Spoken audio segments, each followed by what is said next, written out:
Yi Ran opened his eyes, his consciousness slightly dazed. My identity is the teacher. He looked over his own body, taking in the black long robe he wore, and pushed up his glasses. A great tide of memories surged into his mind. Birth, growth, and finally becoming a teacher. Everything felt painfully real. Have I attained enlightenment? Yi Ran soon understood his situation. He was now 24 years old, and had been a teacher for a year. Not long ago, he had lost his wife. He glanced at the calendar on the wall, July 14th. Yi Ran was stunned for a moment. This day happened to be his birthday from his previous life. Dim yellow light seeped in through the window, revealing cracks in the brown wall paint. Every step raised a puff of dust that seemed this place had not been tended to for a long time. At the end of the corridor, the principal's office door was tightly shut. Right, I'm supposed to hand in my teaching report at the principal's office. Walking up, Yi Ran knocked on the door. Dust cascaded from the panel at his touch, making him frown deeply. After a brief silence, an aged voice suddenly sounded from within. You're here. Just slide it in under the door. Though puzzled, Yi Ran still did as he was told. After a while, just as Yi Ran was about to leave this bizarre place, the principal's voice sounded again. Not bad, not bad. Choosing you as homeroom teacher was indeed the right decision. Those 5 students are all good children. A stack of information sheets was pushed out from under the door. Frowning, Yi Ran hesitated for a moment before picking up the information sheets and turning to leave. For some reason, he felt as though a section of his memories were missing, leaving this world strangely unfamiliar to him. As the dim light probed inward, the principal's office door was quietly opened at some unknown moment. A pair of blood-red eyes stared fixedly at Yi Ran's departing back. Leaves from the camphor trees whirled in the air, while students brimming with youthful energy chased and teased one another. Teacher Yi, come play with us. Stepping out of the building, Yi Ran instantly felt as if he had returned to his own high school days, wrapped in a faint sense of coming home.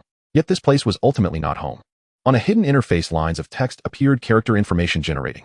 Yi Ran teacher, current reincarnated world type, special world, passive skills, encyclopedic memory, mental bastion. Encyclopedic memory. Yi Ran could understand. That simply meant prodigious memory and comprehension. But what did mental bastion mean? Yi Ran tapped it open. Mental bastion. Effect 1, high resistance to spiritual attacks, able to nullify most mental effects. Effect 2, activation state to be explored. Effect 3, currently in effect, to be explored. Before Yi Ran could ponder deeply, a mission was issued. Loyalty mission generated. Offer your loyalty to love. Brief introduction. A vow beneath the cherry blossoms. Though heaven and man be separated, love remains unwavering unto death. Loyalty target type emotional. Only passive skills, items, and bonds can be obtained. Current loyalty 0, behavioral loyalty up to 90, inner loyalty up to 10. When loyalty reaches 90, full character abilities unlocked. At 100, gain an exclusive reward related to the loyalty target type. If disloyal behavior occurs, mission fails, and reincarnation ends. After loyalty reaches 90, you may choose to end the reincarnation. After reading the information, Yi Ran took a deep breath and steeled himself. No matter what, I must max out my behavioral loyalty. He pulled out the information sheets and flipped through them one by one, feeling increasingly that something was wrong. Become the homeroom teacher of a class with only 5 students. This was beyond unusual. This was downright abnormal. To confirm, Yi Ran grabbed a boy playing basketball and asked, "Do you know class 31? The boy froze, then his face flushed red before one's eyes. How could I not know? My goddesses are all in that class. Yi Ran stared stunned. Had he stumbled upon a crazed fanboy? Suddenly one of his arms was seized. Ha, ha, ha. The boy panted heavily, eyes seemingly overflowing with hearts. As if tormented by unbearable itching, he clawed at his own body, raking open blood-red welts. Teacher, I beg you, let me transfer to your class. No, even if you treat me like a beast, I'm fine with it. Ha. You're far too excited. Class is about to start, so I'll be going now. Keeping a smile on his face, Yi Ran retreated at top speed. But as soon as he stepped back, he felt as if he had bumped into a wall. Turning his head, he realized that at some unknown point he had been surrounded by a dense crowd. Boys and girls alike were drooling thick saliva, all scrambling to get closer. Teacher me. Let me go, you don't even have to treat me as a human. As she spoke, a girl frantically tore at her own clothes. The once boisterous campus had turned into this with just a single sentence. A chill crept into Yi Ran's heart. This campus was utterly different from the one in his memories. Yi Ran was certain he was missing some crucial memory. This place was absolutely not normal. Fortunately, the students seemed unwilling to harm him, and Yi Ran managed to break free of the crowd. After he left, the students returned to normal, yet they still furtively peeked at him, and at that classroom. Shuddering, Yi Ran walked while searching through the related memories in his mind. A class that originally had 40 students somehow ended up with only 5, and even the teachers are down to just me. You've got to be kidding me, Yi Ran muttered, breaking into a cold sweat. For some reason, his memories of 4 of those students were extremely blurred. Only the last one stood out clearly in his mind, someone seemingly called Wang Yufei. There was still one last class today. In truth, Yi Ran did not wish to go, but as a newcomer to this world, acting recklessly might be even more dangerous, so he could only follow the routine. Perhaps this world was of the eerie and supernatural kind, and from here on he would have to search for clues himself in order to clear the stage. Though he did not understand why a world about loyalty to love would be so strange, and although he had little confidence, Yi Ran had no other choice. When the crisp bell rang, the sky grew dim, and the campus fell silent. Tap, tap, tap, click. The moment Yi Ran stepped into the classroom, 5 gazes stabbed toward him. Walking to the lectern, Yi Ran stiffly turned around. In the next instant, 4 girls, delicate and exquisite like porcelain dolls, appeared within his field of vision. Yet he did not rest his gaze upon them. Instead, he involuntarily looked toward the girl seated at the very back. Beneath her straight-cut bangs, her youthful, delicate face was utterly serious. A pair of crystalline eyes carried a faint, rippling shock like a tranquil lake suddenly stirred into ever-expanding rings.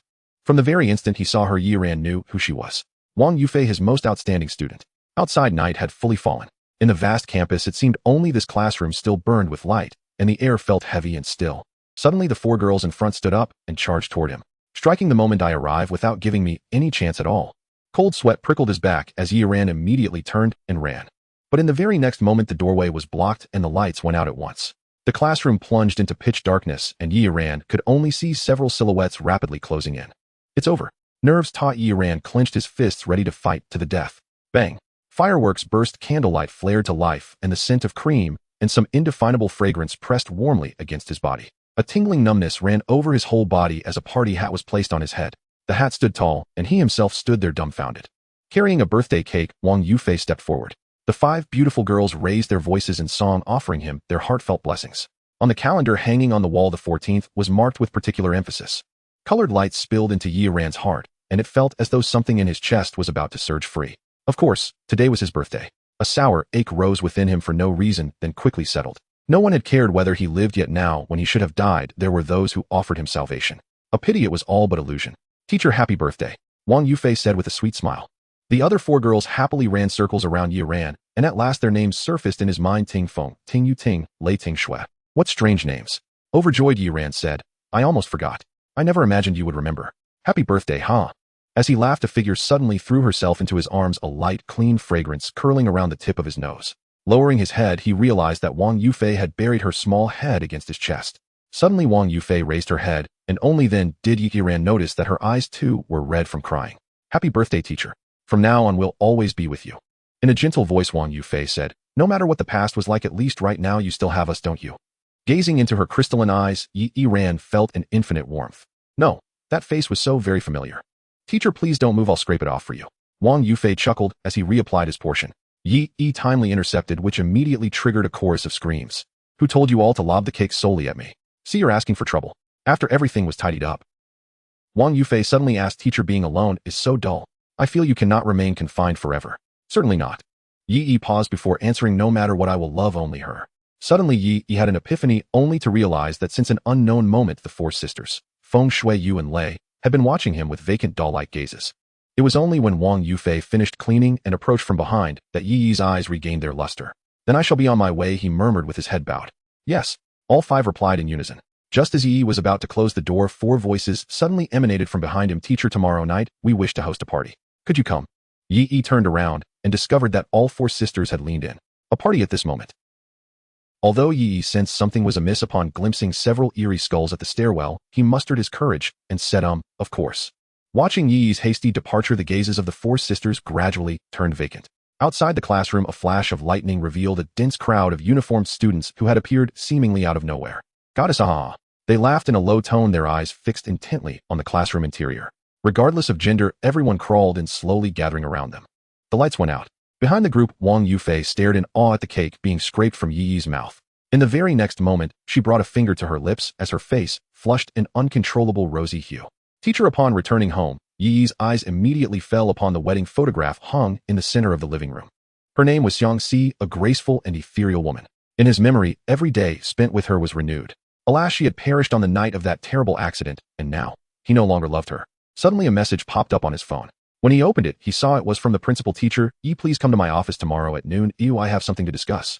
Why do you need me? Yi was utterly perplexed. Today's events were already deeply unsettling. The day's events filled him with a dread that he might inexplicably meet his end. It is now certain that there is a grave problem with this world, though I cannot fathom its true nature, he mused. The situation was neither entirely ghostly nor wholly human, a bizarre hybrid that even in its purity wouldn't have unsettled Yi so much. A spark of inspiration flashed in Yi's eyes as he glanced at the displayed wedding photograph, then he dashed into the kitchen and emerged with 2 onions in hand. Moments later his eyes brimmed with tears. My beloved, my dearest. Really, it actually works. The next day the 5 young ladies looked at Yi, who resembled a giant panda, with puzzled expressions. Teacher, what's wrong with you?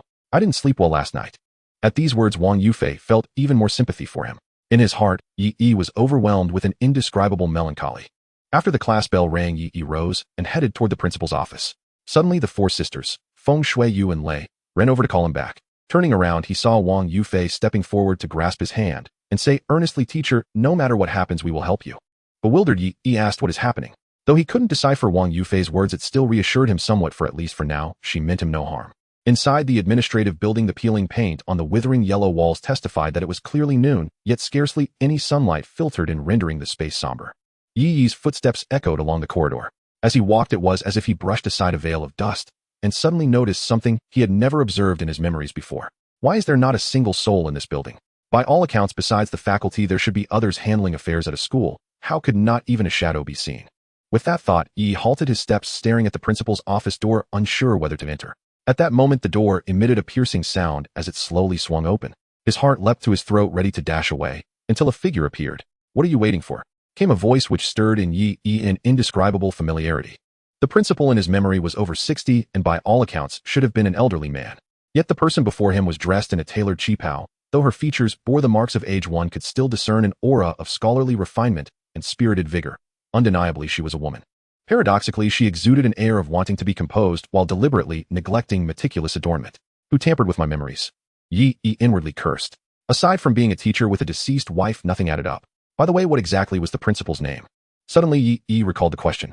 The female principal, observing his demeanor, seemed to have sensed something as her subtle smile faded. Come in. After a brief moment of thought, Yi followed her inside. The instant he stepped into the room, a profound calm enveloped him. The left side of the room was lined with books, while on the right various green plants swayed by the window in the gentle breeze, though most had withered. Please have a seat. Yi sat down and accepted the tea offered by the female principal, though he did not sip it. Principal, may I ask why you summoned me? Yi got straight to the point.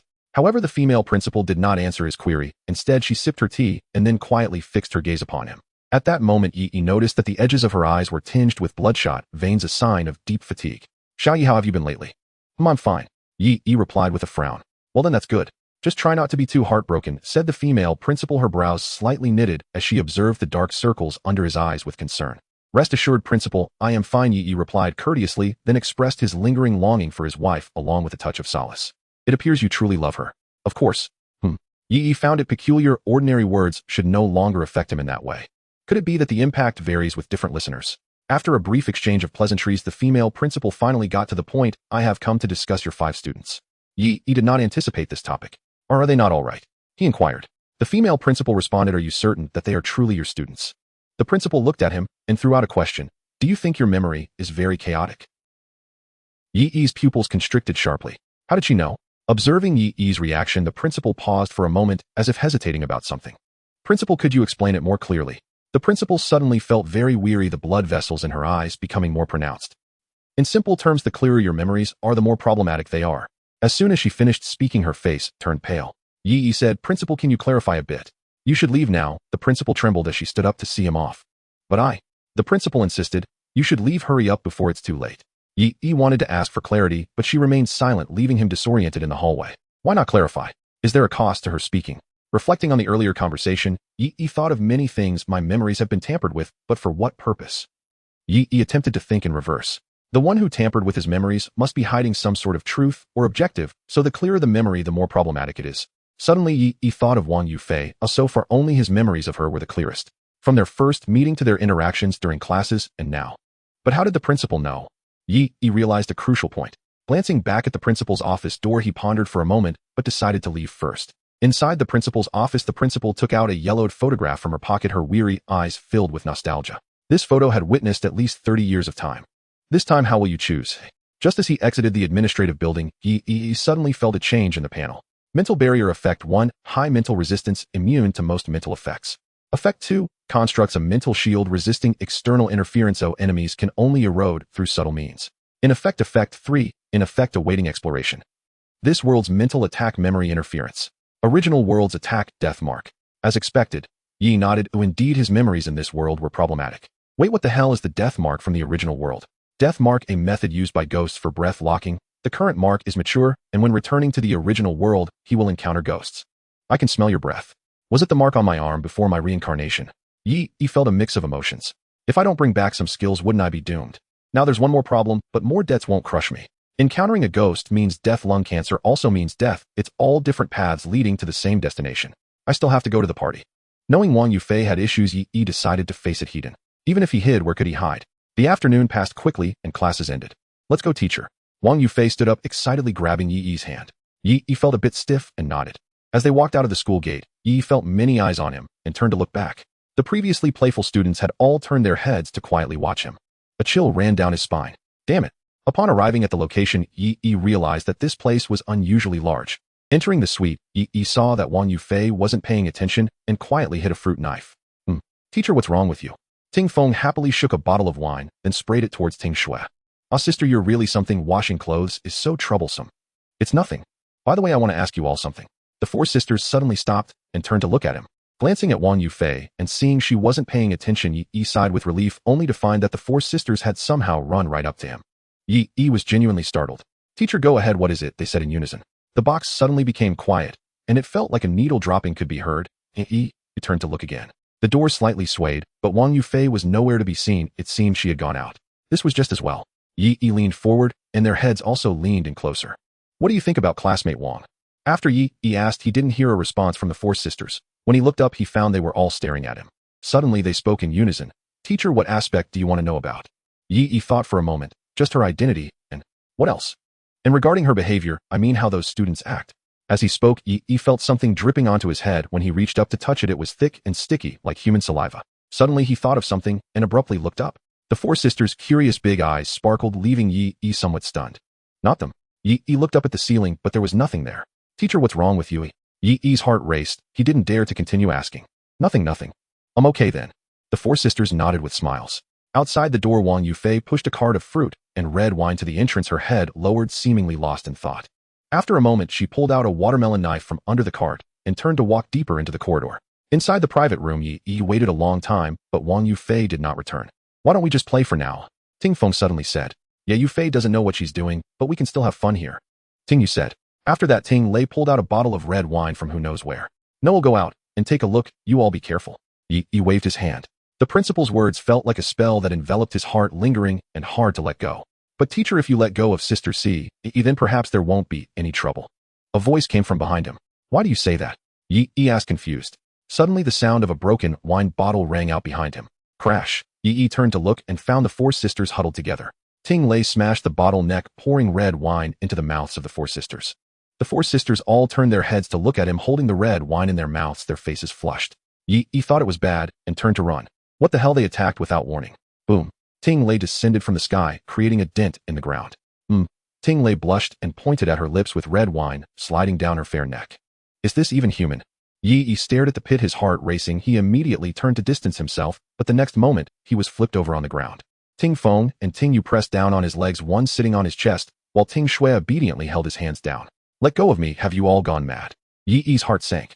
But Yi's mouth was held shut. Ting Yu rubbed her soft cheek against his face, and then kissed him. By the time Yi had nearly finished the red wine, he was close to fainting.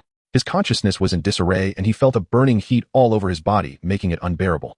Listening to Lei's fingers sliding across Yi's chest, slowly moving downwards. Teacher, as long as you say you like me, we can do more things together. Get away. A boy with chastity loyalty 10, current loyalty 65. This is acceptable, but it's unreasonable. Yi's expression changed. At that moment, the door was forcefully kicked open. At the doorway, Wang Yufei stood holding a watermelon knife, coldly observing the scene. With her rosy cheeks and this expression, there was a certain adorably silly charm. Before the four sisters could react, Wang Yufei charged forward. Bitched. The knife was like a raging thunder sweeping across, forcing the four sisters to retreat continuously. After a few strikes, they were directly pushed back into a corner. Wang Yufei immediately jumped back and carried Yi. Teacher, let's hurry. Once they reached a safe place, Wang Yufei set Yi down and fed him an antidote. Yi felt much better, his consciousness gradually returning. This is unreasonable. My loyalty should increase by 10 for guarding it should be more difficult as time goes on. Could it be that these four sisters are important figures? Or perhaps there are important figures nearby who heard his words. Teacher, are you okay? Wang Yufei asked with concern. That expression was like a sorrowful flower, causing Yi to pause for a moment, a faint blush rising on his face. It seemed the effect of the medicine had not worn off yet, Yi thought as he turned his head. You are truly good to your sister even after all that you can still remain steadfast. Wang Yufei said with a complex gaze. Yi responded naturally, of course no matter what happens I will always steadfastly protect this feeling. Yet Wang Yufei fell silent quietly, turning her head away. Is this the answer again? What is wrong? Yi looked at Wang Yufei and suddenly remembered that this person had issues, and those issues were even greater than those of the four sisters. The two of them were alone in a room. Nothing would go wrong, right? Time flowed again as Wang Yufei looked up at the clock. 1146, we can't wait any longer. Wang Yufei suddenly stood up. Before Yi could react, Wang Yufei suddenly leaped into his arms. Yi stiffened and said, "You. Teacher, I'm just tired. Can I hug you?" Her pitiful voice made it hard for Yi to refuse, and he could only nod. As long as it wasn't something outrageous, it shouldn't be judged as disloyal, right? He felt that Wang Yufei was like a little cat, soft and warm, cradled in his arms like a heat pack. It wasn't long before Wang Yufei fell asleep. Suddenly a photograph slipped from Wang Yufei. Yi picked it up to look. In it he was very young, full of vigor, just like in his past life. Wang Yufei was riding on his neck holding up a Barbie doll and grinning. This is 6 years ago. A memory was recalled by Yi. 6 years ago he had just graduated from high school and moved to another city for university. While taking a walk he happened to help Wang Yufei, who was being bullied in the park. Later, fueled by a sense of justice, he took care of her for an entire year until she graduated from elementary school and assured him that she hadn't been bullied in middle school, gradually fading their contact. Am I the biggest bully in Beihai Elementary? Yi thought, involuntarily twitching his lips that felt like he had become a bandit leader. Is this something he could have done? No, teacher, you are my great hero. Yi looked down to see Wang Yufei smiling at him. He suddenly felt a bit embarrassed and chuckled. It was just something I did casually, how anyone else would do the same if they encountered it. No, they wouldn't. Wang Yufei's voice was soft, but her tone was undeniable. They wouldn't take time out every day to visit someone they didn't know, nor would they waste time warning the bullies for a stranger. They definitely wouldn't take out the hard-earned money from their jobs to pay for her education, ensuring her basic needs. Yi stared blankly at Wang Yufei, listing these experiences, some of which were a bit hazy to him. No one else would care for others like you do, even if that person is unrelated. No one else is as kind as you, willing to easily trust others. Wang Yufei stood up. The clock pointed to 12, and the moonlight outside shone in. The moonlight draped over Wang Yufei's slender figure, resembling a saint. Yi then realized that his clothes had become wet and looked closely. Wang Yufei was in tears. He didn't know when it had happened. What is this? Yi looked at Wang Yufei, who had come closer, his pupils constricting. So no matter what kind of love it is, there must be a reason behind it. Love with a reason is so deeply rooted it can't be severed, can it? Wang Yufei cupped Yi's face and kissed him. At that moment it felt as if time had stopped, and Yi could even hear his own heartbeat. Her dark hair floated, brushing against Yi's ear, making his mind go blank and forgetting to resist. After a long time, the moonlight faded. Wang Yufei stopped the deep kiss, wiping away the tears streaming down her face. Teacher, I don't want to go on like this anymore. You also said that true love cannot be given up, right? She pleaded, taking Yi's hand. Teacher, I love you, always have loved you. Yi's lips trembled. Even if it's just a lie, please. Looking at the previous plea in front of him, Yi hesitated for a long time, but ultimately still lowered his head. I'm sorry. For no reason, even if this memory were true, Yi could not utter those words. Loyalty 10. This answer felt like an invisible knife. Wang Yufei's eyes widened, staring at Yi in a daze. No, why is it still like this? It's been 30 years. Wang Yufei said frantically. 30 years, every time I've worked hard to wear down your memory, but it's always this answer. Why? Wait, wearing down my memory. What are you talking about? Yi noted this point, and in the next moment a sharp pain shot through his head. Boom. Suddenly the entire world shook with wind, rain, thunder, and lightning, as if it were the end of the world. Wang Yufei held Yi tightly. I'm sorry, I shouldn't have done this.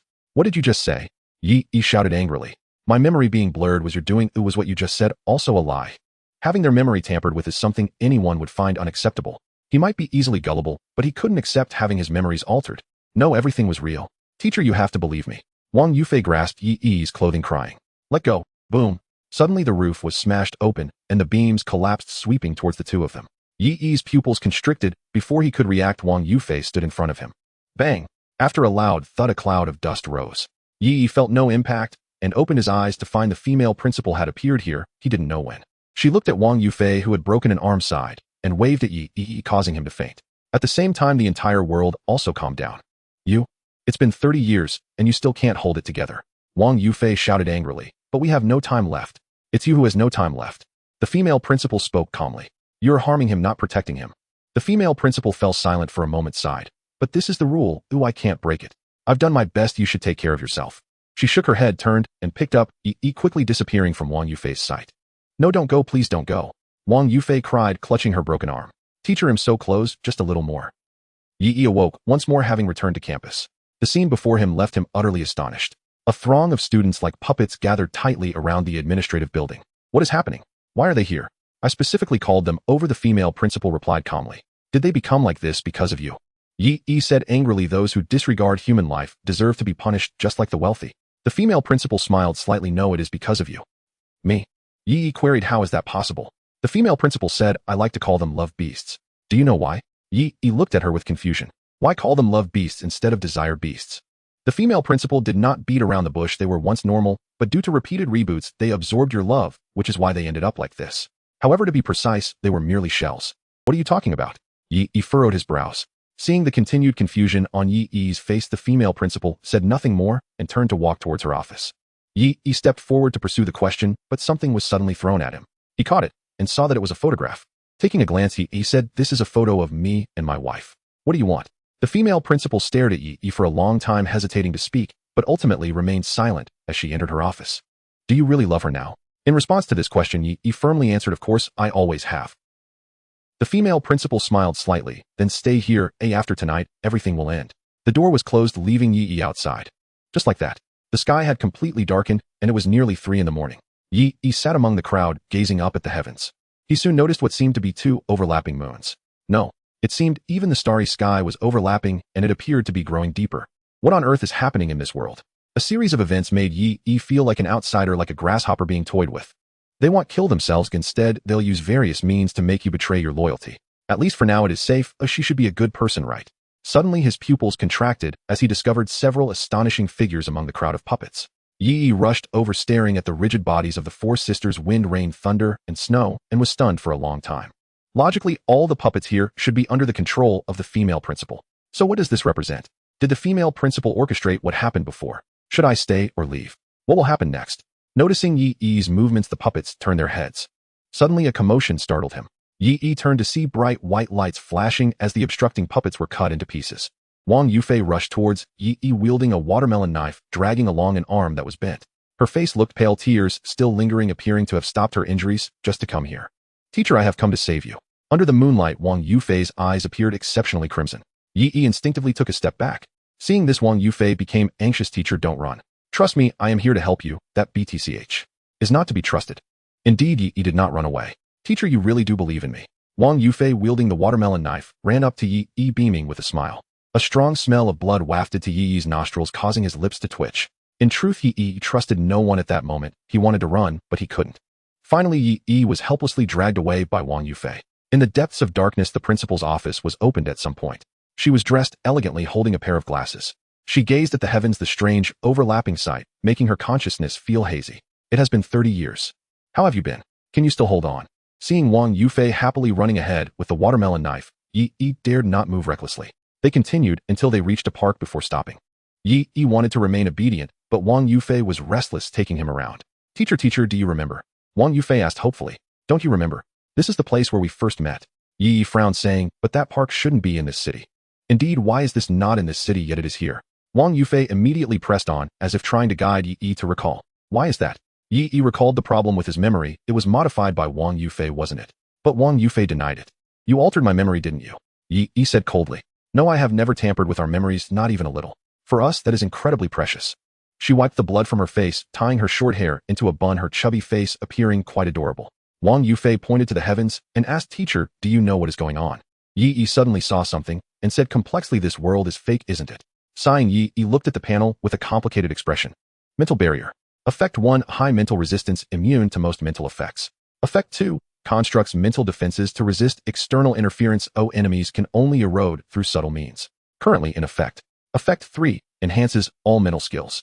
After a mental breakdown, a fictional world will be constructed until one wishes to awaken. To protect the brain, the fictional world resets every year until the soul is exhausted. This world's mental attack, memory interference. Original world attack, death mark. This world is mine, constructed for my wife, isn't it? Yi sighed.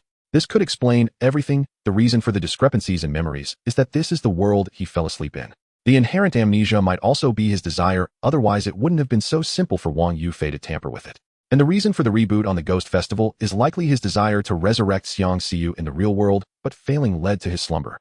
Wang Yufei excitedly grasped Yi's hand. This is a teacher. I am here to save you. Come with me. Yi looked at Wang Yufei, who appeared almost frenzied, and said, "But the condition to leave is to give up loving her, isn't it?" Upon hearing this, Wang Yufei was stunned. Yi silently looked at her, feeling that this child was in a sense quite pitiful. It's just a pity that this is ultimately impossible. Loyalty. No, you must go. Wang Yufei was unwilling to give up, desperately explaining. "Teacher, do you know? You have been in a coma for 30 years, your body can't go on like this." Yi was astounded, it had been that long. Others would have given up by now. Wang Yufei said, "After you fell into a coma for just a few years, your family passed away. To awaken you, I traveled the world to create a spell that allowed me to enter the depths of your soul and come here. But you altered my memory. This was necessary." Wang Yufei's eyes held deep jealousy. "You love her too deeply. Oh, every time I tried my best, you refused to leave. I had to do this." Yi shook his head. It wasn't reluctance, but that he couldn't. Without fully bringing the skills back, he couldn't resist the specters of the original world. At that moment, a voice rang out.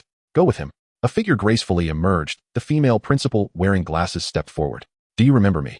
Yi's pupils dilated. When the glasses appeared, memories that had been refined countless times surged back. "Xiang Siyu." Yi took a deep breath. So that's how it is. He succeeded on the Ghost Festival, and this fictional world houses Xiang Siyu's soul. She became the manager of the dream, adhering to the principle of protecting him, maintaining the world's operation. However, while the dream world remains unchanged, her soul is aging. Xiang Siyu wanted to touch Yi's face, but noticed that his eyes were still unfamiliar. She felt a pang of sadness in her heart, and silently lowered her hand. "You should go. So it was you all along who colluded in that matter, just to make me fall for her in a crisis." Yi said. Xiang Siyu nodded. The kiss from the four sisters was also her kiss. To make you leave, this was a necessary collaboration. At that moment, the fictional world suddenly began to tremble, slightly revealing some cracks. Xiang Siyu said, "Your physical body in reality has reached its limit. You have done enough, you should leave now. I don't need you to love me anymore, you also." Wang Yufei pleaded as well. Both of them gazed at Yi, and the world's cracks became increasingly apparent. So this is the test of loyalty. One path leads to fully acquiring the skills, while the other involves a girl's 30 years of guardianship and sacrifice alongside a wife's 30 years of companionship and anticipation. In between, he must make a choice. Yi remained silent for a long time. "There's no choice. I must survive, I must live on. I'm sorry. I must stay for you." Yi couldn't bear to look at Xiang Siyu. Major choice loyalty 15. Loyalty has reached 90. A skill preservation rate is 100. Can choose to return to the main world at any time. Wang Yufei collapsed to her knees on the ground. What? It was so close. Xiang Siyu silently closed her eyes. Boom. The fictional world shattered. Yi's body disappeared from this world, and everything came to an end. In the real world, Wang Yufei opened her eyes. This is a high-end hospital room surrounded by soul-stabilizing talismans, various high-tech life support devices blinking red. A large circle of mages, all her disciples, were exhausted and collapsed on the ground. On the hospital bed, Yi's withered body slowly disintegrated, ultimately turning to ashes. Wang Yufei's tears flowed uncontrollably. "Teacher." Xiang Siyu's remnant soul flew out, appearing as though she wouldn't last long before annihilating. "I truly envy you," Wang Yufei said despondently. "Teacher would rather die than give up loving you." She stood up, unsteadily walking outside. 30 years of sacrifice, 30 years of companionship. All of Yi's relatives had given up on him, yet Wang Yufei still waited by his side, exhausting everything to achieve this outcome. Perhaps she should have thought of this earlier, but she was unwilling to accept it. Watching Wang Yufei's sorrowful expression just before fading away, Xiang Siyu said, "Actually, you have succeeded. This time, I didn't feel his love." Xiang Siyu added, "I know he is still him, but unfortunately the part that loved me has disappeared. To persist for 30 years only to be worn away, what a devotion." Xiang Siyu's soul faded. Suddenly Wang Yufei appeared, golden light shining, gathering the remnant soul. Her eyes were bloodshot, and she grasped the terrified Xiang Siyu in her hands. "What did you say?" Meanwhile, on the other side, Yi had just confirmed the skills were fully acquired when another message popped up on the panel. "You have obtained Wang Yufei's bond." After a wave of dizziness, Yi opened his eyes once more. He had returned. Passive skills recovered, photographic memory, mental barrier. Yi nodded. This skill was indeed very important. It was equivalent to the knowledge from his past life, easily recalled. Many philosophical theories would greatly aid him in transforming the world. Yi looked at the most crucial skill. Mental barrier effect 1, high mental resistance, immune to most mental effects. Effect 2, constructs a mental shield to resist external interference. Enemies can only erode through subtle means. Effect 3, enhances all mental skills. After a mental breakdown, it would create a fictitious world until one wished to awaken. To protect the brain, the fictitious world would restart every year. Attack death mark. Remaining initial reincarnation times 2, can reincarnate again after 24 hours. Can I withstand this? Yi felt somewhat anxious. He had exerted his utmost effort, and if it still failed, there would be nothing he could do. Just as he prepared to step outside, suddenly the panel responded again. "You have acquired a bond with Wang Yufei." "What is this?" Yi questioned. "A bond." Indeed, emotional loyalty can yield passive skills, items, and bonds. But why did his beloved Xiang Xiu not grant him a bond? Rather, it was Wang Yufei. However, recalling Wang Yufei's actions, he understood. He truly felt guilty towards her. But this was also good. A bond recognized by the system must be valuable. Thinking this, Yi clicked to view the effects of this bond. Wang Yufei's obsession effect 1 insight raised to the peak of the mortal level. Effect 2 illusory weapon can summon a cold weapon that can attack any form of target. Bond description Wang Yufei's obsession, her love for you, is 100 loyal, but now this loyalty has surpassed its peak. Note one day she will find you again, but by then please do not let her capture you. Yi stared blankly for a long time. What kind of situation is this? This bond is a double-edged sword. Wang Yufei ended up in this state for reasons unknown. Yi opened the panel again, studying it closely. Reincarnating into the mental world, he constructed sent chills down his spine. Upon careful reflection, had it not been for the goodwill of the two towards him, it might have already ended. Perhaps this is the beginner's protection, no life-threatening danger, only choices to observe. By the way, what level am I at now? Yi thought of the peak mortal level mentioned in the bond. Contemplating this, he opened his panel again. Pathfinder title not activated. Yi. Passive skills photographic memory green, mental barrier purple. Skill levels are divided into white, green, blue, purple, silver, gold. Bonds held 1. Insight level peak of the mortal level. Mental level peak of the mortal level, mental resistance at the extraordinary level. Other aspects show no outstanding points, ordinary mortal level. Levels are divided into mortal, extraordinary, limit breaking. Pathfinder. Yi was dazzled by the information, and what he didn't expect was that the bond effect brought by Wang Yufei could even rival the purple level mental barrier. 1 insight level effectively granted him an additional purple passive effect. Yi then thought of the illusory weapon ability of the bond. This is a valuable asset that can attack any form of target and naturally include spirits. Previously, he could only passively endure, but now he can retaliate. He would have to face it sooner or later, so it was better to be more composed. In the next moment, Yi returned to the original world, instantly feeling his physical quality drop several levels. Cough, cough, cough. As expected, I still miss that healthy body. Yi sighed. Now he felt more like a dying old ox. After a long while, Yi finally adapted. He got up and glanced at the black mark on his arm. It was getting more pronounced. It seems that soon that thing will arrive. Yi clenched his hand. What would that thing look like, and in what form would it appear? He had no idea. But the title of a spirit was enough to instill fear in him. Even with countermeasures in mind, he couldn't completely guarantee they would be effective. Yi stood up and pushed open the bathroom door, looking around. No one was there. Of course, at this time the workers were all busy with their tasks. A disembodied head, surprisingly equipped with tentacle-like legs, scurried across the ground, thick red fluid gushing from its crown. It hurts. I am in so much pain. Its voice reverberated like a broadcast. An odd decaying odor permeated the air as Yi covered his mouth, afraid to make a sound. What on earth is this thing? The nearby garbage disposal machine continued to operate loudly, and the creature before him appeared utterly out of place. Only a head remained, yet it could still move, which was already beyond the realm of life. Fortunately, it was merely moving unconsciously and had not yet displayed any intent to attack. Yi slowly retreated, trying not to disturb the creature. Just then a black dog ran over, carrying a piece of roasted pork, seemingly following Yi's scent. Upon witnessing this scene, Yi realized that the moment of reincarnation was but a fleeting instant. This dog hadn't consumed his food, even though it looked so hungry. Suddenly the head's eyeball rolled around and focused on the black dog. I am in so much pain. The head abruptly leaped up and lunged at the black dog. Yi's heart skipped a beat. Thankfully, the black dog was agile, easily dodging with a quick twist of its body. The head crashed into the ground, struggling, but unable to rise. Here, Yi seized the moment and softly called the black dog over. The dog ran to his side, placing the roast meat in front of him, wagging its tail and barking, its eyes clearer and brighter than those of any human. Yi looked at it with mixed feelings. It was remarkably thin, yet full of spirit. He finally understood why the dog was so emaciated. The problem lay here. All right, you eat it yourself. Yi picked up the meat and stuffed it into the dog's mouth. Suddenly the voice of the head resounded heavily. Turning towards the source of the noise, Yi saw the head explode, transforming into a mass of tentacles and teeth. Yi sensed something was wrong and quickly picked up the black dog hiding back in the toilet stall. Preservation of life first, he needed to avoid and observe. This world seemed to have changed, and the initial signs appeared just the day before he sought medical help. From the earlier scene, it seemed that the monster might be related to Yi's mark. Click. He locked the door, bending low as he held the black dog in his arms, listening intently. Drip, drip, drip. The sound of slime dripping echoed in the silent restroom like a death knell. The black dog, being perceptive, remained silent in Yi's embrace. Yi silently gazed at the shadow moving beneath the partition. The creature's voice echoed constantly, I am in so much pain. A heavy stench enveloped Yi's nostrils, tightening his nerves. Gradually the shadow moved to the front of Yi's stall. Could he not escape? He fixed his gaze on the shadow, ready to summon his illusionary weapon at any moment. Drip, drip, drip. The monster's shadow finally came close to Yi's feet. Come on. Yi huffed in his heart. Suddenly the sound receded. So painful. So painful. Yi was stunned listening to the fading voice, unsure of what was happening. Could it be that it hadn't discovered them?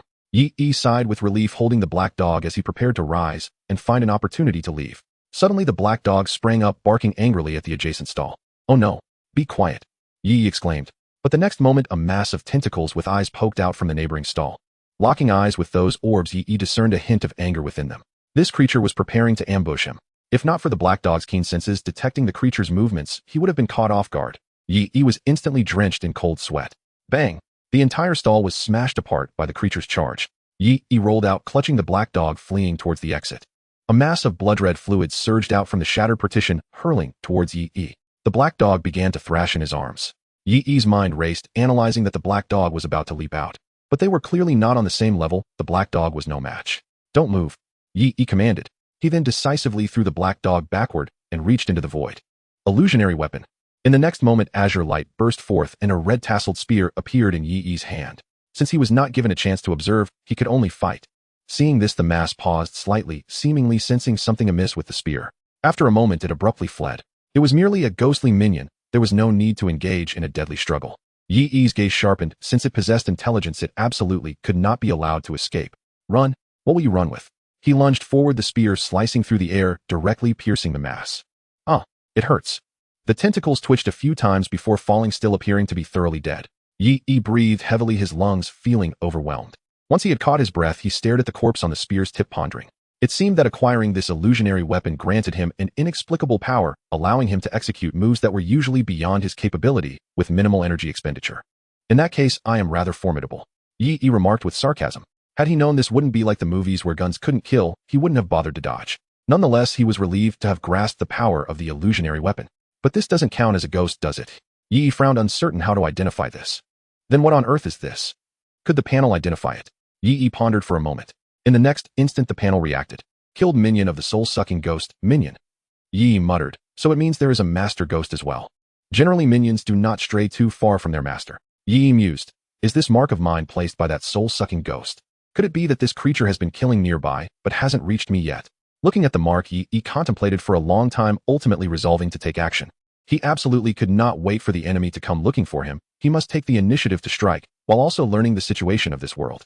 Suddenly, Yi felt a brush against his foot and remembered the black dog.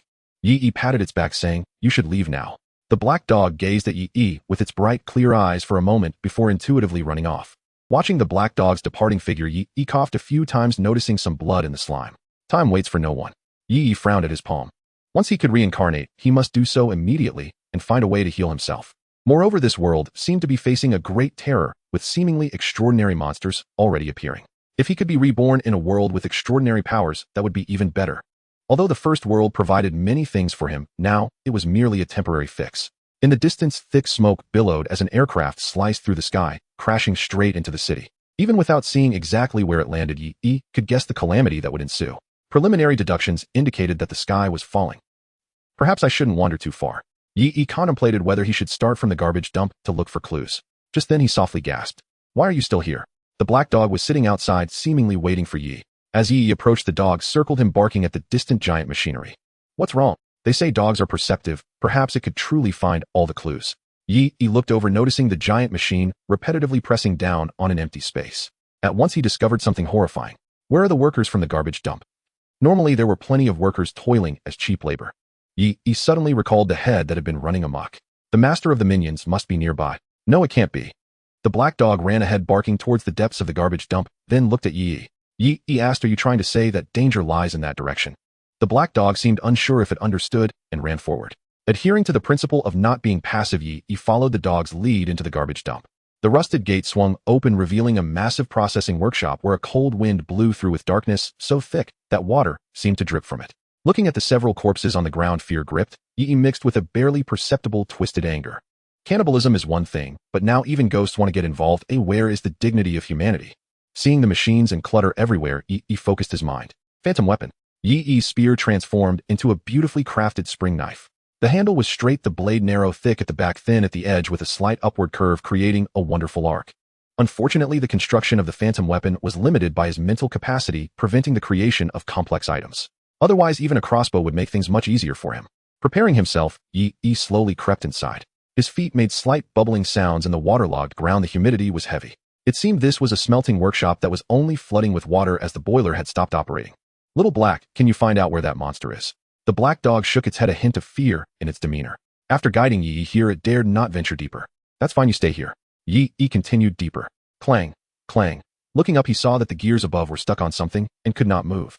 With a soft drip, a drop of water landed on Yi's face, warm to the touch. Wiping it away, he then realized it was unmistakably blood. His pupils constricted as he clearly saw what was stuck above. Suddenly, a severed thigh fell down, landing next to Yi. Looking at the blue work uniform on the thigh, Yi gritted his teeth, forcing himself not to vomit. He had seen cannibalism before, but at least those monsters wore human skins. Now, whether it was because he had gained the ability to resist, or because this was a true monster, Yi's hidden anger surged more fiercely. First, let's see if there are any survivors. Ascending to the second floor, Yi searched one room after another, but aside from bloodstains, he found no one. Suddenly, something struck him, and he turned abruptly. A pair of legs was retreating from around the corner. There really is something. Yi felt a cold sweat. Having watched too many horror films in his past life, he easily thought of such a situation. He had only attempted to turn around, but unexpectedly discovered something. The key point is it a human or a ghost? Yi held the knife horizontally in front of him, slowly advancing. Regardless of whether it was a human or a ghost, he needed to find out what it was. The way to endure in a high-pressure environment for longer was to face fear and pressure directly. This was the survival principle Yi had grasped. The sound of crushing outside the factory filtered through the window, masking Yi's footsteps. Finally, he reached the corner. His heartbeat quickened and cold sweat covered his face. Suddenly, a clanging sound came from upstairs. Come on. Yi burst forward. But before him lay nothing but an empty corridor. He thought of something again and turned his head back, only to find nothing there. How strange. Yi frowned, sensing a deep unease. Behind him, a head slowly peeked out, fixated on Yi's back. He ascended to the third floor again, recalling the bell sound from earlier. This floor seemed to be a place for the management to rest. There were no heavy machinery, but instead sofas and televisions, the floor polished bright, creating a stark contrast to the dirtiness and simplicity of the lower two floors. As Yi walked forward, a pair of legs followed closely behind him. Just as Yi grabbed the handle about to pull the door open, a pair of hands reached out towards him. The person behind looked terrified at the knife pressed against his stomach, hurriedly shaking his head in surrender. This man wore a similarly shabby work uniform as Yi, his body dirty and foul. Yi snorted coldly. Had he not noticed the presence behind him through the floor earlier, he might have fallen into this man's trap. What do you want? Yi noticed the man's nervous actions and asked in a low voice. Li Yin panicked, pointed to his own arm, and then gestured towards the door Yi was about to open. Yi looked over and noticed that this man bore the same mark as him. Looks like he is also a victim. Yi thought. But why was he pointing to this door? The door was a push-and pull style, quite sophisticated. He slowly pushed the sliding door and looked through the gap.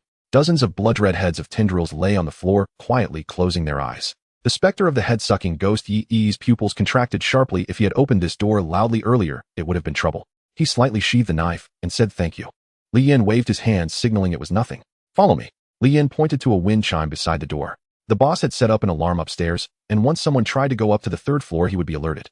Earlier, Li Yin had been afraid of this thing making a loud noise, so he had not dared to remind Yi. Only after some consideration did he go to turn off the power supply, causing the bell to ring once. Feeling the man's goodwill, Yi heeded his advice and followed him downstairs. It seemed there were still survivors, and now that he had learned part of the ghost's power, Yi's objective was mostly fulfilled. What neither of them noticed was at the windows of the room. A vacanted head was watching them leave. Inside the room, dozens of heads began to tremble slowly. So painful. I'm so painful. Upon reaching the first floor, Yi followed the man to a metal plate. It was only then he realized there was an opening here, allowing a view of the outside situation. Moreover, this place was quite concealed, blocked by many rags and foul garbage. They entered and walked in a winding manner for a while. Suddenly, light poured in, revealing a clear view. About 10 people surrounded a fat man in the center, each holding various shabby weapons. Seeing that the man was unscathed, their expressions relaxed. As soon as he entered, a barrage of curses came pouring in. You don't want to get paid anymore, do you? I told you to guard the door. How dare you run out? Who gave you the guts? Li Yin lowered his head and bowed, saying what Boss Wong said is true. I was confused for a moment, thinking that having one more person would add strength. After a round of cursing, Boss Wong glanced at Yi's thin work uniform and the insignia on it, recognizing it, and then snorted coldly. Now you go guard the door. If there's any movement, report to me, understand? Yi frowned. What, you unwilling? I have connections with your coal boss. If I won, your salary could be at stake. Boss Wong patted his belly, reprimanding him. Yi was about to retort, but was interrupted by Li Yin. What the boss says is true. He doesn't understand, I'll go with him. Yi was pulled away until they were out of sight. Li Yin smiled bitterly, saying we're all ordinary workers. We survived this calamity, but we still have to rely on the boss for food. They have not received education, their understanding of the world is limited, and they do not grasp any profound principles. They only know that if they lose their jobs, their families might starve to death. Because it holds little research value for the higher-ups, this world lacks high-yield crops like hybrid rice. Thus, it can indeed lead to starvation. Anyone who loses their job will be dispatched to places deemed in need. Yi nodded and asked, then why don't you leave? This is the first floor, we could just walk out the door. Why stay here? The boss. Li Yin sighed helplessly, stating, he said he reported it to the police and wants us to stay here, afraid the police would come and take things, so he asked us to watch over it. Yi understood. The boss was both afraid of death and reluctant to part with his money, forcing them to stay. The police are not people ordinary folks can handle. Having connections at home won't intimidate a garbage dump boss. If something went missing, there would be no place to seek justice. What a beast. Yi cursed inwardly. But the current problem was that these ghosts could not be resolved by the police. Yi suddenly looked at the man's mark, so heavy it almost felt tangible. It appeared they had been marked earlier than Yi. Something was off. A ghost wouldn't be blocked by a panel, and they would surely launch direct attacks on people. Yi took a few steps forward to check the iron door. In the next moment, his pupils contracted. The iron plate was fine, but it was covered in darkness. This mass of black resembled a head with ash falling everywhere. What is going on? Li Yin trembled all over, it feels like. When the disaster just happened. This isn't good. Yi exclaimed, we need to go back. That's over a dozen people. If they are all dead, that would mean another pile of specters. After running back, the bosses were unharmed. Yi let out a sigh of relief. What are you doing back here? Hurry and get lost. Boss Wong scolded angrily. Wait a minute, why were there fewer people? As Boss Wong continued to curse, he even rolled up his sleeves ready to teach someone a lesson. Where are the other 4? Yi asked. Can't understand what I'm saying. I'm telling you. Boss Wong was in the middle of his scolding when he suddenly stopped. With a knife pressed against his neck, Yi asked again, where are they? Boss Wong stiffly forced a smile, pointing in a direction. They went to the restroom. Although the state had absolute control over these lowly people in terms of ideology and power, the madmen were no longer restrained. Upon hearing this, Yi immediately ran towards the restroom. His unease grew heavier. I hope nothing goes wrong. Suddenly, he spotted a figure outside the restroom. The figure was hunched over, its head hidden, bending down, and rustling, seemingly doing something unknown. The temperature here had noticeably dropped a few degrees, making Yi's body feel even stiffer. He cautiously lowered his footsteps and moved closer. With the knife raised, Yi advanced forward. Whoosh! The worker suddenly turned around, and upon seeing him, Yi immediately halted his attack. Hey, spare me. The man hurriedly raised the biscuit in his hand, saying, I'm just really hungry, take it all, don't kill me. It seemed to be a misunderstanding. Yi waved his hand and apologized. Sorry, uncle, I was just too nervous. Please continue eating. The uncle laughed stiffly and silently put the biscuit away. Seeing that they were unharmed, Yi felt his heart relax. But where did those people go? By the way, where are they? Yi asked. In the restroom, the uncle replied. But it's been a while, I don't know why they haven't come out yet. Yi's nerves tightened again. It's been a long time. There was no sound coming from the restroom. He grasped the doorknob and slowly opened the door, only to meet 3 pairs of green eyes staring back at him. The dead silence in their eyes penetrated Yi's heart. Creak. He immediately shut the door, but 3 heads jammed it open. Monsters. The uncle saw this scene and immediately sprang up from the ground, running away. The once lively person had become this way just from a trip to the restroom. With a loud crash, the already weak door frame broke, and 3 heads flew out like missiles. A spray of blood erupted, and the uncle staggered a few steps before collapsing onto the ground. His spine was crushed by the heads. So painful. So painful. He said, eyes wide open. One of the heads writhed, its tentacles burrowing into his body from behind, causing a large bulge to wriggle beneath his skin. Suddenly, a strange headless red shadow flashed out. As he cleaved through one of the heads, he felt a chill run down his spine at the sight before him. The black mark on his arm suddenly darkened. This must be the head-sucking ghost. The red ghost shadow raised a branch-like hand and pressed down on the struggling body of the uncle. In the next moment, the uncle stopped struggling. Before Yi could react, the uncle's head exploded, and a tentacled head identical to the original sprouted from his neck, dropping down like a fruit. So painful. So painful. It turned out that this was how these ghostly beings came about.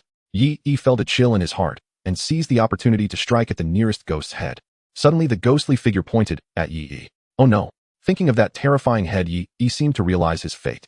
They maintained this standoff for a minute, both sides staring at each other. Seemingly tired, the head-sucking ghost switched hands, aiming at Yi. Mental attack detected, judgment complete. Immune. Immune. As expected. I am now. Yi's long-standing worries vanished as he charged forward with his knife. I am immune to mental damage now. However, the head-sucking ghost did not care. Instead, it turned its back to Yi, seemingly intending to float away, not believing that Yi could harm it. Run. Take a knife from me first. With a flash of white light, the head-sucking ghost let out a sharp, piercing scream, its form becoming a bit more ethereal. The ghost seemed to be shocked, not understanding why someone could hurt it. Yi struck down again, but the head-sucking ghost quickly escaped. Meanwhile, a newly formed ghost attacked, forcing Yi to only sever an arm. Watching the head-sucking ghost rapidly flee inside, Yi's expression instantly became grave. Those inside were all ordinary people. Can't get through, can't get through. Boss Wong anxiously squeezed his phone. Recalling what had just happened, he became furious again and slapped Li Yin on the head while he sat nearby. Damn trash, daring to point a knife at me, just wait. When the police arrive, you can become a missing person. Li Yin felt dizzy, taking a long time to recover. Boss Wong pointed at him, saying, "You need my legs, you're driving me crazy." Faced with this humiliation, he still stepped forward to massage Boss Wong's legs. This kind of society had lasted for hundreds of years. It wasn't that no one had resisted, but all those resistances were suppressed. Because resistance was meaningless and it could even implicate family and friends, no one dared to fight back. Even if this fat man demanded them to sacrifice themselves, they had no choice but to comply. The workers beside them silently lowered their heads, all for the sake of survival. They looked at the marks on their hands, their eyes dim. Was it really necessary to continue living this way? Suddenly, hurried footsteps echoed from the end of the corridor. Li Yin turned his head to look. In the darkness, the footsteps grew louder. In the next moment, a blood-red, ghostly figure burst through the wall. It's coming again, run. Li Yin shouted. Boss Wong hurriedly kicked him away and waddled towards the door with his big belly. Get out of the way, clear the path. Whoever dares to be faster than me will wait to be fired. This was the lifeline of these lowly workers, and Boss Wong was very perceptive. This group of workers had nearly lost their will to live. They were now merely living for their families. If they lost their jobs or incurred Boss Wong's wrath, not only would their families lose their economic source, but their descendants would also struggle to find work. The workers slowed their steps, but Boss Wong was running extremely slowly like a snail due to years of laziness. Oh. One of the workers behind was controlled by the head-sucking ghost, his brain falling out. So painful. So painful. After devouring one person, the head-sucking ghost seemed to recover and raised its hands towards the fleeing crowd. In an instant, everyone, no matter how far they had run, froze in place. Boss Wong stared in terror ahead. The exit was clearly right there, just one step away. Behind him, one worker after another had their brains burst and collapsed onto the ground. The heavy smell of blood stimulated Li Yin's nerves. I'm going to die.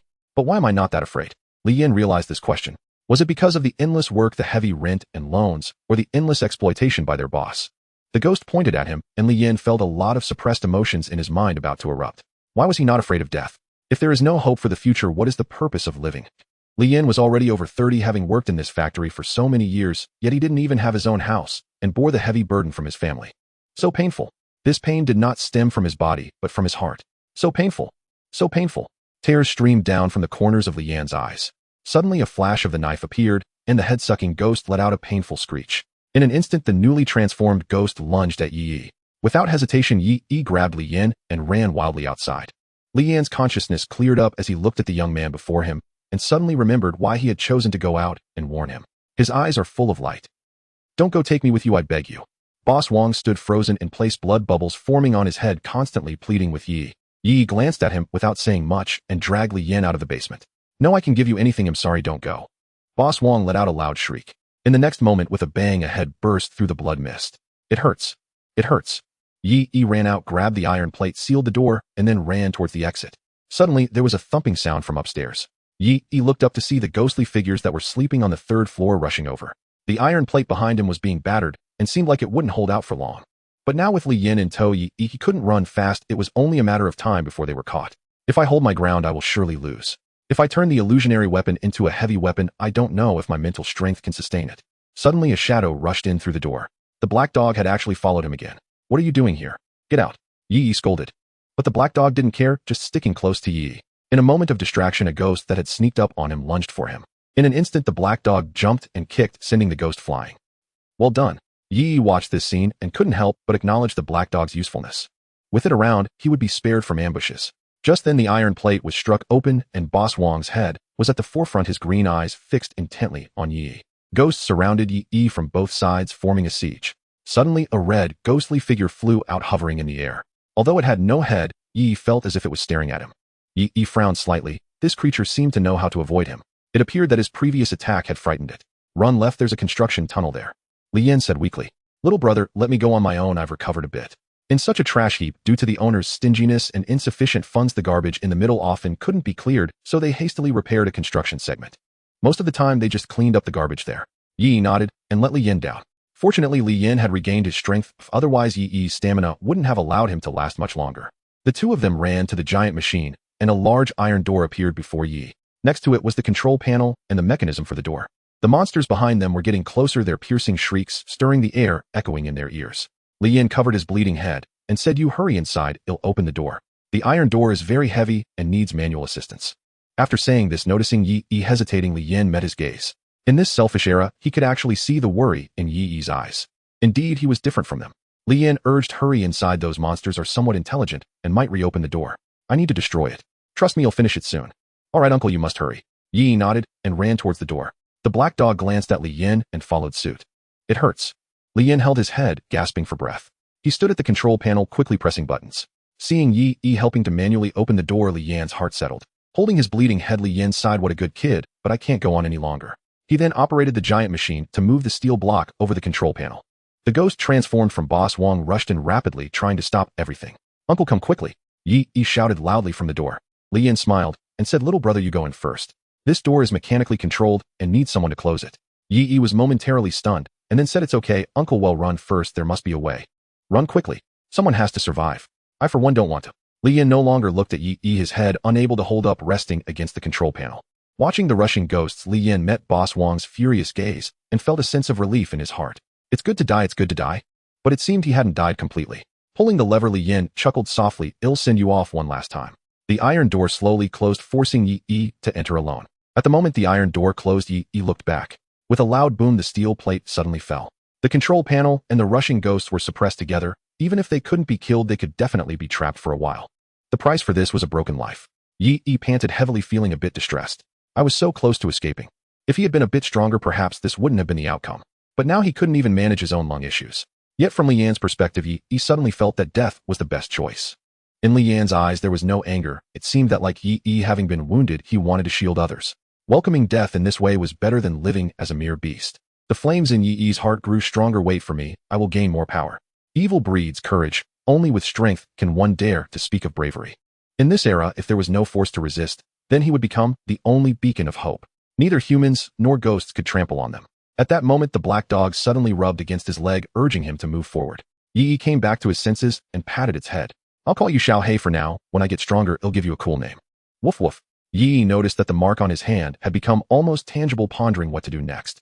The ghosts have been blocked, so the main ghost must be about to appear. Now the question is how to deal with this trouble. In the depths, the soul-sucking ghost had appeared at some point, hiding in the darkness. Yi coughed a few times, realizing his stamina was running low. Therefore the battle must end here. Looking at the terrain, it was relatively open, reducing the soul-sucking ghost's advantage of passing through walls. He just couldn't give it the chance to burrow underground. Yi squinted. If you've chased me here, then you won't get to dictate the terms. He stored the illusionary weapon and split the knife into two. In that moment, Yi clearly felt a sharp pain in his brain, realizing he couldn't push himself any further. As long as he could manage, things would be much simpler next. Yi looked at the black dog. Xiao Hei, it's up to you now. He then transformed the weapon into sharp fangs and fitted them onto the black dog. Yi transformed the knife into a long spear.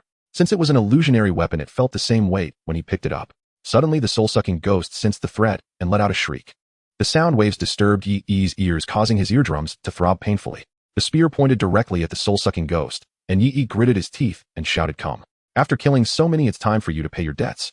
The soul-sucking ghost no longer waited and charged straight at him. But the target was precisely the black dog, whom Yi had high hopes for. It raised its hands again, and Xiao Hei immediately froze in place, its head seemingly about to explode. Beast, dare you attack? Yi shouted angrily, directly sweeping out with his spear. The weapon he had constructed made it feel effortless for Yi. The spear struck the soul-sucking ghost, dimming its figure. Screech. The soul-sucking ghost let out a cry and hurriedly tried to escape. But this time it was not so easy to escape. Xiao Hei broke free from control and dashed out, biting onto the soul-sucking ghost and holding it back. Yi had specially created a set of illusionary weapons for the black dog to deal with such situations. The soul-sucking ghost let out another shriek, turning to attack the black dog. But in the next moment, a fiery red spear flew out. With a thrust, the soul-sucking ghost's body was instantly pierced, its ghostly form gradually fading away. Its hand retracted and reached out again, trying to escape. But the black dog bit down once more. Yi, gasping for breath, approached, coughing up blood. Grinding his teeth, Yi grasped the spear's handle, coldly staring at the soul-sucking ghost. Die, all of you, die. With a sudden yank, the spear was pulled out, causing the soul-sucking ghost to tremble all over. In the next moment, its body completely disintegrated. Yi looked at the mark on his arm, which had already vanished. The ordeal finally came to an end. Let's go. Yi coughed a few times, suppressing the itch in his throat. Having resolved the trouble in the trash dump, it was time to investigate the nature and scale of this disaster. One person and one dog walked out of the tunnel together. Light flooded in and flames filled half the sky. Yi looked towards the city, his eyes wide open.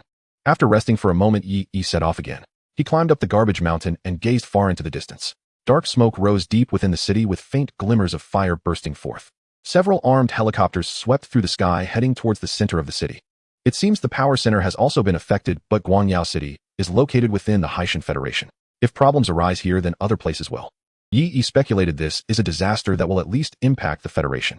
He descended from the garbage mountain and ran towards the large screen to confirm his thoughts. Major news is usually broadcasted there.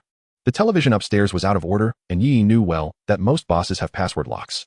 The streets were desolate with the flow of vehicles vanished and not a single person in sight. However, the bloodstains on the ground told Yi that something had definitely happened. Just ahead, he spotted a person and intended to inquire about the situation, but Xiaohei suddenly circled around him, refusing to let him pass. It is said that black dogs can sense things invisible to others. Yi believed this was a manifestation of heightened senses. Is there something wrong with this old man? Yi understood its meaning. The people on the street had vanished, leaving only the old lady in front of him facing away. She hunched over, her body subtly swaying. Yi noticed that her feet were already dripping with mucus. Moments later, there was movement on the panel. Cat Ghost, its main attack method is parasitism, causing harm through its physical form. Suddenly, a disheveled, beautiful woman burst out from around the corner. Judging by her attire, she appeared to be a high-class individual, not at work. Help! Someone please save me. She ran out in a frenzy, shouting about a monster. Before Yi could evade, a monster dressed like a servant broke through the wall, charging straight towards them. The monster had no face and several bullet holes in its body, yet showed no signs of injury. It simply hopped on one leg, wielding a bloodstained kitchen knife. Yi felt a pang of discomfort in his gums and slowly retreated in the opposite direction.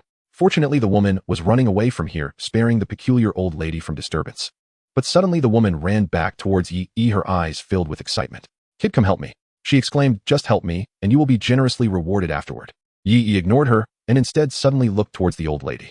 Sure enough, the old lady began to tremble violently, her neck twisting. "Don't come over here, go somewhere else," Yi warned. But the woman paid no heed and merely smiled coldly as she approached. She pulled out a gun from her bag, aiming it at Yi and frowned slightly at his dirty work clothes. "You lowly peasant, it's an honor for you to save me with your worthless life." After saying this, she pulled the trigger. But with a clink, the woman froze for a moment, shocked at the sight of the protective shield that shielded Yi. Yi shot her a cold glance. Full prepare to die. She ignored the warning and even tried to drag him down with her, endangering his life. He didn't need to settle the score, someone else would deal with her. Suddenly, the old lady turned her neck to look at the woman, her mouth stretching to her ears, revealing crimson sharp teeth. "So noisy." The woman stared in shock at the scene, her body halting as she contemplated fleeing in another direction. But the old lady lunged at her like a flash, causing her to recoil in fear. As she took a step back, she leaned against something. The woman stiffened, turning to see what was behind her. In the next moment, a flash of white light appeared, and the kitchen knife struck her neck. Oh! Blood sprayed everywhere, and limbs flew. The noble's illness only affects humans, to the ghosts they are mere food. Watching the woman being devoured, Yi dismissed the idea of further probing into the depths of the city. Suddenly, a hurried sound of footsteps echoed from a distance. Yi looked over and saw the patients from the hospital corridor running frantically. Not only them, but several factory workers he recognized were also fleeing in panic. They all shared a common trait, each bore a mark on their hands. Counting them, there were at least 50 people. Behind them, a swarm of heads pursued them, with familiar head-sucking ghosts floating behind, like grim reapers harvesting lives. The faceless man and the cat-faced old lady turned their heads simultaneously, seemingly more interested in these people abandoning the woman. In front, there are more monsters. Seeing the faceless man and the cat-faced old lady approaching, the crowd turned pale with fear. "I can't take it anymore. The bosses are driving us out while the monsters are hunting us." Li Guoming threw down his work cap in anger, shouting, "Charge through. Fight them." Inspired by Li Guoming, everyone took off their hats. The thin protective caps were easily crushed, symbolizing their pent-up emotions. Picking up anything that could be used from the ground, they all shouted, "Fight! Fight! Let's charge at the monsters." They grit their teeth and rushed towards the creatures, knowing full well it wouldn't change anything, but refusing to die in such a suffocating manner. Yet this fiery spirit bore no effect. The cat-faced old lady opened her mouth wide and let out a piercing shriek. Everyone froze in place, helplessly watching as the faceless man's knife fell, awaiting their demise. "I'm not accepting this. Why must it be like this for us? If we must die, let it not be in such a pitiful way." Li Guoming's heart burned with rage, yet he couldn't move an inch. These people would indeed suffer in vain for a lifetime.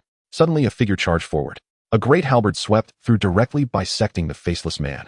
The crowd stared in astonishment at the emerging youth. Who is this? How is he so powerful? The cat-faced old lady noticed Yi's movements, slightly stunned. How was he not being controlled? However, she didn't think much of it, and took advantage of Yi's attack gap to bite at him. But Xiaohei was no pushover, immediately darting out to bite the old lattice neck. Yi withdrew and spun around, swinging the halberd once more and cleaving her in two. Everyone immediately broke free from the controls, staring in shock at Yi. Yi gasped for breath, exhausting his body. He pointed towards the landfill and reminded, "Head that way." "Oh, okay. Li Laoan looked at Yi Yi's work clothes and nodded blankly. When did we workers have such a fierce person among us? Yi Yi turned to look at the head-sucking ghost. Hey, it's you again, Yi Yi said, raising the halberd and pointing at it. The red ghost continued to float forward, paying Yi Yi no mind. In this world, no one could harm it. Its target was those with marks, and as for Yi Yi, it was left to its ghostly minion. Seeing this, Yi Yi laughed instead. What if you run away? Go. With a command, Xiao He charged forward, biting the illusory ghost. The head-sucking ghost straightened its body, letting out a piercing wail. It's too early to call for help. Yi Yi scoffed, launching a relentless assault. With the assistance of the black dog, eliminating the ghostly creature became exceedingly smooth, dealt with in a matter of moments. As the head-sucking ghost was annihilated, the ghostly minions froze in place, all self-destructing. At this moment, Yi Yi's advantage over the illusory type ghosts emerged. He was nearly immune to mental attacks, directly ignoring the ghost's control methods. Yet there remained one flaw: he could not enhance his physical attack methods. This rendered him passive in battles, relying heavily on ambushes and support from Xiao He. It seems it's time to prepare for the next reincarnation, Yi Yi murmured. Returning to the junkyard, the workers had been waiting for a long time. Upon seeing Yi Yi return safely, they all breathed a sigh of relief. During such times, having a strong person around allowed everyone to feel much more at ease. Li Guoming immediately stepped forward and scrutinized Yi Yi. When their eyes met, he was clearly taken aback. Well, young hero, you are indeed the hero of our workers. Suddenly, Li Guoming was tapped on the shoulder, and a woman behind him shot him a glare, pulling him back. Apologies, my lord, my father is rather straightforward and didn't mean any harm. Li Yin smiled obsequiously at Yi Yi. The surrounding workers of Li Guoming also hurried to explain for him. Since he was a strong person, he should have a certain status. Even though they were workers now, they would eventually rise to higher positions, so they had to adopt a submissive demeanor. Watching this scene, Yi Yi felt an immense pang of sorrow. This world appeared to be a modern society, but in reality, it was merely a rebranding of the slave system under the guise of so-called human rights. While those families and gentry could live comfortably and travel the world, the workers were bound to toil in a workshop for their entire lives. It would take 2 generations of savings to buy their own homes and 3 generations of hard work just to send their children to school. As for those like Yi Yi who lost their parents at birth, they would be forcibly conscripted for high-pollution jobs, becoming sacrificial pawns for their bosses. Workers are the least valued profession in this world. What Li Guoming had just said would indeed make a local feel upset. After all, even if someone is powerful, to say they are just a worker now and will not be in the future is a form of belittlement, isn't it? Yi Yi waved his hand, signaling that he was not angry. Let's move inside the factory, it's too dangerous outside. The crowd nodded, following Yi Yi inside. Yi Yi quietly pulled Li Guoming aside and whispered, "You're right." He then turned and walked upstairs. Li Guoming stood there in shock, and after a moment his face turned red. Wow, I really met a hero. Once upstairs, everyone surrounded Yi Yi with hopeful expressions. Yi Yi asked, "Does anyone know how to unlock the television? I need to understand what's happening outside." As soon as he finished speaking, Li Guoming jumped up and raised his hand. "I can. This brand of television is assembled in our factory." A crowd gathered around the TV, watching Li Guoming fiddle with it. Yi Yi waited patiently beside him. "Hey, can you do it?" asked a nearby worker.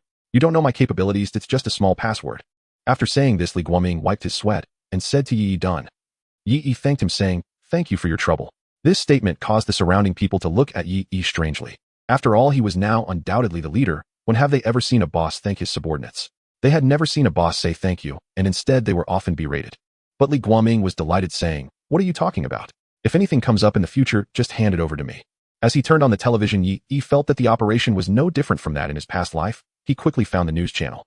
However, rather than saying he found it, it was more accurate to say that he entered directly into it.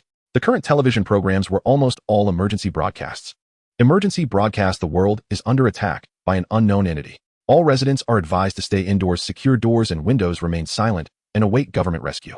We should believe that our military is very strong and capable of eliminating all invading enemies.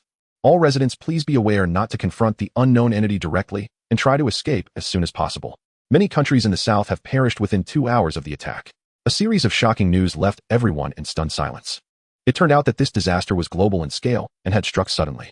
Terrifying entities like the skull-sucking ghost were present all over the world.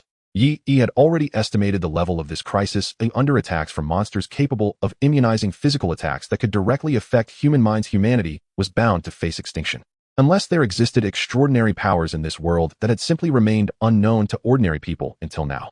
Otherwise, at present, Yi Yi was the only one capable of fighting back against the ghostly entities. Just as everyone was horrified by this disaster, the news changed. A new message was broadcast. Please, local governments, major companies, and universities expeditiously remove ordinary laborers, high-pressure workers, and servants from your institutions. Reliable analysis indicates that this demographic, which has lived under prolonged high stress, will become the primary targets of the unknown entities. Yi Yi listened to this segment in a daze. It seemed that those monsters indeed targeted workers primarily. The reason is likely due to the unknown entity's special preferences or patterns of killing. They perhaps prefer those with repressed emotions. Residents are advised to regulate their emotions and maintain a comfortable and relaxed state. They all understood the implication of this statement. Only those with homes could be considered residents. They had already been abandoned by society. The workers silently lowered their heads, trembling all over. So they were driven out for this reason. He didn't know how he felt. He only sensed that this world was cold. It was already tough enough, but they had to be marked as the primary targets for ghostly entities. Wonderful, just wonderful. Even ghosts know to pick at the weak spots and prey on the vulnerable. Seeing the fear and despair in everyone, Yi frowned and slammed the table. Listen up, folks, it's not those so-called leaders who abandoned us, it's we who have shed them. Yi stood up and shouted, in this world, all the benefits enjoyed by the nobles, gentry, and capitalists have been obtained through our exploitation. And now we are completely liberated. From now on, we will live for ourselves. Stand up, straighten your backs. We are not cattle or horses, we can live without them. We are human beings, dignified individuals. Starting today, we must reclaim the rights that belong to us as humans. Everyone looked over. Yi clenched his fists, his eyes burning with fire. Listen up, folks, we can be human again. Why should we hang our heads? Clench your fists and stand tall. As everyone listened, their eyes slowly widened and a glimmer of hope appeared in their gazes. It seemed reasonable. Such sentiments of rebellion had never appeared under the coverage of the Federation's propaganda. Li Guoming immediately stood up, raising his fist. Right. Those damn leaders never cared about us. It's about time. I won't serve anymore. Inspired by the two, the crowd cheered. You're right. We are no longer cattle or horses. We are human and can protect ourselves. Not to be cattle or horses, but to be human. Everyone clenched their fists. My lord, we will all follow your lead. Tell us what to do, and we will do it. All right, listen closely. The first thing we need to do. The crowd immediately focused. Everyone go put on more clothes. We cannot suffer from the cold any longer. Everyone was taken aback, then cheered. Okay. After they dispersed, Yi put away his smile. The hearts of the people had gathered, but how could they confront the impending threat? The marks on their bodies had been erased after Yi killed the ghostly entities, but facing the current situation, they would inevitably confront them again in the future. Moreover, he had more than one plan prepared. The whole city still had hundreds of thousands of workers. Suddenly a piece of clothing was draped over Yi. He turned to see Li Guoming and the others silently watching him, their eyes filled with eager hope. Yi smiled slightly, and his determined gaze and warm smile brought them a sense of comfort. As long as Yi stood firm, they would have hope. Feeling the warmth returning to his body, Yi was resolute in his intention to accelerate his rebirth. The next day, the cooldown period for rebirth ended. Yi immediately began his rebirth. This time he had to bring back something useful. Extraordinary, even more powerful. Extraordinary. Rebirth world, the world of talismans. Extraordinary class, your identity, an adopted homeless child. Current world's unrestricted conditions. Loyalty mission activated. Pledge your loyalty to the third princess of the Yanlong Empire. Yi suddenly opened his eyes, realizing he was in a small room. He is now 8 years old, dirty all over, and the person who brought him only gave him a piece of flatbread, but at least he wouldn't go hungry. There are many children like him here, apparently all adopted. However, what Yi couldn't understand was why the owner of this place wanted to adopt so many children. He looked around and searched through his memories. The societal state here resembles an ancient world where the extraordinary art of talismans is the main theme. Powerful talismancers can even traverse the void, traveling thousands of miles in a day, and a single talisman can destroy a city. How impressive! Yi thought about the scenes in his mind. Talismans fell from the sky, suddenly annihilating the volunteer team in their village, leading to its destruction, and thus he became a wanderer. Right, my loyalty target this time is related to loyalty towards a monarch, which should mean there will be proactive skills. Once the mission is complete, I will be able to obtain these proactive skills that I initially had. Yi became somewhat serious upon realizing this. The crisis in reality is drawing ever closer, and he must find a way for them to resist alongside him. Otherwise, the more people there are, the more burdensome it will be for Yi, leading to a path of death. Yi opened the skill panel to check what skills he had obtained. Proactive skill, Rage of the Common Man, Infinite Slaughter.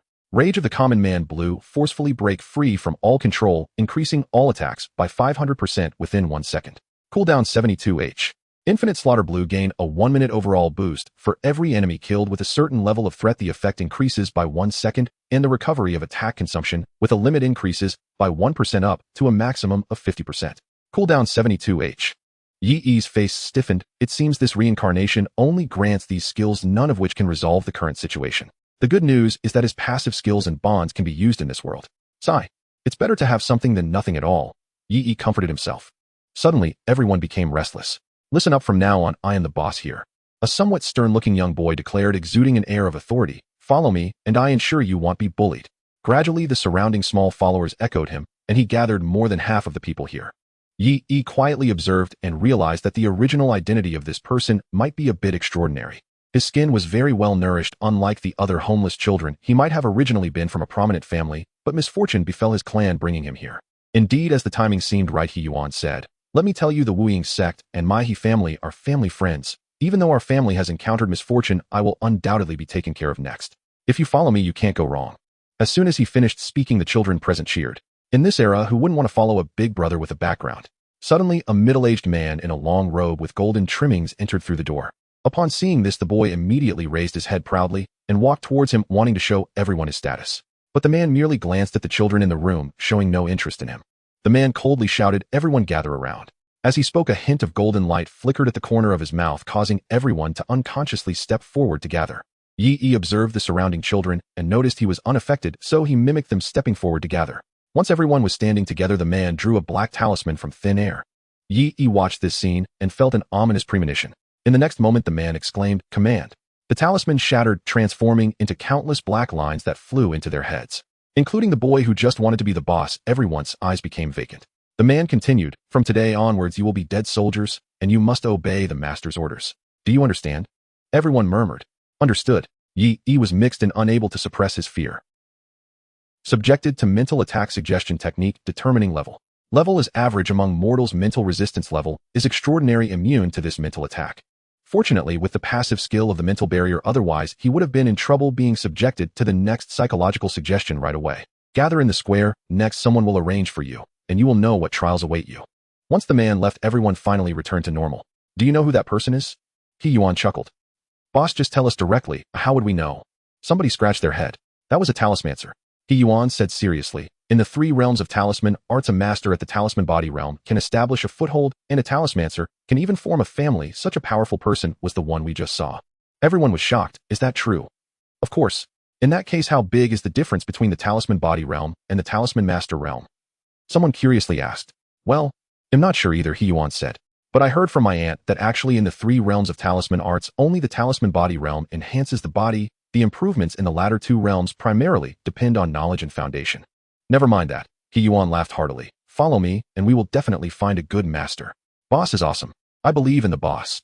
Watching this chaotic scene, Yi frowned. "Knowledge? What if knowledge is restricted?" Recalling the astonishing talisman arts from earlier, Yi felt a sense of dread. If a more powerful talismancer existed, could they influence him? And there was the matter of pledging loyalty to the 3rd princess of the empire. But the problem is, how do I find her? As they flooded into the square, Yi realized they were just a small fraction.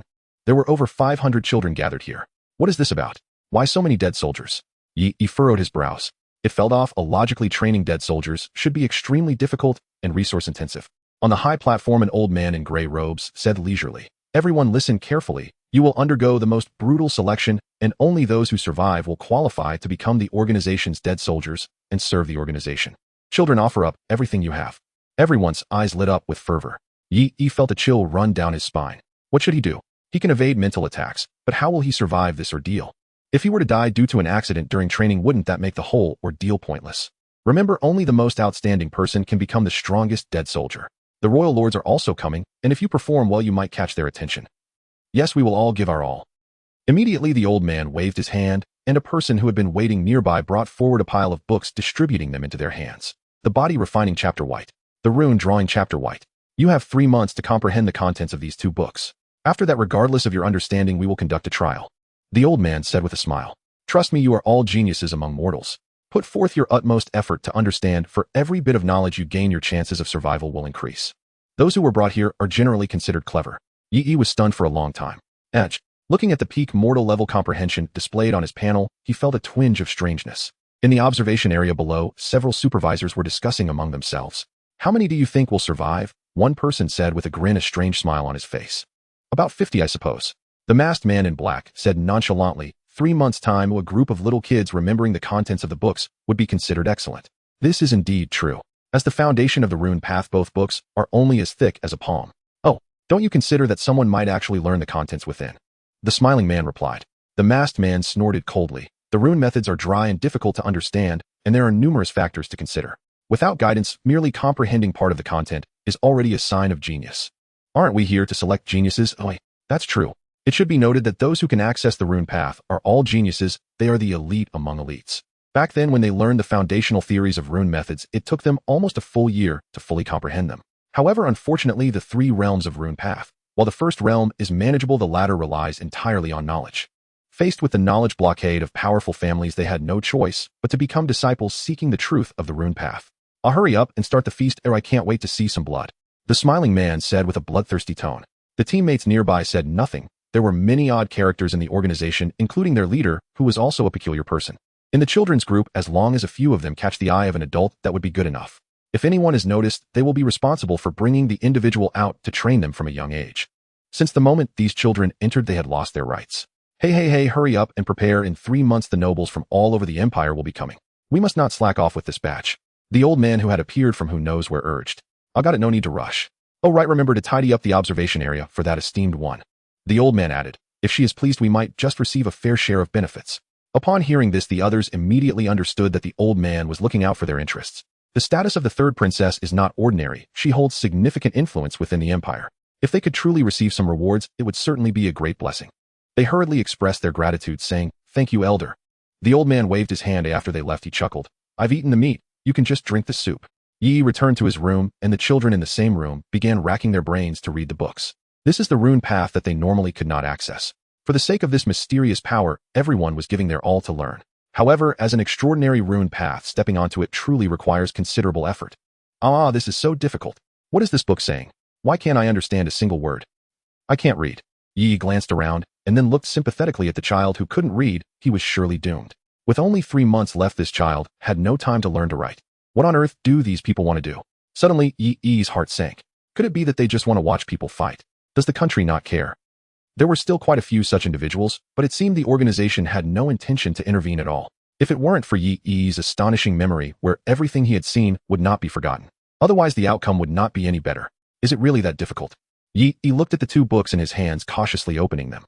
Yi slowly flipped through them, and his expression grew increasingly odd. Until dinner was finally brought in at night, Yi finally put down the books. He neatly arranged the 2 foundational books on rune methods, stacking them up as if they could serve as a stool. I finished studying. Yi said blankly, it's so simple. Why does it feel easier than learning programming? With a terrifying memory that retained vast knowledge and a super high comprehension ability, learning this felt like learning 112. Wait, perhaps there is some kind of pitfall. Yi picked it up again and checked once more. After repeatedly confirming his understanding of what the books intended to express, he finally stopped. Picking up the flatbread, Yi carefully observed the reactions of others. The children in the room had lost their appetite. The Spiritual Law Convergence Center, what was it again? I must study desperately, or I want sleep for the next few days. What have I seen? What on earth is written in this book? The people inside had nearly gone mad. They were just children, and they had to check the dictionary specifically provided by the supervisors to understand the text. Yi finally realized how powerful the peak mortal level comprehension truly was. From a literal standpoint, it represented the pinnacle of mortal comprehension used to understand a white level knowledge, which was simply too easy. Yi withdrew his gaze, feeling that he should not rest so early to avoid drawing attention. How about practicing first?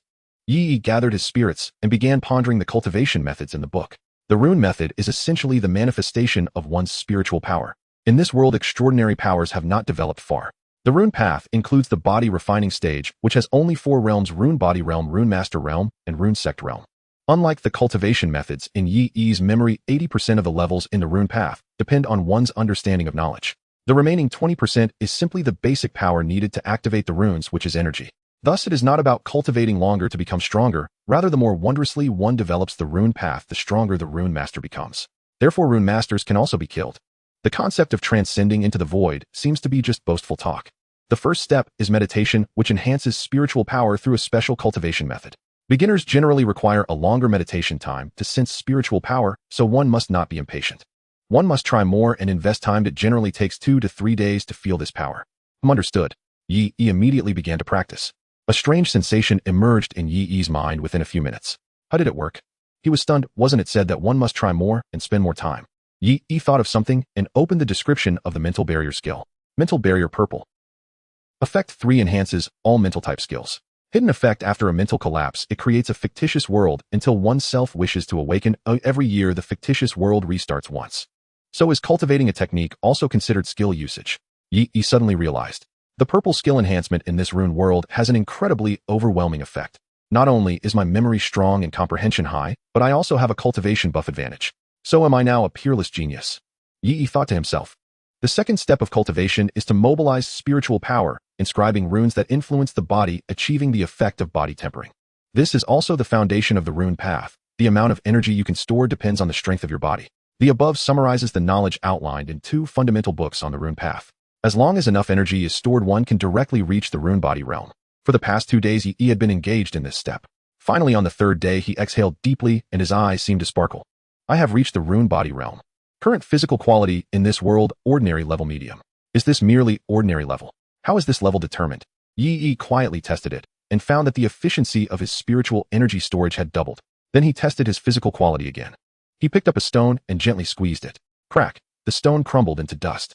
Yi estimated that his strength had reached 500 kilograms, already 8 times that of an ordinary person, and his speed and defense had also simultaneously reached an extraordinary level.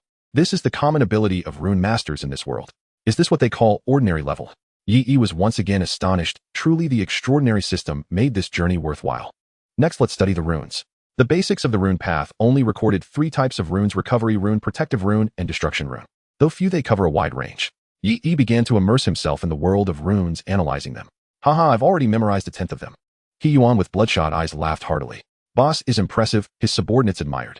While we haven't even memorized 50 pages, he has memorized a 10th. How did he do it?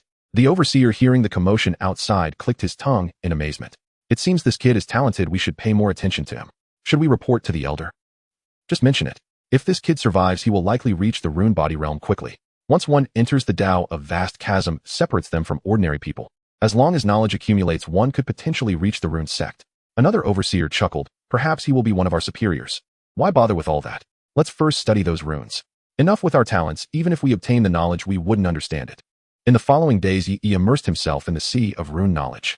The concepts of runes, their basic principles, the rules of rune formation, spiritual energy circuits, and command control all collided in Yi's mind. The knowledge of runes fused with Yi's programming knowledge from his previous life, resulting in a marvelous chemical reaction. Finally, he opened his eyes and posed his first question. Speaking of which, if the spiritual flow of runes is equivalent to a signal, then combining the various rules for forming runes could replace physical circuit components, right? Following this question, Yi raised a second one. Runes make up the runes, and the reason runes can exhibit various marvelous uses can be seen as the guiding role of runes, which is command. The formation of commands is extremely complex, so generally one first stores the runes before using them in battle. Runes need a carrier because spiritual power slowly dissipates when not flowing, which is why animal hides, tree bark, and other materials are needed as carriers. Suddenly Yi had a flash of inspiration. Then if I understand it this way, could I construct a rune computer? This way spiritual power would flow continuously, resulting in zero consumption, while also enabling rapid generation of runes, or even serve as a second extraordinary brain. Upon thinking of this, Yi's eyes lit up. He had not expected the knowledge he learned in his previous life could have such an application here. The collision of 2 knowledge systems surprisingly produced such a marvelous idea. If it could really be accomplished, he was sure it would have epic-making significance in this world. After noting down this idea, Yi etched runes onto his skin, and a rune gradually manifested. Once one enters the rune body realm, one can learn runes. As long as one learns runes, one can essentially be called a rune master. If Yi were to register in a small county now, he could actually be considered a rune master. This world's rune path system seemed very fragile to Yi. There is no essential difference among the 3. He felt that if the rune sect were unaware of his capability, they could also perish. If ordinary people ganged up on a rune master, they could potentially kill him in a fierce battle. In his previous life, the magical arts during the end of the law era in novels were even more powerful compared to this. Tisk, the more one learns, the more means one has right. Yi shook his head. Although it wasn't as extraordinary as he remembered, it was better than having nothing. After drawing the rune, Yi observed its reaction. This is one of the methods recorded in books for using protective runes. The materials for the runes can be taken from anywhere, so Yi made one conveniently. Protective rune. Once the rune took shape, it immediately melded into his skin, and Yi felt an invisible force protecting him. Moreover, this protective force was a dual protection of spirit and matter. This method is incredible. Yi immediately thought of the workers. If this could be used in the real world, it could save many people, a great contribution to civilization. He erased the protective rune as if nothing had happened. I must survive, complete my tasks. Only then can I continue learning. Yi strengthened his resolve. Since it's the 3rd princess as a member of the royal family, she must possess more extraordinary knowledge. Yi believed that with sufficient knowledge reserves, he would eventually complete the research on the rune computer. Time flew by quickly. I've noted it all down. I've memorized everything. He long walked out looking somewhat haggard. People around were astonished. He actually memorized it. That was 2 palms thick. A child with messy hair said blankly. I was only a 10th short of memorizing it. A bookish child said, somewhat unconvinced. Oh, he long chuckled.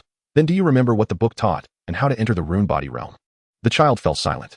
I've already begun the first step. He long exclaimed loudly. After 3 days of meditation, I have felt that thread of spiritual power. Suddenly an old man appeared before him, placing a hand on Heelong's head. Good, very good, the old man said with surprise. Are you from the He family? Heelong proudly replied, yes. Ha ha ha, no wonder you are from the He family. The old man laughed heartily. You found a gem here. Having a strong memory is not a big deal, but if someone can feel spiritual power in just 3 days, that is an absolute genius. There is hope for him to step into the Rune sect in the future. A genius with prospects for the Rune sect is a great treasure. The old man suddenly thought of something and pulled Heelong away. In a corner, the old man said seriously, I cannot pull you out, so remember you must achieve a certain ranking in this trial. That way you can catch the eye of those big shots. Do you understand? Heelong nodded proudly. The old man thought for a moment and then placed a protective rune on Heelong. This rune implanted by the shadowless sect will have the inspectors turn a blind eye. After all, these children are just cannon fodder meant to entertain during the trial. The real big players are those who master the runes. Among rune masters, strategic maneuvering and competition are what really count. The old man whispered, remember, try to unite with some companions and avoid those experts. As long as you don't act recklessly, no one will bother you. If you encounter them, just do whatever they say. After hearing this, Heelong understood the old man's meaning. He nodded, his eyes seemingly glowing red. Yes. In the courtyard, Yi silently observed the 2 bodies being carried away. They had not slept while trying to learn this knowledge and ultimately died of exhaustion. This is the cruelty of this world. Effort cannot change the outcome. A roar erupted. Gather, gather, gather. Hundreds of mentally exhausted children congregated in the square. On the way, the old man cast a curious glance at the spirited Yi. Among a group of children with dark circles and messy hair, Yi stood out remarkably. How come this kid looks so energetic? For a brief moment, he felt as if the boy had come for a vacation. For the past 3 months, they had been well fed and well cared for, even receiving new clothes, living more comfortably than himself. However, he quickly withdrew his gaze. The priority now was how to keep Heelong, this genius, alive. Spirit Recovery Talisman. At the command, a gentle spring rain appeared above everyone's heads. After a thorough drenching, all fatigue dissipated and everyone radiated renewed vitality. So this is a higher level talisman. Yi marveled, cradling the misty rain. With this downpour, all his mental fatigue vanished. Next, I will announce the content of the trial. The old man nodded. It was good that everyone had recovered. They could run faster later. First, your only goal is to obtain the tokens. The usual way to acquire tokens is from beasts or special locations. Each person must obtain at least 5 tokens. The one with the most tokens after the assessment will be the champion of the first trial. Yi nodded. These rules were fairly standard. Second, each of you will start with 1 token. Be very cautious. If someone else takes it from you, you will be deemed to have failed the assessment. Third, you will be cast into a perilous forest, and each of you will have only 2 days' worth of rations. Everyone must endure for 10 days to apply for the end of the assessment. As the words fell, the square fell into silence. Listening to this terrifying selection mechanism sent shivers down Yi's spine. From the very beginning, it was a heartless meat grinder. But the next moment, an intense roar broke out in the venue. Kill! Kill! Kill! All the children except for Yi released a fierce killing intent, shouting frantically. For the highest honor, to become the strongest death warrior, they would slaughter their kind to claim first place. The old man watched this scene with satisfaction. Enough madness would provide ample excitement for those adults. Everyone follow me. In the next moment, a group of strangely dressed individuals appeared from nowhere around them. They all raised their hands simultaneously, and streams of energy flowed from their palms, coalescing into a large talisman shimmering with golden light. A sudden intense sensation of weightlessness ensued, and Yi's body soared into the air, following the old man into the distance. Watching this series of maneuvers made Yi drool. When could he do that? I must obtain that higher-level talisman. Yi had adjusted his mindset over the past few days. While the reincarnation skill was of little use, this cultivation system was immensely beneficial. Now, regardless of what was said, he had to claim first place.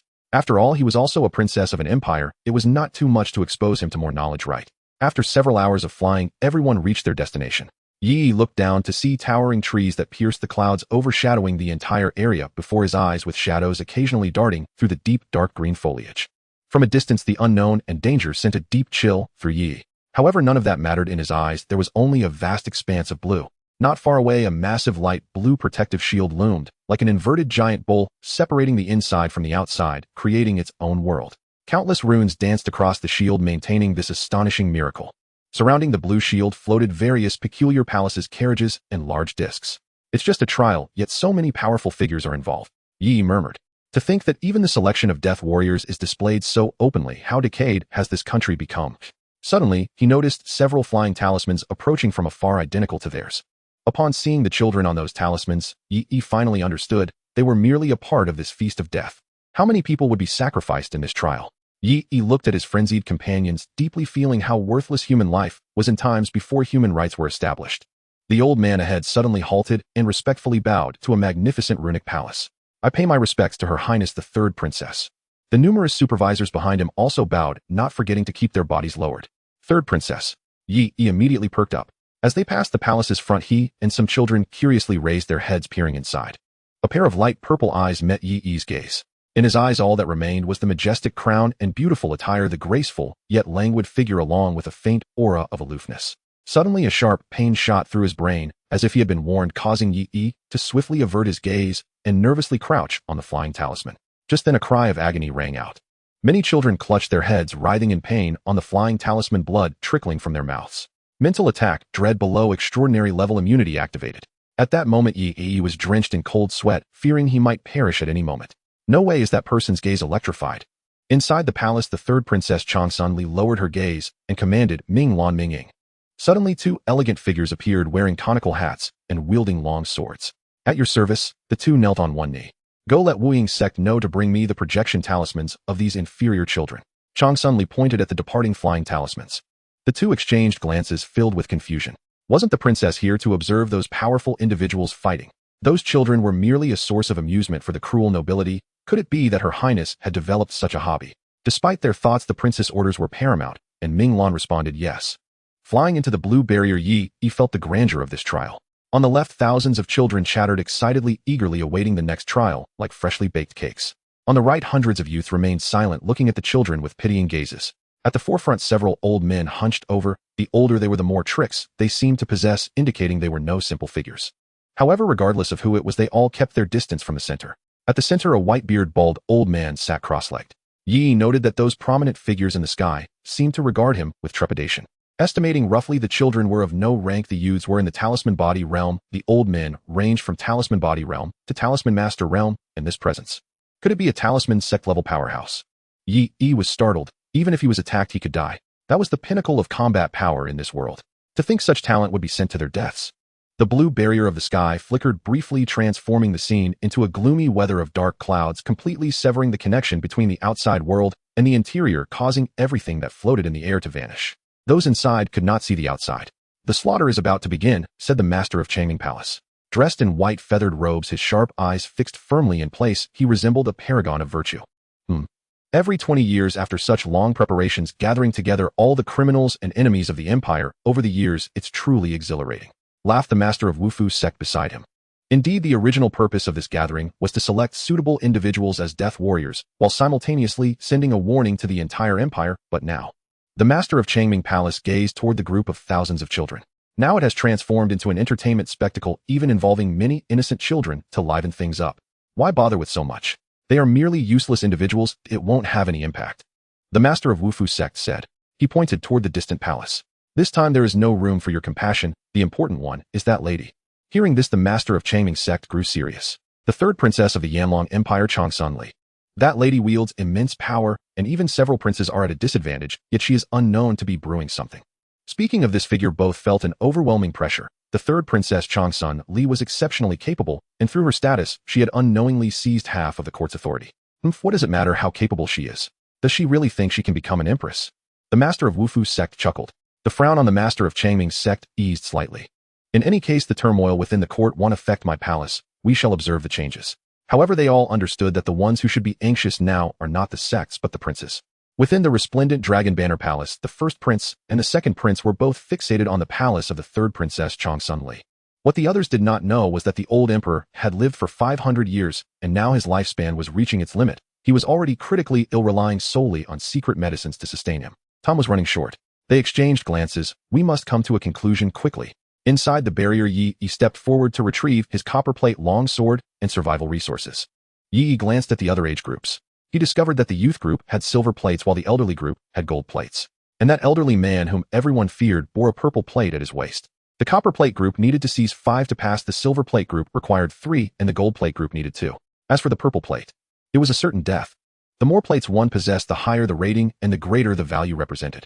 The youth group was whispering, "Hey, I heard that the purple plate is a pardon plate. The one who obtains it can be pardoned by the empire and regain their freedom." What?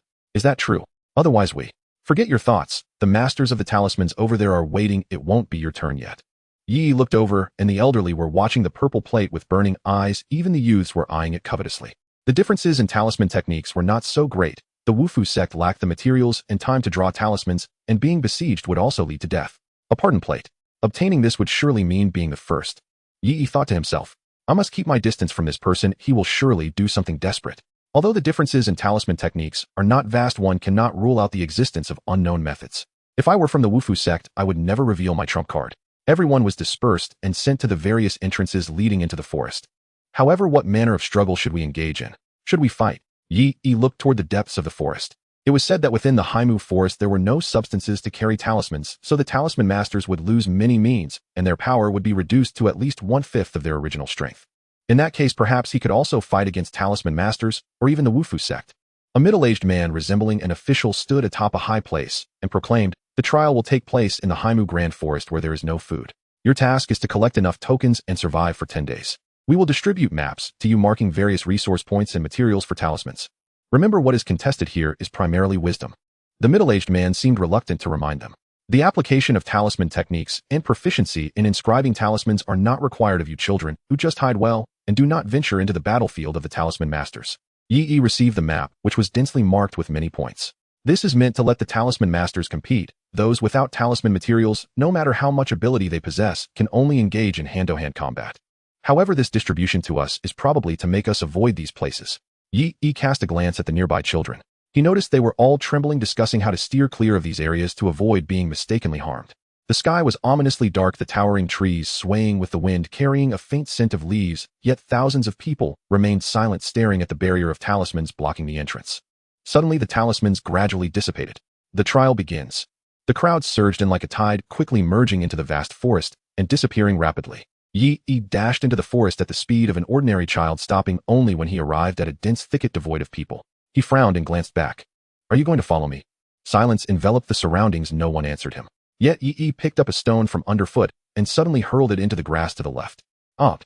After a scream, a person tumbled out of the grass, blood streaming from their head, collapsing to the ground. Following that, 5 individuals emerged from the grass, surrounding Yi with their long swords drawn. The 5 glared fiercely, saying, hand over the token or we will kill you. Yi raised an eyebrow. Should I kill them? After a moment, Yi made a decision. These children are pitiful beings under the control of suggestive talismans. There's no need for me to add to the slaughter. These people are all children. One should not kill for the sake of killing. Leave immediately or don't blame me. Yi pointed at the unconscious person and said, I can knock one out so I can defeat all of you. The 5 exchanged glances, seemingly coming to a consensus. I live with him. I guarantee he hasn't learned any talisman knowledge. He just eats and sleeps all day long. All right, we trust you. We can't let this soft persimmon go. As long as you hand over the token, we won't kill you. The leader among the children said sternly. Yes, we won't kill you. Another child described, being injured is very painful. You wouldn't want to feel that pain, would you? Hey, I heard that after death you can see your father and mother. A small, timid-looking child suddenly piped up from behind. The leader of the children scolded angrily. What are you talking about? Once a person dies, there's nothing left. Attack. In the next moment, a child behind Yi swung a long sword at his head with the back of the sword. Wasting so much time, the token, your food, and your life must all be given. The leader shouted frantically. Boss, it wasn't said like this at the beginning. Shut up, do you know what intimidation means? The leader was nearly driven mad. Sigh. Yi sighed, don't blame me. Just as the long sword was about to strike Yi's head, his figure suddenly vanished. Where did he go? Boss, he's behind you. Before the leader could react, a slap landed on the boy's face. After a spin, the boy lay on the ground unconscious. Yi took his token and looked at the remaining 4. They were stunned, and then simultaneously glanced at the one who had called Yi a waste. Where's the soft persimmon we talked about? The boss is gone. Should we still go? The timid child asked. We have already attacked. If we don't, will he let us go? Someone rebuked angrily. Let's go all out. The 4 children rushed forward with a cry. 2 seconds later, Yi looked at the 6 tokens he had obtained effortlessly, sighing at the 6 unconscious individuals. Why go through all this? I already said him not to be trifled with. Yi shook his head, gazing at the nearest talisman material point on the map. He pondered for a long time. No, let's go to the next resource point instead. This point is close to him, but also close to others. It is bound to become a battleground for many. Currently, it's unclear what the combat capabilities of the other talisman masters are, making it unwise to engage directly. No, let's go to the 3rd resource point. That would be safer. Yi thought again and made up his mind. The confidence in his actions was bolstered by the enhancement of mental skills. His bonus amplification was stronger than that of other talisman masters. The The consumption speed was less than the speed of mental recovery, allowing him to achieve a higher speed. Moreover, his consumption while inscribing talismans would also diminish, allowing him to inscribe talismans without limits. Calculating this way, he would be the first to reach the third resource point. However, if someone else were to arrive before he would also employ special means. As Yi headed directly towards the third resource point, the competition among the youth group was extraordinarily fierce. Boom. Just after entering the forest, a fierce battle erupted at the first resource point. Suddenly, after a brief light chirp, a massive and blazing fireball descended from the sky, shaking the ground upon impact. The onlookers in the distance turned pale. This was the conflict among talismans, masters of battle, in which they could not possibly participate. Let's go to the second resource point. The leader Li Feng said, "We must reach the second resource point. As long as we collect the materials for the talismans, it will suffice." Acquiring the talismans at the second resource point will enable them to engrave the talismans, thus providing them with a means of self-defense. As for the third resource point, they had no intention of going there. Because it was too far, they would lose many advantages. Their goal was to survive and obtain enough tokens. Moreover, the engraving of talismans required a significant amount of time. Only skilled talismans masters could utilize special means to accomplish this, while those in the talisman body realm could not. If they traveled a great distance to the third resource point while the competition at the second resource point concluded, especially with talisman's masters arriving, they would end up with nothing. When the group arrived at the second resource point, Li Feng and the others were pleasantly surprised. In front of them were 10 boxes of talisman materials, enough for their group to last until the end. As they opened the boxes, they suddenly discovered a blueprint for a talisman engraving method inside, the control talisman. This was a valuable find. As a former scion of a prestigious family, Li Feng understood how severe the knowledge blockade regarding talismans was. Each talisman was created after extensive exploration. Perhaps the effect of a certain talisman could serve an incredible purpose under specific circumstances. Quick, take the materials and go. Li Feng rushed forward to grab a box and prepared to flee. But in the next moment, the surrounding grass stirred and 3 teams appeared, all glaring intensely at the box in his hands. "Li Xiao, don't rush off, share half with us. If you give us 1 or 2 boxes, we will join you in fighting against others." "What nonsense. Everyone knows your character." Li Feng looked at the increasing number of teams, cold sweat breaking out all over his body. This is bad. With so many people competing, it seemed bloodshed was inevitable today. Meanwhile, Yi pressed on at full speed without rest, and upon reaching the destination, indeed found no one there. 12 large boxes of talismans were laid out before him along with some food. Yi approached and opened a box. "Oh, is this a blueprint for talismans?" Yi was pleasantly surprised, not expecting such a delightful surprise. After reviewing the crafting method, Yi understood how to proceed. The control talisman, as the name suggested, is meant to allow the talisman's master to control others or objects with their will. Yet Yi grasped another layer of meaning. Control talisman issues a command, upon meeting conditions controls the specified target. Isn't this just a trigger? Yi's eyes lit up as he looked at the 12 large boxes of talismans, and a brilliant idea sparked in his mind. With a modern way of thinking, Yi approached the problem in a clever manner. If I create a simple talisman program allowing the control talisman to function as a sensitive device to sense changes in the external environment, then when conditions are met, it will immediately activate the prepared talismans. Wouldn't that create an exceptional trap talisman array? According to the knowledge Yi had learned thus far, talismans must be activated by a talisman's master to unleash their power. The method he discovered could perfectly resolve this issue. Most importantly, using this world's methods, talismans could not achieve such results as the methods were too crude, expressing everything in plain text. Various complex spiritual energies would cause the talismans to burst. Yi's programming knowledge came in handy. To a programmer, the world consists of ones and zeros, which would not overload the talismans. Without further ado, Yi immediately began his research. Controlling the complex runes, within minutes a talisman appeared in Yi's hands. If anyone else had witnessed this scene, they would surely have dropped their jaws. For a talisman's master in the talisman body realm, it took at least an hour to carve a talisman. Such a situation was practically unheard of. Thanks to Yi's extraordinary talent, such tasks became extremely proficient for him after just a few attempts. The consumption of spiritual energy is almost negligible. It seems this world's talisman path does not exert much consumption on my spiritual energy, and my recovery speed is even faster. He casually flicked a killing talisman into the air. The attack method of the killing talisman is an explosion.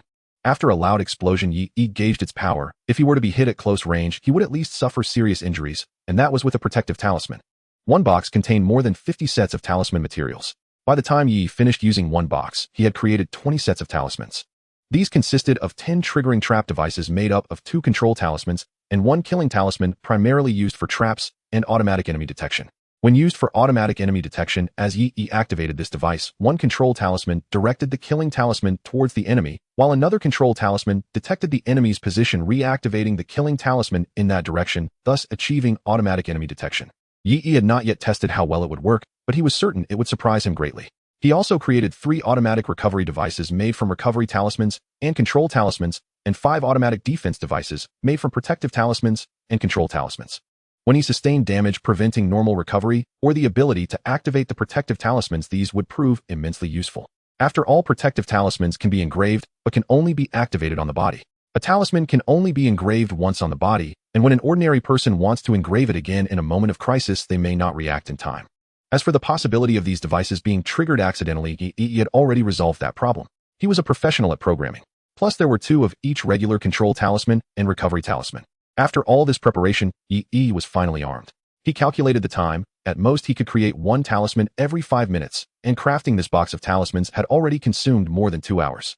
If someone like him rushed towards the 3rd resource point immediately, they would probably be quick enough to test his devices. Estimating that in another 5 or 6 hours he would encounter the first wave of enemies coming this way, Yi looked at the remaining 11 boxes with a total of 550 materials. He could still utilize a few more boxes. If he couldn't take them away, he would hide them all and protect them with several traps.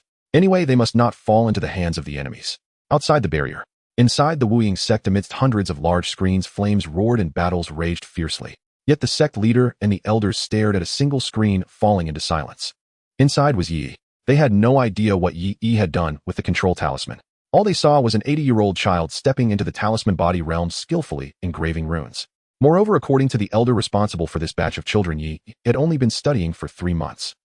In just 3 months to reach this level, such a rarely seen prodigy had been discarded by them as mere trash for trials. Bang! Everyone looked in horror at the sect leader, whose stone table had shattered into pieces. The sect leader took several deep breaths, finally managing to suppress his anger somewhat. His eyes were bloodshot as he said, "I must obtain him. If I cannot have him, I will destroy him. If they do not regain control over Yi, who knows whether he will repay them later." On the other side, Ming Lan and Ming Ying were both stunned. They had thought that the princess was merely curious about a dirty child, never expecting to witness such a shocking scene. In the symbol master realm, without special symbol techniques to assist, how could one inscribe a talisman in just a few minutes? This is something only a powerful symbol master could achieve. Does he not feel mentally exhausted? Can his consumption keep up? How can he not make mistakes? The 3rd princess, Chang Sun-Li, smiled as she watched this scene, a faint glimmer of light flashing in her eyes.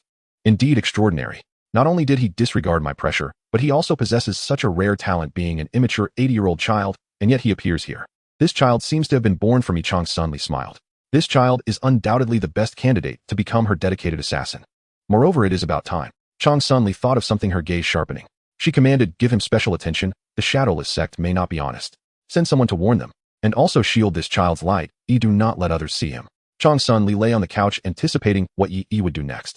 At the 2nd resource point, the long sword held by Li Feng was stained with blood. The smell of blood filled the air, the wind tousling his hair and revealing his chiseled face, though his eyes appeared somewhat dim. The sensation of the long sword in his hand felt almost imperceptible.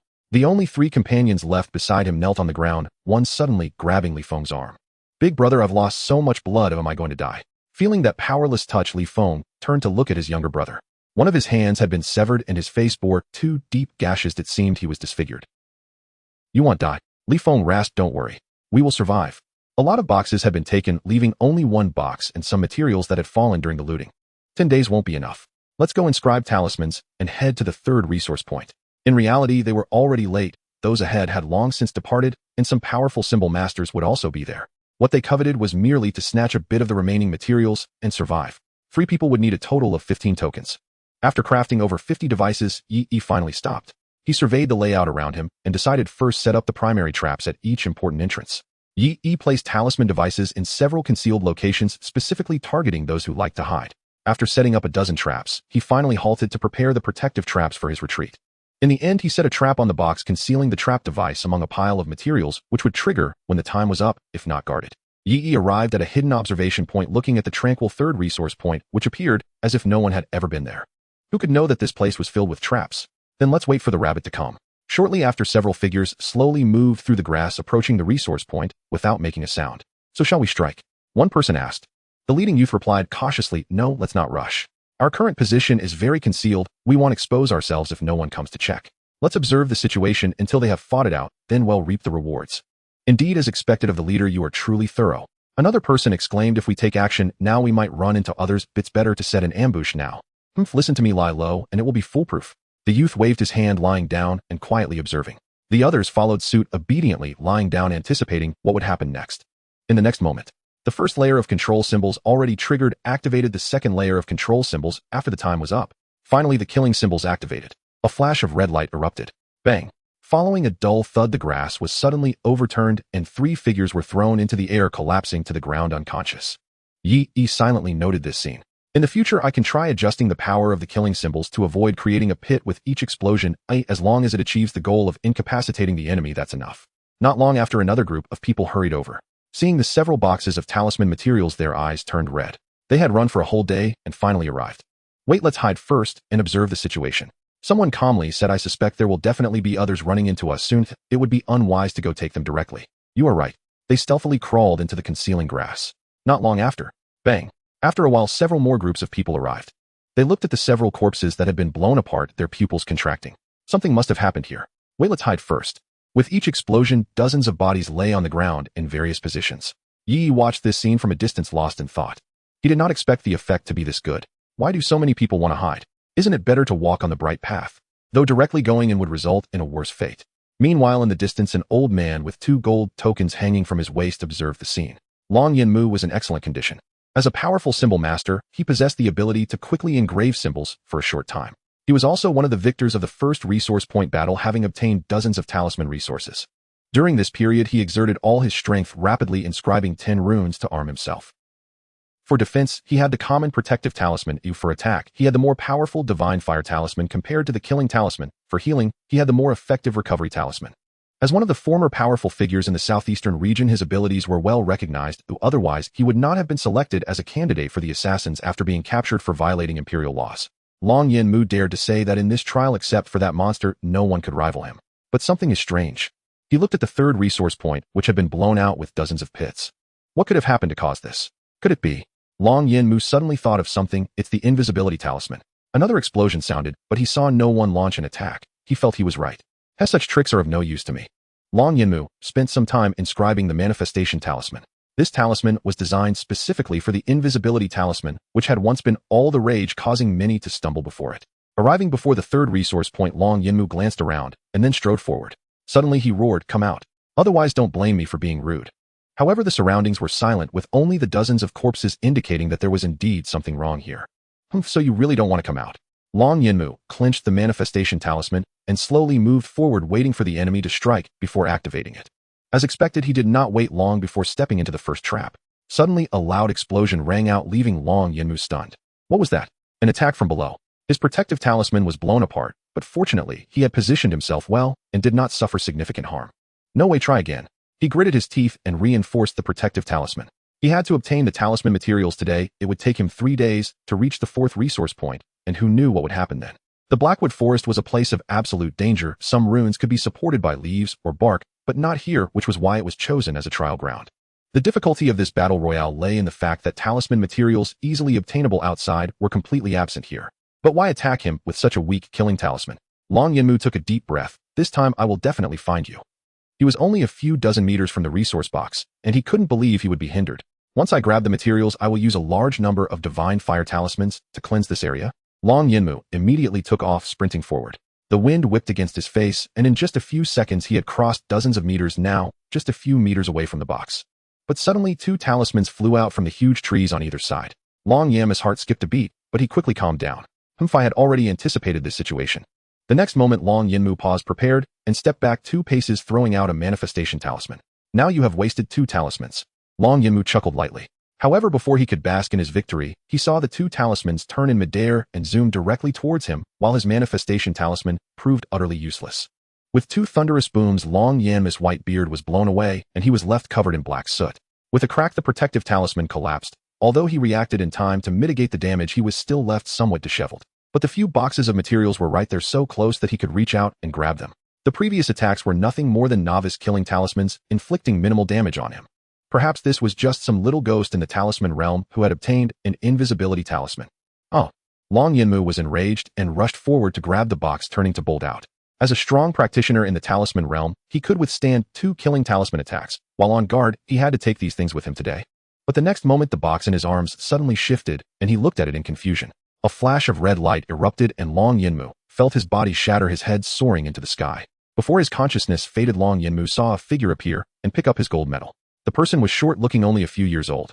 Long Yanmu's eyes widened in disbelief as he watched the scene unfold. How could this be? Yi observed the entire process of the talisman realm powerhouse's fall and drew his conclusion. The power of the talismans was still too weak, Yi said seriously.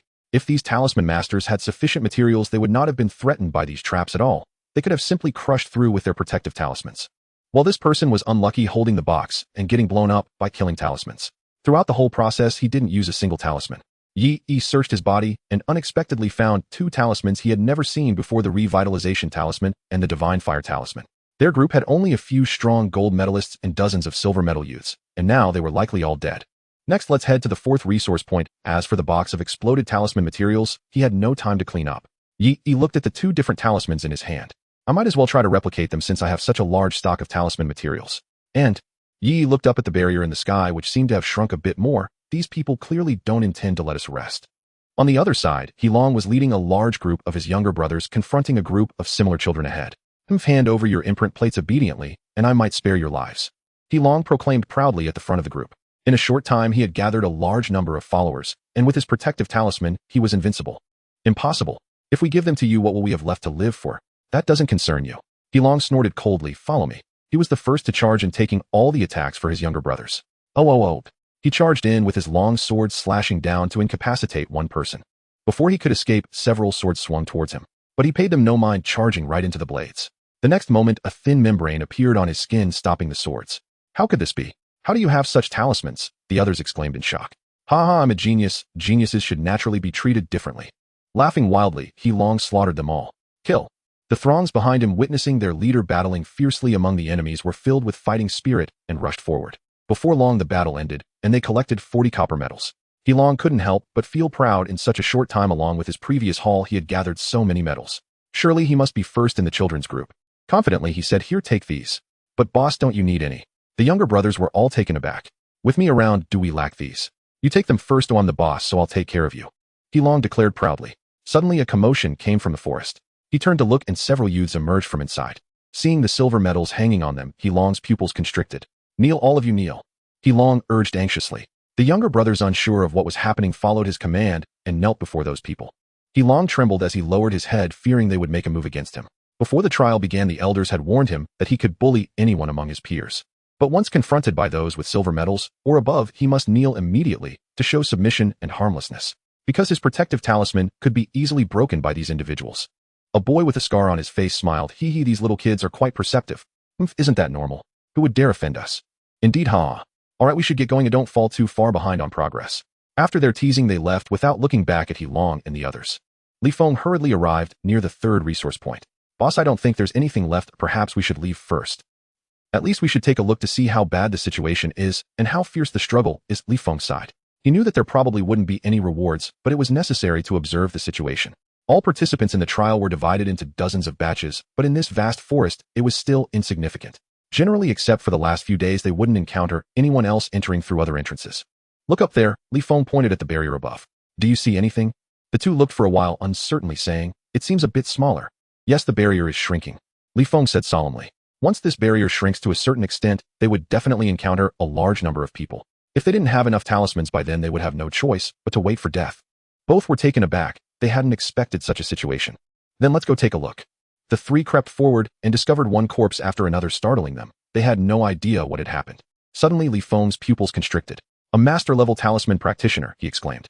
The 2 turned to the source of the sound and saw an elderly man's broken body lying there, seemingly unable to close his eyes in death. How is it possible that a master-level talisman practitioner has fallen here? I don't know, but it must have encountered some terrifying figure, Feng said. Quick look, these are scattered talisman materials, one person exclaimed joyfully. The 3 felt around and finally found over 20 relatively intact materials. This trip was not in vain. Feng observed the surroundings and suspected that this might have been the work of a single person. He designated some of the talismans as recovery talismans to further heal his brother's injuries later. Let's go to the next resource point. Feng stood up and walked forward, glancing back at the broken site. Thank you. If it weren't for this mysterious person, they might not have obtained a single material. Outside, the Shadowless sect received a warning from the 3rd princess. His expression was tumultuous. The small schemes he had intended to enact had to be abandoned. Sigh. Do we just have to watch him grow? Shin, the sect leader, thought for a moment and comforted himself. While his retaliation is just a possibility, and even if he grows up he will only be a death warrior. After all, many sects in this world have offended too many people, yet only a few have been exterminated. Talisman practitioners in their long lives pursue enlightenment in their thoughts. Suddenly a figure appeared before him. Chen noticed the blazing dragon pattern on his shoulder and exclaimed, "The Crown Prince." The Crown Prince Changsun Mo smiled and said, "What troubles you, sect leader? You seem quite worried, why not share it with me?" Chen's expression changed. He didn't know whether to speak or not, but seeing Changsun Mo's gradually darkening expression, he decided to tell everything. In the royal conflict, a small sect like the Shadowless sect, even if they could escape, what use would it be? Changsun Mo furrowed his brow after listening. Originally, he had come to check on the third princess movements, but he hadn't expected that an exceptional genius had emerged here. "Give me the recorded footage," Changsun Mo ordered, still somewhat skeptical. How could an ordinary wandering child possess such shocking talent? After watching the footage, he finally became serious. To snatch someone, the Crown Prince fully understood that he couldn't outmatch them. To keep someone, he also knew that with the third princess methods, those Phoenix Guards would definitely be uncatchable. If it weren't for the fact that the third princess was a woman, they wouldn't be allowed to cause a ruckus here. But if this child fell into her hands, he was already a death warrior, and in the future, he would undoubtedly become a significant threat. After thinking it over, Changsun Mo felt his mind becoming dull. He couldn't find a way to break the deadlock. Therefore, it had to be done this way. He looked at Chun, the sect leader, and said, "No matter what, he must die. But the rules are set. We cannot directly interfere with the situation inside."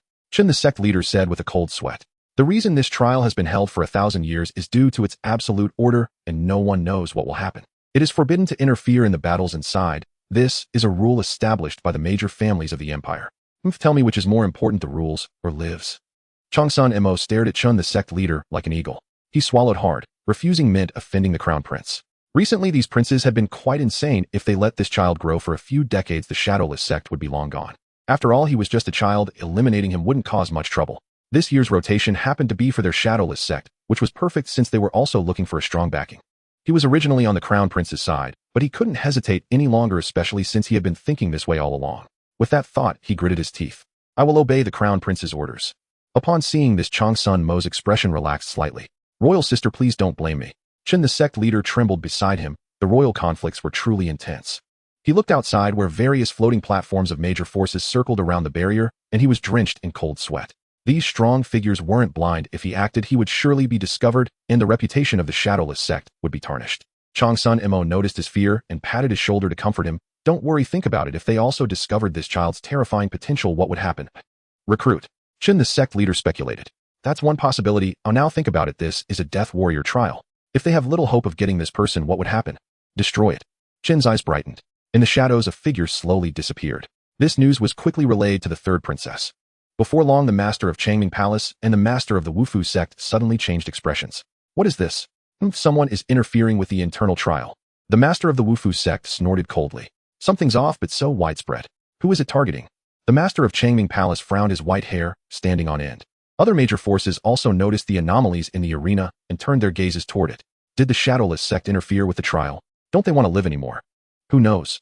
Let's just watch the changes. On this side, Yi, who was on his way, was using the control talismans in his hand to perform some unusual operations. After using 2 boxes of materials to study the fire talisman and the rejuvenation talisman, he finally deciphered the drawing methods for these 2 talismans. During this process, he also gained other interesting insights.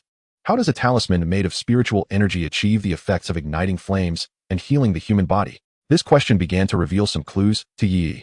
Each time a talisman was released, there would be some changes in the surroundings. This strange change triggered an energy transformation in the material world. For example, when the destruction talisman exploded, the spiritual energy would dissipate, creating an internal vacuum and external pressure. After the spiritual energy dissipated, this pressure would impact the internal vacuum environment, causing an explosion, but this explosion would also produce fire. Yi speculated that it must be some kind of guidance from the talisman that caused the fire to appear. By the way, why is the rejuvenation talisman more effective than the recovery talisman? After observing for a long time, Yi finally grasped a remarkable point. Overlay, the rejuvenation talisman has 2 layers. The lower layer is the recovery talisman, while the upper layer is not entirely the same as the recovery talisman's inscriptions, but there are many overlapping parts. Why does doing this allow the healing effect of the recovery talisman to reach several times its original effectiveness? With this question in mind, Yi arrived at the 4th resource point. This resource point was already close to the center of the forest, but for some reason, he always felt something was amiss. Originally, there would often be fierce sounds of battle in the forest, but now they were rarely heard. Yi thought for a moment and decided to create more talismans just in case he encountered danger. Suddenly a beam of golden light struck towards Yi. The appearance of this light was so abrupt that Yi didn't have time to escape and was hit. However, Yi felt nothing wrong and took a moment to digest the knowledge that flooded his mind. This is the aid from the third princess. Yi exclaimed with delight. The golden light brought him a wealth of knowledge. Although it was all basic rune knowledge, it was precisely this foundation that mattered.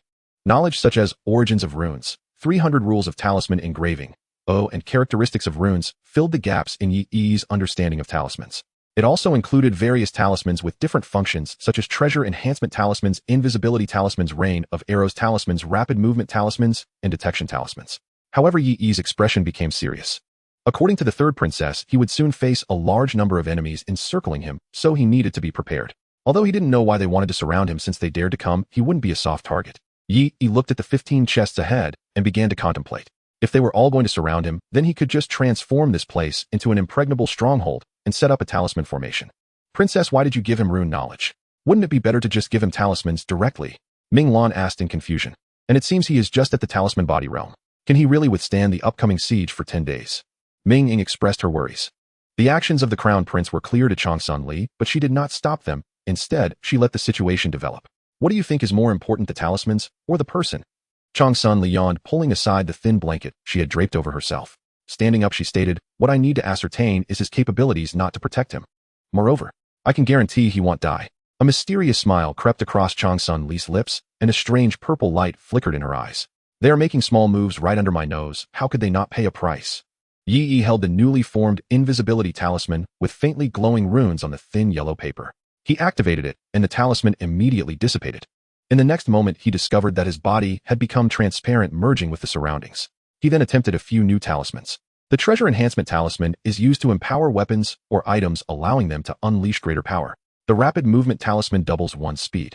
As for the rain of arrows talisman, as its name suggests, when activated, a barrage of arrows falls from the sky. After glancing at his surroundings, he noticed a swamp to his left. He slapped his forehead. Who said I must stay at the resource point? Yi could easily build his defensive stronghold in the swamp. Currently, the runes Yi controlled included attack types, killing talisman, explosive low consumption, divine fire talisman, high power, high consumption, rain of arrows talisman, large area attack. State types, rejuvenation talisman, high consumption, high healing effect, recovery talisman, low consumption, low healing effect, protective talisman, low consumption, can stack multiple times, rapid movement talisman, high consumption, but objectively effective, and treasure enhancement. Talisman used to empower weapons or armors. Control and detection types, control talisman, primarily used for controlling command components, can only perform contact-based hold control as a switch. Detection talisman, used to replace sensitive components, serving as a more accurate signal transmitter and signal generator for non-contact control. Now the time Yi required to draw talismans was decreasing. He could create a talisman in as little as 3 minutes. With over 700 talisman materials, he was eager to see who had the more powerful firepower. 3 days later, the youth group from other entrances finally arrived here. They gathered together and counted their numbers, surprisingly totaling over 200. This accounted for half of the entire group. With over 200 experts at the talisman body realm, who exactly were they going to encircle? I heard from above that as long as this siege succeeds, they can pass through directly. Ha, that's easy. It's just about killing a tiny child, isn't it? What storm can he stir? Let's quickly complete the task. The 200 youths discussed among themselves. Some were once prodigies, others were victims of family rivalries, and some had truly committed offenses. Yet now, without exception, they were all prepared dead men. Now that they could survive without resorting to slaughter, they were certainly willing to do so. The shadowless sect continuously relayed Yi's location to them and reminded them to be wary of his traps. They had never heard of talismans that could operate independently of the caster. The shadowless sect had also tried to combine control and other runes, but none achieved the effects that Yi's did. Has he completely given up since he hasn't escaped? One person laughed heartily. Everyone be cautious and pay attention to the tactics mentioned by the shadowless sect. After saying that, they began to surround the swamp. One by one, experts at the talisman body realm leaped and dashed through the trees, reaching the swamp with incredible speed. Unlike the somewhat illuminated black wood of Shun Lin, the swamp was dark despite the absence of tree leaves overhead, with a strong stench of decay and alcohol permeating the air. The ground at the edge of the swamp was icy cold, feeling like an iron plate. The scout detected nothing unusual and waved, "Follow me." After saying that, he stepped into the swamp. In the next moment, a strange red light flickered beneath his feet. Before he could see what was happening, boom, a figure shot up into the air, landing among the crowd behind. He struggled to get up, looking at his shattered protective talisman, confused about what had happened. The onlookers fell silent, staring at this scene. Was this the trap the shadowless sect spoke of? Someone asked, "Who will go and scout again?" No one answered. "All right, why is everyone so timid? It's just a couple of small traps, isn't it?" A burly bald man stepped forward, looking down on everyone. Wasn't the trap already triggered? As long as we follow the same path, what harm can such a trivial attack do? The crowd nodded, agreeing with his reasoning. The sturdy man then walked in the direction the previous person had taken. As soon as he stepped in, nothing happened at all. See, a bunch of cowards. The burly man chuckled and continued forward. The crowd behind him let out a sigh of relief. Shall we give it a try too? But before he finished speaking, a massive fireball suddenly descended. Boom. The burly man evaporated into thin air along with his protective talisman. As the group first stepped onto the swamp, they silently withdrew their feet. If even the protective charms couldn't shield them, what were they to do? Yi observed this scene from a distance. Indeed, the divine fire talisman could directly break through the protective charms and annihilate the enemy, but the consumption was too great, exceeding my mental recovery rate during production. Yi nodded, thinking that once he grew stronger, he could fully equip himself with divine fire talismans. But I haven't even begun my main act yet, he chuckled. To kill me, you must see if you are worthy enough. Suddenly, a talisman flew in, and everyone received a message: if you can't make it, just roll away. I'll consider it a direct elimination and wait for death. This opportunity belongs to others. Their faces turned pale with anger, realizing they couldn't leave upon arrival. What a beast. All right, let's charge in that direction. What good is being afraid? We're bound to die eventually. Another person stepped forward. His abdomen was exposed, a scar marring his fierce face. The target is inside. If we kill him, we won't have to fight each other, and might even have a chance at being released. What are we waiting for? You're right, if we wait any longer, we'll all die. Kill. Everyone fully activated their protective charms, which manifested as a broad blue shield. With the shield upheld, they surged into the swamp like a tide, the mud swirling and killing intent boiling. Before they could take several steps, a rain of arrows suddenly descended. Fall back. Seeing their intention to flee, Yi chuckled. You think you can run after entering? Do you look down on my programming abilities? Just as they were preparing to retreat, several killing talismans flew up from the mud. Boom. The deafening explosions resounded, and the fierce winds prevented the group from retreating, causing some of their protective charms to wear down. Before they could catch their breath, another wave of arrows fell. Oh. After this onslaught, dozens of those who charged in were cut down. The man with the exposed abdomen was stunned for a moment. Why didn't those killing talismans explode when they charged in? Yet, understanding his way of thinking, he could never fathom how Yi achieved this. However, he quickly realized that once they entered, leaving would not be so easy. Don't stop, oh, charge. Seeing that the crowd still had intentions to retreat, he shouted angrily, what good is running? If we leave, our efforts in coming here are wasted. Everyone suddenly understood that this was the strongest moment for their group. Even if they charged out, there was no way back. Don't be stingy with the talismans, use them all. After speaking, those with healing talismans began to treat the injured, while those with killing talismans started attacking the swamp, trying to clear the traps. Those with excessive protective charms took the lead, paving the way for the group. Over 100 people formed a team in this critical moment. This gave Yi a strange feeling. He felt like the final boss, while these people were the warriors coming to hunt him down. Unfortunately, it's useless, Yi sighed. Although the divine fire talisman consumes a lot, I didn't just make one. Over 100 warriors charged towards Yi. But the next moment, 4 fire god talismans surged with the rain of arrows into the ranks. The mud splashed up the air, thick with the smell of blood, and the swamp became chaotic with scattered chunks of flesh emitting thick white smoke that was intensely hot. After several rounds of bombardment, only the fierce man with the exposed abdomen remained. He sat in despair atop a pile of corpses, his eyes looking at Yi as if he were a monster. No, it's impossible. How could someone achieve this? He muttered. Even a powerful talisman master couldn't single-handedly kill over 200 talisman warriors. Moreover, in this desperate place, how could he have time to create so many talismans? Yi glanced at him lightly and casually tossed out a killing talisman. Monster. Monster. Boom. This batch has been dealt with, and I've also collected a lot of talisman materials, but the trouble is just beginning. Yi looked up at the sky. The once massive protective shield had now shrunk considerably, and it seemed to be converging towards him, a storm brewing. At this moment, Yi was unaware that the outside world was already completely shocked. The emergence of the trap flow strategy was simply a terrifying killing move in this world. If this technique were to be used at the borders, how could the enemy invade? Those engaged in the dark industries envisioned various uses. If large quantities of talismans were placed around another sect's mountain gate, wouldn't it threaten an entire sect? The leaders of some major sects suddenly sharpened their gazes. This boy must be captured. Otherwise, he absolutely cannot be left alive.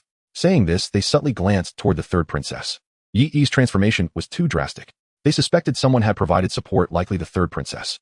They were already a top sect, now seeking stability. Such an unpredictable variable was a disaster for any sect. If the third princess were to control the talisman usage methods in this boy's hands and cultivate him into a talisman sect-level assassin, no one would be able to live in peace in the future. As for breaking the rules, as long as they didn't personally intervene, it wouldn't count as breaking the rules. This was a natural disaster in the world of talismans. They were doing it for justice. In the palace, Changsun Li had watched the entire process. An unusual light flickered in her eyes. If I could grasp the principle behind this method. Changsun Li seemed to have thought of something. In that case, it seemed there was no need to wait any longer. She could seize the throne directly. Your Highness, what should we do? It seems they want to eliminate this child, Ming Lan said with concern. Changsun Li lazily closed her eyes, drew out a token, and tossed it to her. Mobilize the Phoenix Guards if necessary. Take him away directly. Although Changsun Li made other arrangements, she could not disclose them to Ming Lan and the others. Ming Lan took the token in surprise. The Phoenix Guards of the third princess were powerful talisman-level experts. This showed that although the third princess appeared unconcerned, she was actually taking this very seriously. In the Blackwood Forest, the elders who had already reaped significant rewards suddenly received an order. Go to the swamp, kill the target, and completing the task will absolve your crimes. They all perked up and suddenly looked toward the direction of the swamp. And in a hidden place, a figure bearing a purple token opened its eyes. Before it lay a drifting talisman. Kill someone, and you will be absolved of death. Yi affixed a talisman to his long sword. Instantly, the blade became sharp, not changing the original physical form, but gaining an additional layer of a sharp, invisible light curtain. He systematically attached the other props with talismans. After donning everything, Yi felt his power had doubled. As expected of talisman civilization, it has reached such heights on this path. Yi exclaimed. The protective charms are primarily used for flesh and blood bodies able to be replenished with spiritual energy at any time, while the weapon talismans can be detached from the user. One can imagine that a regular talisman master would be fully equipped with defensive gear. However, what Yi was unaware of was that weapon talismans were national-level talismans used to arm armies and reinforce city walls. Generally, only royalty could use them privately. After preparing everything, Yi tied his long hair into a ponytail. He instantly transformed from the look of a mad scientist to that of a dashing figure. Even at just 8 years old, he carried an impressive presence. The sky gradually darkened, and the massive barrier was about to converge on the swamp. Heavy pressure, descending, mixing blood and mud. The wind flowed silently, rustling through the leaves. Yi grasped his long sword, gazing into the dark depths of the forest. Pairs of eyes filled with killing intent slowly emerged. The Blackwood Forest fell into darkness as numerous luminescent talismans were activated, hovering in the air and illuminating the surroundings. Yi glanced over. 26 elder gold medalists gazed into the distance. Over 200 silver medal youths were eager to try, and behind them. Yi looked over and saw more than 1,000 children standing behind the elders, seemingly unaware of what had happened. It seems everyone from the trial ground has arrived. Yi clicked his tongue. Although the third princess had explained the reason to him, this scene was still quite shocking. Now he firmly held the marshland position, embodying the stance of a lone hero guarding the pass. Outside the barrier, the master of the Bright Palace observed the scene with a serious expression. The master of the talismans rubbed his stubble and commented, that kid is surrounded by so many people, he's probably doomed. Not necessarily. What? A mere child of the talisman body realm can turn the situation around. The master of the talismans expressed his confusion. No, you underestimate this kid. The methods he created to manipulate talismans from outside his body are not so simple. The master of the Bright Palace said, for a talisman master, the most important thing is the talismans, which have a range of attack. Did you notice that this kid has always been at the center of the arena? This means that to attack him, one would have to cross a vast area of marshland in between. The master of the talismans realized, in that case the situation is not yet determined. However, with the trial having come to this point, that kid is likely doomed. If Yi is not killed in the arena, there will inevitably be a strong talisman sect master who will personally step in and take him down. The master of the Bright Palace stroked his jaw, glancing at the distant third prince's palace, uncertainly saying, it should be fine. Once a person begins to invest, they either continue or stop the losses in time. However, he had just noticed a subtle fluctuation of energy, likely indicating that the Phoenix Guards had made their move. The 26 elder gold medalists stepped forward, and the silver medal youths hurriedly cleared a path for them. Zhongli Binglong looked around and bowed to his colleagues, saying, well then, everyone, let's go together. All the elders nodded and immediately soared into the air. The terror of talisman masters was manifested at such times. As soon as Zhongli Binglong stepped into the marsh, a red light flickered, but he was already prepared for it. With a flash of his protective talisman, he blocked the killing talisman. He let out a cold snort and gazed toward Yi in the distance. Today, even the gods cannot save you. More than 20 figures charged forward. After a few steps, the divine fire talisman appeared, and this time they finally took it seriously. The three advanced to activate their protective talismans, blocking the gigantic fire from outside, but simultaneously all their protective talismans were destroyed. You all stay in the team, Zhongli Binglong commanded. The three elders nodded in agreement, as this had been previously discussed. Yi furrowed his brows, as sure enough the trap he set with talismans had been leaked to them. This was troublesome. At this rate, it wouldn't be long before he had to face a group of people filled with murderous intent. But I'm not an easy target either. Yi snorted coldly and embedded a control talisman underground. If you can reveal my setup, do you know how the formation will operate? As soon as Yi activated the control talisman, the entire marsh seemed to undergo a chemical reaction. Wait, something is moving beneath the marsh. One person exclaimed in shock. What is that? It's coming. In the next moment, a divine fire talisman was swept up by the control talisman and flew out from among the elders. Those who had lost their protective talismans stared in horror at this scene. Run fast. But before they could escape, the divine fire talisman detonated, annihilating all 8 who had tried to resist the talisman attacks. The remaining 18 swallowed hard and exchanged glances. Zhongli Binglong's heart sank. He knew that this temporary alliance was over. They had originally guaranteed that the ones carrying the burden would not be harmed, which was why they were willing to venture forth. Now, however, they were told that with the protective talismans gone, the first target would be them. Who would dare to take the risk? Zhongli Binglong gritted his teeth and said, "Let's retreat." But before they could move far, several talismans suddenly fell from the sky. Arrow Rain Talisman, Quick Step Talisman, and Killing Talisman. With a loud bang, the powerful driving force of the Killing Talisman combined with the Arrow Rain Talisman, producing immense lethality. Under the acceleration of the Quick Step Talisman, hundreds of arrows fell like bullets. Along with the piercing shrieks of the arrows, the painful screams of people emerged. Divine Fire Talisman. Some quick-reacting individuals took advantage of the moment when their protective talismans were still intact to activate their trump card attack talismans. Fireballs flew toward the arrows, but only partially countered them. Zhongli Binglong crawled onto the shore, gasping for breath as he looked at the team that originally consisted of 26 members. Now only 13 remained, a direct reduction of half, and most had lost 1 or 2 protective talismans. "Kid, wouldn't it be better to just die obediently?" Zhongli Binglong shouted angrily, his white hair bristling with rage. Li Feng, watching from a distance, was also extremely shocked. These were talisman masters, normally the ones making others suffer. Now they were in such a dire state. He had heard that that little brat was only in the talisman body realm, on the same level as them. "Hey brother, could he be that mysterious person?" Li Feng nodded at his younger brother's words. "It's likely him. It seems that only he possesses such ability. Should we go after him? If we kill him, we can avoid the trial and receive treatment." The younger brother eagerly held up his severed hand. However, Li Feng thought for a long time and shook his head. "Let's observe the situation first. This person inadvertently helped us, and besides, even if we win, it would be futile." After saying that, Li Feng led his team to retreat. The spectators outside were already dumbfounded. Some had fiery eyes, not knowing what to think, while others showed fear and harbored murderous intent. Yet some were quite pleased. The third princess lay on a couch with Ming Ying feeding her grapes one by one. Chang Sun Li raised the corner of her mouth, somewhat amazed. "You've brought so many surprises." After saying that, she tossed another gold medal. It was clear that Chang Sun Li intended to increase her investment. On the other side, the mood was far less calm. "What? Are you sure Chang Sun Li sent the Phoenix Guards?" The first prince was somewhat furious. "Order them to do whatever it takes to kill him, but if they can capture him quietly, that would be fine too." Beside him, Master Chen frowned. The first prince was the most indecisive in his actions. His capabilities paled in comparison to the third princess. If the third princess had been a man, perhaps Master Chen would have already made a decision. The second prince stepped forward and said, "Brother, there's no need to panic. The Shadowless sect has already contacted that special prisoner within of this kid is undoubtedly doomed." The first prince came back to his senses. What the second brother said is right. If even talisman path experts cannot kill him, then I can't rush into anything either. The second prince chuckled, waiting for this calamity to pass. Then with this foolish brother taking care of the third sister, it would be his world. The first prince let out a long sigh of relief. "By the way, is there any news from the princess?" "None for now." "That's good." The first prince smiled. "She keeps talking about the great trend of the times, and now that the various sects have united, this also counts as a great trend." The second prince echoed, "You're right, brother." "Ha ha ha."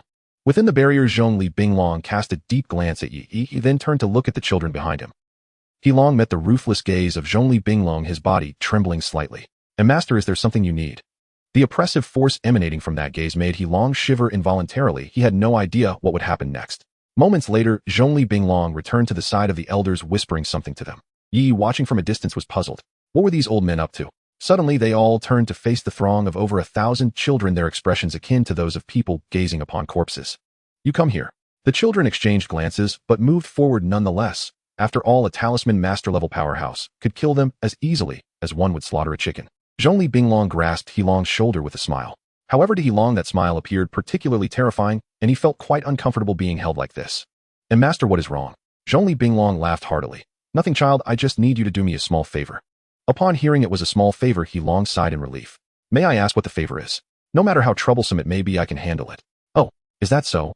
Zhongli Binglong smiled like an old chrysanthemum, pointing to the marshland engulfed in darkness.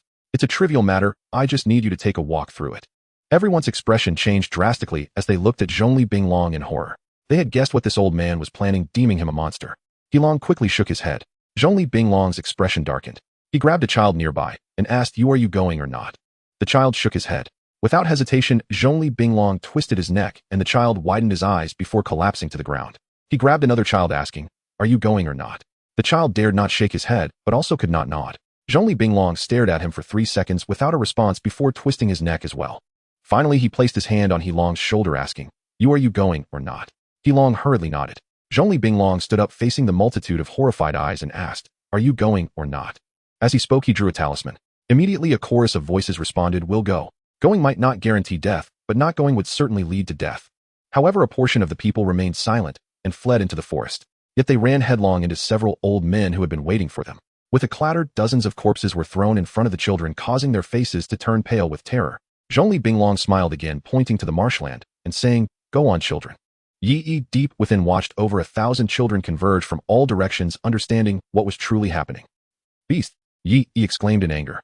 They intended to force him to dismantle the trap, and at the very least could drain his talismans. The marshland rumbled ominously, and any children attempting to retreat would be killed on the spot by the supervising elders. They were compelled to move forward to their deaths.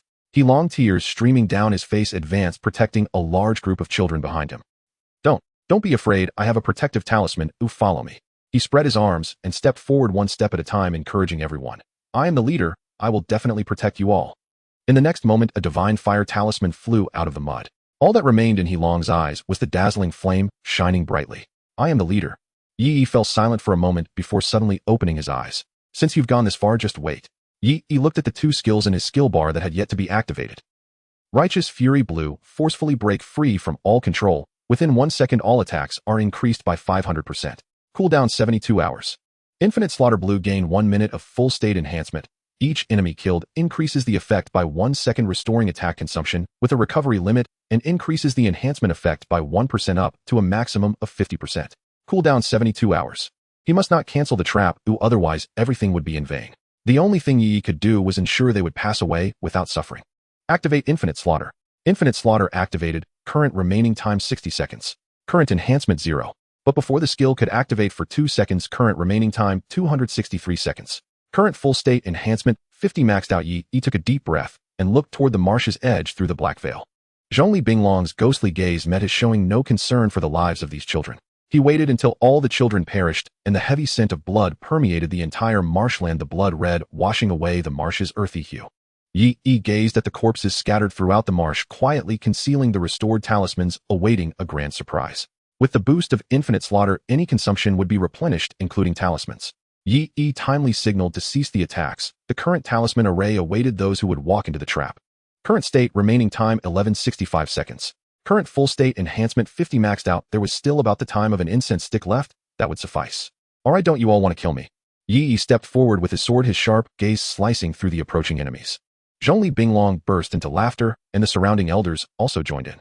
"Without those monstrous creatures, what difference is there between you and a toothless tiger? Kid, you might as well accept your death. Don't waste our time." The other gold-ranked elders were preparing to step forward and execute Yi, but were stopped by Zhongli Binglong. "Hold on, let's see what other tricks he has up his sleeve." Saying this, he turned to the silver-ranked youths. "Do I need to teach you?" They froze, gazing at the countless corpses in the marsh, fear settling in their hearts. We'll go." With that, several youths gritted their teeth, raised their long swords, and stepped into the marsh. Indeed, they did not encounter any more talisman traps, and everyone breathed a sigh of relief. They looked at Yi, who had been waiting, summoning their courage. "We can't afford to provoke a talisman master, but can't we deal with you? Now that you have no means left, we aren't afraid of you." They became excited, thinking that if they killed Yi, they could escape, perhaps even get out. Several talisman attacks were launched. Die. But in the next moment, Zhongli Binglong and the onlookers' pupils constricted. Several heads flew into the air. Duration 5 seconds. As they died, their minds were filled with a single question: why am I flying? Yi's small figure appeared among the heap of corpses, blood staining the blade, his cold eyes fixated on the approaching enemies. Everyone fell silent. Who would be the first to die against such an opponent? Who could tell them, as fellow talisman masters, why Yi could unleash such formidable power while they were beset by threats? However, had they known Yi still had more tricks up his sleeve, they would have felt even more despair. Everyone don't rush a divide into groups for ranged attacks, while others hold him back. Once he exhausts his stamina, we'll take him down. "Brother, should we go too?" Li Feng looked at the small figure in the center of the swamp, feeling hesitant. "Let's wait a bit longer. We cannot become the primary target of attack." Yi stood in the very center of the swamp, clad in dark armor adorned with magical talismans. His long sword gleamed coldly, looking even more sinister after drinking blood. Suddenly, water splashed violently as dozens of lethal talismans rained down from all directions. Hundreds of practitioners at the Silver Talisman realm surrounded Yi, launching a relentless assault. "Rise." Yi flicked his fingers, and an iron shield hidden underground enveloped him. This protective barrier woven from the iron swords left by the deceased was exceptionally sturdy due to the enhancement of the talismans withstanding 2 waves of bombardment before collapsing. Kill for me. The chosen melee fighters rushed forward, but upon tearing apart the broken iron shield, they found nothing. Where are the others? I don't know, they suddenly vanished. Damn it, everyone be on guard. As they panicked, the mud beneath the swamp stirred, and Yi-Yi's shadow surged out from the ranged attack group, simultaneously throwing out 5 talismans. Arrow rain talisman. A dense rain of arrows fell frantically. Yi-Yi had already chosen his targets for the attack, and these people had no protective talismans. As 5 waves struck, blood splattered and bodies were buried in the swamp. Only then did they finally react. Quick, surround him and watch your feet. The physical prowess of those at the talisman realm was several times that of ordinary people. Within moments they encircled Yi-Yi, forming a solid net of confinement. With offense and defense in a stalemate, the battle quickly fell into a deadlock. Yi-Yi furrowed his brow slightly. At this rate, he might truly be worn down. The talisman masters outside the swamp brightened at this sight. It seems he has no more tricks left. Let's go. Zhongli Binglong felt something was off, but nodded nonetheless. Yes, let's strike together and not let him turn the tide. The outside world saw the golden talisman practitioners rushing into the battlefield, all exchanging knowing smiles. Now it's finally stable. Indeed. I have a few golden talisman masters in mind. I hope Brother Wang won't snatch them from me. Rest assured, I only want Zhongli Binglong. Then congratulations to Brother Wang. This person is both brave and resourceful and ruthless in battle. If you can subdue him, it would be a tremendous help. Inside the third princess palace, Ming Lan and Ming Ying anxiously said, Princess, he seems to be out of options. Should we take action? Changsun Li was also surprised. She didn't expect this person to be so ruthless as to send those 1,000 children into the talisman array. However, she was already prepared. Yi would definitely not die. Just as she waved her hand, figures emerged from the shadows, revealing their crimson armor, awaiting her command. A confrontation was about to be inevitable. But at that moment, a change occurred in the arena once again. Changsun Li was immediately drawn over, watching the scene unfold with a look of astonishment on her face. This was something no one had anticipated. The first prince spat out the wine he had just drunk, the cup falling and shattering. How is this possible? In the center of the swamp, Yi looked at the talisman masters who had finally stepped into the swamp, revealing a bloodthirsty smile. Old foxes, I've been waiting for you for a long time.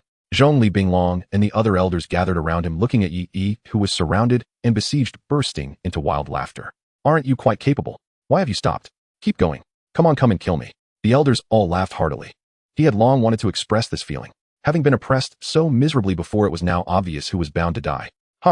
Yi also laughed, his youthful voice causing everyone to pause. What was he laughing about? He was in a dire situation, yet he could still laugh, or was he insane? The laughter echoed across the swamp, though not loud, it rang particularly harsh. Everyone was watching Yi. Zhongli Binglong snorted coldly. What are you laughing at? At this point you still find it amusing.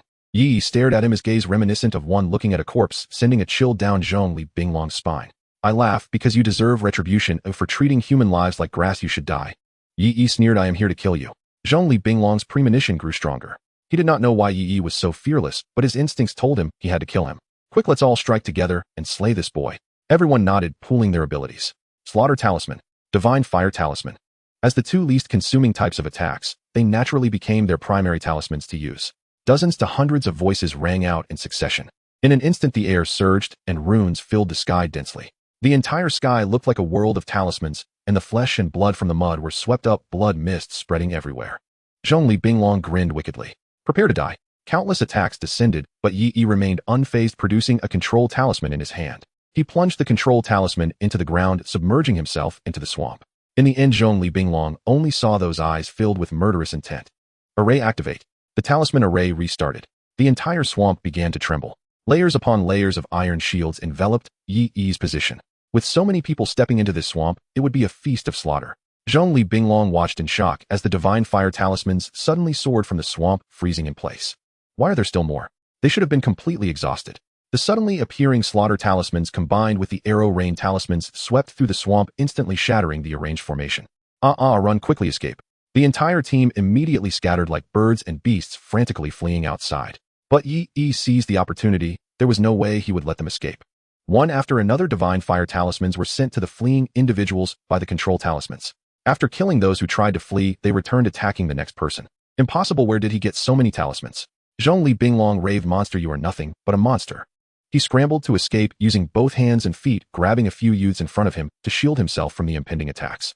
He didn't know how long it had been, but he was the only one left among those who had entered the swamp. Looking at the edge of the swamp that was about to be reached, he had only one thought in his mind. Almost there, about to escape. But the next moment a pair of feet appeared before his eyes. Zhongli Binglong froze all over and slowly looked up. A pair of indifferent eyes stared at him. It was Yi Yi. Please, spare me. Yi Yi raised his long sword. You should not have said that to me. With a slash, Zhongli Binglong was chopped into pieces, dying a most miserable death. In the past, when he had chopped that fat man, Yi Yi's skill had not been refined, and now it was much smoother.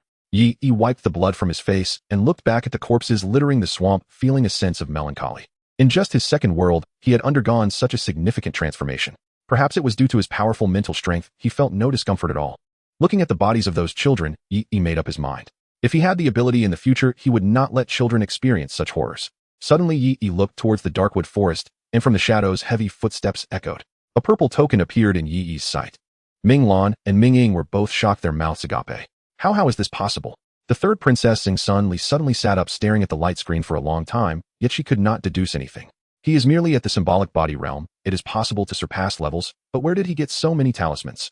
For a talisman master, talismans are the primary means, yet so far there has been no word of anyone developing this technique to such an extent. Previously, Yi Yi had created an ultra-modern automatic trigger talisman device, which was already extremely shocking. But now the emergence of a means to conjure talismans out of thin air was beyond mere astonishment. Xing Sun Li began to assess whether the power she currently possessed could protect Yi Yi. If she chose to protect him, her own faction might fearfully choose to ally with others. However, on second thought, Xing Sun Li shook her head. If she managed to protect Yi Yi, those people should be the ones to fear her and would never dare to abandon her. After all, Xing Sun Li was the third princess of the empire, and moreover, she had the support of half the court. Who would dare to act directly against her? If someone did, the national protector would intervene. No matter what, I must protect him. She decided to invest even more. Xing Sun Li resolutely drew a talisman from thin air. After a flash of golden light, the talisman disappeared into the air. The master of Changming Palace and the master of Wufu's sect both sat up. The scene of corpses strewn across the marsh in the light screen was shockingly heart-wrenching. Can someone at the symbolic body realm do this? What a joke. For me to be able to contend with a single talisman master is already my limit. The master of Changming Palace swallowed hard. More than half of the elite participants had perished in this trial. There were a total of 26 talisman masters and nearly 400 at the symbolic body realm, and even thousands of talisman bombardments could not kill him. How could it have turned out like this? The first prince and second prince both showed despair on their faces. If their royal sister got this child 10 years later, who could still threaten her? Perhaps even if a talisman sect expert came to assassinate her, it would be impossible to succeed. Wait, we forgot about one person. The second prince suddenly said. Upon hearing this, the first prince immediately remembered and opened the light screen that had been set aside for a long time. A figure slowly moved into their view. The newcomer wore a clean yellow robe with a purple token at his waist and 3 circles of golden talismans spinning around him. Behind him, talismans drifted outwards, gradually surrounding the marsh. His white beard fluttered and his expression was calm. Ouyang Lu, the captured talisman sect-level expert of the empire. A talisman sect-level expert, as the name suggests, is a master of talisman arts, having researched the intricacies of talismans to an extraordinary degree. They can establish their own sect, and in the absence of a theoretical heavenly talisman master, they are the pinnacle of combat power in the world. Talisman sect-level experts can draw talismans with extreme proficiency, completing one in just a minute. If they use secret methods, they can create talismans in just a few seconds. Most importantly, their knowledge of talismans is immensely comprehensive, allowing them to draw higher-level talismans with their own mental strength being unfathomable. At the same time, they can layer multiple talismans. After advancing to the talisman sect, their physical strength will increase again. Even high-damage attacks like the Divine Fire Talisman can only injure them. In a besieged situation, they can still leave calmly. This is why it is said that as long as they have enough time to prepare, a single person can indeed destroy a city. However, many of these abilities he could not display simply because this was the Blackwood Forest, and his strength could not be fully unleashed. I refuse to believe that this kid can survive in such a deadlock. The first prince said somewhat frantically. The second prince's heart sank. Seeing his brother in this state, he felt strange. It seemed that whenever his brother said such things before, he had not died. It should be an illusion, he comforted himself. With a talisman sect-level expert personally intervening, there won't be a problem. Inside, Yi looked at the person who had appeared with a serious expression. The pressure this elder exuded was tangible. After observing him for a while, Yi confirmed one thing.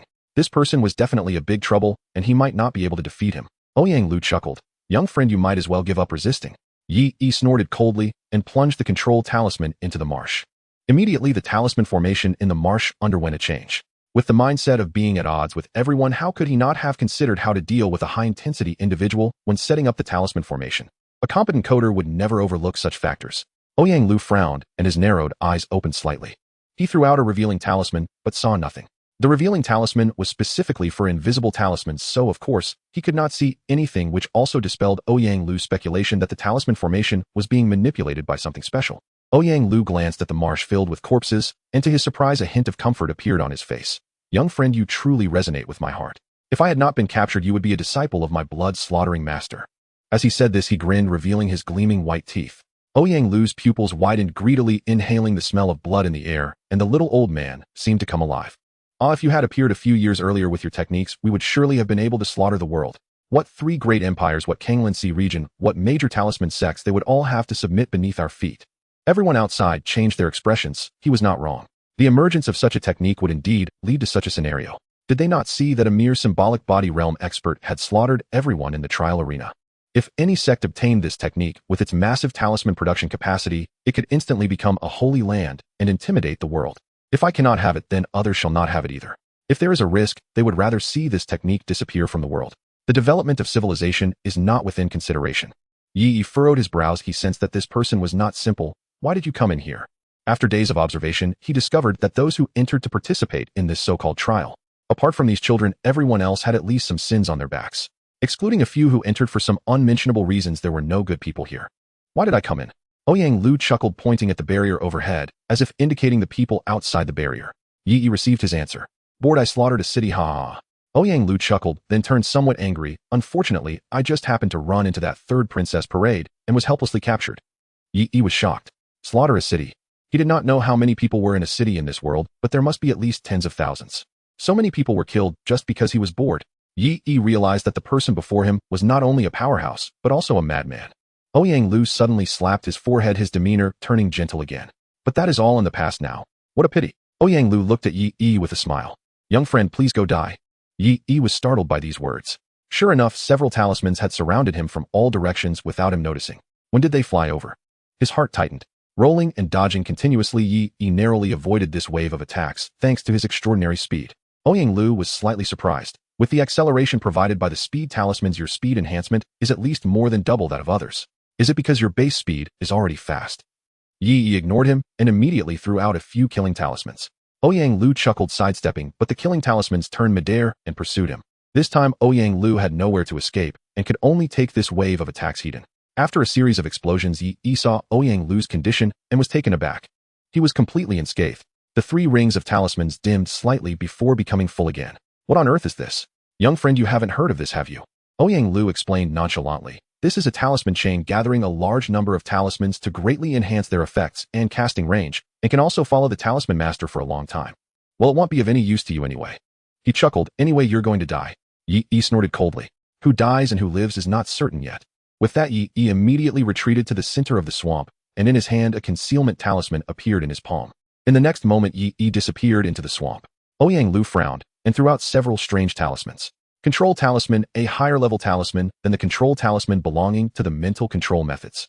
He chuckled. With this talisman, this boring game should come to an end. But after a long time, there was no response at all. Ouyang Lu was puzzled. Logically speaking, without mental protection methods, how could a talisman user withstand his attacks? How strange. In the next moment, he threw out several talismans. Instantly, the entire swamp was baptized by fireballs. But there was still no movement. Ouyang Lu's expression changed. He recalled the thin film glowing faintly on the sword he had seen earlier. How interesting, he actually obtained a royal exclusive talisman. Is someone from the royal family protecting him? Ouyang Lu pondered for a moment. However, thinking that this child had the talisman, but still had so many people wanting to kill him, he let out a sigh of relief. It seemed Yi had fallen into a game. Now it should be easy to kill him. Although Ouyang Lu was crazy, he was also quite clever. After thinking for a moment, he took out a tracking talisman, but then reconsidered and put it away. The tracking talisman needed a certain range to lock onto the target, making it quite useless. His stock was limited, and Yi was slippery like an eel, making it even more impractical. Sigh. You could have gone to your death peacefully, but you insist on troubling me. Fine, I'll take a trip. Ouyang Lu sighed. He stepped directly into the talisman array. In the next moment, several killing talismans attacked. However, they couldn't even break through Ouyang Lu's defenses. He advanced toward the center like this, with the explosions of killing talismans continuing, but they only weakened the glow of the 3-ring talisman chain slightly. Yi's heart raced. This was where the terrifying power of a talisman master could be seen. This was equivalent to directly ignoring low-level talisman attacks. The only threats to him were those of the same level. Yi knew he couldn't hide anymore and just watch out for himself. If he waited for Ouyang Lu to consume his talisman array down to just the Divine Fire talisman, and he still hadn't broken through his defenses, that would be troublesome. Just as Ouyang Lu walked forward calmly, a rain of arrow talismans came towards him. Under the barrage of bullets, the talisman chain was rapidly depleted, its glow diminishing. Ouyang Lu paused slightly, wanting to wait for the talisman chain to replenish. But in the next moment his expression changed and he dodged to the side. In his original position, Yi burst out his long spear aimed directly at Ouyang Lu, suddenly lunging at him. Such an attack can't hurt me. Ouyang Lu snorted coldly and easily blocked the attack. Then several talismans were summoned, and a huge ice pillar immediately froze the mud, preventing Yi from burrowing in. But just as he was about to make his move, the ice layer suddenly broke apart. I'm not here to attack you. Yi smiled and turned to dive into the mud. Ouyang Lu fully felt Yi's proficiency in utilizing talismans. The more they fought, the fiercer and stronger he became. A genius, absolutely a genius, if only you were given time. Ouyang Lu also felt the pressure and immediately sent out 10 talismans that drilled into the ground. In the next second, several huge flowers broke through the mud. Their roots swam in the mud, trying to find Yi to consume. But in the next moment, several explosions rang out simultaneously and the flowers were shattered. Such an automated attack method shocked everyone. Previously, it was a large-scale attack, so it was hard to tell, but now it was pinpointed. Right, what did he mean by that earlier? Before Ouyang Lu could think clearly, he suddenly noticed that the places Yi had left and his surroundings were filled with talismans. Yi materialized from a distance. Again, using the same control talismans, he drove them into the mud. Can you guess why I didn't use the Divine Fire Talisman to attack you in the beginning? Although Yi wanted to say this, his hands did not stop moving. Ouyang Lu felt something was wrong and tried to escape, but some of the control talismans took effect, restricting some of his movements. When the control talismans and the detection talismans combined in my talisman array, they become locators representing pinpoint strikes. In the next moment, under Ouyang Lu's somewhat astonished gaze, dozens of arrow rain talisman devices enveloped him, explode. In a short time, a rain of arrows fell like a waterfall, simultaneously accelerated by the synchronized detonation of the killing talismans, greatly increasing their power. In an instant, Ouyang Lu was pressed down heavily. This should be enough. Yi looked at the scene in horror. Under such an offensive, there was no way he could survive. Outside, Ming Lan happily exclaimed, he succeeded. He actually defeated a talisman master. But Chang Sun Li shook his head. How can a talisman master be so easily defeated? If such powerful beings could die so easily, then the talisman sect wouldn't have so many people yearning for it. Those elders have spent their entire lives aspiring to that realm. Ming Ying suddenly remembered something. I've heard that talisman masters have an extremely powerful method. Chang Sun Li added, overload. This is a method that can temporarily enhance mental power, speed up talisman inscription, and increase talisman power. Such a method is very common for talisman masters. Indeed, in the light screen, Ouyang Lu, covered by the rain of arrows, suddenly raised his head. This is what you brought upon yourself. Suddenly, the arrow formation was shattered in an instant, and Ouyang Lu radiated golden light all over his body. Yi was taken aback for a moment, but the next second he was struck by a giant rock. Ouyang Lu's eyes glinted with golden light as he glared at Yi and declared, today you must die. The chains of symbols on his body shattered, and his protective talisman was also broken apart. This place is a forbidden zone for spells. One can only draw talismans using inferior materials and cannot create higher-level talismans. As a powerful figure in the talisman sect, even if he could not unleash 1/10 of his strength, he could not tolerate being suppressed by a mere junior in the talisman body realm. At that moment, a rain of fire descended from the sky, followed closely by wind blades relentlessly attacking Yi. The armor on Yi's body shattered within seconds. The protective talisman immediately activated, shielding him. However, against such an onslaught, the talisman could not withstand for long, and soon it too was destroyed. Ouyang Lu was pleased for a moment, only to suddenly see another protective talisman activated by Yi. With another wave of attacks, the protective talismans on Yi continuously shattered, yet were replenished. How can anyone have such a casting speed? Ouyang Lu wondered. It usually takes at least half a second to activate a talisman, yet he did not see any movement from Yi during this level of assault. Rise. At another command, an iron wall enveloped Yi, granting him a brief moment to catch his breath. Yi coughed up blood. Thanks to the automatic defensive mechanism, or he would have been in trouble. Get out here. A loud shout from outside shattered the iron wall in an instant. Fortunately, Yi seized this time to activate the invisibility talisman, once more shifting with the control talisman burrowing underground.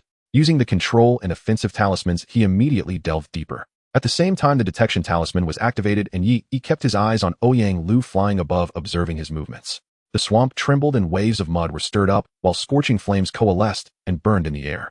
Ouyang Lu waved his fingers, and in just a few seconds, he drew a talisman. Without pausing, he quickly drew several more talismans. If you want come out, I'll force you to. After saying this, he plunged the talismans into the mud. Yi was confused about what he intended to do, but soon felt a cool breeze brush against his cheek. He was stunned for a moment, then instantly realized something was off. No, he was deep in the swamp. How could there be wind? He immediately sensed danger, activating his defensive mechanism and gathering the buried iron wall to envelop himself. Sure enough, Ouyang Lu seemed to have received some information, suddenly focusing on a direction, exactly where Yi was located. The little mouse really knows how to hide.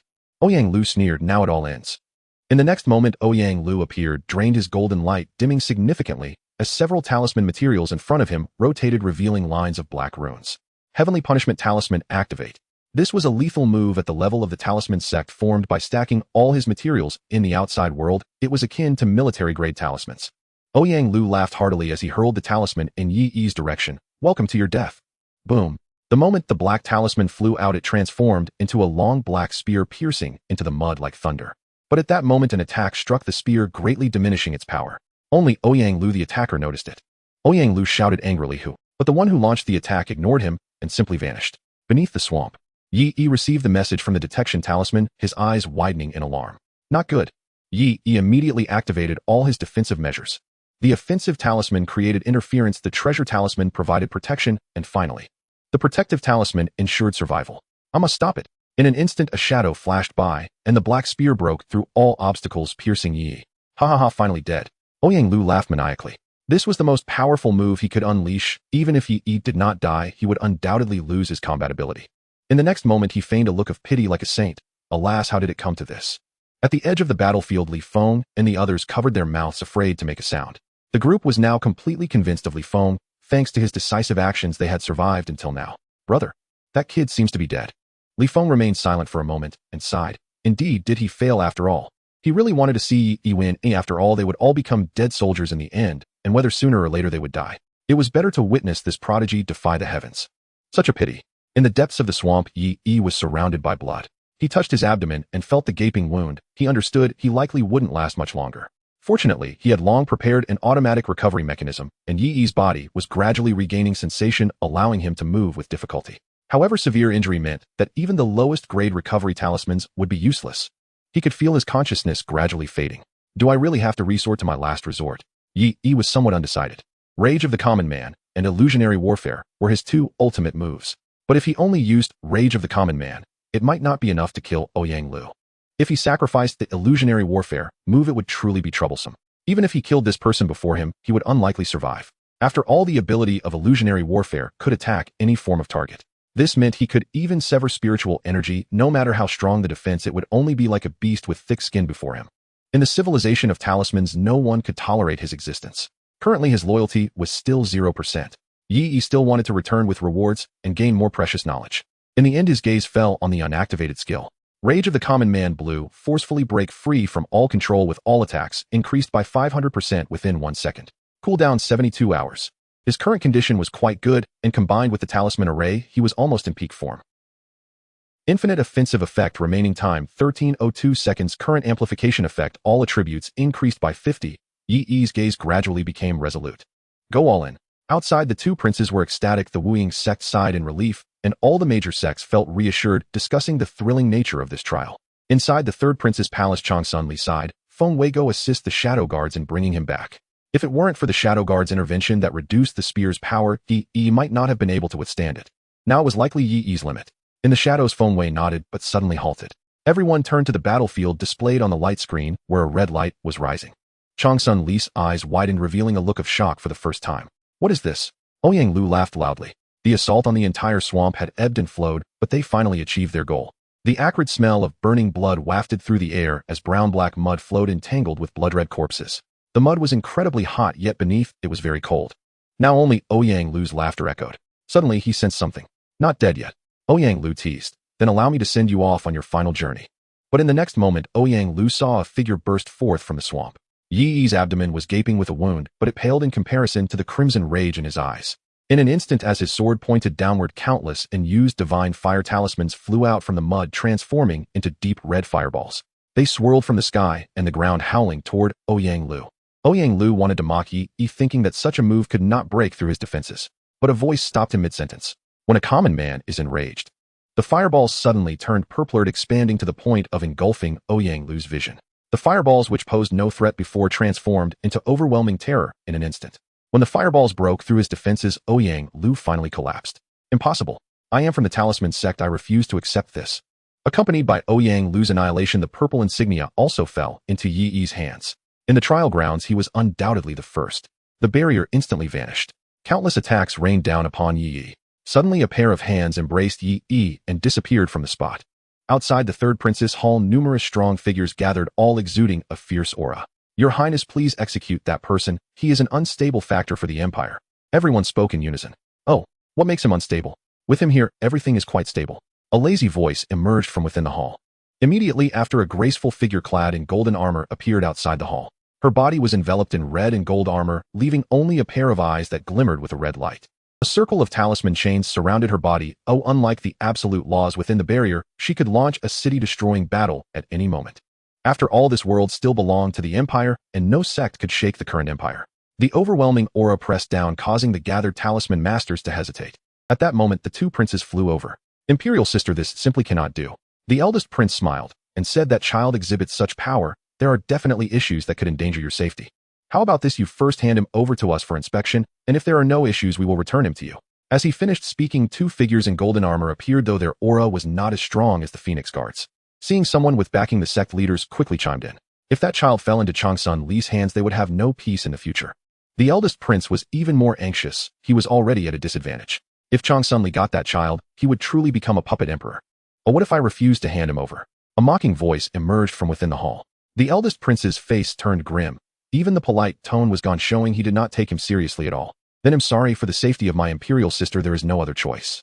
The eldest prince gritted his teeth.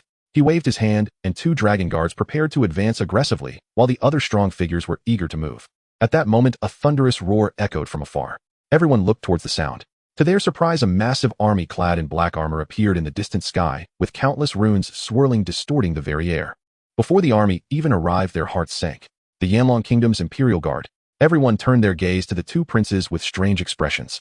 The eldest prince's face turned ashen. Did she even have control over the Imperial Guard? Damn it. He knew all too well how terrifying the Imperial Guard was. It was the Empire's elite force. Every soldier was a talisman master capable of utilizing the Empire's array symbols enough to crush all other forces in the world. The Imperial Guard flew in, turning their backs to the third prince's hall, landing before everyone and surrounding them with indifferent gazes. They could fully believe that as long as the third princess gave the command, the Imperial Guard would strike immediately. What will you do if I refuse to hand him over? The voice from within the hall had a hint of laziness. The strong figures looked at the eldest prince. The signs of retreat in their eyes were almost overflowing. He could only bend down unwillingly, saying, in that case, please be cautious of your safety, imperial sister. The trial has ended and we shall take our leave now. After they left the encirclement of the Imperial Guard, the eldest prince took a deep breath, waved his hand, and retrieved a talisman from the Lord of the Shadowless Gate. He turned and said, since this trial has not left many survivors, this mother talisman has become useless. It's better to destroy it. Having said that, he shattered the hint talisman's mother talisman. From now on, Yi would no longer be under its influence. If I suffer, you won't have it easy either. In his view, a prodigy like Yi would certainly understand the principle that to rely on others, one must have something to offer. Now it would be troublesome for Changsun Li to extract that knowledge. Indeed, Changsun Li within the hall frowned.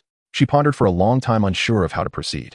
I didn't expect to encounter trouble here. Just then, Phoenix Guard Xiahou Inghong approached. Your Highness, that child wishes to see you. Changsun Li raised an eyebrow. See me. She walked over.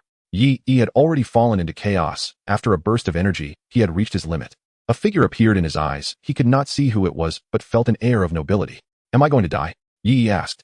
Changsun Li was about to use the high-level spring breeze transformation talisman on him when she received Yi's question. Curious about Yi's reaction, she deliberately replied, yes, you are going to die. Where is the third princess? I am. Changsun Li blinked, not expecting that in the end this child was looking for her. Yi received the answer, forcing himself to muster his spirit.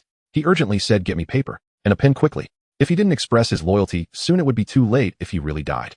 Changsun Li asked in confusion, what are you going to do? She was curious about what was motivating this child to think about paper and pen in his final moments. Did he want to leave some last words? But next he provided an answer that would change her life forever. Gritting his teeth and disregarding his shame, he insisted, Your Highness, I have nowhere else to go. Please accept my loyalty. Hiding it only breeds suspicion. It is better to take a gamble. He must gain the trust of this powerful figure in this feudal era. He was betting on her previous investment. Loyalty Performance 30. After stabilizing his state, a piece of information was also handed to Changsun Li. Changsun Li spent a long time alone finishing reading this extremely bizarre knowledge. Although she did not fully understand it, she grasped the principles behind Yi's unusual feats. She dared say that had she not encountered this information personally provided by Yi, she would have never been able to analyze its principles. After all, this was knowledge from another world, information processing knowledge that arises only after a technological civilization reaches a certain level of development. In other words, programming. And programming is not that simple. Within the historical context of ancient times, they could never conceive this idea. Those who could conceive it were either geniuses ahead of their time or twisted madmen. Chang Sun Li thought of Yi, a child who had been exposed to talisman knowledge for less than 4 months. This was clearly genius. No, it was a prodigy. They have now returned to the imperial capital. It is uncertain whether it is mere coincidence, but this place is also called Chang'an. Here safety is absolute. No one is allowed to act in the imperial capital unless they wish to face the imperial guards. Chang Sun Li sat in the spring garden contemplating what to do next. A truly capable person must also harbor great ambition. What she desires is not merely to be a princess, otherwise she wouldn't hold such power over half the court now. Chang Sun Li has been pondering one thing. At that time what Yi said was under the condition that the mind control spell had been lifted. Chang Sun Li's eyes flashed momentarily, but she quickly calmed down. A qualified leader must be able to control their emotions. Let's observe for a while before making plans. On the other side, Yi had recovered, and he seemed much more relaxed. After all, he had finally survived. Next, he could continue learning about the knowledge of talismans in this world. This was extremely important in dealing with the crises of the real world. Suddenly Ming Lan entered and said, "The princess has summoned you, I'll come with me." Yi nodded, finally about to meet the target of this mission. This was also what he wanted. Understanding the task's target was essential for formulating strategies. Upon reaching the door, Yi was about to enter when he saw Ming Lan turn back and point. A talisman struck Yi. He stared blankly at the scene before him. Detected mental attack, nightmare technique, attack level common, high current, mental resistance, extraordinary immunity activated. Yi thought to himself, was I just attacked? However, it didn't seem like a physical attack. He should still pretend to be affected mentally. Yi feigned being under control, his gaze vacant. In his eyes, his world was divided into 2 overlapping realms, the illusory and the real. Above, a figure in a crimson robe looked down. In her pale purple eyes, Yi's small silhouette was reflected. Chang Sun Li thought to herself, such a small figure, I wonder where all these interesting ideas come from. Before Yi, Ming Lan also looked at him, her eyes filled with curiosity. The scene before them transformed into a battlefield with the soldiers of the Flame Dragon Empire severely injured. At the same time, Ming Lan fell dead before Yi. Behind him was the seemingly gravely injured third princess. Is this an illusion? Yi realized this was an illusion specifically set by the third princess to test him. However, due to his unique abilities, he was not affected at all, resulting in this blend of reality and illusion. Suddenly, a person leaped out from ahead. Kid, you possess exceptional talent. Abandon that princess of unparalleled beauty, and I will spare your life. Yi fell silent, glancing at the imposing third princess above. He truly did not expect this. He immediately entered character, his acting skills activated. Bold thief, if you wish to harm my master's life, then step over my corpse. With Yi's demise, the illusion finally vanished. Seeing Ming Lan's calm demeanor, he speculated that when the illusion ended, his memories would be erased, but it seemed to have no effect on him. As it turned out, he would just pretend to know nothing and observe the situation. However, the third princess seemed quite interesting. She appeared unwilling to put Yi in difficult situations. Ming Lan received Chang Sun Li's instructions and looked at Yi with a gentler gaze. Come inside with me. Yi entered, finally seeing the object of his loyalty. Under the Flame Dragon totem, what came into view was none other than the third princess of the Flame Dragon Empire, Chang Sun Li. Chang Sun Li's long, fair legs rested on the soft couch, covered by a thin silk blanket. On her slender figure, she wore a luxurious red long robe with dragon-like eyes and a phoenix neck, her expression exuding authority, without anger, looking down with disdain. This scene inevitably reminded Yi of the Empress Wu Zetian. Chang Sun Li held an ink brush in her hand and lightly tapped Yi with the end of the brush. Instantly, Yi felt a sharp pain. Ming Ying stepped forward and shouted, "Do not look directly at Her Highness the Princess." Yi immediately lowered his head. In his 80-year-old body, he resembled a frightened kitten. Chang Sun Li smiled and said, "Do not move." Then she used the brush to draw something on his forehead, and only upon finishing did he realize what had happened. Detected mental attack, monarch subject technique, attack level common, high immunity activated. Goodness, what is wrong with the people in this world? They manipulate others' minds at will. Yi thought to himself, had he not had mental immunity, he estimated that he would have lost even his underwear. People in this world are all abnormal. Indeed, the extraordinary world is different. All right, take him away. I'll remember to come to see me once every year from now on, Chang Sun Li ordered. After saying this, she closed her eyes as if she had fallen asleep. After Yi was taken away, Ming Lan approached and said, "From today onwards, I will be responsible for taking care of you. For your future training tasks and any requests you have, you can tell me."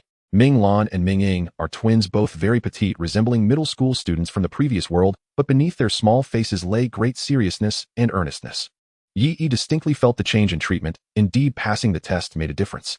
Ming Lan said as she walked, "You will undergo at least 10 years of study and training. Only when you reach a satisfactory level can you stay by Her Highness the Prince's side as a qualified guard." Yi understood. It turned out they considered him too weak at present to be of any use. Since he had already submitted his belongings, he naturally had no value for now. Moreover, it seemed the princess was going to undertake significant matters and had no time to attend to him. "Is there anything else I need to do?" Ming-Lan touched her bun and thought for a moment before saying, "If you want to do something, you should study and create some good things. The princess really likes those." Yi nodded and said, "Understood. Then next. First go study." Ming-Lan looked at Yi with a hint of sympathy. That extensive studying cast a shadow over her childhood, as she wondered what kind of torment this little fellow would endure. However, as she spoke, she noticed Yi's eyes shining brightly. "Really? Am I going to study talisman knowledge?" Yi exclaimed excitedly. Ming-Lan's lips twitched, maintaining a polite smile. "Yes. That's great." Yi's emotions were visibly stirred, appearing exceedingly excited. Ming-Lan's mind was in a whirl. Did I misinterpret something? Could it be that I was in this state when I studied back then? That night, Yi was assigned to a place resembling a library. This library alone covered 600 acres spanning 2 floors. It housed knowledge on the history, culture, geography, politics, and agriculture of the talisman world. However, the most important aspect remained the knowledge of talismans. Though all were foundational, they were invaluable treasures for Yi. Yi immediately began to check what books were available. Principles of talismans, applications of talismans, techniques of talismans, talisman drawing methods, conceptions of talisman body realm, conceptions of talisman master realm. His eyes sparkled as he murmured, "This is enough, this is enough." Yi had not forgotten that in his original world, he was facing an invasion of ghostly beings. The knowledge of talisman civilization pertains to the realm of the mind, which can threaten ghostly beings. The more I learn here, the more I gain, the more hope I have. As long as I absorb this knowledge, even if there are no talisman materials in the real world, I still have a certain chance of finding new methods. And now Yi had found a clue, discovering a method that was both rapid and capable of enhancing the limits of talismans, a talisman computer. For years passed, and Yi was now 12 years old. Beneath the morning light, he leaned against the window, exuding an extraordinary calm and composure. His jet black hair was half dyed and half flowing, and the blue and white brocade robe fit him perfectly, giving off an air of a graceful youth. Every year he had to go to Transcendent to reinforce the loyalty talisman. His loyalty level was also rising, having increased by 20 over the years, reaching a total of 50. The purpose was to strengthen the loyalty talisman on himself, ensuring he would not fall out of control. Besides that, he was almost always able to fulfill Yi's requests. However, Yi thought that as long as he did not violate his bottom line, he could certainly find something to occupy himself with. After all, practice leads to true knowledge. Only through practical verification can the researched ideas be deemed true. Transcendent was highly devoted to rune programming, researching it almost daily.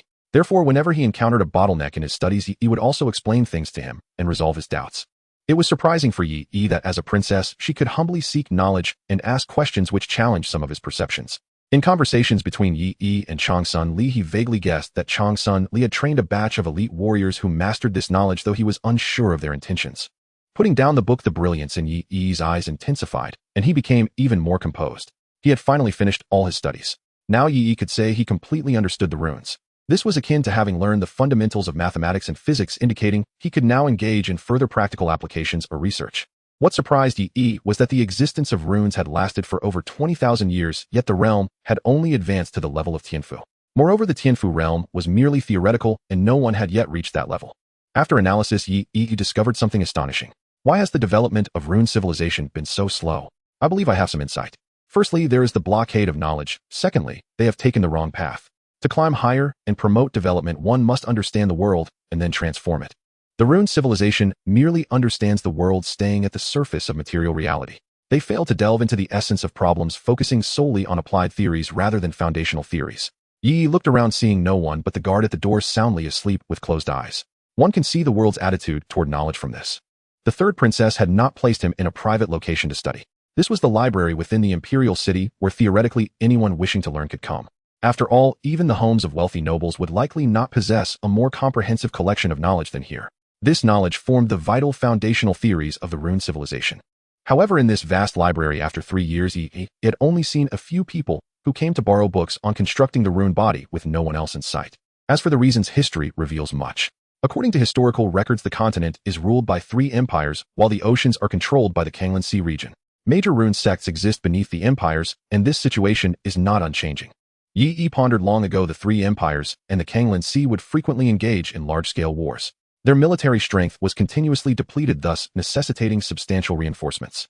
Over time, the rune civilization, which originally did not place much emphasis on foundational theories, became even more extreme. As of now, nearly everyone is learning the applied knowledge of runes, while the foundational principles are cast aside.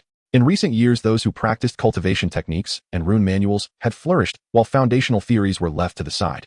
The entire civilization's development resembled a stagnant pool of water devoid of vitality. It was akin to the field of physics. Without understanding the existence of molecules or their movement, one cannot analyze more profound physical laws, and thus physics cannot progress.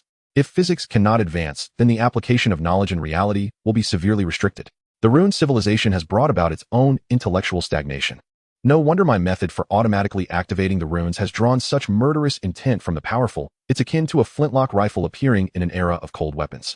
Yi realized. Suddenly a team of elite guards rushed past outside the library, vanishing after a surge of energy.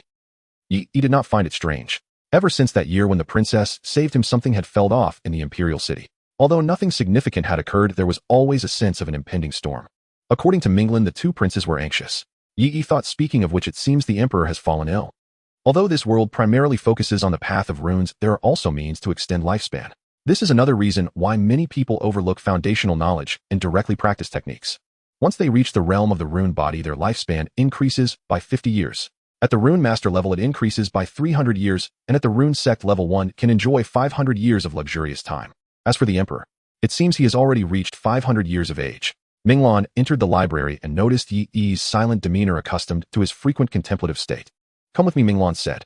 Yi nodded. It was the 4th year time to go to the princess to reinforce the loyalty talisman. One must acknowledge that Changsun Li's ability to reach her current position was closely tied to her caution and thorough considerations. On the way, a continuous stream of black-armored soldiers passed by, exhibiting much tighter security, causing Yi to raise an eyebrow. He noticed that these elite guards were almost entirely under the command of the princess. Upon entering the hall, Yi immediately saw the princess sitting at her desk, surrounded by piles of memorials. This is the kind of governance that only an emperor can undertake. Yi vaguely understood her intentions, as she was aiming for power. Aware of Yi's arrival, Changsun Li rubbed her eyes. She appeared quite fatigued, as if she were contemplating some issue, but could not find a solution. After a moment, she said, "Come here." Yi sat silently in front of Changsun Li, accepting the reinforcement. However, his peripheral vision was fixated on the open memorials. A large number of farmers in the Eastern Empire have caused disturbances, creating chaos in government offices. Local officials are unable to handle the situation and request support from the court, allowing for territorial expansion. A famine has occurred in Liang County in the southeast. The land is fertile, but there are no cultivators. Wealthy merchants have grain, but cannot sell it, and the grain is at normal prices. An uprising occurred in Xuanyang County, which has been suppressed. Although Yi had only glanced at a bit, he understood what was happening. Although this was an extraordinary world, it still remained in the agricultural civilization stage. Land farmers and taxation issues are problems that every dynasty must confront. However, not many in this world pay attention to it. After all, in this extraordinary world, whenever an uprising occurs, it is quelled, and then no one pays any further attention. For those in power, the most crucial issue is the conflict between the central and local governments.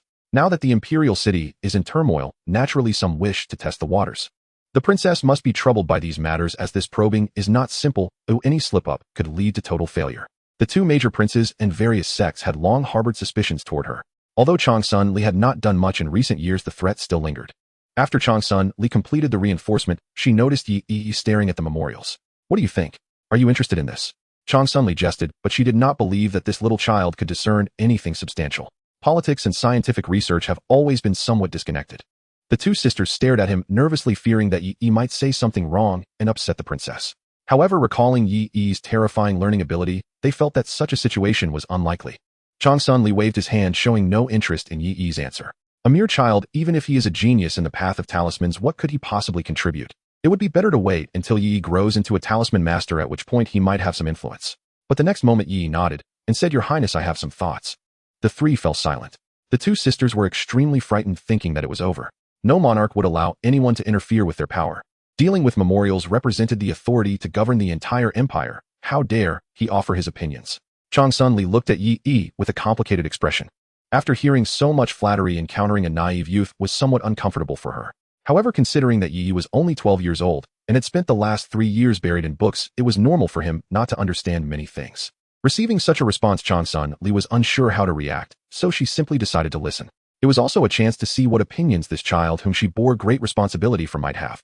As long as he could say something right, it would give Changsun Li enough leeway to let him play. "Oh, do tell." Changsun Li rested her chin on her hand.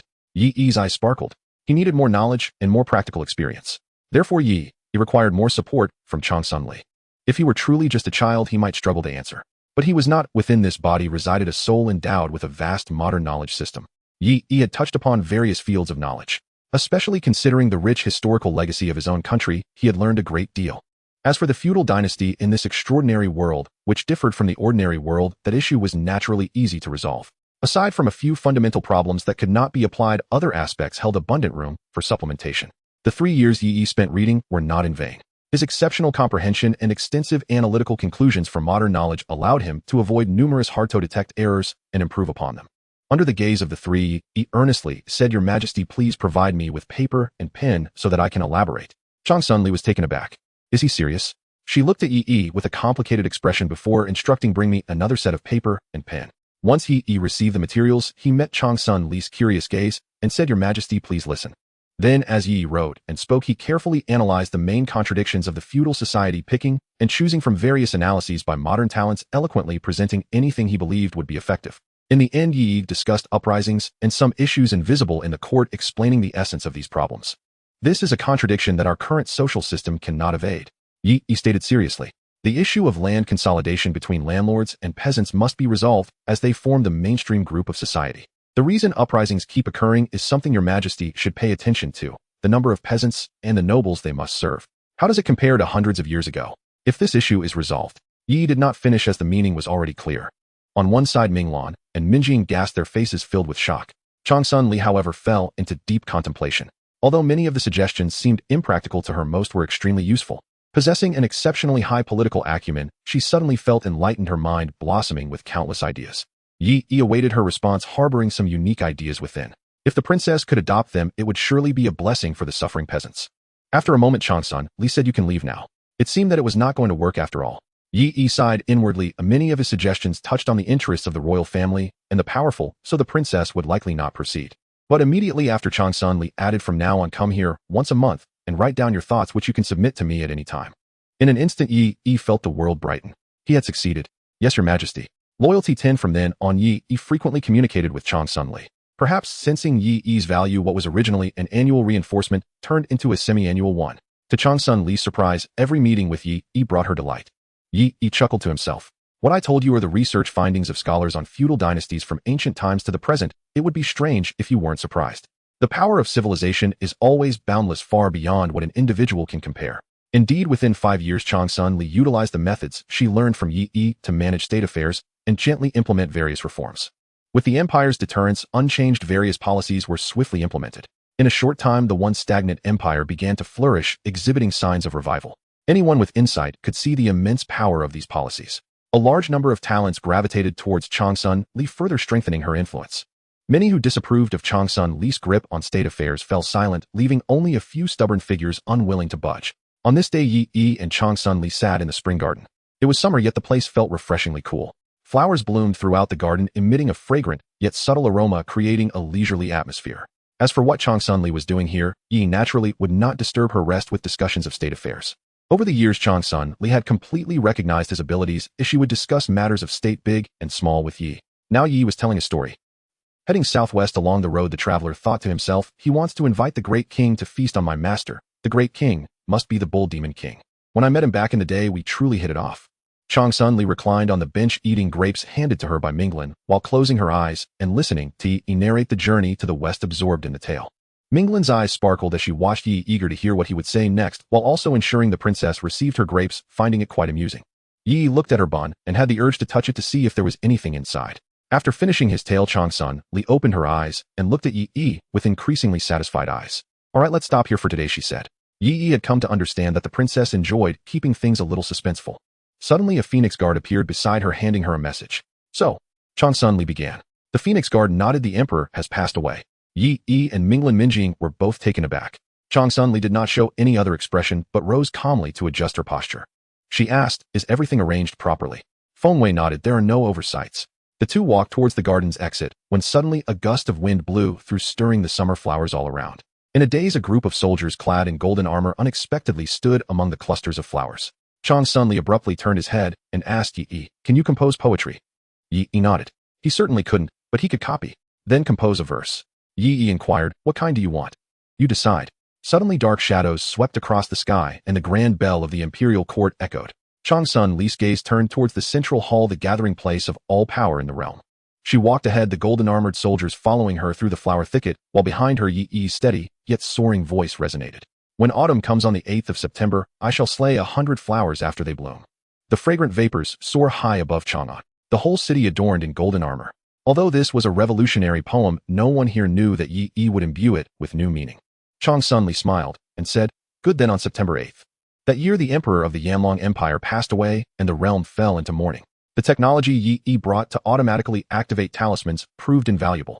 In the same year, all dissenters died mysteriously and 2 princes voluntarily abdicated the throne heading to the borders.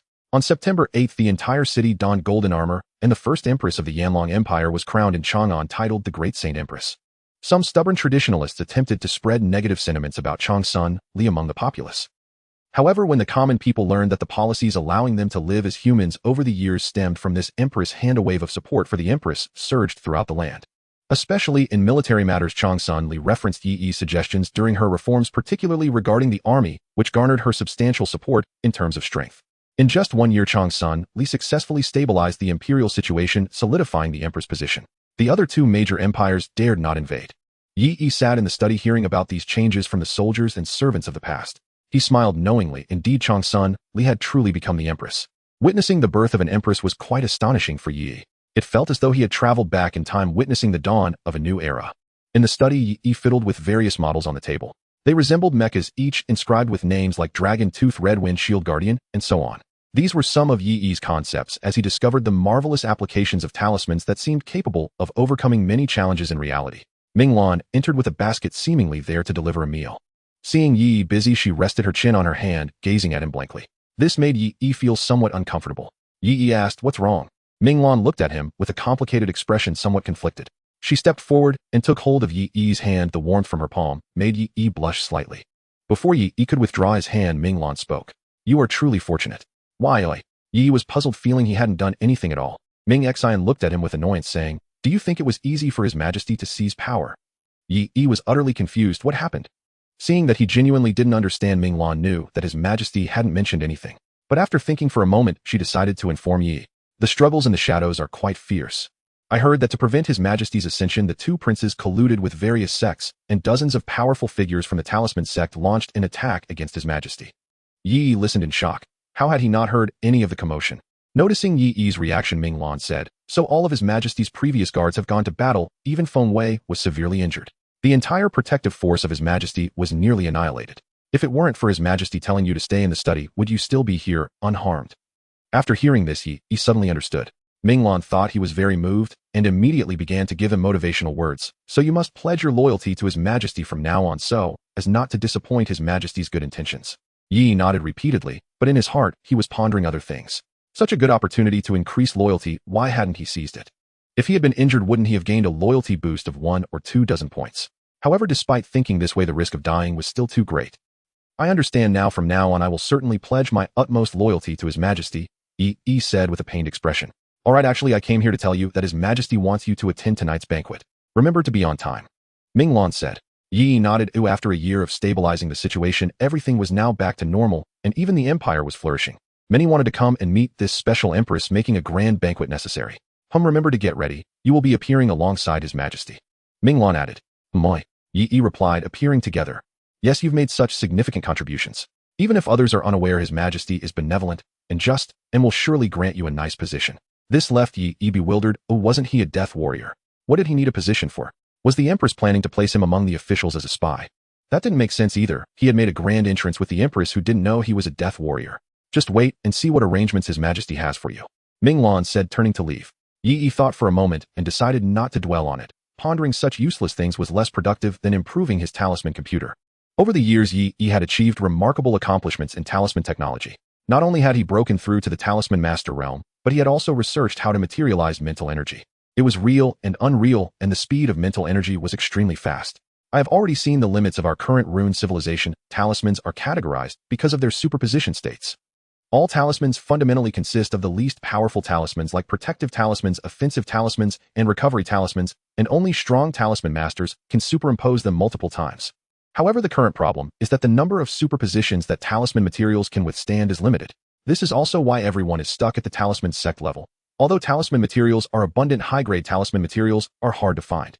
However, if runes are not reliant on any medium, the number of superpositions could be infinite.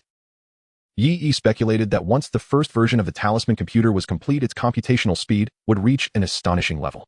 Most importantly, this talisman computer could replace humans in drawing talismans, achieving higher precision, and could embed instructions at the very moment the talisman was formed, eliminating the need for Yi's secondary processing. This principle was learned from the unique skills of the Talisman Master realm. Rapid drawing. This is a technique of the Talisman Master realm. Now that the principal issue of the device has been resolved, the next step is to figure out how to construct the model of the talisman computer, Yi pondered. Though it was called a computer, Yi's goal was merely to achieve rapid drawing and the ability to produce large quantities of talismans at once, processing vast amounts of information. What I need is not just this, I also need to solve the material problem, Yi said seriously. Engraving talismans requires materials, and he wasn't sure if those existed in this world. If not, wouldn't it be another darkwood forest? Then all his learning of talisman knowledge would be in vain. Therefore, I must find a way to draw talismans directly using mental energy. Only then will it be a truly reliable method, and this method must rely on the talisman computer. Yi believed that this was not only a means of saving the world, but also an evolution of talisman civilization. If this world could provide him with such precious knowledge, he would certainly be willing to leave behind something. That evening, Yi arrived at the banquet where the Empress grandson Li exuded regal authority. Grandson Li personally bestowed upon Yi a fourth-rank admonitory official position. Yi felt little. Observing the scene of clinking glasses and lively interactions, he felt somewhat uncomfortable. Having endured the pressures of the real world, he instinctively disliked such settings. Let's take a stroll in the garden. Yi downed his drink in one gulp, picked up a bottle, and stood to leave. His departure went largely unnoticed. After all, the star of the evening was singular. Everyone's attention was solely on the Empress, the Supreme Empress. In the center of the hall, grandson Li immediately noticed Yi's exit. She watched Yi's departing figure, excusing herself from those around her, before finding an excuse to leave as well.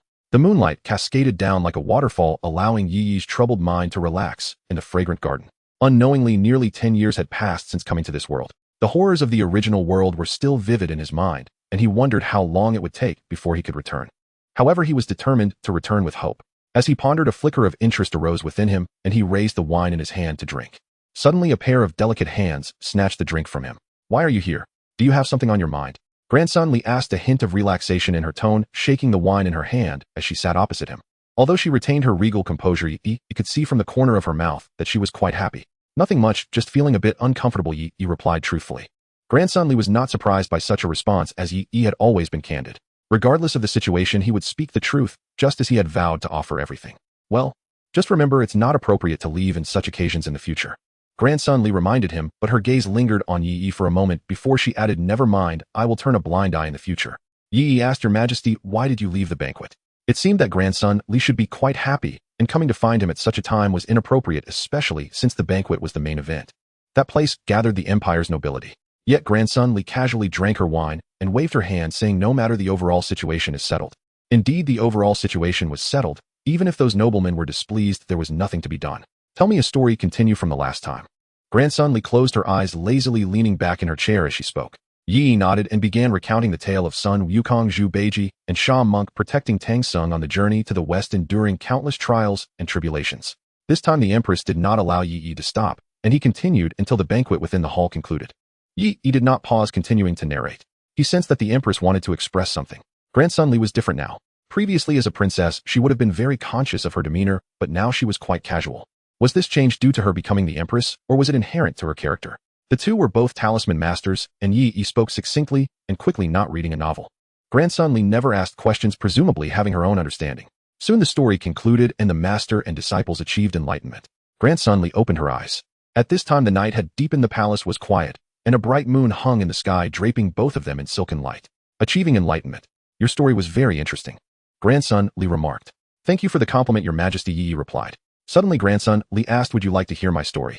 Yi nodded. He had already sensed that the Empress was in a different state, as if she had broken free from many constraints. Perhaps it was because she felt she could confide in him. Sometimes I envy men who seem to be born free and unrestrained, unburdened by countless invisible rules, not having to adhere to the abhorrent women's virtues. But later I realized that men also have many constraints, and thus I understood that everyone in this world has shackles. Yi understood what she meant. In this world dominated by feudal thought, women were mostly seen as appendages to men. As a princess, grandson Li was even more of a political sacrificial pawn, bound by numerous rules.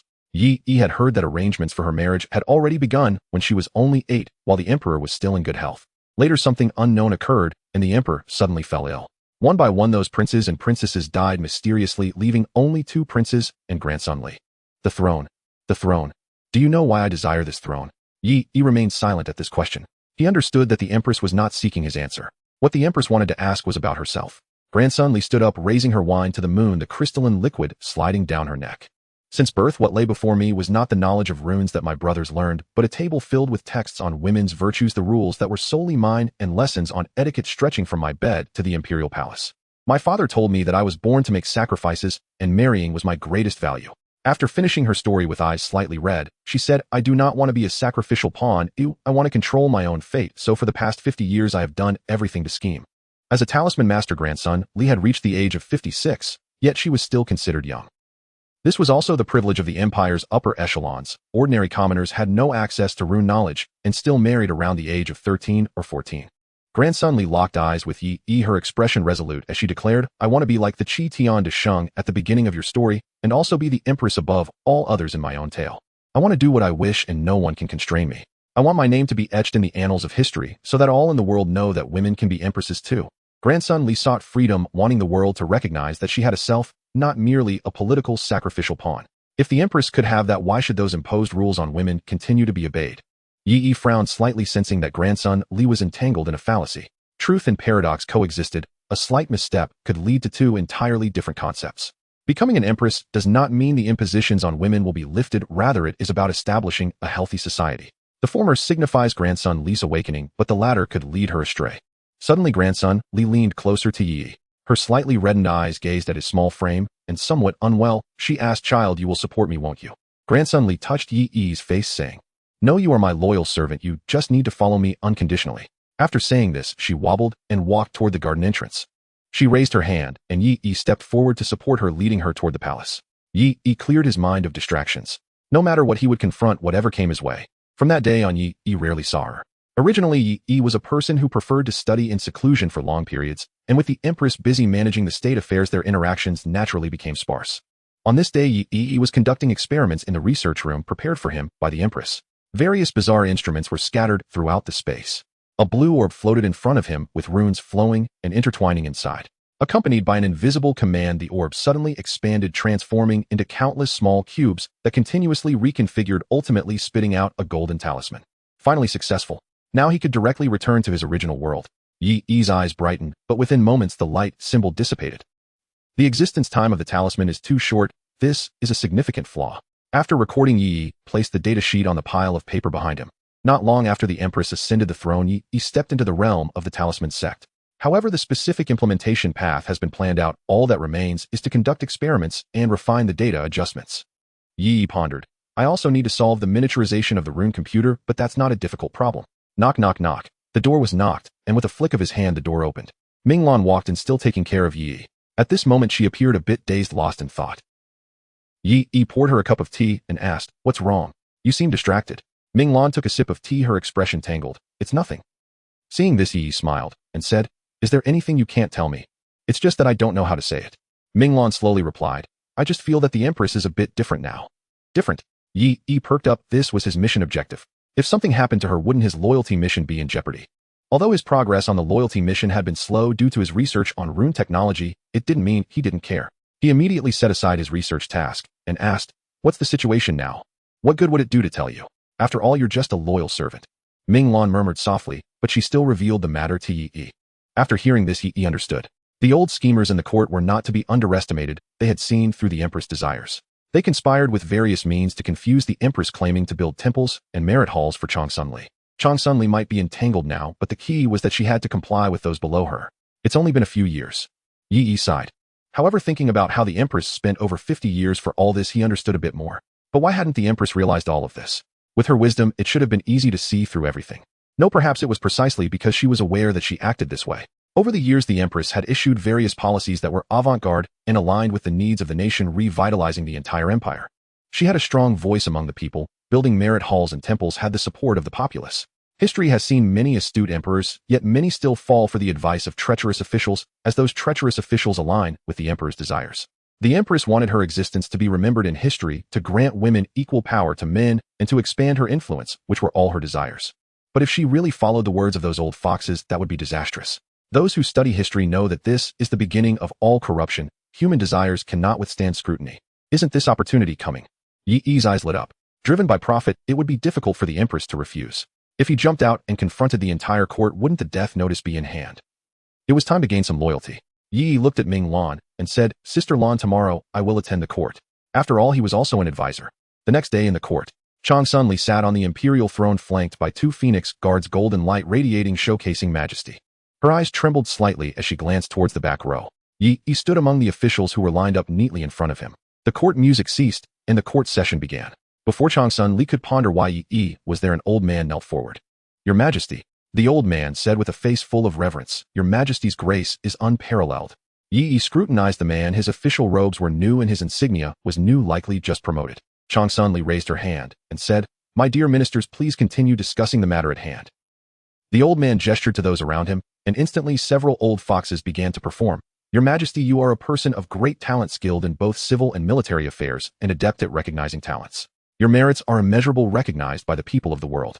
I, as an old minister, I will do everything to build a grand merit hall for you, allowing the common people to admire and respect you. Your Majesty, at your command, we old ministers will certainly not shrink back, and will be on the front lines of the construction, ensuring it is grand and magnificent for you."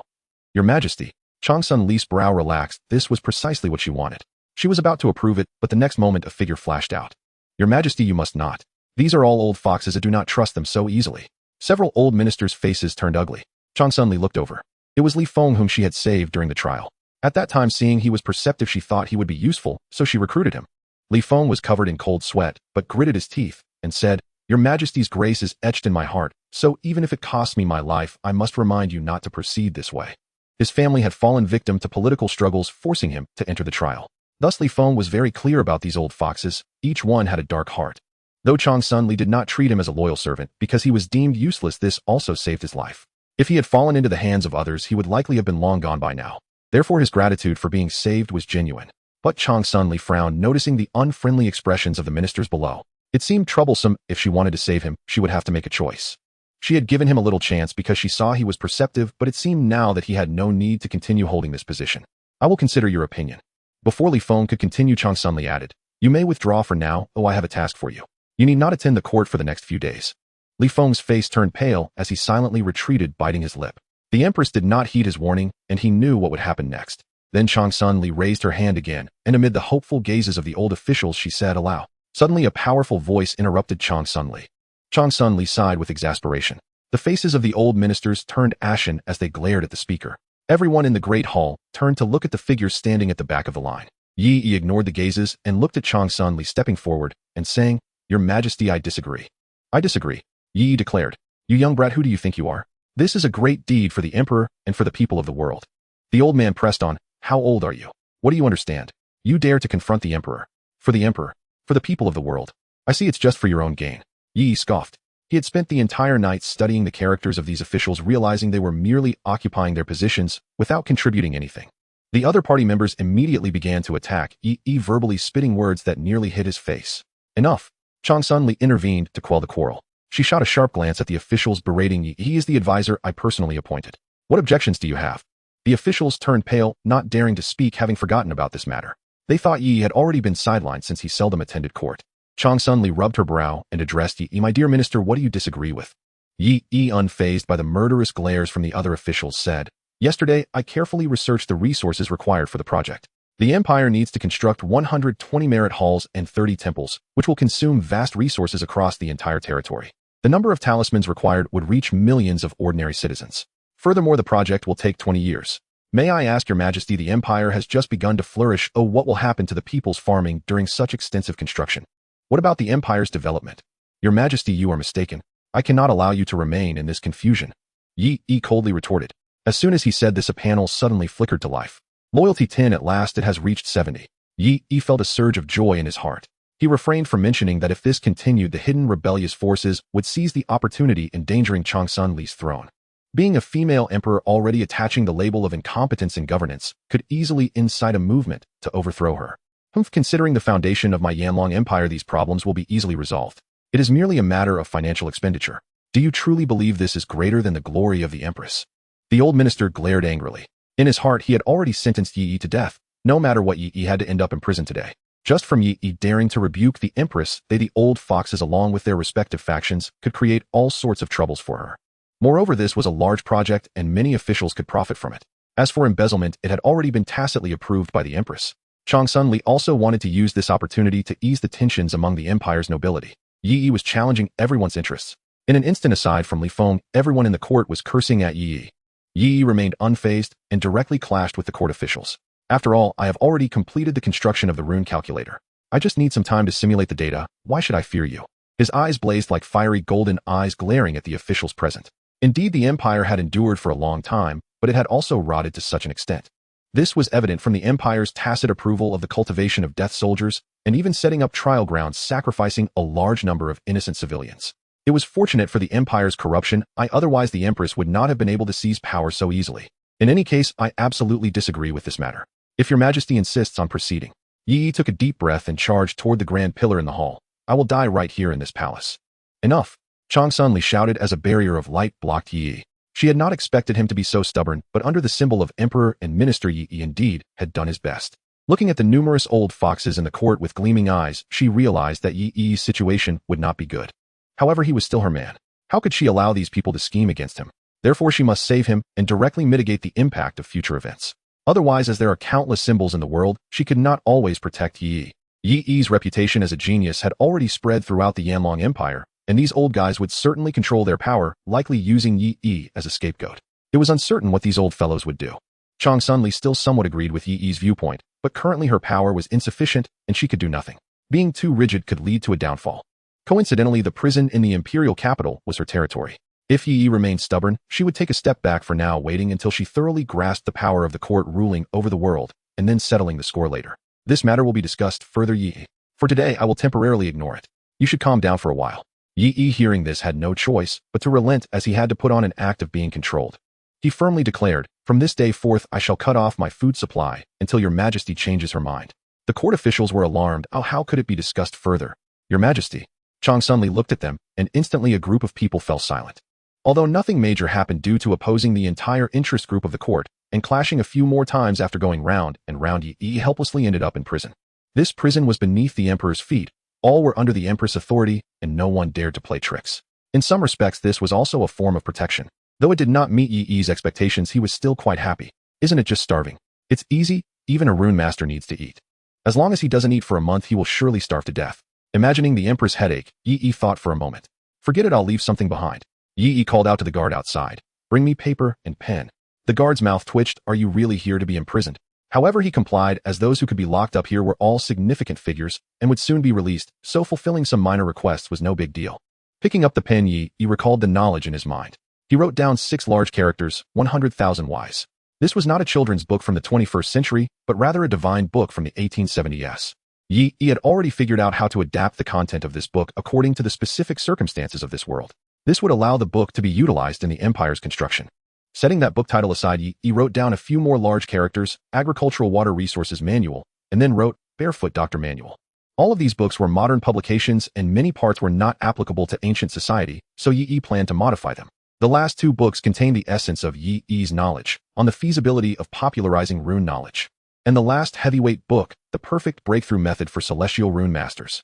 These 2 books represented all of Yi's research findings in this world, and he decided to pass them on to the Empress before he died.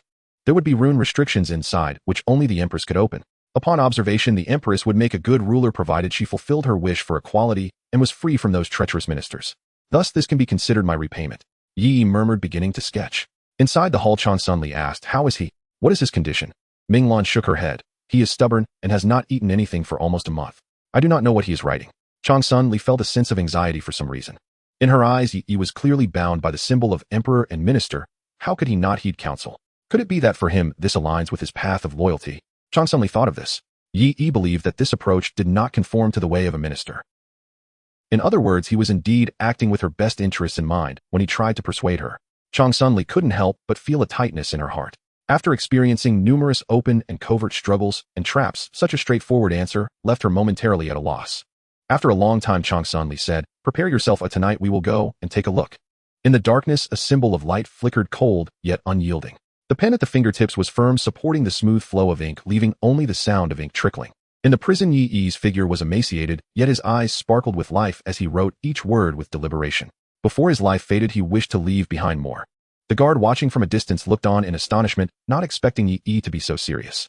"My lord, just take a bite," he pleaded. Yi ignored him, focused on finishing his writing.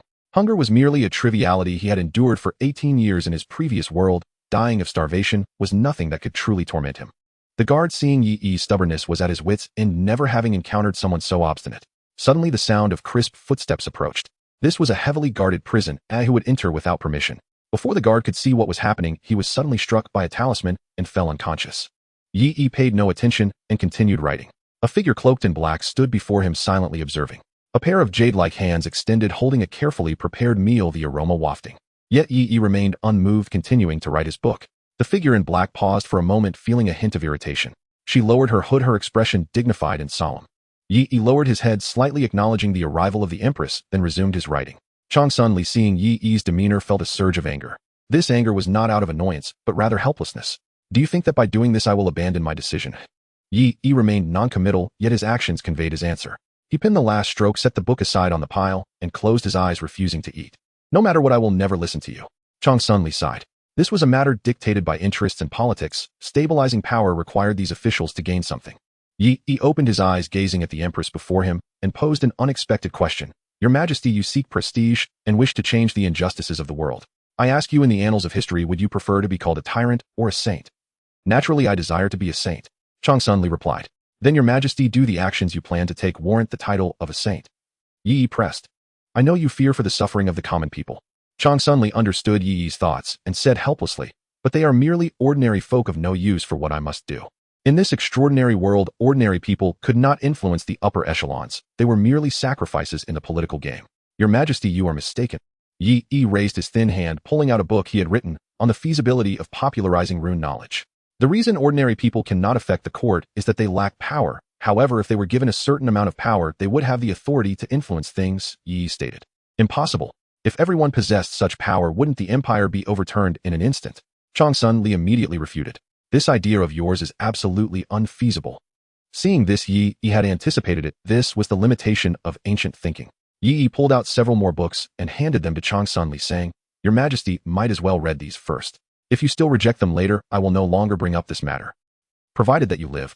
Changsun took the books, considering for a moment. Yi did not respond. If rejection was certain, then he had no reason to stay.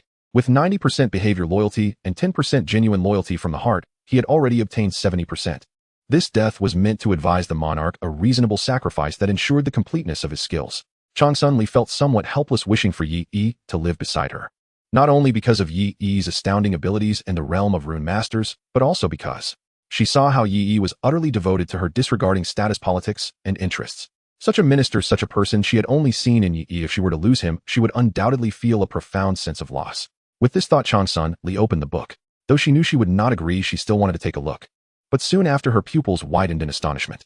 The reason for opposing ordinary people mastering extraordinary powers is merely the fear that they might disrupt the balance and threaten the foundation of the empire. The fundamental issue lies in that balance. The empire has endured for thousands of years due to its stable equilibrium. Yi observed Changsun's reaction and understood that she had grasped the concept. In other worlds, popularizing extraordinary powers might be harmful, but in this world, obtaining such powers required extensive learning and advancement. Those who do not diligently study will never pose a threat to the empire. In the realm of runes, no one can see the end. On the feasibility of popularizing rune knowledge, discusses from various angles the feasibility of popularizing rune knowledge, why it should be done, and what effects it could have on the empire. It can be said that if successfully implemented, it could certainly overturn the entire world situation.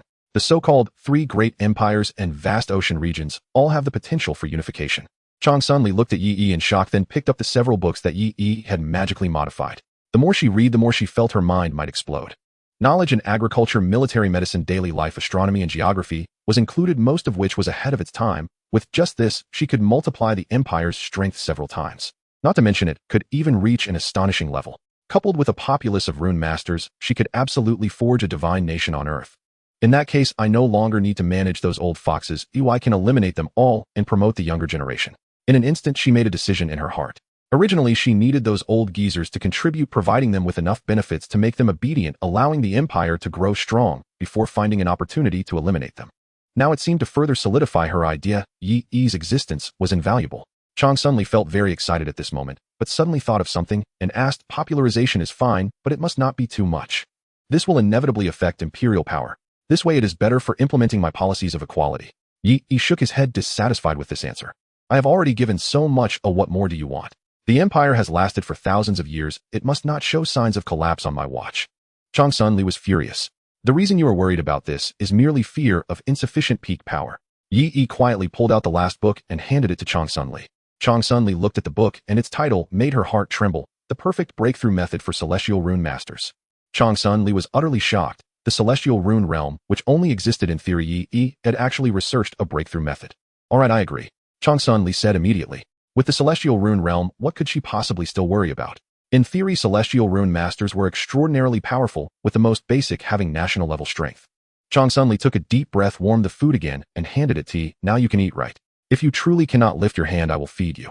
Yi smiled, having achieved his goal. However, he was still focused on his pursuit of death, so his demands could not be so simple. After years of observation, he had confirmed one thing: if the feudal imperial system persisted, it would easily lead to tyranny and corruption, a malignant tumor obstructing the development of the rune civilization. And after the birth of celestial rune masters, there was a certain chance that it would lead to knowledge being locked away. Not every generation of rulers could be like Transcendent. The reason he wrote these research findings and avant-garde knowledge was not to allow them to be controlled by others, thus limiting the birth of the new era. He had quietly traveled through the imperial capital exploring this world, and found that rune powers were more akin to technology, fully capable of accepting the new ideas he intended to bring. Once the shackles of bondage were broken, all of humanity would undoubtedly welcome a grand elevation of civilization. Therefore, to repay this world, he intended to present a great gift. No, Your Majesty, I have one more request. Transcendent felt a slight headache. For so many years, it was the first time someone had made her this irritated. This minister she was reluctant to scold and unable to strike. Such a precious treasure raised for so many years, yet she still feared that she might spoil him. It felt as if with just a casual command, he would risk his life for that goal. Especially recently, it felt as if he was in a hurry to die. The key was that Yi was genuinely looking out for her, even giving her breakthrough methods like the celestial talismans without hesitation. One should know that the function of the master-servant talisman is not that powerful. It serves merely as a strong suggestion, and only under a forced command will the other party comply. Moreover, this type of talisman has its limitations, especially the master-servant talisman, which can only connect with no more than 5 people. If it could truly make someone devoted wholeheartedly, then why not take the opportunity to cast it on all court officials? That way there would be no issues of corruption and bribery. Speak, what else do you want to do? Transcendent asked. Looking at Yi's frail appearance, she felt it would be better to satisfy him first. Whatever the request, agreed to it first. She must not let her precious treasure starve to death. Otherwise she would regret it for a lifetime. Dark water droplets dripped from the ceiling, and in the prison, even a pin drop could be heard. I want you to abolish the imperial system. As Yi's words fell, Transcendent's pupils gradually widened. She immediately cast one talisman after another, even activating the prison's ceiling formation. Only after confirming that there was indeed no one around did she breathe a sigh of relief. Transcendent narrowed her eyes slightly. Do you know what you are saying? Abolishing the imperial system would mean abolishing her position. She couldn't believe Yi would say such a thing and wanted to hear what he meant.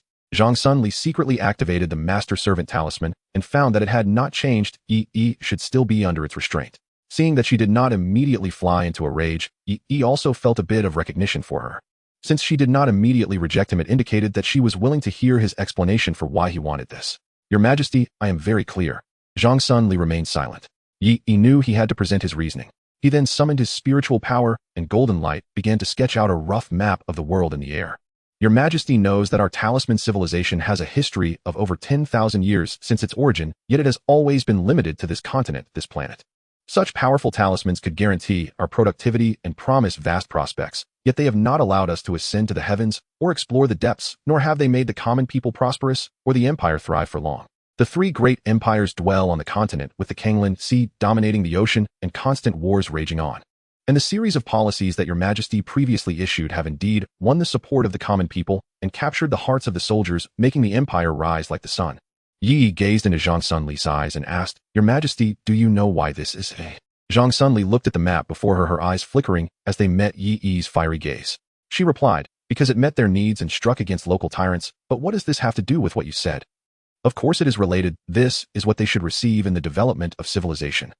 When both material and spiritual needs are met, talents will unleash their full potential. And those damned corrupt officials, those vile cultural norms, the invisible shackles imposed between men and women, all consume human hope and future from the moment of birth. All resources are highly concentrated among the elite, and such high-end enjoyment will inevitably corrupt human will. Under such a large class disparity, people will inevitably fail to regard one another as equals. Your Majesty can see that under the imperial system how many enlightened rulers have emerged from the three great empires and the Kanglan Sea. Zhang Sun Li fell silent. Indeed, in the several thousand years of the entire empire's history, there had not been many wise rulers. Some enlightened rulers were fine in their early years, but the longer they lived, the more self-serving they became, entirely focused on their own interests. However, this was still not enough. She needed to know more reasons. What of it? Zhang Sun Li feigned a murderous intent. She snorted coldly, her gaze somewhat icy. What can this bring me?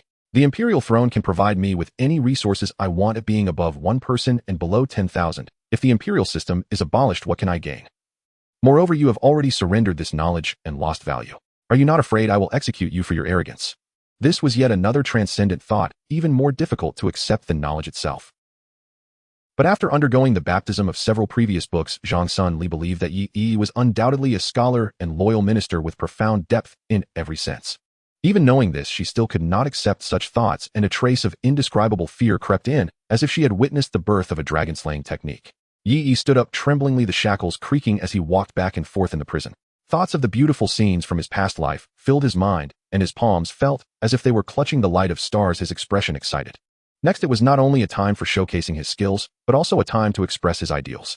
Your Majesty, I want to give you everything. My life is insignificant, and my knowledge is not what I wish for. Yi walked in front of Zhang Sun Li, raising his hand, as if holding everything. I want to offer you the future of civilization. I want to hand you the seeds of hope and tomorrow. I want to pass you the key to liberating human thought. You will become a great person known throughout the ages, not just an emperor of a nation. You will become a universally acknowledged pioneer of humanity, not a lofty emperor. This is just your theory. Zhang Sun Li's authority manifested, her phoenix eyes flickering with purple light. This idea was too dangerous. She was uncertain if she could handle it, and it posed a lethal danger to Yi. She reprimanded. You belong solely to me. From now on, you only need to consider me. I can give you everything. You need not have such thoughts any longer. Seeing Zhang Sun Li somewhat helpless, Yi understood that a shift in thought was the most challenging. How could it change so easily? Yi vaguely understood that he wanted to wrap the change of an era in personal will, which was not advisable, but the desire in his heart made it hard to let go. He would eventually leave. Once the world added the realm of celestial talismans, it would indeed become a situation where the strong remain strong and the weak remain weak, and ordinary people would find it increasingly difficult to change the social structure. Since Yi had invoked a higher power, he naturally had to take responsibility for the consequences of his actions, or rather patch things up. Even if he died in the future, the words he spoke and the viewpoints he proposed would spread, planting a seed of hope. However, the current situation was not bad. He could see that Zhang Sun Li's desire for power was fundamentally a lack of security. Moreover, Zhang Sun Li was currently in a good mood towards him. She needed him now, and if he brought this up again when she no longer needed him, it would be too late. Now that Zhang Sun Li was not extremely angry, it was indeed beyond his expectations. If a scholar well-versed in ancient and modern knowledge were to return to ancient times and ask the emperor to abolish the imperial system, he would probably have been executed long ago. Only Zhang Sun Li could still patiently argue with him. Zhang Sun Li tried to turn the page. Now I have the power above 10,000. I possess endless wealth. I have the entire empire. Everything I want, I have it all. Why should I abolish the imperial system? The entire prison seemed to ignite, the blazing flames burning in both their hearts, the golden lines of the map transforming into crimson light. Do you have the loyalty of the ministers of the empire? Hearing Yi's words, Zhang Sun Li opened her mouth, her momentum diminishing slightly. No.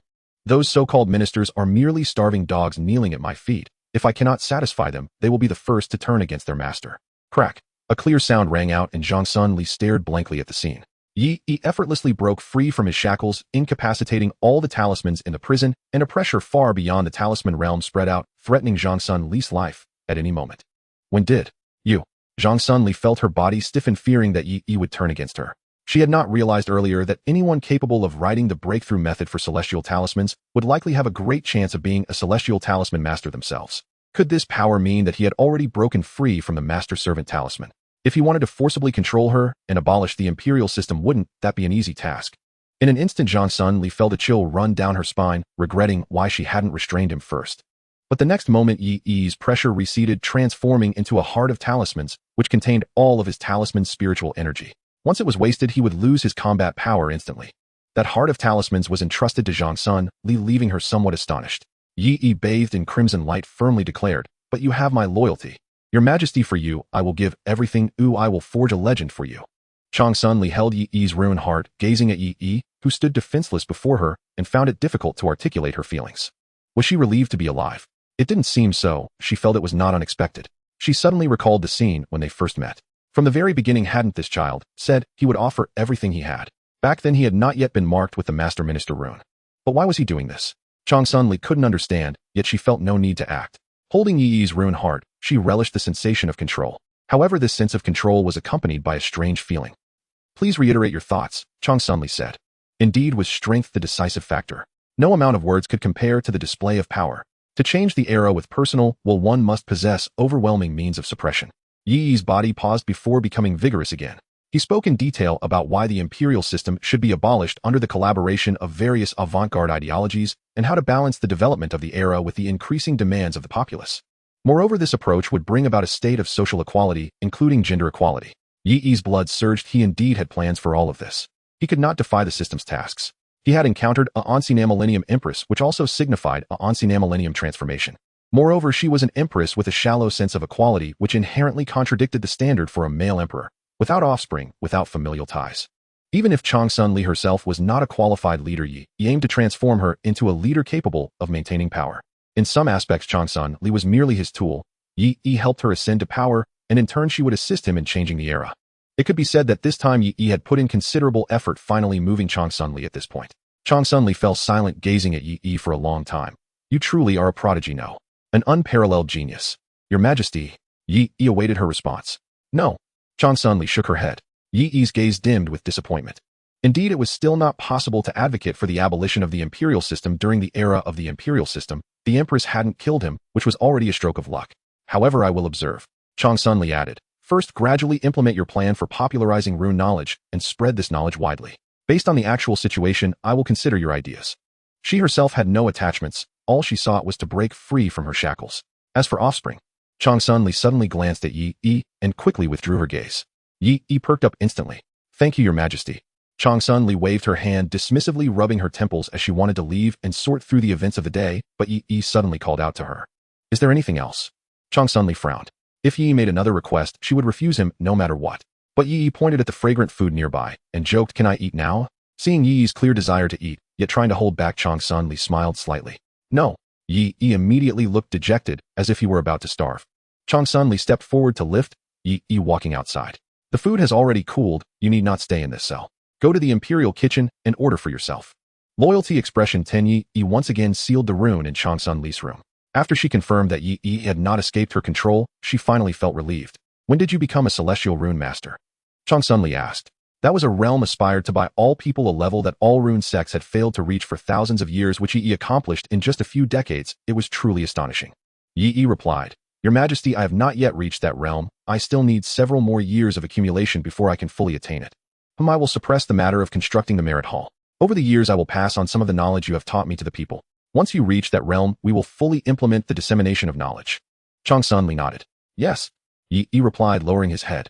Please knead my shoulders. The empress lay on the couch, her beautiful eyes gently closing.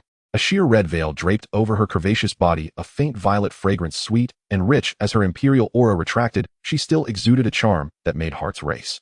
Upon hearing this, Yi was somewhat taken aback. Such a thing had never happened before. Nevertheless, he approached to knead the empress' shoulders. The moment he touched Changsun Li's body, Yi felt as if his hand had pressed against a soft piece of tofu, the fragrance intensifying. Yi, having never encountered such a situation, felt his heart racing, but fortunately, he had strong composure and persevered. Gradually, he sensed Changsun Li's body relaxing and his movements slowed. Until he stopped, he intended to wait aside. But at that moment, a slender white hand pulled him back. Changsun Li's light purple eyes looked at him, placing Yi's hand back onto her back. Continue. It wasn't until evening that Yi's figure finally rushed out from the emperor's palace, his face flushed. Watching Yi depart, Changsun Li approached the dressing table. In the bronze mirror at some point her smile had become a constant, not that of a bound princess, nor that of a sovereign above all. Touching her face, Changsun Li murmured, Everything of yours is mine. Yi didn't know what happened next. He only knew that the empress suppressed all sounds and replaced the personnel. She originally thought that this would cause chaos in the court, but found that it resulted in even greater stability, with various policies being smoothly implemented. This truly puzzled the empress. Yi continued with his experiments. After their conversation in the prison, the empress provided him with all the rune books of the world with resources aplenty. Even the experimental site, the empress had specially arranged a palace for him. The energy required for a celestial rune master was immense. He only had the knowledge of a celestial rune master, lacking the necessary energy. It was like a missile truck without enough explosives loaded. The power of a celestial rune master came from the rune computer. In previous research, I discovered that the basic power of runes is limited. Currently, all powerful talismans are achieved through the superposition of runes on the talismans. As it stands, the limits of runes have already been seen. Yi nodded, checking off this research item. Now my rune computer also functions through superposition, but since it is broken free from the limitations of talisman materials, it achieves a higher degree of superposition. The Celestial Rune Master represents the highest realm of rune superposition.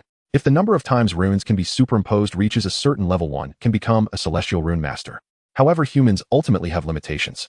Even if one can achieve a high superposition state through oneself, it cannot compare to the precision of machines. Thus, the rune computer itself possesses the function of mass printing talismans and was endowed with a program from the very beginning. The rune computer's utilization of mental power has reached a new realm, allowing me to easily reach the realm of a Celestial Rune Master, but unfortunately, I cannot continue my research. Comprehension includes crucial research factors such as computing power, understanding, analytical ability, and associative power. His peak comprehension at the mortal level brought him to the limit in rune technology. Yi's eyes lit up. In the realm of rune sex, one can autonomously store mental power in a non-absolute environment, just like my rune heart, and I inherently have low consumption and high recovery as a passive ability. Now with this technology added, I can completely dominate all rune sex in the world. However, the only drawback is that if one continuously uses stored mental power in battle along with large-scale resonating talismans, there may be life-threatening risks. And next, Yi said, I will resonate throughout the entire empire. Meanwhile, the rune mecha should also start moving from the modeling stage to the production process. 5 years later, a brilliant beam of light pierced the heavens, scattering the clouds and impacting a radius of thousands of miles. The souls of all talismans in the imperial capital trembled as the runes swayed uncontrollably. Moments later, all phenomena subsided as if nothing had happened. What just occurred? A talisman master exclaimed in horror. That sense of dread. How many years had it been since he felt it after becoming a talisman master? Damn it, it's the imperial palace again. In a garden, a group of people sat together, drinking to drown their sorrows, sharing the losses they had suffered over the years. Imperial Censor Wang crushed the wine bottle in his hand, indignantly stating, is it not enough to let those foolish commoners acquire such important knowledge? What more are they trying to do? Beside him, a man pounded his chest and lamented, the Empress is confused. Over the years, we old ministers have risked our lives multiple times to petition for the Empire, yet we couldn't dissuade her from those thoughts. This Empire sigh. The group began to cry about their grievances, but none truly understood what the others were feeling. Since the Empress ascended the throne, many of the interest groups that had aided her have begun to regret their decisions. Because of the strange talisman triggering devices and the implementation of various bizarre policies, they found themselves unable to act against her, and their covert moves had no impact on her. The key issue is that the Empress is currently purging corrupt officials and promoting honest ones, earning a stellar reputation that shakes the court and the public. Even the other two major empires and maritime regions are singing her praises, leaving many to wonder how Changsun Li achieved this. A mere woman has not only ascended to the throne, but also possesses abilities far surpassing those of her predecessors. This has sparked a wave of women's independence across the world, simultaneously igniting uncontrollable sentiments among the commoners. Sir, a small attendant rushed in to deliver a message to Imperial Censor Wang. After hearing it, the group immediately furrowed their brows. In 3 days, all sects and important officials of the empire are to gather in the imperial capital. This sudden change left them feeling uneasy. Suddenly realizing something, a group of high-ranking officials began contacting their household staff to see if the Empress had conveyed any messages to them. After some commotion, everyone fell silent. I fear the Empress is about to undertake a significant task, Wang said with a grim face, gritting his teeth. Such important news was not communicated to them directly by palace insiders, but was casually passed on to a small attendant, which was quite telling. Moreover, this situation concerns them high-ranking officials. This time when they convene, it is likely the Empress intends to showcase her prowess. After all these years, they had not spared her any trouble. Suddenly, Wang turned to these close friends, his gaze sharp. He stroked his long beard and asked, what do you all think? The others exchanged glances and promptly agreed to stand united. Naturally, we must consider the Empire's interests. 3 days later, outside the Imperial Palace, the leaders of the Wuying sect, the Wufu sect, the Changming sect, and other major sects gathered together. A group of Imperial officials stood with grim faces awaiting the audience. What do you think the Empress intends to do by gathering so many people? The Wufu sect leader, stroking his stubble, looked up at the towering Imperial gate with confusion. It must be something significant. The Changming sect leader glanced at the troubled expressions of the officials and added, it's likely something unfavorable for us. The Wufu sect leader felt somewhat dejected. Ever since the Empress took power, there had been no good news. He instinctively asked, what should we do? I don't know, either the Changming sect leader sighed. Let's just observe the situation. In the past, he was regarded as a top-notch strategist, with many sect leaders seeking his advice and analyzing the deeper meanings of imperial edicts. But now the Empress had managed to counter him. Many of her actions, which he viewed as leading to disaster, she inexplicably turned into opportunities, forging a new path. From a distance, the Wuying sect leader retracted his communication talisman, a faint red glow appearing in his eyes. The others looked at him and asked, "What do you think?" "Let's wait and see," he paused, his tone turning cold. "If she crosses too many lines, even if it costs us our lives, we must teach her a lesson so she understands the consequences of encroaching on our bottom line." He gazed back at the imperial capital. Due to the dissemination of much practical knowledge and medical information, the atmosphere in the capital was remarkably pleasant. The commoners walked the streets, no longer relying on talisman masters to plow their fields or to drive away pests, nor did they summon talisman masters for medical treatment. The need for talisman masters had been replaced, causing many industries to collapse. His Wuing sect was one of the victims. Without families to support him and burdened with heavy debts, how could he acquire manpower and vast human resources? The Wuing sect leader fixed his gaze on the Phoenix guards patrolling the skies, a hint of concealed murderous intent flashing in his eyes.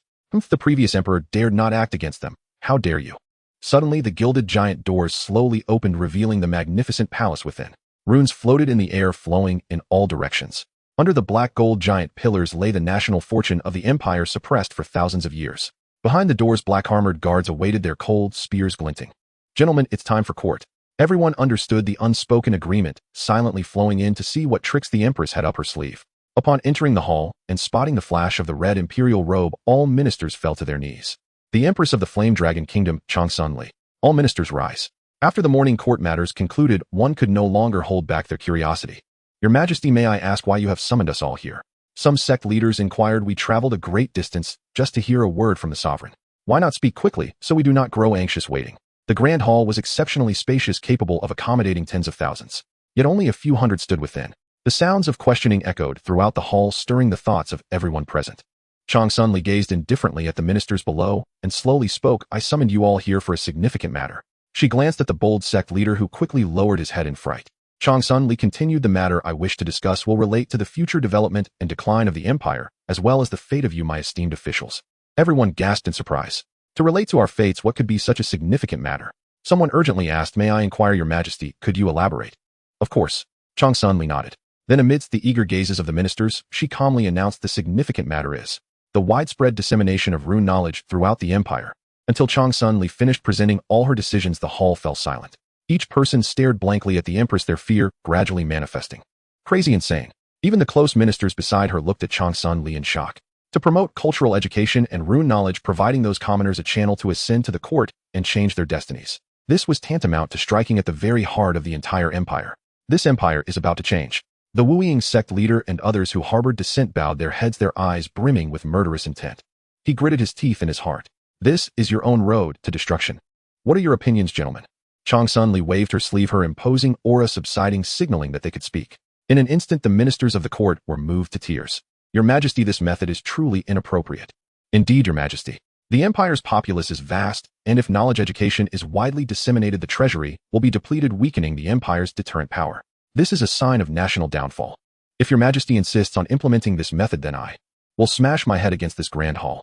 Minister Wang's old tears streamed down, mimicking Yi Yi's demeanor, wishing he could rip out his own heart. Transcendent nodded slightly, seemingly pondering. "Indeed," she said. The ministers immediately thought Transcendent was intimidated. "It seems she is testing our bottom line." Minister Wang secretly thought, "You little girl dare to pull this stunt, pushing the boundaries this far? Do you really think we are easy to bully?" The court officials exchanged glances and reached a unanimous agreement. Over the years, the Empress' power had soared, yet her methods were extremely forceful, leaving them no room for error. It seemed she was too proud and complacent to throw out such an opportunity herself. If not for her, who else would be targeted? "After today, we will ensure your reputation is severely damaged and take down your direct supporters." They sneered while their faces expressed, "Your Majesty is wise, realizing the error of your ways." Suddenly, Transcendent narrowed her eyes, descending from the imperial throne to gaze down at the ministers. Her red imperial robe swayed, and the golden-red runic patterns spread throughout the hall, shocking the powerful members of the symbol sect. When did the Empress' imposing aura reach such a level? "I am the sovereign. What I say is calculated and not to be retracted," Transcendent said calmly, her voice echoing throughout the hall. "What you must do is simply execute or express your stance." He looked at the Minister Wang, who had threatened to smash his head, his meaning clear.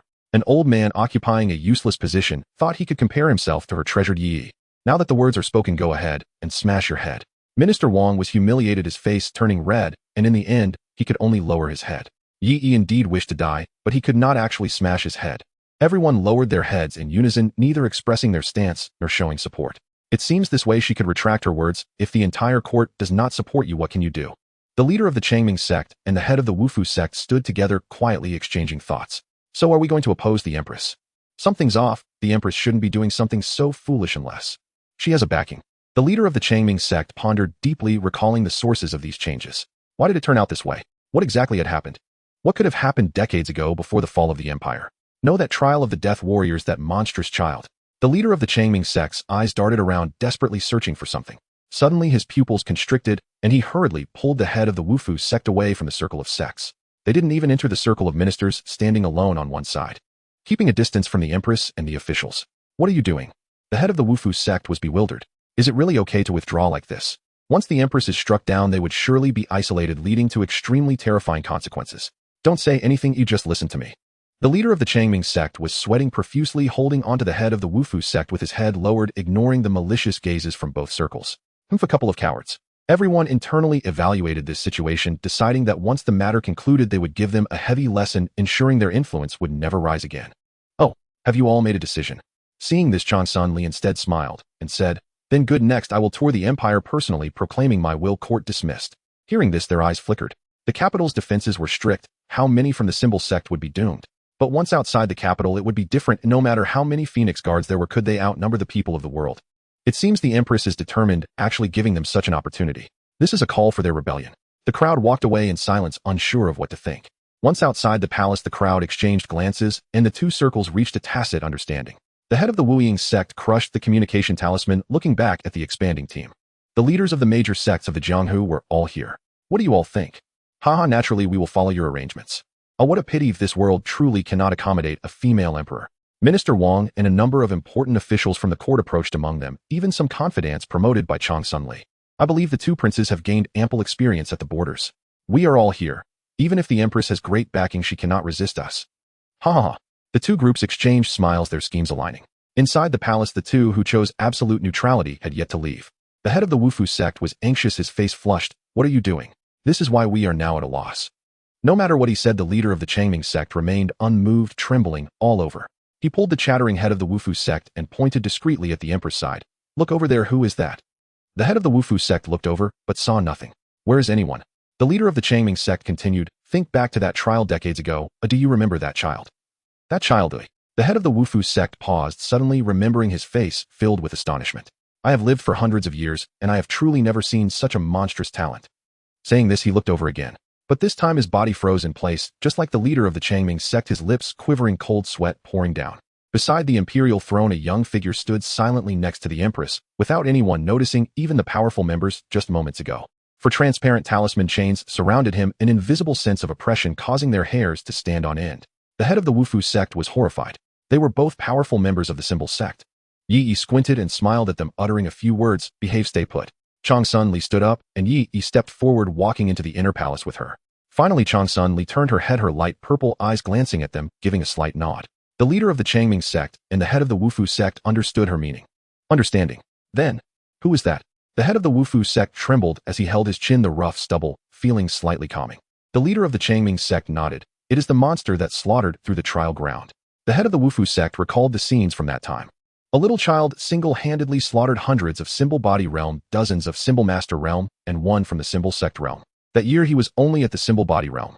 How many levels has he reached now after so many years? To conceal himself from so many powerful beings, his strength must be at least above theirs. Just the thought of potentially facing such a monster made their hearts tremble. If it weren't for recalling Yi's existence, they would likely not have even noticed him, intentionally allowing them to see him. Such means are clearly far beyond them. Even 10 of him would not be enough to fight. It seems the Empress has made sufficient preparations to counter this. The leader of the Changming sect wiped the sweat off his brow, pulling his close friend to run. He vowed that no matter what, he would not get involved in these matters again, and would seal the mountain immediately. If the Empress wants to reform, he will just go along with it. Thinking of those preparing to oppose the Empress, the leader of the Changming sect silently prayed for them. I hope you all don't do anything foolish. In the night within the study room, a faint yellow light illuminated the space, and a gentle breeze flowed. Changsun Li was perusing various reports presented to him, dressed in a thin azure sleepwear. The rune tower in the 13 cities of Southeast Bichu has been completed, radiating rune light, with strict laws being enforced. Ming Lan and Ming Ying stood by, feeling drowsy. Suddenly a pair of hands presented a plate of freshly washed grapes and draped a blanket over Changsun Li. She seemed accustomed to it and opened her mouth to take a bite. The grapes were offered by Yi. After a long while, she confirmed everything was secure and her body relaxed as she leaned back in the chair. Yi smoothly placed a soft cushion for Changsun Li and began to massage her shoulders. Ming Lan and Ming Ying instantly perked up, quietly observing the two. Ever since Yi emerged from seclusion a few days ago, he had been constantly by the Empress' side. Aside from some trivial matters delegated to them, everything else was handled by Yi. What astonished them most was that the Empress, who was always wary and calculating with everyone, showed no defenses against Yi.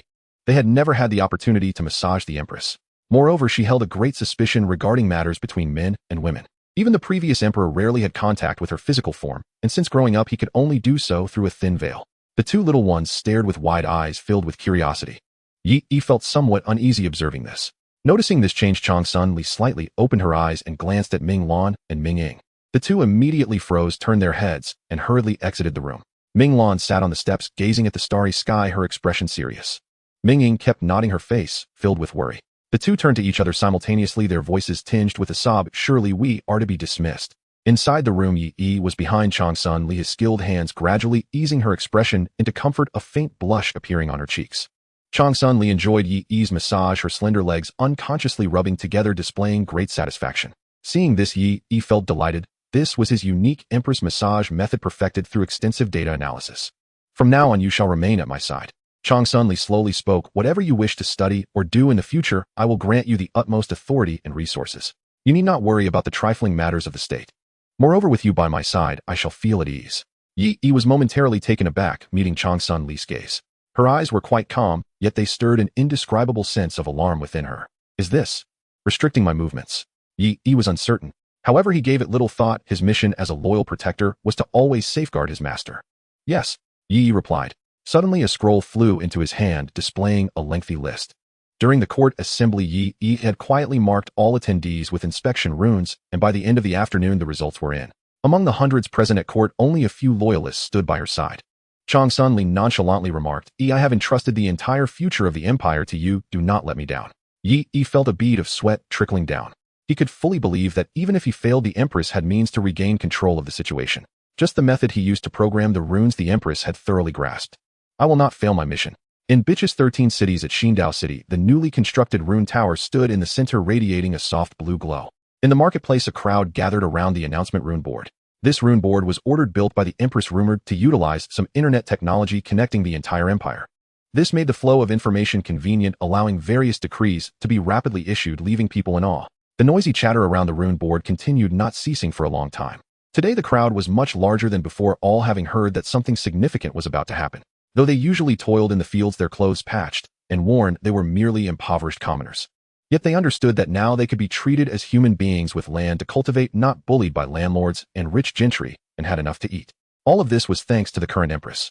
Old Li, with a face sunburned to a yellowish-black hue, was thin and drenched in sweat, as if he had just rushed in from the fields. Unlike his usual numbness, there was a glimmer in his eyes as he looked at the rune board. In his eyes, the decrees that would appear on this board represented hope for the future, hope for his family, and a glimmer of happiness. He pushed forward, finally getting close to the rune board. The characters danced with only a few seconds left before refreshing. Soon everyone would know what the significant matter was. But Old Li was very anxious, stamping his feet, wiping his sweat, and brushing off the dust from his clothes. Those around him saw his state, and did not laugh, but instead shared in his tension, all filled with hopeful anticipation. Old Li glanced over at the Basic Knowledge Dissemination section.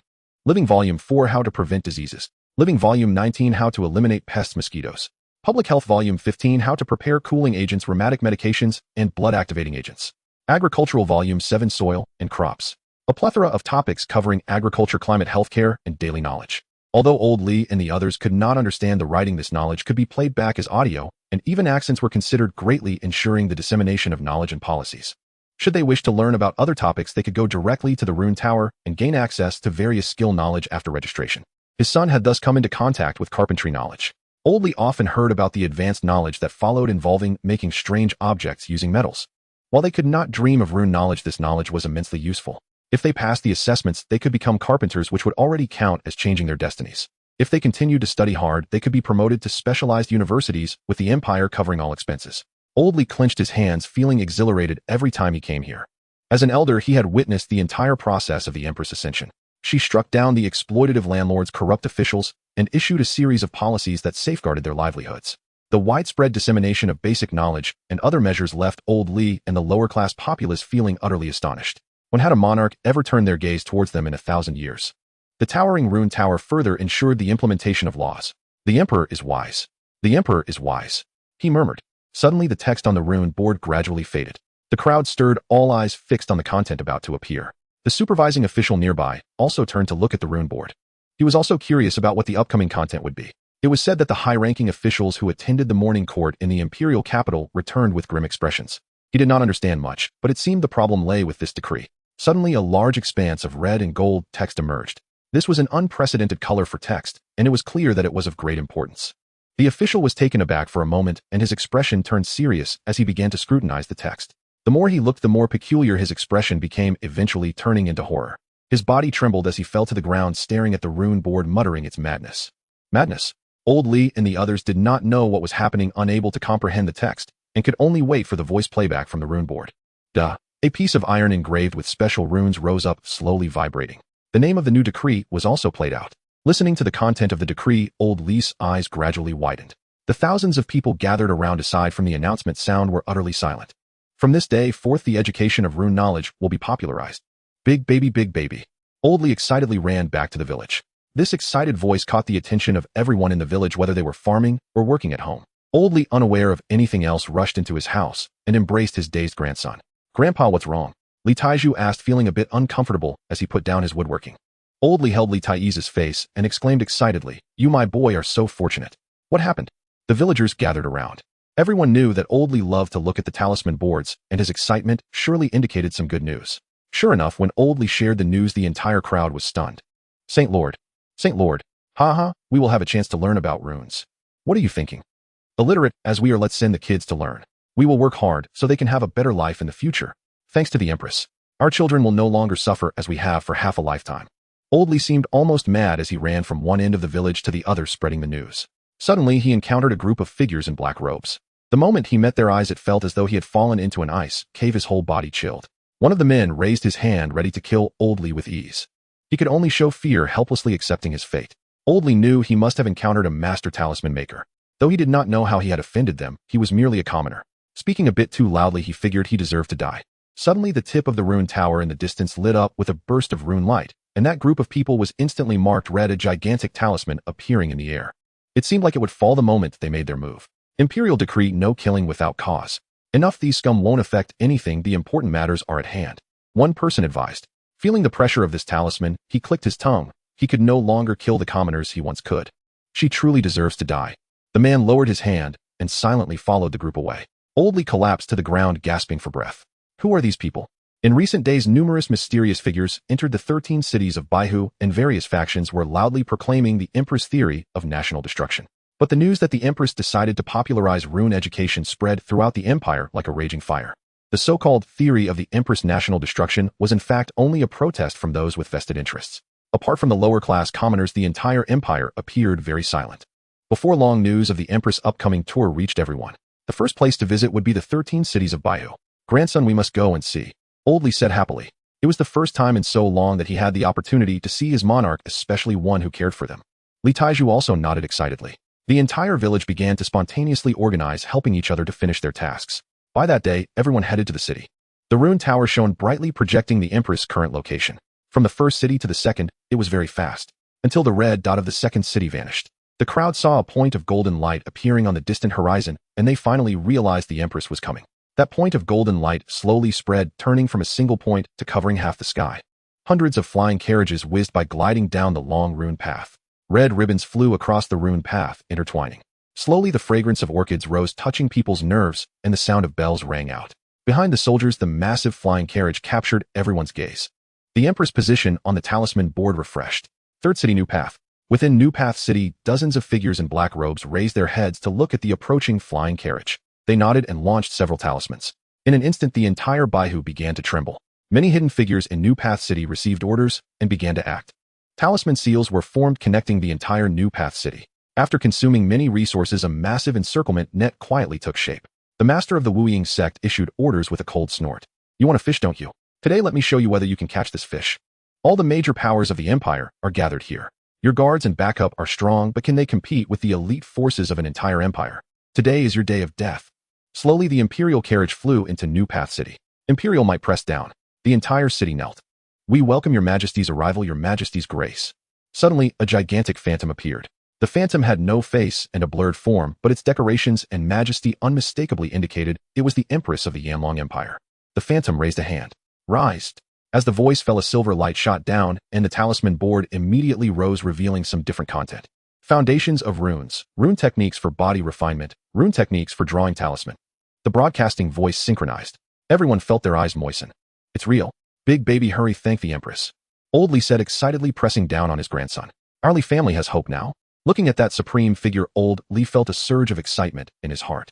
In this life, even if I have to risk my life, I will protect the empress. In this lifetime, he could only encounter this one Saint Lord. Suddenly, the phantom of the empress was shattered by a black light. Boom. After a violent sound, a massive rune barrier enveloped the entire New Path city. It resembled the barrier of a trial ground, but this barrier was dark golden. The heavy feeling indicated that its strength far exceeded that of the trial ground. Dozens of black figures flew out from all directions, enveloping the empress flying carriage, and the pressure of the talisman's sect descended. Instantly, all the citizens of the city were forced to kneel on the ground, feeling as if their bodies would shatter. Fortunately, the rune tower quietly emitted light, alleviating some pressure. Impudent, who dares to ambush here? For Phoenix, guards flew out from the corners of the flying carriage. The Imperial guards had glowing eyes, their spears pointed at the attacking enemies. Chang Sunli, do you know who we are? You actually dared to come out. The master of the Wu Ying sect laughed maniacally, the wind raging, whipping his long hair. Since you are so stubborn and intent on destroying the nation, then today is your day of death. In an instant, a confrontation began, and the attackers remained calm. This was just the right opportunity to wait for their personnel in Baihu to gather. Within the red curtain, Chang Sunli casually leaned back, and through the layers of floating thin curtains one could see her pair of indifferent purple eyes. As if she were unconcerned.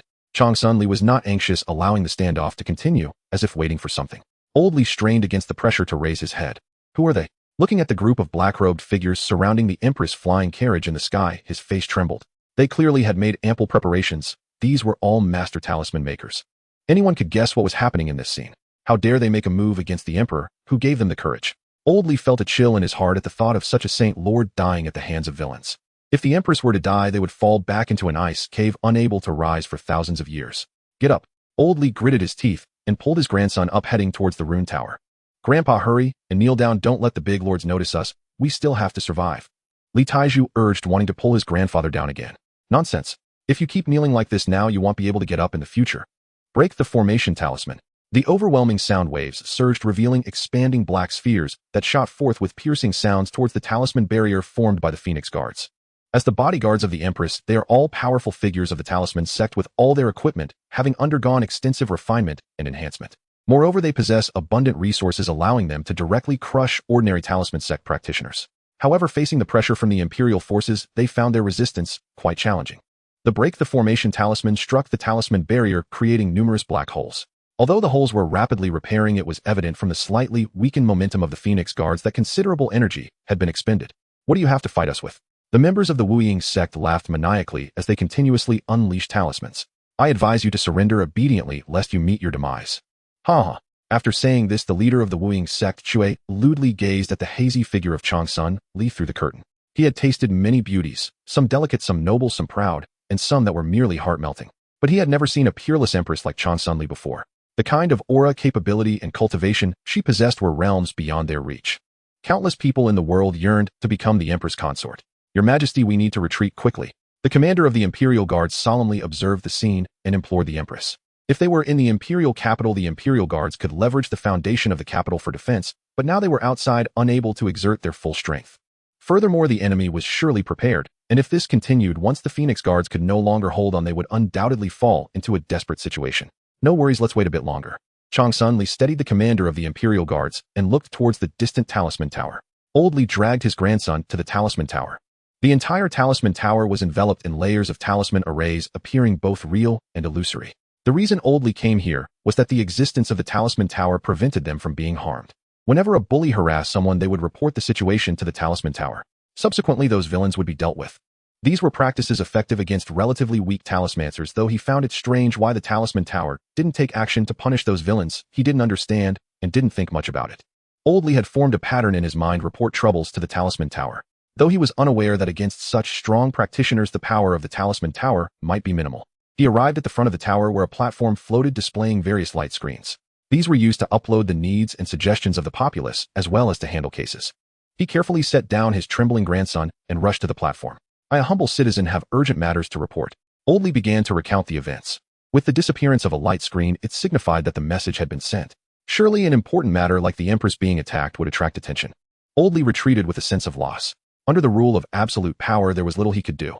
Let's go, we must leave here and not pollute these sacred talismans. Oldly lifted his grandson as he spoke. Just as he turned, the talisman array encasing the talisman tower dissipated, revealing a red copper door. The door slowly opened, revealing a pathway. What is this? Oldly was confused about what had happened and wanted to leave quickly. But after taking just a few steps, he was suddenly pulled by an invisible force soaring towards the upper levels of the talisman tower. His grandson Li Tieju followed him into the flight. Li Tieju gazed at the floating characters in the air, his eyes filled with yearning. These were precious knowledge. Continuously produced and accumulated floating talismans, moving iron sheet creatures. The light screens that vaguely projected the outside situation were refreshing the worldviews of both of them. But how did he manage to enter such a heavily guarded place? Even the local lord could not enter. Oldly felt somewhat panicked, unable to grasp the situation for a moment. Suddenly a sense of weightlessness struck them, and they landed in a place filled with light. It was as if they were in a glass house with the outside circumstances fully visible. Regardless of the raging winds and waves, or the mountains and rivers, they remained undisturbed, like a high-level recluse isolated from the world. Footsteps gradually sounded, slowly approaching.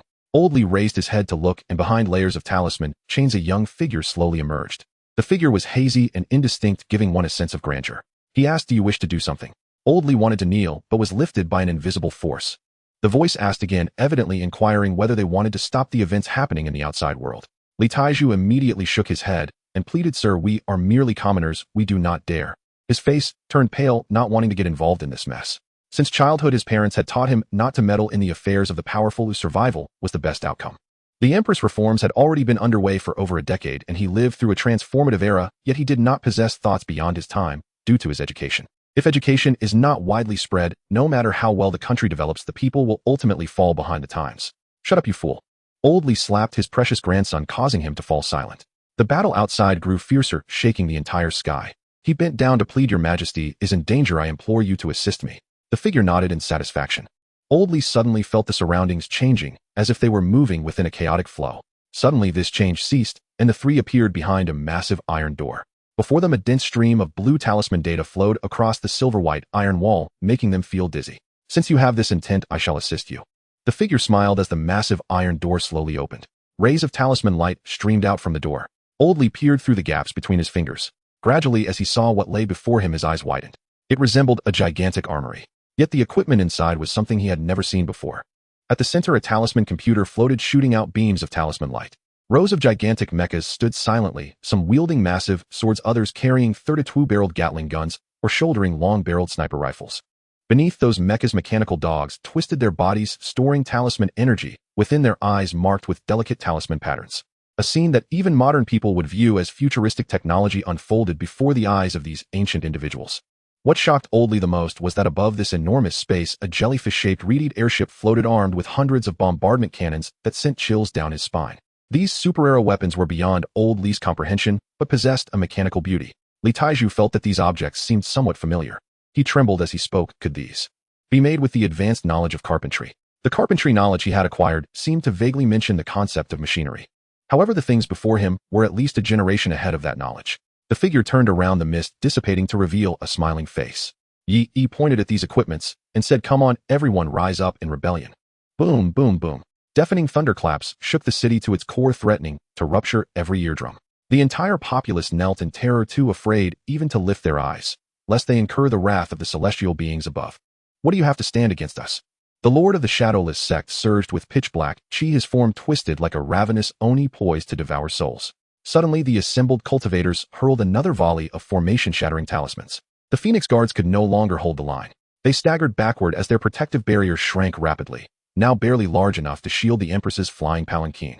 Seeing this, the Imperial Guard commander shot forward into the vanguard and slammed a colossal spirit-imbued sword into a faintly shimmering lockhole. Roaring formed the array.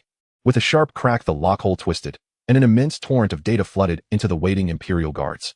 Instantly, over 1,000 warriors glowed with radiant auras. Azure dragons, vermilion birds, and black tortoises flickered across their bodies.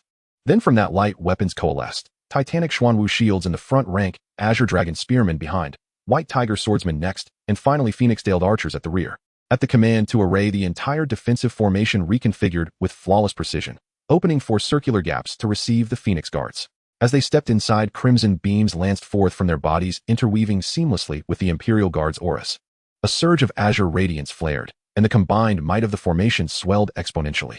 The spectral forms of the four divine beasts manifested, roaring in unison toward the encroaching cultivators. Fire! In that instant, a storm of arrows descended, phoenix silhouettes blazing into existence, spiraling around the shafts as they surged toward the enemy. Their protective talismans shattered instantly, but they had anticipated this. Pre-prepared charms activated in unison, propelling them forward with sudden speed, just beyond the lethal arc of the assault. Crimson killing intent spilled outward like viscous mist, halting them in their tracks. They recoiled 100 meters, paralyzed by dread. The Phoenix Guard's auras began to stabilize once more. Their scarlet eyes locked onto the besiegers, cold, unblinking, promising death the moment their strength returned. The Lord of the Shadowless sect choked on his breath, stunned by the sheer magnitude of the formation's aura. No wonder. They are among the Empress's elite standing guard. Truly peerless. Yet they had not come unprepared. Exchanging a single glance, they began inscribing a shared grand talisman. Countless rare materials scattered into the air as a vast elongated sigil emerged. Layer upon layer of masterful talismanic seals from dozens of talisman patriarchs stacking atop one another, amplifying the pressure until the heavens themselves seemed to tremble. The Imperial Guard commander's heart lurched. He sensed imminent calamity. He bellowed again, fire. Another torrent of arrows soared forth. But suddenly hundreds of figures erupted from the city below, swiftly forming a defensive barrier around the Shadowless sect's leaders. Every arrow struck nothing but shimmering energy, and the stacked talisman's aura intensified further still. With no time to hesitate, the commander issued his next order: deploy the fourfold defensive array. The Xuanwu shield-bearers advanced, slamming their massive shields into the void, summoning a thick ochre-hued dome of earth energy that enveloped the entire formation. Block us! The Lord of the Shadowless sect roared, his hair whipping wildly as madness contorted his face. What do you have to block us with? A colossal talisman coalesced overhead, the sky bleeding crimson as a gargantuan sphere of slaughterlight descended slowly toward the Imperial Guard's formation. The moment it struck, a gaping chasm tore through the defensive array. Every Imperial Guard soldier coughed up a mouthful of blood. The shockwave rippled outward, flattening the city's surface entirely.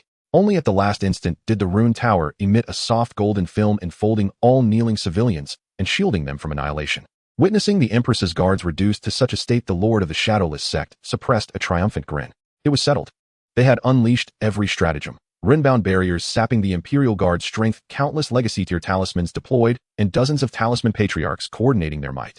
What force remained capable of resisting them? Even now, reinforcements from allied sects had yet to arrive, and numerous hidden trump cards remained unrevealed. What then was the Empress's source of confidence? We swear our lives to protect Her Majesty. The Imperial Guard commander roared. In the next breath, every soldier slammed their armor apart, revealing densely packed talismans stored within. Inside the command tent, Changsun Li gave a slight nod. Good. Not a single soul feared death. If the armor cores were fully shattered, each warrior would detonate 200 stored talismans in a single blinding flash. With nearly 1,000 soldiers present, 20,000 talismans would erupt in an instant, a final apocalyptic barrage. And this sacrifice would buy only one thing: their sovereign's escape. This imperial procession had been conceived in part as a test of the Imperial Guard's loyalty. The sovereign subject talismans were limited in number. She could not bind every soul under her rule. Even the Imperial Guards warranted vigilance. And even her two personal attendants, Minglan and Minjing, knew nothing of the sovereign subject talismans planted within them since childhood. Yet there was one exception. Changsun Li thought of Yi Yi. His soul, fragile as a leaf in a gale, had at last found sanctuary. Only Yi Yi would never betray her. He belonged to her, forever. Changsun Li, if you surrender meekly, we shall spare your life. The Lord of the Shadowless sect and his allies laughed wildly. Rest assured, you will live. They were ecstatic. They had expected heavy losses, but victory came far smoother than imagined. Even capturing the Empress alive now seemed possible, along with unraveling the mystery of her self-activating talismanic defense. Changsun Li appeared not to hear them at all. Her gaze shifted once more toward the Rune Tower. It is time you emerged. Talismanic warfare was unforgiving. Once initiative was seized, the opponent could scarcely mount even a coherent defense, let alone withstand dozens of talisman patriarchs in concert. After the next devastating strike, the Imperial Guard's defense finally collapsed. With no barrier left, they prepared to charge forward, to die alongside their foes. The Lord of the Shadowless sect and his allies instantly prepared to retreat, activating high-speed evasion techniques. If I cannot block it, I will simply evade. But then, a slender beam of light pierced the distance, traversing the gap in less than 1,000th of a blink. It flashed past the Lord and severed one of his companions. Silence fell. What was that? The Lord felt something warm drip onto his cheek. He turned his head. The man who had just been laughing beside him now stood headless, hot blood gushing and rhythmic pulses splattering across the Lord's face. Then the corpse plummeted, its heavy impact echoing across the battlefield like a funeral drum. A talisman patriarch, slain without warning. Cold dread gripped every heart. Yes, he had been caught unawares, but who could maintain perfect vigilance at all times? That terror spread like ice through veins, seizing even the Phoenix Guards and the Imperial Guard commander himself. All eyes turned toward the source of the beam. Beside the rune tower stood a 5-meter turtle battle frame. Its spirit energy sniper rifle lowered, its optics glowing icy blue, its matte black chassis radiating chilling calm. An embossed vermilion dragon insignia marked its shoulder. Rune-reinforced polar optical armor obscured its presence from casual notice. Before the stunned onlookers, it raised its right arm, and in that instant dozens of luminous pillars erupted skyward from the base of the rune tower. From those columns emerged battle frames of divergent designs, each distinct in form and function. Shield bearers, vanguard warriors, long-range artillery frames, meteor assault frames. Amid the grinding of steel on stone and the low hum of engines, a massive blade-wielding frame strode forward, bearing aloft the great banner of the Yanlong Empire. Jellyfish-shaped aerial skiffs unfolded across the sky. Then in perfect unison, a crystalline electronic voice resonated from every battle frame. We, the citizens of the Yanlong Empire, affirm our directive to protect Her Majesty with our lives. From the moment Yi completed the rune computer, a thought arose within him. The reason modern society cannot manufacture mechas, these automated war machines, lies in various limitations regarding programming, material composition, transmission systems, weight capacity, and power systems. However, runes are different. As a manifestation of human spiritual power, they can also mobilize natural forces to effect material transformation. Utilizing them can directly resolve deficiencies in control and energy. Moreover, with his programming and the use of artifact runes to supplement materials that meet the conditions for creating mechas. Thus, from the moment the rune tower was constructed, it served not only as a signal base and a guardian of law, but also as a manufacturing and storage facility for mechas. With Yi's mastery of runes and the extraordinary computing power of the rune computer, the completion of this task posed no significant challenge. As for why he allowed Old Man Li to enter, Yi aimed to plant a seed in this transforming nation ahead of time. The mechas within these rune towers are activated under only one condition: the will of the people. The power of runes embodies spiritual strength and can detect the emotions of large groups of people. When the populace within a rune tower area exhibits widespread feelings of rebellion, the rune tower will connect with other rune towers, comparing data from various aspects such as public income, birth rates, national development speed, and productivity. If over 60% of the rune towers detect such widespread rebellious emotions, it signifies that the people have been oppressed and are in the prime of their resistance. At this moment, the rune towers will automatically activate these mechas, becoming the initial armed force for the people's rebellion. Naturally, there are many flaws in this plan which Yi will gradually perfect. Currently, a large number of civilians with a rebellious consciousness synchronized with the mechas have entered the machines. Old Man Li and his grandson Li Taiju sit cross-legged nearby, while those who can be accommodated are synchronized with the mechas within the rune tower. No one refused the synchronization request. Their vision is aligned with the mechas, allowing them to control the machines through the core computer of the rune tower. In this mode, the civilians immediately receive their core needs, transforming them into commands, grasping the operation of the mechas without any other thoughts. During this process, they are fully aware and can disengage from this state at any time, preventing any emergence of ambitions during the rebellion. Once the rune towers spread across the world, the light of civilization will surge from internal strife towards the entire universe, or perhaps to all realms. The power of runes is akin to fundamental molecules. He has only explored to a certain extent, which is the limit for the era he currently inhabits, yet the runes themselves are without limits. Yi stood within the barrier at the top of the rune tower, gazing at the assailants in the sky. His eyes were deep-set, and his long hair fell gracefully over his azure robe. Once you are all punished to death, the transformation of the Empire will face no further obstacles. In the next instant, beams of light shot up into the sky. We, the people of the Yanlong Kingdom, receive orders and vow to protect your majesty with our lives. At this moment, those fighting in the sky finally realized there was a rune tower here. Wait, they should have known there was a rune tower here. They just didn't understand why they hadn't seen it. Damn, what are these things? The leader of Wu Ying's sect trembled as he spoke. What on earth were these suddenly appearing armored figures? What kind of attack could kill a master of the rune sect in one strike? Yi inside the tower looked at the eagle-eye mecha brandishing a rune long-range sniper rifle, feeling somewhat satisfied. This attack utilizes electromagnetic acceleration supplemented by propulsion type, killing runes accelerating within the barrel layer by layer, ultimately unleashing unstable rune energy. Due to the resonance characteristic of the runes, Yi specifically developed armor-piercing ammunition against protective talismans. This pure energy attack has little effect against physical defenses, but is an absolute nemesis for energy defenses like protective talismans. Its only drawback is the long buffering time and difficulty in production. After glancing at the heavily injured Imperial Guards, the leader of Wu Ying's sect gritted his teeth. First, kill these monstrous things. Everyone nodded in unison and charged towards the mecha group below. Suddenly, they felt a jolt in their hearts as the eagle-eye mecha disappeared. Quickly eliminate them and find that thing. The leader of Wu's sect trembled as he spoke. No one wanted to become the next sacrifice. At that moment, they employed all methods. Various talismans bombarded the mecha group. However, the shield guards stepped forward, their right arms crashing down with the giant shields forming a solid iron wall. A blue light interconnected the shield guards, and in an instant a blue light curtain appeared on the surface of the giant shield, forming a second layer of defense. Those dense attacks uprooted the ground with a series of thunderous roars, yet the area protected by the shield guards remained unaffected. The leader of Wu's sect and others felt a jolt in their hearts. Continue. They exchanged glances, wishing to employ the methods used against the Imperial Guards. Various array-breaking talismans and bombardment techniques were unleashed. The commander of the Imperial Guards couldn't help but feel regret. These strange beings appeared to be on their side. Even though they had initially eliminated an unprepared member of the Rune sect facing such direct attacks, they likely wouldn't be able to withstand for long. Fortunately, they managed to buy enough time, but ultimately, they still had to rely on their Imperial Guards. Suddenly, gaps began to emerge in the tightly sealed iron wall of the shield guards. Looking over, they found several 32-barrel Gatling guns protruding. As direct fire output from the Red Wind mechas, they adjusted the support frame, pressing their hands into the grooves of the Gatling guns, a light curtain appearing before them, the red hearts targeting the leader of Wu's sect and others. What is this? Observing these long and thick objects, everyone felt puzzled. Could it be some kind of hidden weapon? Then the actions of the Red Wind made everyone realize what it was. All Red Wind mechas raised their heads, blue lights flickering in their eyes. They appeared fervent, addressing the Empress flying chariot. Great Holy Monarch, we the people of the Yanlong Kingdom pledge our loyalty to you. The electronic voices surged, and for some reason the leader of Wu's sect and others surprisingly heard the voices of the Empire's citizens. Your grandson Li is destroying the Empire. What use is there in having the support of the lowly commoners? The leader of Wu's sect sneered. The Empire still relies on us. They were the pinnacle of the Empire's power, controlling 99% of the Empire's resources and all rune knowledge. The so-called citizens of the Empire do not refer to these peasants and lowly commoners, but to the noble offspring and sect members. What can these strange armored beings use to resist them? Continue, annihilate them.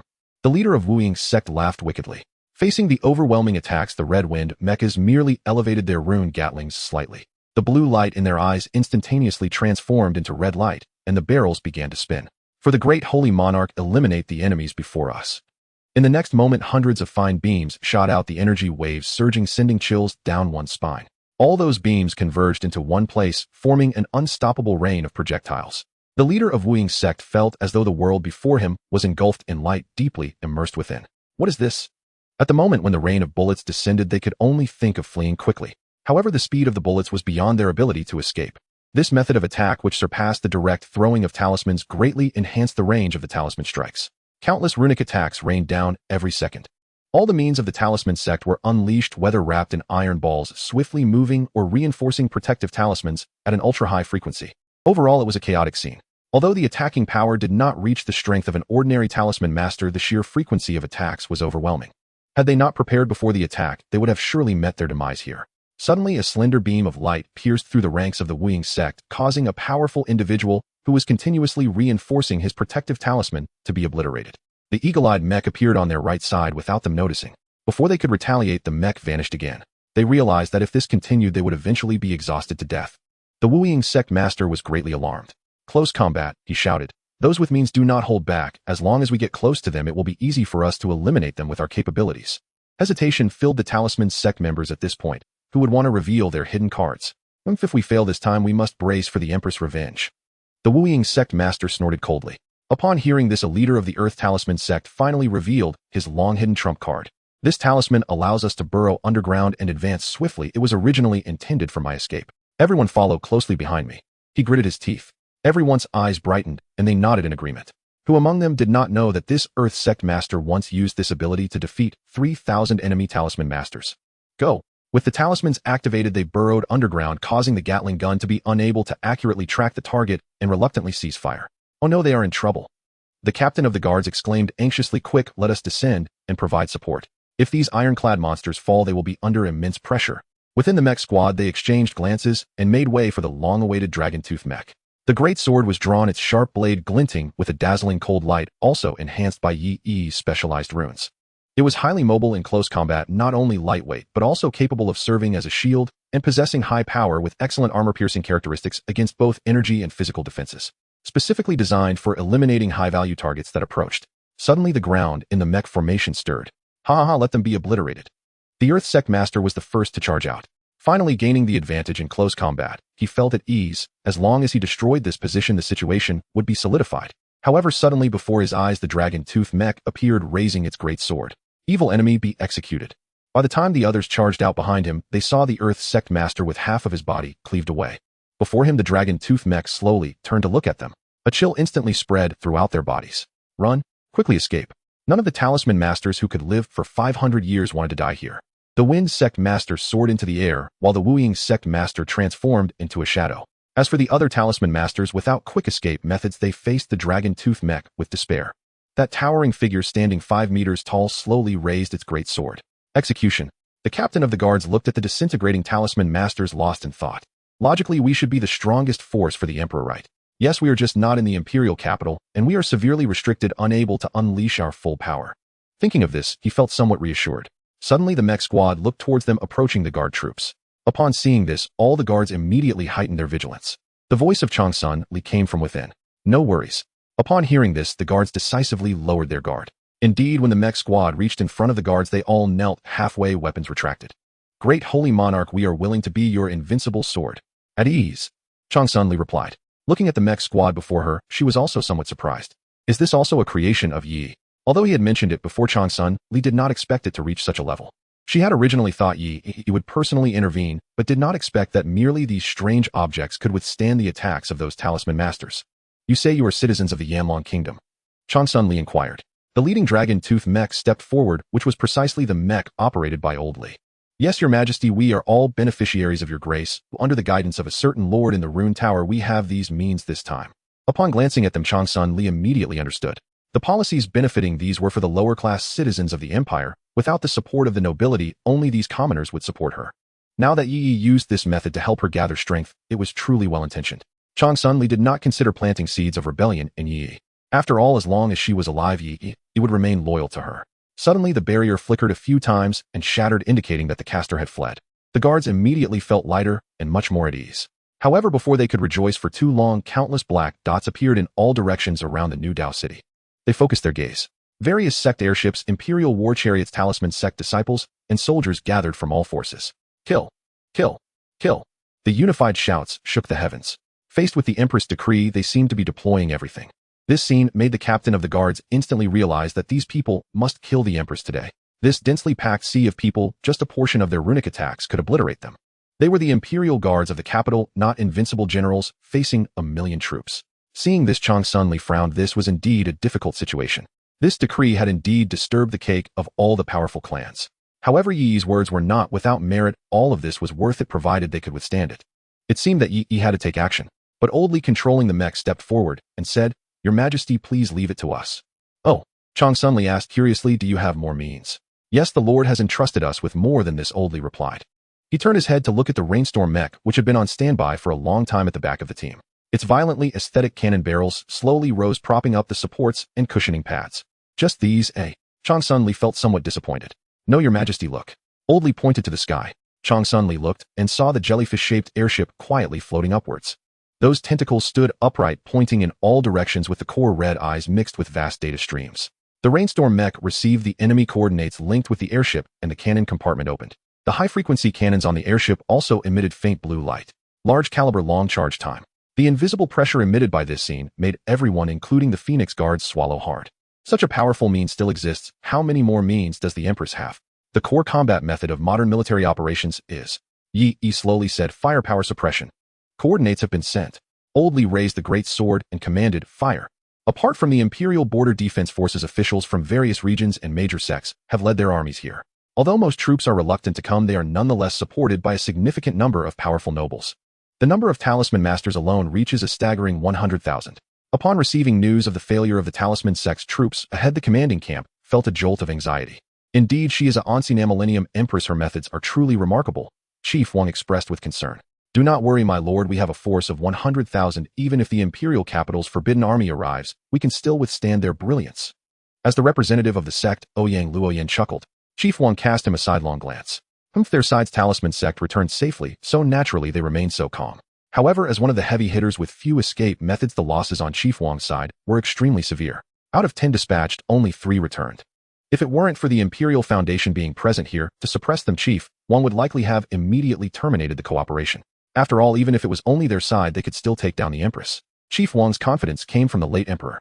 He glanced at the mark in his palm and thought to himself, Changsun Liu calculated every possible scenario, but never anticipated that the late emperor kept such a secret from you. As an empire that has stood for thousands of years, its true foundation will not be revealed, but is instead passed down through generations of emperors. When the late emperor realized he was trapped in Changsun Li's control, he conveyed this crucial information about the foundation to the crown prince. The reason the two princes accepted their assignment to the border with composure after failing in the power struggle was due to this strategy. These court officials had been the crown prince's hidden agents beneath the empress from the very beginning. Unfortunately, it is unclear why Changsun Li refused to build the merit hall and enacted so many strong nation policies. As a result, no matter how the crown prince urged, those imperial foundations were unwilling to take action. Fortunately, Changsun Li also had moments of confusion as he intended to popularize talisman education, which prompted those powerful figures to take the initiative and seek to eliminate the empress. Unfortunately, every time they took action, it resulted in significant losses, so they temporarily remained in hiding. All right, let's move quickly. Chief Wang waved his hand, reminding, remember to be wary of those iron-skinned monstrosities. Ouyang Luoyan smiled brightly. Of course, before our 100,000 talisman masters, they are nothing to worry about. Chief Wang nodded. In the face of such momentum, any obstruction will surely be crushed. They stepped out of the tent, and the vast expanse of the world unfolded before them. Airships soared through the sky, the gales parting for them, and war chariots thundered. The shimmering light spread across the entire sky. Ouyang Luoyan and Chief Wang couldn't help but smile. This feeling of holding great power was intoxicating, as if they could dominate the world with a mere gesture. Together they unleashed a talisman seal. Kill. In an instant, the entire realm erupted in a roar. Slay the tyrant, eliminate the empress, protect the fate of our Yanlong kingdom. Fight, fight, fight. Good, my brave lads. The two laughed heartily. The situation is set. Suddenly, distant New Dao City appeared, scattered with little sparks. Countless flowers burst into bloom in the sky, leaving a long trail of clouds, which then abruptly split apart, descending towards the armies below. This spectacle caused the troops to halt in their tracks, unsure of what was happening. Those talisman sect members who had just regained their composure looked up and immediately recalled their experience of being struck by Gatling fire. Without a second thought, they turned and fled. And Master Wu-Ying, what's wrong with you? Chief Wang looked at the horrified Master Wu-Ying in confusion. There's no time to explain, come with me.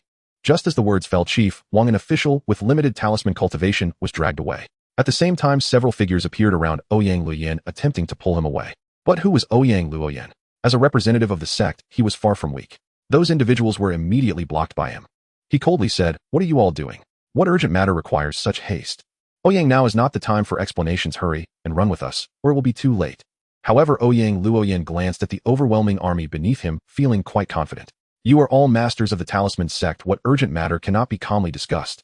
Hearing this, those talisman masters who wanted to drag him away were so furious they nearly spat blood. They had already expended much after their failure, and now faced with Ouyang Luoyan, who was in peak condition, they had no way to proceed. Since the leader is so confident, let us await the answer at our leisure. They immediately turned and fled, leaving Ouyang Luoyan in confusion. He snorted coldly. Lacking composure, a bunch of useless rodents. With an army of 100,000, what trouble could there possibly be in this world? He stood at the bow of the ship, his long hair billowing wildly, full of vigor. Thus I am the one in charge. Finally, the blossoming sparks arrived above the army, and Ouyang Luoyan could see clearly what they were. A pile of fire-breathing iron pillars. In the 13 cities of Bihai as a pilot area, they were all equipped with talisman towers. At this moment, an airship appeared above the 13 cities. The storm mech slowly emerged from the beam of light, aiming towards New Dao City. The jellyfish-like airship extended its tentacles, spinning as it continuously communicated with the other talisman towers for data calibration. Finally, the rotation slowed, and the coordinates were successfully locked. Bombardment. Orders were given, and countless beams of light rained down from the sky, soaring into the distance. This left the residents within the city feeling as if they were in a dream. Outside New Dao City, Ouyang Luoyan and the soldiers watched this scene, utterly baffled. In this era, the concept of long-range strikes did not yet exist. All attacks relied on thrown talismans, and they were not well informed about these iron pillars. He extended his hand, intercepting an iron pillar at high speed, bringing it close to examine it closely. There is a chaotic force of runes within, and some strange little objects. He was puzzled, wondering what these items were sent for. Suddenly, a thunderous explosion erupted from the soldiers' ranks below. Craters with a radius of 50 meters and a depth of 3 meters replaced the original soldiers, with bodies flying in all directions. In the howling wind, a strong scent of blood quickly reached Ouyang Luoyan's nostrils. Oh, so that's how it is these things explode. He looked at the rapidly reddening talisman shell in his hand. Boom. Countless attacks rained down from the sky. They couldn't find out who the attackers were, and could only passively defend. Many people died without knowing why. Divine punishment. This is divine punishment. One soldier cried out in despair, dragging a severed leg. "We must strike against the holy monarch. This is divine punishment."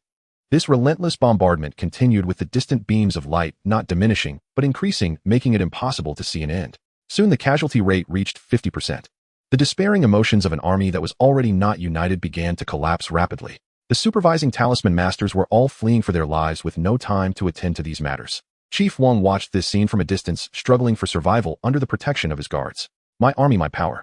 His eyes turned red. One moment, he held absolute power, and the next he became a drowned rat. Chief Wang gritted his teeth and suddenly activated the black talisman seal on his hand. "Changsunli, this is your own doing. Why have the three great empires and the sea domain been able to endure for thousands of years?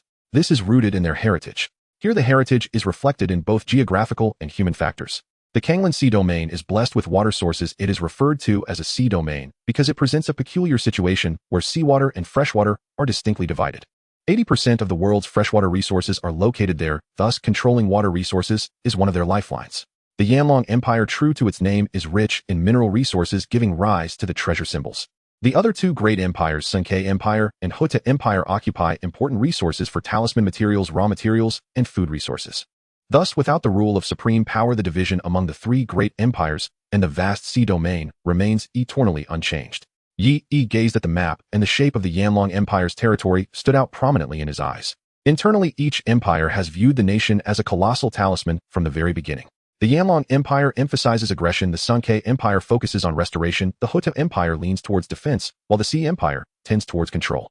This power is not only formidable externally, but operates under the same principle internally.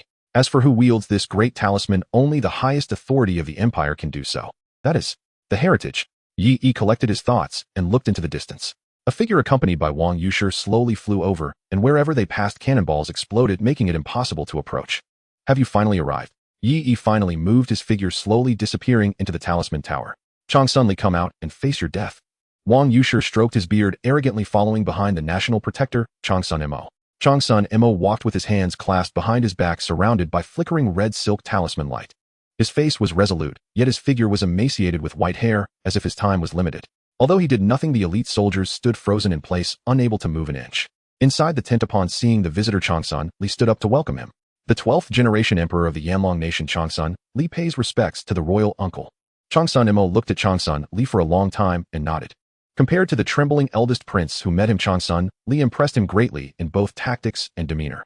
Wang Yushi, seeing this, became somewhat anxious and hastily requested, "Your Excellency, this person is a disaster for the empire. He must be eradicated swiftly." He added, "Your presence in the outside world consumes immense energy." Changsun Li looked at this royal uncle. His hair was turning gray at a slow pace. As a figure from 700 years ago, this existence clearly exceeded the lifespan limit of a talisman master. Changsun Li was also surprised by this existence, seeming to imply that the emperor had concealed something from him. Changsun Mo ignored Wang Yushi and said to Changsun Li, "If you revoke this political order, I will let you go." The order in question naturally refers to the promulgation of talisman knowledge education. Changsun Li recalled the information about this person, gaining a preliminary understanding. Changsun Mo, a genius figure from the Yanlong Empire 700 years ago, had a strong obsession with unification. However, something unknown caused him to gradually disappear from the public eye. Currently wanting to spare Changsun Li's life likely stemmed from the hope that she would lead the empire to another pinnacle. However, Changsun Li shook her head. She firmly believed in Yi's judgment, and such an opinion was immediately dismissed by Changsun Li. Changsun Mo sighed. What a pity. As his words fell, an invisible pressure began to descend. "Your Majesty." Li Laohan and the crowd could only helplessly watch this scene, unable to do anything. Suddenly, a pair of hands shielded Changsun Li from behind. The pressure that Changsun Li felt instantly dissipated, and her heartbeat calmed down. Unconsciously, she leaned a bit closer to Yi simply because this figure brought a sense of reassurance. Upon seeing the figure that appeared before him, Wang Yushi exclaimed, "It's you." This figure was strikingly similar to that person from decades ago, clearly the prodigy. Yi cast a glance at him. In the next moment, he was dragged down by an invisible force, crashing to the ground, his life uncertain. Changsun Mo's expression grew increasingly grave. He had actually been unable to stop what had just occurred. "Who are you?" he asked. Facing an elder, Yi bowed and said, "The Imperial Guard." Yi pays respects to the national protector. Changsun Mo was momentarily taken aback, not only by Yi's courtesy, but also by the fact that with Yi's current displayed strength, he was merely the guard of this little girl. He could not see through the strength of the person before him, feeling as if there was a layer of mist separating them. "So you intend to stop me?" Changsun Mo, having been invincible for a lifetime, was not afraid of anyone. The atmosphere grew tense again. Yi replied, if the National Protector insists on making a move against His Majesty, then I can only take action. If you don't know what you're talking about. Changsun Mo shook his head secretly, initially intending to keep him as an aide for the next emperor, but it seemed unnecessary now. Suddenly, a great talisman of slaughter descended, charging towards them. Yi for precaution embraced the female emperor, carefully studying this great talisman of slaughter. Changsun struggled slightly, but then seized her movements. It had already detached from the talisman materials and transformed into a talisman from another angle, perhaps containing some mysterious aspects. Thinking of this, Yi unleashed his strongest attack for exploration. Just as he made his move, Changsun Mo's eyes widened. His serious demeanor instantly crumbled. A similar great talisman of slaughter met at Hedon, but obliterated Changsun Mo's talisman upon contact. Both sides were stunned. Why am I so weak? How is he so incompetent? Soon Yi discovered the reason. The talisman of the Heavenly Talisman Master possesses high-frequency characteristics and can resonate with similar talismans, especially with the pure energy body that did not rely on talisman materials. Most importantly, this talisman likely mobilized the mental energy of the local populace. However, this area had long been constructed with his talisman tower, making it a serendipitous error. Changsun Mo remained dazed for a long while observing Yi closely again. After a long time, he suddenly sensed an astounding aura. The realm of talisman arts is based on knowledge, and one can discern another's realm through mental energy. Yi's knowledge reserve and application ability were undoubtedly prodigious. As long as he didn't take action, Changsun Mo could only judge his realm through that talisman. Once he did, this profound and boundless feeling. Talisman sect. No, it is impossible to be so weak. He suddenly recalled the aura he sensed a few days ago. Changsun Mo trembled as he asked, have you reached that realm? Yi glanced at Changsun in his arms, wanting to seek her opinion, but found her face a bit flushed. Changsun with an unperturbed expression said lightly, you decide what to do. Yi nodded and released Changsun. Since there was no longer a threat, it was unnecessary to maintain this stance. Suddenly breaking away from Yi, Changsun Li's body stiffened for a moment. Looking at the decisive Yi, she stared at Changsun Mo in silence. Changsun Mo felt somewhat uneasy for some reason. Yi nodded yes. Changsun Mo gazed at Yi in astonishment. He appeared to be no older than 50, yet his mastery of the symbol arts had reached such a terrifying level. He attempted to activate the national-level killing symbol again, but there was not much reaction, indicating that the control of the territory had likely been seized. Meanwhile, Yi was curiously studying Changsun Mo's material-free symbol-making technique. This low-consumption, high-power, and precise striking capability ignited his desire to research further. After a long contemplation, Changsun Mo asked Changsun, why do you want the common people to learn the symbol arts? As an emperor, do you not understand the principle that a foolish populace ensures the safety of the nation? In a transcendent world, the lower-class citizens could not access advanced powers, and even with their lives at stake, they could achieve nothing. This way, the empire would forever remain one ruled by the elite. Changsun replied, to make the empire strong and achieve great unity.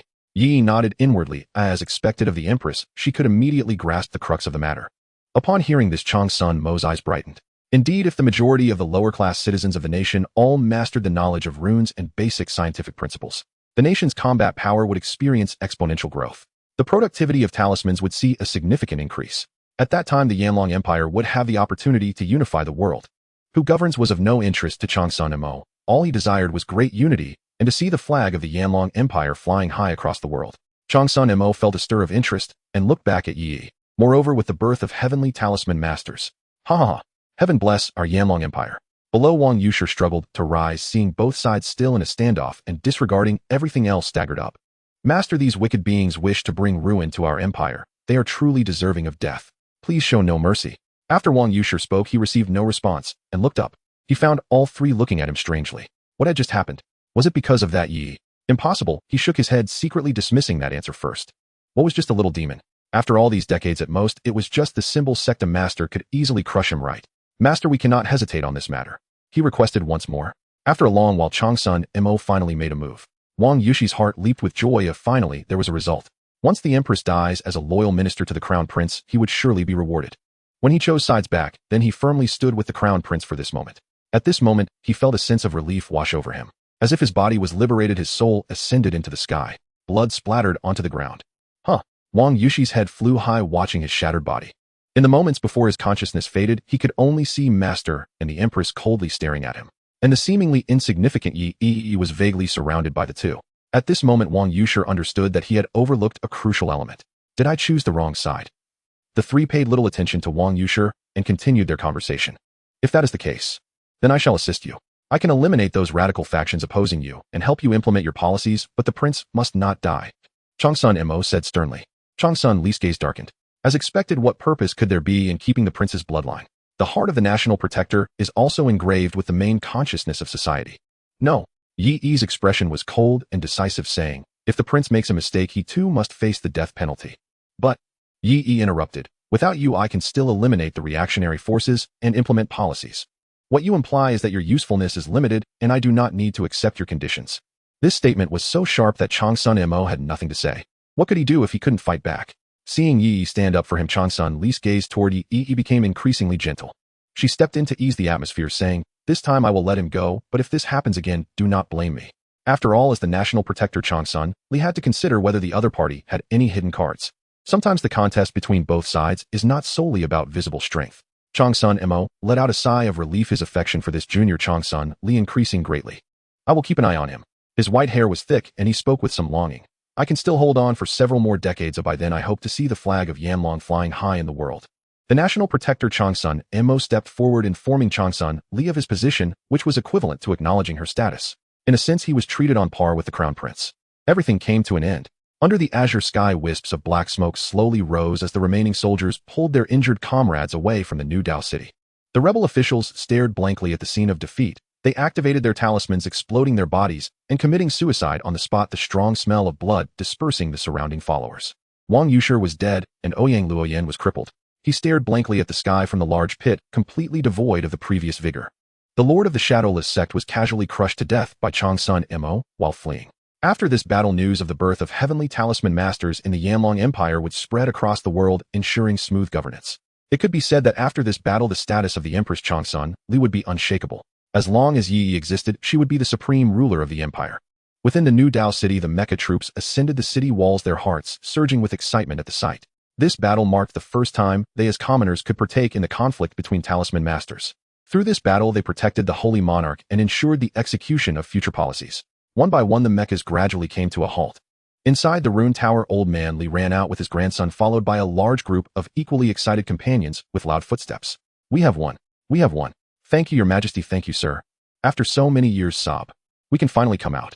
In New Dao's 13 cities, the victory of this battle was synchronously announced on the symbol board, declaring the emergence of heavenly talisman masters and the strict execution of policies. Joy erupted in the Baizhou as the common people took to the streets to celebrate, paying tribute to a bright future. This day would also be commemorated as a festival named after New Dao, symbolizing the beginning of a brand new atmosphere. Seeing them smile, Yi couldn't help but curve his lips into a smile as well. His loyalty had actually reached 90%. It was just that due to these matters, he had not chosen to return. His efforts had borne fruit, which made him very happy. In the coming years, he too would plant the red seeds, and at that time, he would choose to leave. After all, in another world, there were still those suffering who needed him.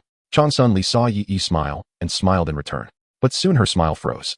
Changsun Li followed Yi Yi's gaze. It was the cheering common people below. Yet Yi Yi's smile was not for her, but for these citizens. Changsun Li's heart ached slightly, as she did not know why, but she always felt that she was about to lose something. She quietly watched Yi Yi's smile. Clearly she had taken control of everything about him, so why did that smile not belong to her? That kind of heartfelt smile she had never seen before. All the officials who rebelled against the empire have been marked down. When the empress wishes to replace them, she can do so at any time. Until then, these temporarily retained officials must do their utmost to execute the imperial edicts to preserve their positions. As for those sects, they are in dire straits. The empire had long sought to regulate these sects, but could never find the right opportunity. Now it seems the sect factions have suffered mass casualties among their powerful leaders, and they bear the stigma of rebellion. These sects were immediately merged into the empire with a wealth of knowledge flowing into the imperial archives entrusted to Yi. Dawazi, you must study hard at the academy, do you understand? Old Li earnestly admonished. As for Taizu's parents, they stood to the side, not daring to speak. Old Li decided not to let them teach Taizhu anymore. The last time Taizhu acted foolishly, it had frightened him greatly. No matter what, our Taizhu cannot be like them, living as a lifetime of a good for nothing. Understood. Li Taizhu exclaimed excitedly. His mind was filled with those hazy memories of the 10 men, hoping to learn profound knowledge in the future and access that realm. This will undoubtedly be an exceedingly long process. Li Taizhu stepped out of his home and headed towards the academy. The neighborhood children also came out, accompanying Li Taizhu, joyfully walking towards the rising sun. In the imperial capital, Yi was diligently studying the current situation. Your Majesty, if I were to survey the nation, the current situation would stabilize rapidly. He asked Changsun Li, may I take some time away? Leaving me? Changsun Li's violet eyes looked at Yi, sensing a bad mood. Your Majesty. Yi was puzzled by Changsun Li's reaction and asked again. From now on, when it is just the two of us, refer to me as your lordship. Chang Sun Li lifted Yi Yi's chin and slowly answered his question no. Yi Yi stared at Chang Sun Li's actions in astonishment, unsure of what had happened. Have I said something wrong lately, or did I fail to demonstrate my loyalty? Chang Sun Li also realized her behavior was not normal and added, there will be delegations from the maritime region and the two empires visiting soon. You must stay to ensure my safety. Oh, I see. Yi Yi without a hint of doubt smiled and said, your lordship with me here, they cannot harm you in the slightest. But Chang Sun Li said nothing, only looking at Yi Yi's smile. This made Yi Yi's expression stiffen and he retracted his smile. Suddenly Chang Sun Li said coolly, smile again. Yi Yi complied, using all his effort to muster the most charming and gentle smile. But Chang Sun Li slowly furrowed her brow. She rubbed her temples and waved her hand, saying, you may go. Yi Yi stepped outside and the door immediately closed. He rubbed his hands, feeling a slight itch in his heart. Today the Empress did not have him knead her shoulders, which felt quite unusual. 7 days later, the delegations from various nations arrived. The representatives of the thick Earth Empire were all immensely strong, clad in brown heavy armor, exuding a mighty presence. The representatives of the Sun Sparrow Empire wore light green feathered garments, mostly women with graceful figures, making those nearby feel refreshed and at ease. The individuals from the Kanglan Sea were wrapped in silver skin armor, their eyes resembling those of dead fish, akin to a silent colossal fish. The three groups came for two purposes: to discuss resource exchanges and to ascertain the current state of the Yanlong Kingdom and the truth of the emergence of the Tianfu Masters. As they passed by the street, they observed the children with their satchels, as well as the towering runic towers, their expressions gradually turning serious. Originally, the Yanlong Empire was known for its martial prowess, being the most formidable force among the 4 domains. Now that they are promoting the education of runic knowledge, what could they be planning? If in a few decades these children grow up, who among the 3 domains will be able to stand against the Tianfu Masters and the overwhelming number of Rune Masters? This will spell disaster for the 3 domains. After that battle, Yi Yi and his companions sealed off the information. Except for a few, most people's memories had dulled somewhat. The existence of those mechas was still unknown to the 3 domains. They only believed that it was the Tianfu Masters who ended that battle. The 3 groups emerged from the imperial capital, all with serious expressions. It is real. That profound spiritual force and the sensation embedded in the heavens and earth cannot be mistaken. The 3 domain delegations secretly dispatched a team to communicate with the other 2 parties. What do you plan to do? The representative of the Sun Sparrow Empire probed. Unite. The man from the thick Earth Empire recalled a scene from the court, breaking out in a cold sweat. They looked towards the maritime envoy. After a long while, he opened his mouth and slowly said, can we? The 2 were not surprised. The maritime representatives were always slow in speech and communication. If it weren't for the control runes established by their ancestors, which allowed them to dominate the sea, they probably wouldn't have lasted this long. As long as our 3 domains join forces, the Yanlong Empire will not pose a threat, the representative of the Sun Sparrow Kingdom stated. Though our respective national protectors have yet to reach the Tianfu Master realm, as long as we sacrifice some commoners, we can achieve comparable power. The man from the thick earth nodded, growing more assertive. And with the great rune seals, even the Tianfu Masters cannot do anything to us. The 3 groups reached a consensus and dispersed. They were merely testing the waters. True cooperation would depend on the national protectors and the emperor. In the following years, the entire empire began constructing runic towers and laying down floating tracks and ground runic roads. This accelerated trade development and the utilization of mineral resources. The education of runes and sciences was quickly implemented, and once these children grow up in the atmosphere of the new era, those ineffectual officials occupying positions will be ruthlessly replaced by the empress. Under Yi Yi's leadership, some high-yield food seeds were developed, and once these seeds go through several generations, their yield will reach a remarkable level. At that time, the Yanlong Empire will no longer be restricted by the thick Earth Kingdom in terms of food. On this day, Yi returned from Chang Sun Mo's place. After researching Chang Sun Mo's powers, his database expanded significantly. Why is this power able to prolong life? Why can it turn runes into symbols without materials, and why is it so precise and powerful? In fact, if it weren't for the day when Chang Sun Mo just happened to arrive at Bichao, where the runic towers were spread out, it would not have been able to so easily convince Chang Sun Mo. It was because of Yi Yi's high-frequency characteristics of the Tianfu Master Realm that Chang Sun Mo's attacks were worn down. Yi Yi seriously simulated that kind of power. After a long while, he finally succeeded in creating a talisman without using a runic computer. At that moment, he understood why. So that's it. If ordinary people use their own spiritual power to create symbols, then national protectors use the spiritual power of the entire nation. Yi Yi realized the essence of prolonging life is the overflow of spiritual power. The more it aligns with the will of the people, the stronger the motivating force, and the longer the life extension can reach a terrifying degree.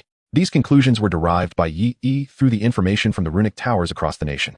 This represents an extremely vast amount of computation, thus the national protectors did not realize this. However, it seems that the use of this power leads to the next realm, Yi Yi stated seriously. But if forcibly summoned, it is bound to result in death. Not long after, a message arrived at the Yanlong Kingdom. The next ruler of the Ho-Tu Kingdom wishes to marry the Empress. The master of the Wu-Fu sect furrowed his brows as he looked at this news. There are only 4 major powers in the world, also known as the 4 domains. Moreover, the other 2 domains also wish to marry the Empress. The reason being that only those of equal status to the Empress can be worthy of her. Upon hearing this, the master of the Wu-Fu sect immediately thought of that young man. Having become a celestial talisman master at such a young age, who could be more outstanding than him? Were these other prospective rulers just joking? Come to marry. Do they even qualify? The master of the Wu-Fu sect wiped the sweat from his brow, still feeling a lingering fear. If he had participated in that ambush last time, he would have long since met a tragic end, and the sect would no longer exist. He patted the standard chair prepared for them by the Empire. Here he was still receiving government pay. All the sect's architecture and literature were preserved, claimed to be protecting future relics, contrasting with the rapidly advancing technological products of ruins. This allows future generations to witness the changes of the times and strive to devote themselves to the development of rune technology. They are now part of the cultural heritage department of the sect, protected by the Empire. The master of the Wu-Fu sect turned to the lord of the Changming Palace, who was also receiving government pay, and said, "Last time, I must thank you." The lord of the Changming Palace waved his hand, and although he did not show it, he felt quite pleased. See, listening to me was not wrong. But now we still need to analyze what this message represents. He took a sip of tea and said languidly, "Don't be fooled by this marriage proposal seeming like a joke. In reality, they are testing the Empress's attitude, and by the way, they can also exert pressure on her." Pressure? The master of the Wu-Fu sect questioned. With celestial talisman masters present, do they dare to exert pressure? As some things cannot be changed by strength. The lord of the Changming Palace explained, for a country to develop, it must have basic resources right. Don't underestimate the other 3 domains. Although their martial prowess is weaker than ours, we still cannot do anything about them. Without water and food, a country will inevitably fall into a situation of resource scarcity. But the talisman masters who can fight still ensure survival, the master of the Wu-Fu sect replied. No matter how many commoners die, it won't have much impact. The nobles will still eat and drink as usual. The lord of the Changming Palace stroked his beard and mysteriously pointed to the issued policy. In the past it was like that, but now, the lives of these commoners are also valuable.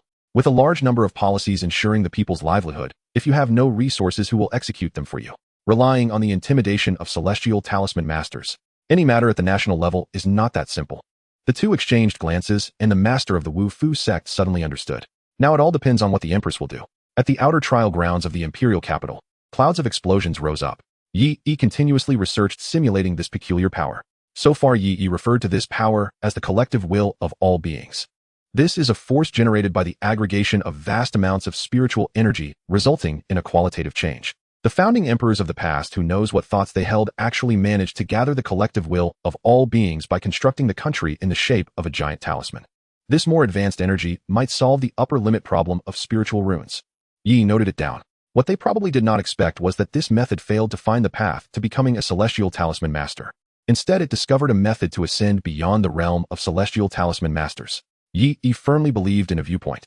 Under the might of civilization, the power of individuals merely serves as a guiding role. He termed this realm as the sacred talisman realm. It signifies a sage who can align with the will of all beings and thus mobilize the collective will of all beings. The sage guards a region and protects all beings. Yi documented his research on the path to the sacred talisman realm. Right now, the most important thing is to find an opportunity to enter that sacred state. Only then can I obtain the data. As he thought of this, Yi felt a surge of eagerness. However, this sacred state requires gradual integration. If he is too hasty, it will backfire swiftly, resulting in death. This kind of death cannot be prevented by anyone. It is a dual death of both body and spirit. When someone who has integrated the national will dies, all the people in the nation will forget about him. If the backlash is severe, he may even vanish from the memories of everyone in the nation, leaving only a talisman heart that condenses all the knowledge of talisman arts accumulated in his lifetime. Except for the emperor. As the bearers of the collective will of all beings, they are minimally affected. This is also the reason why the secrets of the national protectors remain hidden. All of this was told to him by Changsun Mo. Changsun Mo intended to cultivate Yi as the next national protector, thus confiding many secrets to him. After all, it had been thousands of years since any progress had been made, and he did not believe Yi could achieve anything remarkable. Or perhaps he hoped Yi would indeed create something remarkable. The sacred state requires oneself to merge with the nation. When Yi enters the sacred path, he will also become a part of the Yanlong Empire, subject to the will of the collective. Yi understood all of this. However, what Changsun Mo did not expect was that the reason for being controlled by the collective will of all beings was that their own path did not align with the will of the people. In simple terms, they used the power of the common people to do harm to the common people, yet still believed that the reward and punishment mechanisms were the issue. Suddenly a bell rang. Yi looked up from his research. Someone had come to see him. At the door, Ming Lan had been waiting for a long time and said, "Your Majesty is looking for you to discuss important matters." Yi nodded in response. Suddenly, he sensed something and realized that Ming Lan had been watching him intently. "What's wrong?" Yi asked. After all these years, the sisters Ming Lan and Ming Ying had encountered an imagined dismissal. They had matured a lot and were no longer the somewhat naive young girls they once were. Ming Lan simply shook her head, smiling with a hint of nostalgia. "It's nothing. I just feel I need to remember you a bit more, or else I won't be able to see you again in the future." Yi could not ask much more. After a long period of research, he eventually realized they had disappeared. After inquiring, he learned that the Empress was currently fulfilling their wishes by selecting suitable husbands for them. The night before last, the bright moon shone high in the sky and chilling winds surged atop the ruined tower, while below was a gentle warm stream. Even at night, the imperial capital was bustling with activity. Since the new policies were issued, the common people not only had their livelihood secured, but also received education in rune knowledge. Now walking down the street, no one feared being attacked. That towering rune tower was the greatest protection for everyone. Children with waist pouches held their mothers' hands and ran down the street with candied hawthorns. The light of the lamps illuminated half the imperial capital, igniting the flame of civilization for the entire future. From the gaps between the palace buildings, a slender arm resembling a lotus root extended from a red jade window. Changsun Li had been tossing and turning these past few days, unable to sleep, her mind racing. Behind her, a rune computer was slowly taking shape. Once fully constructed, she would meet the requirements to become a celestial talisman master. At present, numerous talismans floated behind Changsun Li, quickly vanishing. These talismans were all reinforcement seals for the main ministerial talismans she had created over the past few days. She had no time to concern herself with the marriage proposals from the 3 domains. Suddenly, she paused for a moment. How old am I? By all accounts, she should indeed be married. The light in Changsun Li's eyes brightened, and that empty space was suddenly filled. Marriage. Yi arrived beneath the palace of the Empress. As soon as he entered, he noticed a layer of dust on the floor, indicating that no one had cleaned it in recent days. The light in the palace was dim, creating an atmosphere of eerie silence, yet the slightly disordered placement of objects suggested an underlying madness. Before he could observe further, Yi heard a command from Changsun Li. The voice came from deep within. "Come here." Yi obediently walked over. Suddenly a hand pulled him down. Yi immediately felt as if he had fallen into a soft embrace. A sweet scent reminiscent of violet enveloped his senses. Detecting a mental attack. Attack level peak mortal. Mental resistance extraordinary level already immune. Yi's body stiffened, unable to make a sound, his mind a muddle. What was happening? Why did the Empress suddenly reinforce the monarch subject talisman so heavily? What had he done? Changsun Li continued to reinforce, disregarding the mental strain, spending a considerable amount of time implanting mental suggestions into Yi. After a long while, she finally stopped, drenched in fragrant sweat. She placed her hand on Yi's shoulder, making eye contact with him. Her purple eyes, tinged with red veins, immediately caught Yi's attention. Changsun Li's long hair was disheveled, and the black and gold imperial robe made her appear extraordinarily enchanting. Yi had never witnessed such a scene and was at a loss. He sensed the Empress was deeply troubled, as if disturbed by something that prevented her from finding peace. Within the entire palace, it felt as if only the two of them remained, accompanied by the sound of their breathing. After a moment, Changsun Li composed herself and conveyed a message to Yi. "What do you think?" Yi received the message, and after understanding its contents, scoffed. "Humph, a bunch of worthless scum, how dare they consider a union with your Majesty?" Changsun Li's expression shifted as she asked, "Then who do you think is worthy of me?" Upon hearing this, Yi was momentarily stunned. Matters concerning the Empress herself were significant to Yi, as missteps could cost him loyalty. Could it be? The Empress was seeking a husband. No, that was absolutely impossible. With the Empress' broad-mindedness, she would never limit herself to one person. Her gaze must be upon the entire realm. Yi's mind wandered back to the events that had just unfolded. Such intense behavior must indicate that the Empress had a significant matter to attend to, which made him feel somewhat anxious.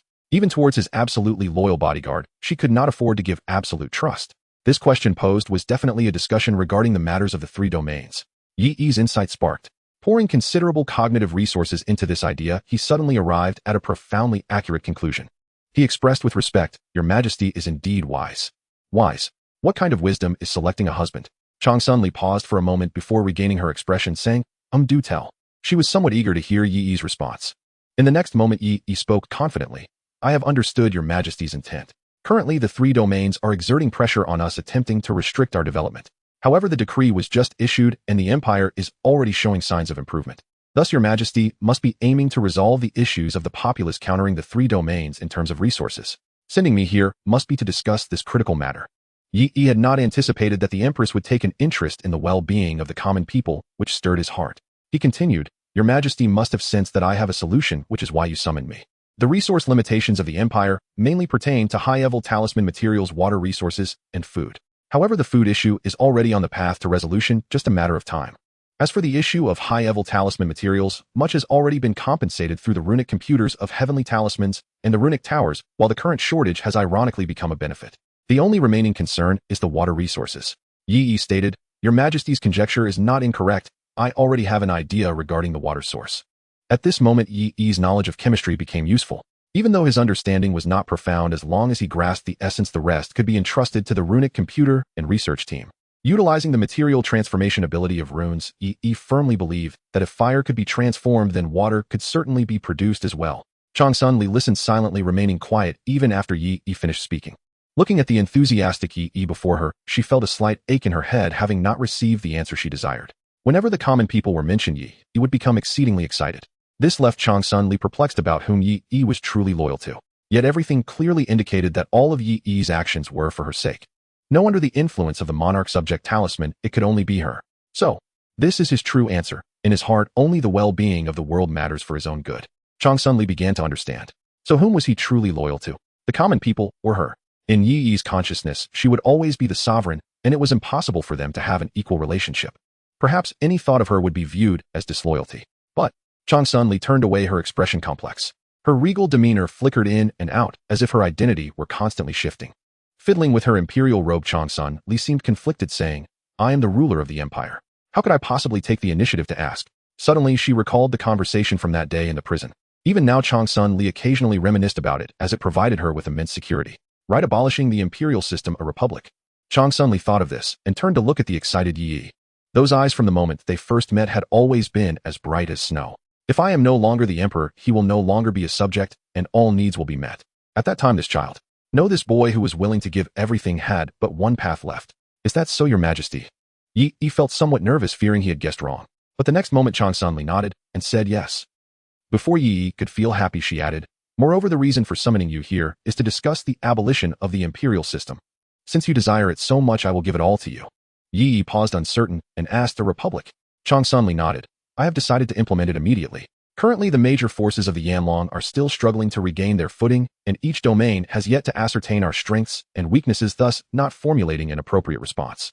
During such a transition, the public acceptance is quite high, and the implementation of the decree will be rapid. Under your suppression, it will undoubtedly lead to a swift realization of the republic." So this was the source of the empress' worries. Yi felt as if he were living in a dream. The Changsun before him was completely different from his previous impression. Originally, Yi had planned to use Changsun as a tool to achieve his goals, and if an opportunity arose in the future, he would replace her with someone who had been trained in new ideologies.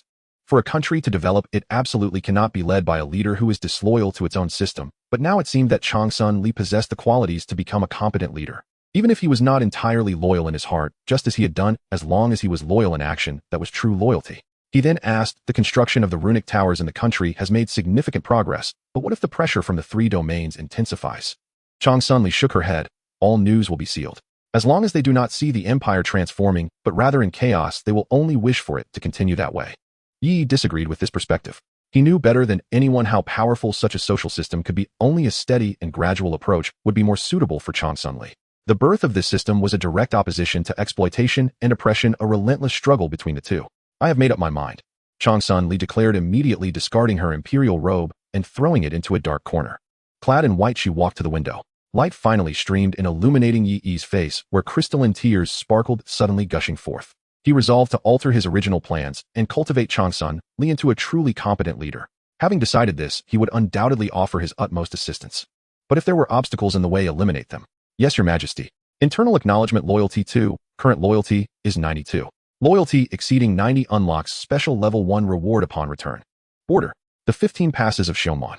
In the vast desert, yellow sand fills the sky. The air is dry and stinging, with temperatures high enough to pierce the skin. The crown prince Changsun, clad in simple attire, gazes toward the direction of the imperial capital against the howling wind. After the failed political struggle that year, he and his imperial brother were dispatched to the border. Changsun had no intention of killing them, planning instead to use the 2 princes to disperse the opposing forces. However, Changsun refused. During one patrol of the border, he found an opportunity to let his imperial brother meet with an unfortunate accident. After his brother's death, indeed, the entire empire's reactionary forces rallied in support of him, gaining unprecedented power. Seeing that Changsun Li issued an outrageous decree, an opportunity that should not have existed was laid before him. Unfortunately, a celestial talisman master emerged, and all his power vanished. Even the lord of the nation could do nothing against her. Bang! Changsun Li struck the barren land fiercely, but his hand sank into the yellow sand. Why can I never outsmart her? I feel exceptionally suffocated and pained now, with an indescribable sense of regret. Upon realizing that the celestial talisman master was the very child from back, then he nearly spat blood in anger. Had I known it would come to this, I would have done everything to eliminate that child. No, I should have recruited that child at the very first moment. Changsun Li has now come to his senses. He believes that relying on his identity as the crown prince, he can certainly recruit him. Unfortunately now, Changsun Li wields immense power with talisman towers erected throughout the nation. Even if she were to turn the heavens upside down, no one could resist. Changsun Li gazed indifferently at the swirling yellow sand, his inner pain beyond words. I am worse off than a dog. No, there is still a chance. Changsun Li comforted himself. The lord of the nation said that Changsun Li as a woman will inevitably marry. In the Yanlong Empire, the bloodline of the Changsun clan is singular, and this is a rule that cannot be changed. There would still be a glimmer of hope then. Yes, as long as I am still the crown prince, there is still hope. Even if I submit to Changsun Li and become a puppet to take over the empire, that would be fine. Just then a silver-armored soldier walked slowly towards him. These were the sentinel soldiers guarding the talisman towers built over the years at the border. However, more than guarding, their role was primarily to convey political decrees. Approaching him specially, did they have something to report? Speak. Changsun Li sighed, feeling somewhat weary and eager to return for a rest. But the soldier in front of him looked at him with a complicated expression. What's the matter? Hurry up and speak. Changsun Li frowned. Had his identity as the crown prince fallen to such a state? Yes, your highness. The soldier paused. I mean, Mr. Hua. He handed over the news of the talisman tower updates to the crown prince, and then turned to leave. Changsun Li was momentarily stunned. Mister, is this a new title for me? He clicked his tongue. Changsun Li all day long only knows how to issue strange decrees. The empire will eventually be ruined by her. Thinking this, the crown prince opened the decree folder and began to read. Slowly he began to lose his expression, becoming dazed. Bang! The decree folder fell to the ground with a slight sound. The wind howled and the yellow sand surged, revealing the contents inside. I, the former empress of the Yanlong Empire, am now clearing obstacles to civilizational progress, and from this day forward the imperial system is abolished. The empire will be changed into a republic, and I, Changsun Li, will be the first leader of the Yanlong Republic. All nobles and members of hereditary families will no longer enjoy the benefits of the imperial system and will be treated equally with the people. I will continue to lead civilization forward and be the navigator in the long night. All laws will be strictly enforced by the talisman towers, but those who disturb the order of the country will be exterminated. Changsun Li murmured, so. I am no longer the crown prince. His face visibly reddened. Changsun Li, you must die. In the courtyard, old man Li leisurely lounged in a rocking chair, watching his grandson craft wooden pieces, creating one exquisite model after another. He chuckled. Life was getting better. Ever since the empire popularized education, some strange tools have flowed out from the talisman towers. Engineering machinery and fully automated talisman farming made life much easier for these workers and peasants. Almost all policies and inventions were designed to serve them. Some officials who sought to exploit from this were promptly dealt with upon warning, and there was no sheltering. We do not demand future welfare for the poor, nor do we ask for equality. We just hope that the empress remains the ruler of the empire. This saying spread widely among the people. Of course, many supported Yi even more. Unfortunately, Yi had no thoughts in that direction, spending all day on research, rarely appearing except for necessary occasions. These decades of changing winds and clouds were the lifetimes of ordinary people. Oh, everyone could feel the tremendous changes after the empress took power. If life is now smooth and comfortable, then before was like living in the 18th layer of hell. Suddenly, old man Li's son rushed in, his face filled with joy. What happened? You're already an adult, can't you be more mature? Don't panic when something happens, stay calm. Seeing his son's demeanor, old man Li reprimanded. Father, it's a big deal. It's about His Majesty. As soon as he finished speaking, old man Li jumped up. Then hurry up and say it, what are you dawdling for? Seeing his father's fierce demeanor, he dared not retort and quickly handed the decree content to old man Li. Old man Li immediately opened it to look. He happily said, His Majesty said to abolish the imperial system, and we will be equal with those noble lords from now on. However, after a long pause, he did not receive a response from old man Li. He looked over only to see old man Li's serious expression appearing quite tense. Father, what's wrong? Why aren't you happy? Bang! Old man Li slapped his son's head and rushed out of the door. What the hell is there to be happy about? The decree of equality means nothing. If His Majesty truly abdicates, where will you find another one? In an instant, the nation was in an uproar. In the era of the imperial system, for Yi to push civilization forward with personal will was not only a test for himself, but also for the people and for the times. Not everyone can start from the perspective of a policymaker, for thought is humanity's greatest challenge.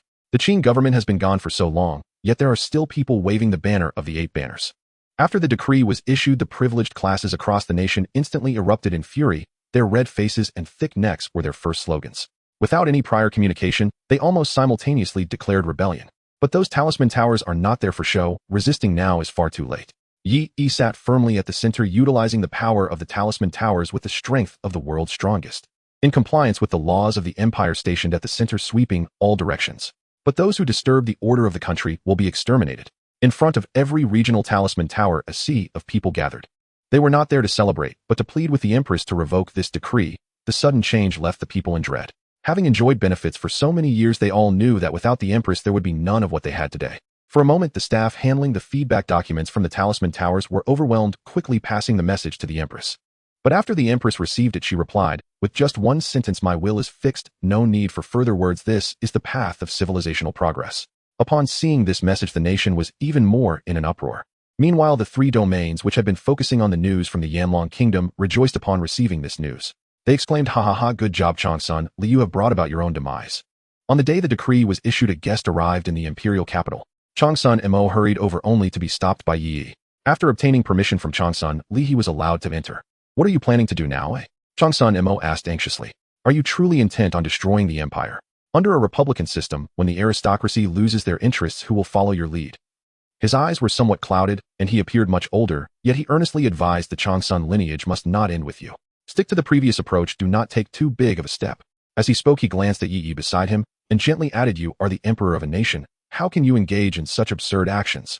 Since the confrontation with Yi, although Changsun Mo took on the role of executioner, he appeared exceedingly gentle. Changsun Li raised an eyebrow, and said, "Absurd? How so? Isn't this just stubbornness?"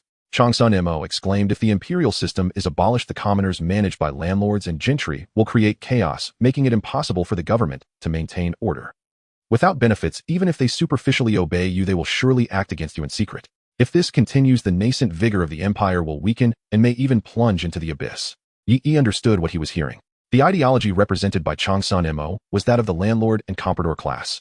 Therefore, the perspective was not rooted in the common people's standpoint from the very beginning. These individuals, under the guise of patriotism, were indeed engaging in acts that harmed the people while benefiting themselves. However, Changsun Mo could be considered one of the better ones. As a being that amalgamates the will of the masses, his thoughts were pure. Although lacking in practical reasoning, he genuinely cared for the empire. After all, it seemed his time was running out, and he hoped for Changsun Li to lead the Yanlong nation to global dominance. Changsun Li shook his head and pointed below, saying, "Look at this. Is it truly harmful?" "Of course," Changsun Mo mumbled, but as he continued to observe, his words gradually ceased. Under the warm sun and blue skies, the light of talismans shimmered as the standardized snack street bustled with activity, and the aroma wafted through the air. Amidst the light and lively footsteps, the laughter of children was hidden. Zooming out to the whole empire, one could see the entire nation coming to life. The benefits of widespread education were beginning to manifest. Quality education prevented theft on the streets, while scientific knowledge eradicated superstition.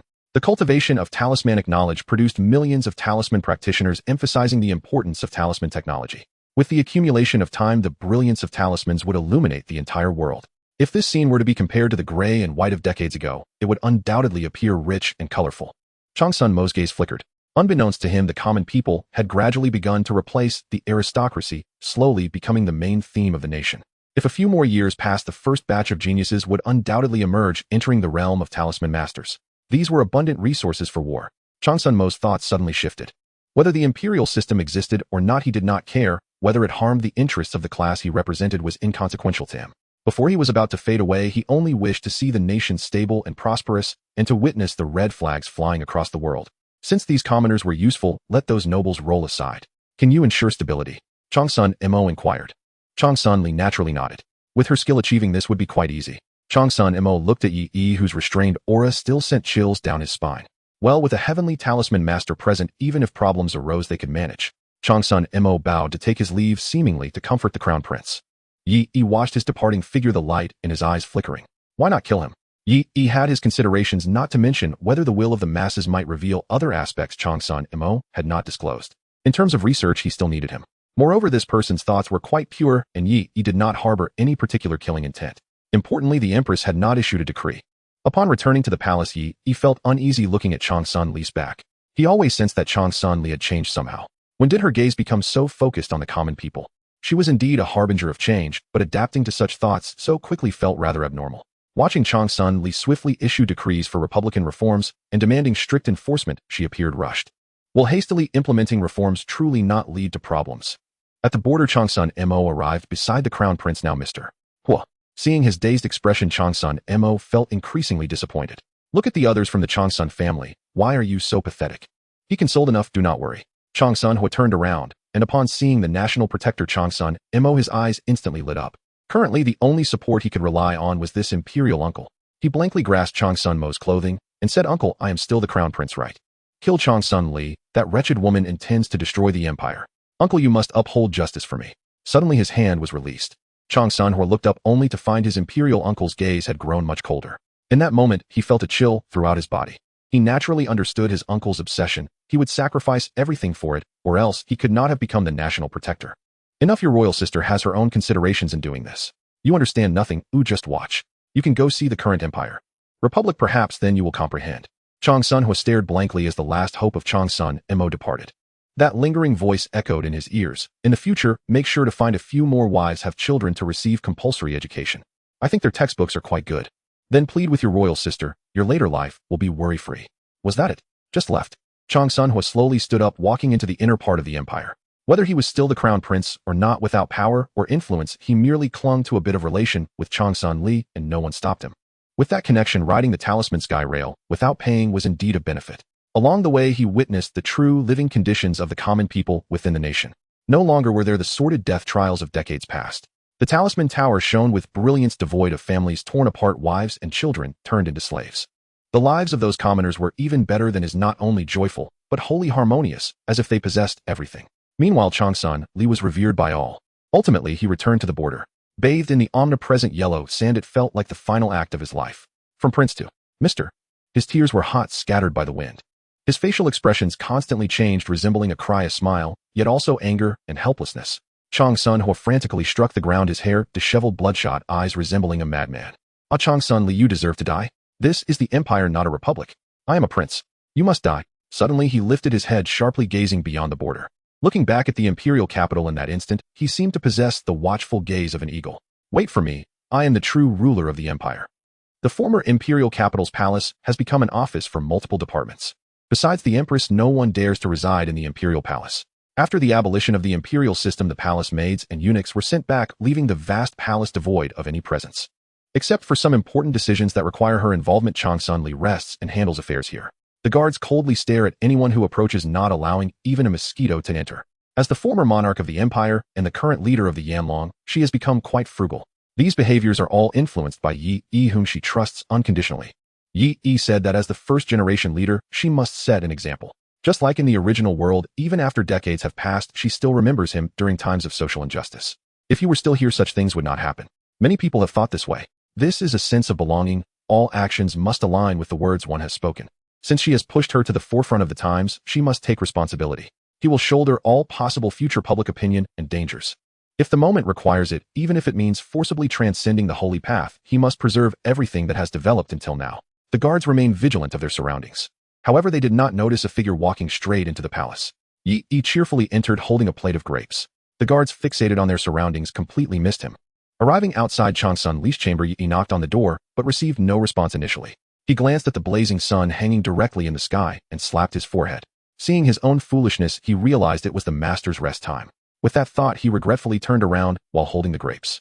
These grapes are the first-generation products of modern scaled agriculture, and he had picked them to bring to Changsun Li for a taste. In a few years, food cultivated over several generations will produce a large amount of sustenance to meet the needs of the people, ensuring that no one will go hungry again. There is no need to compromise with the thick Earth Empire.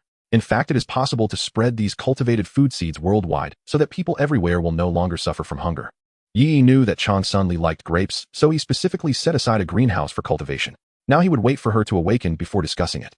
Suddenly, a lazy voice came from inside. Come in. Yi frowned. The voice sounded tired yet soft as water.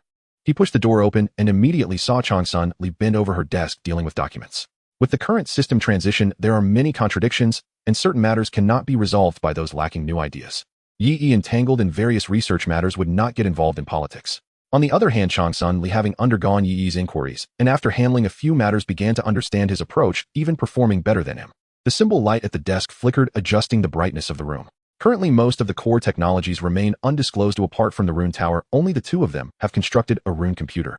Thus, Changsun Li's processing speed was quite fast. However, the records at the desk indicated she had been working continuously for 7 days. Yi felt inexplicably pained and stepped forward to place the grapes on the desk, offering her a shoulder rub. Various small objects activated simultaneously, allowing Changsun Li to relax slightly as she leaned into Yi's embrace.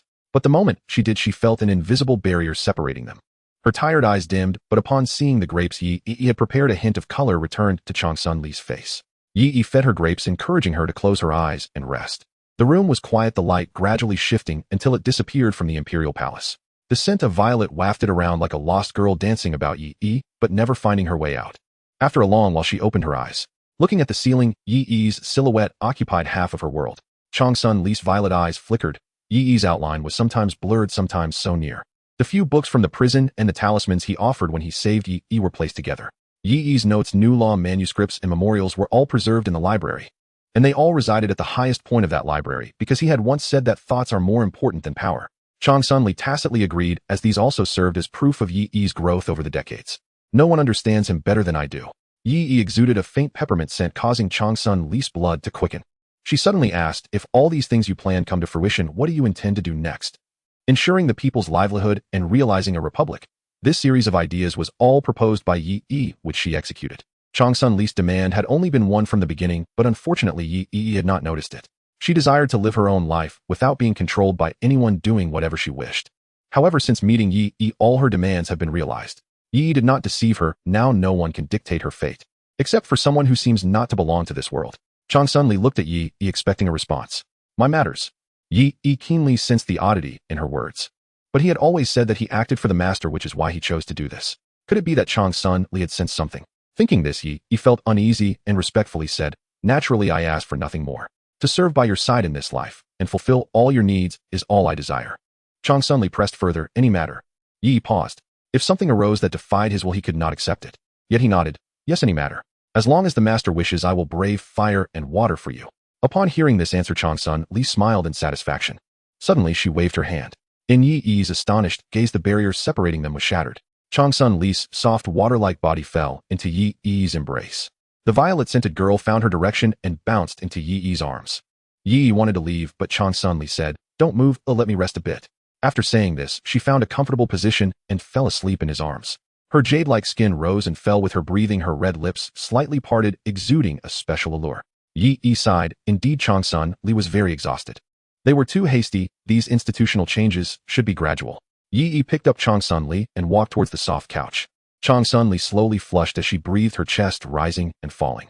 By the time Yi placed her on the couch, her hand slowly lifted. Suddenly, a frantic report came from the Rune Tower. The border is in danger.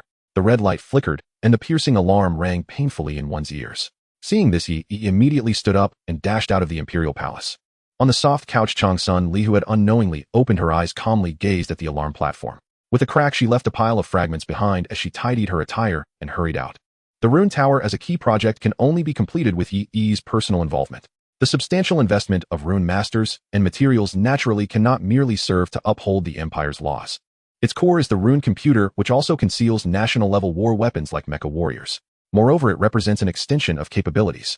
Upon becoming a Celestial Rune Master, one possesses a unique resonating ability. The Rune Tower is equivalent to the Celestial Rune Master's arm. Wherever the Rune Tower reaches, the Celestial Rune Master can resonate. In summary, the strength of the Celestial Rune Master is directly proportional to the number of rune towers.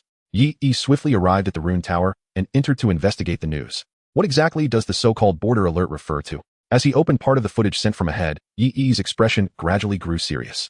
Behind him, Changsun Li walked in. What happened? Why did the Rune Tower suddenly issue a warning? The Rune Tower at the border is particularly crucial. Yi naturally cannot monitor it constantly, so he arranged for a mechanical eye to scout the area. Once danger is detected, the message will be relayed immediately. Seeing Yi's serious demeanor, she stepped forward to view the footage beside him. Gradually, her expression also turned grave. On the screen, the Rune Towers at the Empire's borders were glowing red.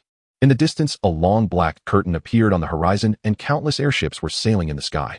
The rumbling sound shook the heavens, and the drums of war echoed, golden light shimmering. The stone wall giants unique to the thick Earth Empire emitted a light curtain enveloping the surroundings. The delayed explosion talismans unique to the Sunbird Empire were tied to arrows awaiting the signal to launch. Only the Kanglan Sea, like a salted fish, finds their unique water control talismans the least useful, merely transporting some seawater to create a small area for them to soak comfortably. The surrounding soldiers held talismans, the close combat troops sharpened their weapons while the ranged troops gripped their longbows, and the cavalry moved around the army fully prepared for battle. Such an overwhelming army has already amassed 1,000,000 troops just at this moment. 1,000,000 rune masters are indeed formidable. Both of them felt a jolt in their hearts. This is clearly the coalition of the three domains. They exchanged glances, each seeing confusion in the other's eyes. Importantly, why were the three domains advancing toward them so uniformly and on such a grand scale? All their strength has been mobilized aiming to obliterate the Yanlong Republic. What could be the reason? They clearly have sealed off information from the outside. Logically, such a situation shouldn't occur. The Yanlong Empire is indeed developing rapidly. In a few decades, it will leave the three domains far behind. The once prominent noble classes have perished while the more ordinary ones can still enjoy significant benefits from their lead. To move from the empire to other countries requires at least the entire fortune of an ordinary noble who would be so reckless. Moreover, the rune towers at the borders won't let them escape. Wait, the two suddenly remembered something. Changsunhua, as the former crown prince stationed at the border for many years, how could he not have some tricks up his sleeve? Escaping the empire would be a breeze. Go investigate to see if he is still around. After a quick search, they indeed found that he had vanished without a trace. Changsun Mo also rushed over upon hearing the news. That damn traitor. How could he, the former crown prince of the empire, bear the bloodline of our Changsun family? He exclaimed angrily. After calming down, Changsun Mo curiously asked, how did that kid who has no power or value manage to persuade the three domains to unite? Hearing this, he felt somewhat helpless. The other three domains have intelligent individuals, unlike Changsun Mo, who tends to be a bit one-trick-minded. In this world, a republic and an empire cannot coexist. The reason the other three domains did not react initially is that they believed an empire that made such a drastic turn would inevitably fall apart. But what if they received the true image of the empire's development? Yi sighed. This was precisely what he had worried about from the beginning. In the face of a nation with a high probability of growing strong enough to crush the world, such a republican system which threatens the foundation of the empire will undoubtedly incite fear among the lords. This was evident from the nationwide resistance when the abolition of the imperial system was first announced. It wasn't that they wanted to support the emperor, but because it was in their interest to do so. Changsun Mo was quite troubled. The momentum for unification was clearly building. Why did the three domains attack so early? They'll go and kill them all. Changsun Mo's eyes gleamed with a faint red light as he prepared to take action. It's fine, Yi reassured him. Your efforts would be too costly right now. We don't need you just yet. What do you plan to do then? Changsun Mo urged. There's no time left. The army in the footage had advanced several kilometers in the blink of an eye. Yi waved his hand, saying, no worries, I have my own methods for dealing with such a large-scale enemy. Seeing that Yi remained calm, Changsun Li also felt reassured. Glancing at the rune tower beneath their feet, she seemed to understand why Yi said so. Under the gaze of the two, Yi approached the control console and entered a special talisman. In the next moment, the rune tower turned blood red and layers of mechanical talisman walls reinforced its structure. High-speed cannons emerged protruding from the tower. War mode activated. The rumbling sound echoed. Far at the border, the defending soldiers looked at the overwhelming army, their legs trembling slightly. Within the iron armor, a pair of eyes filled with fear. Are we still defending the city? One soldier quivered his long spear, feeling as if it might be dropped at any moment. The squad leader approached and slapped his head. No kidding. We fight for the Holy Monarch. How can we retreat? He said, fiercely surveying the trembling soldiers. Whoever dares to retreat, I will kill first. With that statement, the soldiers' fear shifted to the concern of whether they would be killed by their squad leader. Boom, boom, boom. The drumbeat resonated across the vast desert. The yellow sand billowed, and the glaring sunlight shone down, dazzling the eyes. The black curtain on the ground also moved closer. The sight of an army filling the entire world instilled despair. Suddenly, a series of dragon flags were raised. The red light flowed in the soldiers' eyes. The squad leader raised his dragon lance, shouting, offer loyalty to our Lord, kill. In an instant, the soldiers' blood surged. The talisman light flickered as they roared, kill, kill, kill. Suddenly, countless arrows rained down. Just as the soldiers prepared to meet their death, massive figures suddenly stepped out.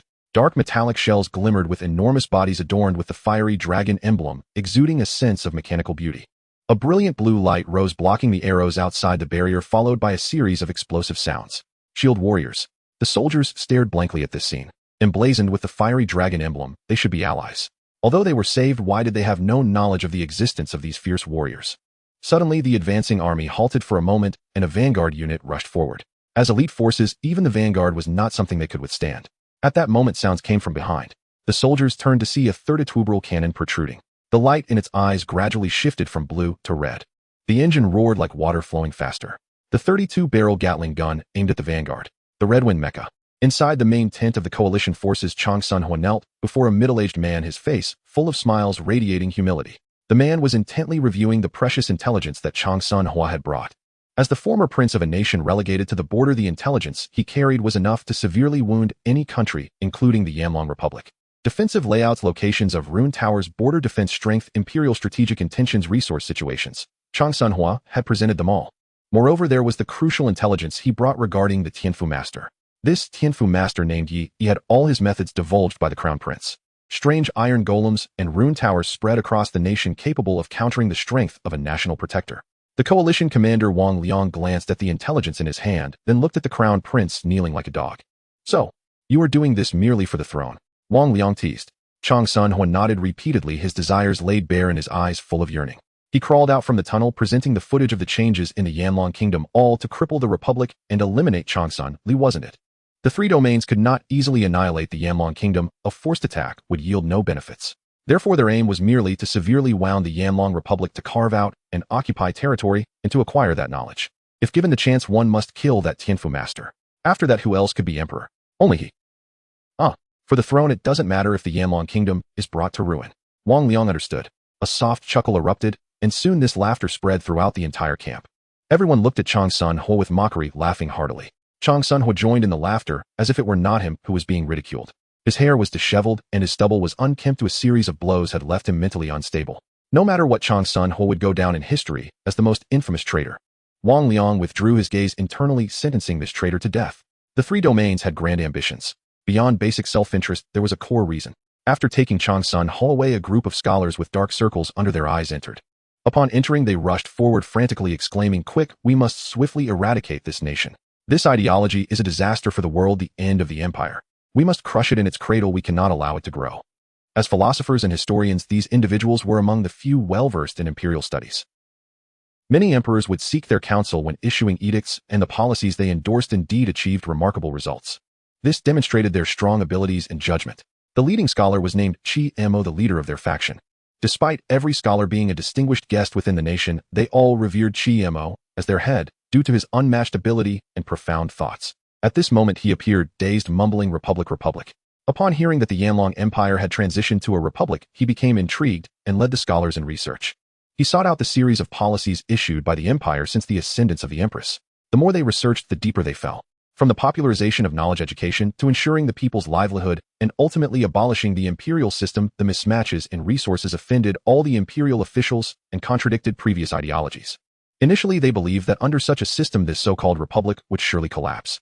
However, after seeing the footage brought by Chang Sun-hua, their thoughts changed. For the three domains, such a system would undoubtedly lead to the empire's collapse overnight. But the Yanlong Kingdom was different. They had the Tianfu Master overseeing the skies, ensuring national stability. With rune towers illuminating the land, guaranteeing absolute enforcement of the law. More importantly, their policies seemed to have undergone countless experiments demonstrating absolute accuracy. This was the most terrifying aspect. After their research, if the Yanlong Empire were to conquer them, allowing the ideology of the Yanlong Republic to spread, it would inevitably incite a wave of revolution. By then, the imperial system would have no chance of resurgence. Before being conquered by the Yanlong Kingdom, they would collapse on their own. Chi Mo scratched his head, disregarding the importance of the occasion. He knelt down, pulling at his hair. This is a premeditated disaster. As long as the Republic exists, the Empire must perish. He appeared quite frantic, struggling immensely. What have I researched? Which is better, the imperial system or the Republic? The existence of the Republic is a denial. I have nearly spent my life immersed in the imperial system. But now suddenly a Republic emerges as if belonging to another era. The crux was, their research indicated that the Republic was the inevitable outcome of civilization's development. The imperial system was merely a stumbling block. Unable to endure, most chose to withdraw from the research and report the news to the three domains. The three emperors were immediately alarmed, disregarding past grievances, and collectively marched towards the Yanlong Kingdom. This time they were not there to severely wound the empire as Chang Sun-hua believed, but to annihilate Yanlong and eradicate this system. Thus Wang Liang, recognized as a monstrous genius by the world, naturally became the commander of the coalition forces. After listening to their words, he wanted to ask something, but didn't know what to say, simply letting them leave. Chi Mo was assisted out. Suddenly, as he was about to exit the tent, he looked back. In the direction of the Yanlong Kingdom's border, amidst the yellow sands, the silver light emitted from the rune towers was incredibly dazzling, like an unquenchable dawn of civilization. Chi Mo's eyes brightened slightly. Republic. As the war drums sounded, Wang Liang walked towards the high platform with his hands behind his back. He casually waved his hand saying, "Let the people of the Sunke Empire attack," sweeping away the border enemies and entering the empire. There are 1,000,000 troops here, easily extinguishing the border military forces. Wang Liang frowned. What was crucial now was the intel indicating the potential appearance of iron-skinned monsters in the heart of the empire. He first ruled out the possibility of these iron-skinned monsters appearing in large numbers. In his view, such weapons which could leave a group of rune masters helpless could not be numerous. They wouldn't have the time to suppress internal turmoil, let alone place them extensively along the border. As a rain of arrows filled the sky, he was about to issue the order to advance into the territory. But suddenly strange objects appeared, giant shields rising up. A tremendous roar echoed and flames burst forth, but all attacks were thwarted. Seeing this, Wang Liang's heart skipped a beat, nearly losing his composure. Observing the towering, metallic-looking shield guards, his eyelids twitched. Could it be that unfortunate? Just as they set off, they encountered elite forces. After thinking for a moment, he looked towards the vanguard army. However, it wouldn't be a problem. They wouldn't face any issues against the vanguard army composed of numerous high-level rune masters. In close combat, they would be utterly unmatched. However, just as he was about to deploy troops, Wang Liang glanced again at the suddenly flashing red light of the rune tower and said, "Reallocate some of the vanguard forces. Advance." The Western Coalition, led by Wang Liang's main forces, launched an attack on the front line with the most intelligence where Changsun Hua was stationed. Over 10,000 troops from the 2nd Vanguard Army surged towards the border. The shield guards on the city wall remained silent, simply holding their shields and doing nothing. This allowed the commander of the 2nd Vanguard Army to breathe a sigh of relief. It seemed that there were no other means left. The Vanguard Army was the most dangerous, hence equipped with the protective wall talisman bestowed by the Thick Earth Empire. This talisman was a closely guarded secret of the Thick Earth Kingdom, typically used to construct stone wall giants. Ordinary barriers are immobile, serving only as fortifications. However, the Thick Earth Empire's protective wall talisman could move with the target, making it a natural weapon of war. In fact, every domain has its own secret talisman manufacturing methods, just like the unique treasure talismans of the mineral-rich Flame Dragon Kingdom. Dozens of war chariots advanced rapidly, kicking up yellow sand and swirling into a hazy desert mist. Thousands of talisman masters activated their talismans together. In an instant, barriers rose up, enveloping everyone. As the barriers ascended, the commander raised the great flag, declaring, "All troops, heed my command." With that command, all the vanguard soldiers activated their speed talismans, their speed surging dramatically as they charged towards the border walls like a fierce wind. At the same time, another wave of arrows rained down, striking the shield guard's defensive barrier. The barriers visibly began to fade. The commander looked disdainfully at the weakened city wall, thinking, what does it matter how high the defense is? Without absolute strength, all is futile. For all their empires, the first line of defense at the borders was generally quite fragile. It was usually meant to serve as a warning of invasions, acting as a buffer to prepare the true border forces inside. Supplying a large border defense army in this desolate land would require vast resources. Lord Wang Liang must see my worth to have me here to achieve great merit. With this thought, he charged to the front, eager for Lord Wang Liang to witness his brave and fearless stance. The rumbling sound made by thousands surged forward like a tide pressing against the border walls. It seemed as though they would drown it in the next moment. At the rear, Wang Liang watched this scene and felt he had been overly worried. A commander's basic quality required him to consider everything carefully. But the current situation did not seem to warrant such deep contemplation. He observed the leaders from the 3 domains. Their eyes showed impatience. They apparently found him too conservative and a waste of time. "My lord, there's no need for further testing. Let's march directly. With the support of the lords from our 3 domains, what is there to fear?" A young man waving a feather fan looked at Wang Liang with a cheerful demeanor, as if to say, "A monstrous leader like you doesn't seem worried at all." Wang Liang ignored him, considering him just another gilded noble who couldn't affect his decisions. He took a look around, weighing everyone's emotions before making a decision. Wang Liang had just become the commander of the coalition and needed to achieve results ahead of other fronts. Then, all troops advance. Suddenly, there was a change on the city wall. Everyone turned to see gun barrels protruding, and the dense array of muzzles made them feel uneasy. Wang Liang's heart sank as he swallowed the words he wanted to say. He immediately recalled the intelligence provided by Changsun Hua. Even though the information had been sealed by Yi, the battle had affected the 12 cities of Bio. There would always be some details that couldn't be obscured, and from the traces of those battles, conclusions could be drawn.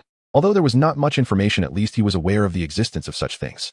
"My lord, time waits for no one," another commander urged, looking eager to achieve merit. The honor of achieving merit in this coalition is far greater than in a single nation's battle. A commander from the Sunke Empire seemed to sense Wang Liang's worries and stepped forward to offer reassurance. "Commander Wang need not worry about the enemy's long-range attacks. In this world, only we possess the strongest long-range firepower." The commander of the Thick Earth Empire proudly declared, "We also have the strongest defensive capabilities." "Ah, but you say that, and the Flame Dragon Kingdom boasts the strongest offensive power." Wang Liang still did not respond, but continued to contemplate. What were those things? The intelligence spoke of the annihilation of the entire army. Was it because of their high realms? Before Wang Liang could come to a conclusion, the next moment revealed the answer. The commander of the 2nd Vanguard Army excitedly charged at the forefront, preparing for a heated melee. The soldiers of the Flame Dragon Kingdom at the border looked on in horror at this scene. They could not withstand it. The army formed by the 3 kingdoms, with its rune equipment, combat skills, and basic rune realm, far surpassed theirs. Just as these soldiers had a moment of relief, their legs turned to jelly again.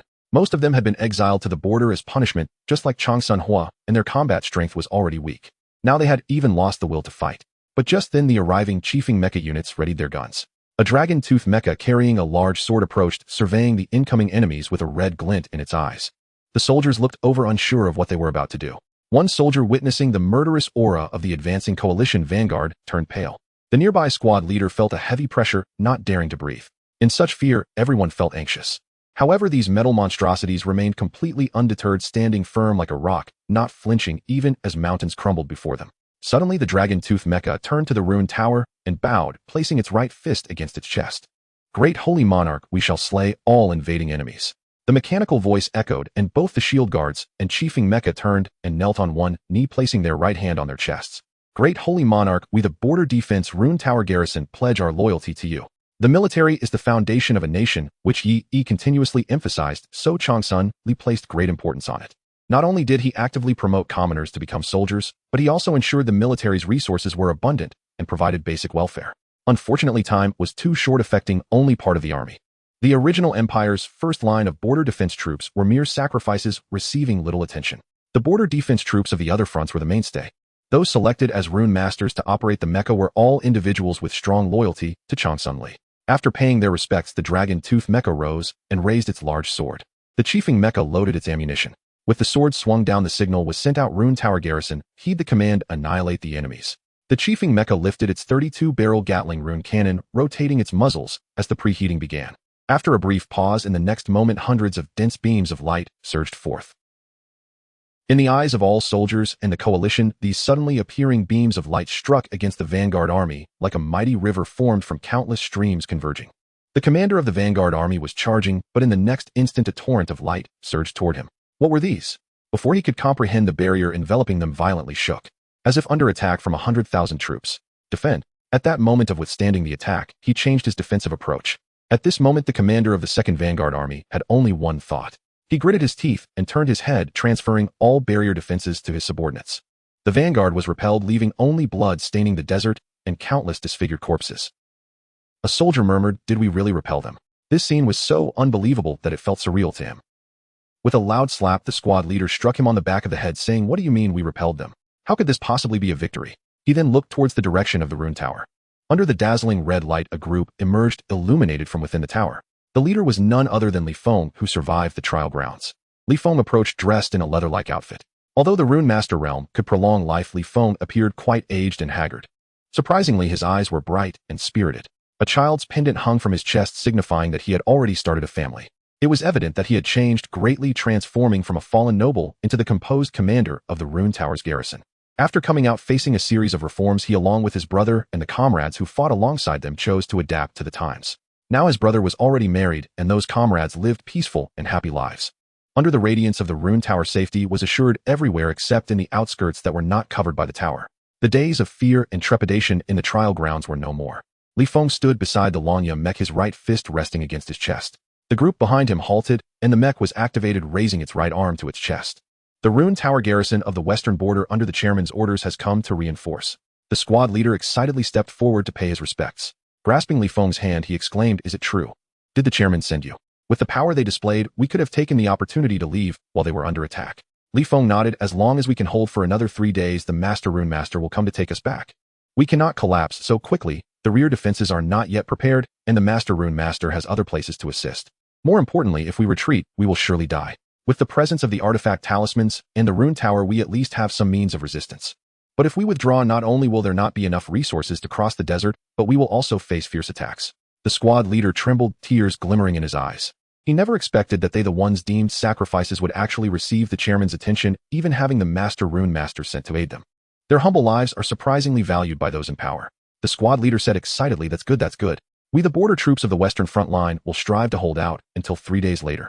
He paused, then looked at Li Feng, curiously wanting to say something, but hesitating. "The first border defense line here is extremely dangerous. Those who come here are all sacrifices like them. Those at the border knew that the Yanlong Kingdom was thriving, enjoying the dividends of the era just by staying inside. In such circumstances, for the people of the Rune Tower to come to the border to garrison.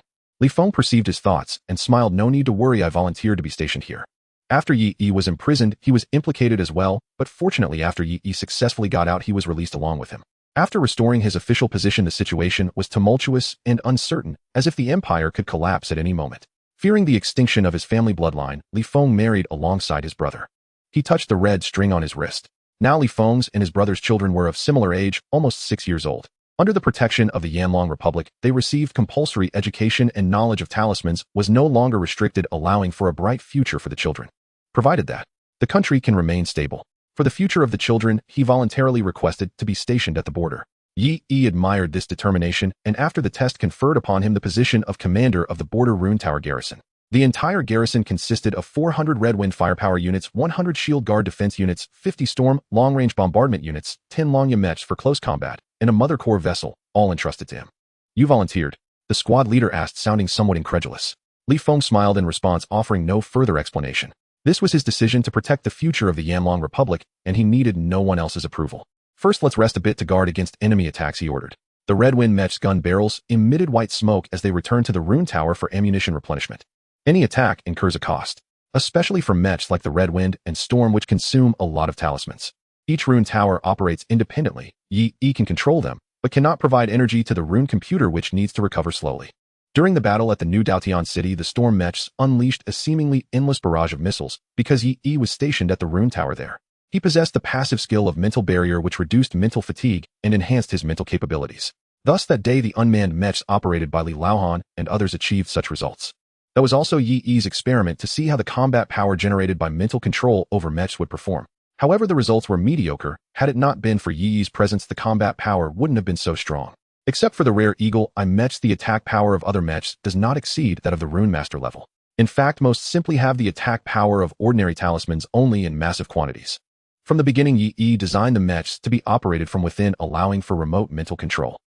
The combat power of mechs operated by mental control is naturally inferior to those piloted from within. However, currently entering the mechs directly still has side effects. Upon leaving the Rune Tower's range, a person becomes the energy core. Those who operate for too long will suffer greatly diminished lifespans, even to the point of being drained to death. The Rune Tower serves as the energy hub. Within its area, aside from talisman ammunition, mobility energy can be continuously supplemented. Once outside the area, or if the connection is actively severed, using up reserve energy will result in the person becoming the energy core. During overclocked operations, energy will be greatly consumed. Li Feng faced the gusting yellow winds, his long hair billowing beside him. He extended his palm, grasping a handful of flying sand. Moments later, he released it, allowing the wild wind to carry it away, his gaze following the yellow sand as it soared towards the high and distant sky. Li Feng and Yi walked out of the Blackwood Forest, having experienced the entire process of reform. He firmly believed that under the guidance of the Master Rune Master and the Chairman, the Yanlong Republic would surely stride towards a brighter future. His children would have basic human rights and would not have to endure the same arduous journey he did. This tumultuous era of yellow sand will surely stabilize. Behind him, a crowd of people with the same aspirations looked resolutely towards the coalition forces, their fists clenched. Li Feng stood upon the city wall, murmuring, "For this, we must make sacrifices." Inside the coalition camp, Wang Liang listened to the surviving soldiers recount their experiences. Hearing their fearful words, he interrupted, "So you're saying the attacks you felt weren't very strong, but rather frequent, right?" The soldier nodded. After pondering for a moment, Wang Liang ordered, "Deploy the full Rune armored heavy infantry for further reconnaissance." He then added, "Keep an eye on the movements of those strange individuals." After a while, news returned. After reading it, Wang Liang noticed something. After each repulsion of our attack, do they return to the Rune Tower in batches? It seems they might not have many offensive means and may experience some consumption. Wang Liang had anticipated this. Everything has its drawbacks, and as a prodigy-level commander, he naturally needed to be aware of this. However, facing this entirely new form of attack, he was somewhat unaccustomed. Yet consuming soldiers in such a manner would be too wasteful. This did not align with his principles as a commander. He pondered for a moment, suddenly sinking into the yellow sand beneath his feet. Panic ensued around him, fearing to provoke Wang Liang's anger. Yet Wang Liang raised his hand to halt the actions of those around him, his body sinking into the sand, while his gaze turned towards the borderline. Suddenly his eyes brightened, and he vanished, appearing beside the sand table. Staring at the layout of the Rune Towers of the Yanlong Kingdom on the sand table, along with the strategic geographical situation, he chuckled. "Fighting on the ground will be difficult, so I won't go there. This is after all a desert region." Yi was sitting in the airship speeding forward with a long blue tail light trailing behind, projecting the battle conditions of the 4 border defenses ahead. The eastern defense line was built to counter the Sunke Empire, taking advantage of the high ground and solid terrain, making it currently the most secure. With the national protector Changsun Mo defending, a wave of his hand could suppress, with a great talisman requiring no support. In the northern icy land there were rarely enemies, mostly just disturbances, so there was no need for much concern. In the southern vast ocean, near the Kanglan Sea, it should pose a significant threat, yet the enemy was rather dispirited. Reports indicated they lounged on the reefs basking in the sun, only moving when urged by the Allied forces.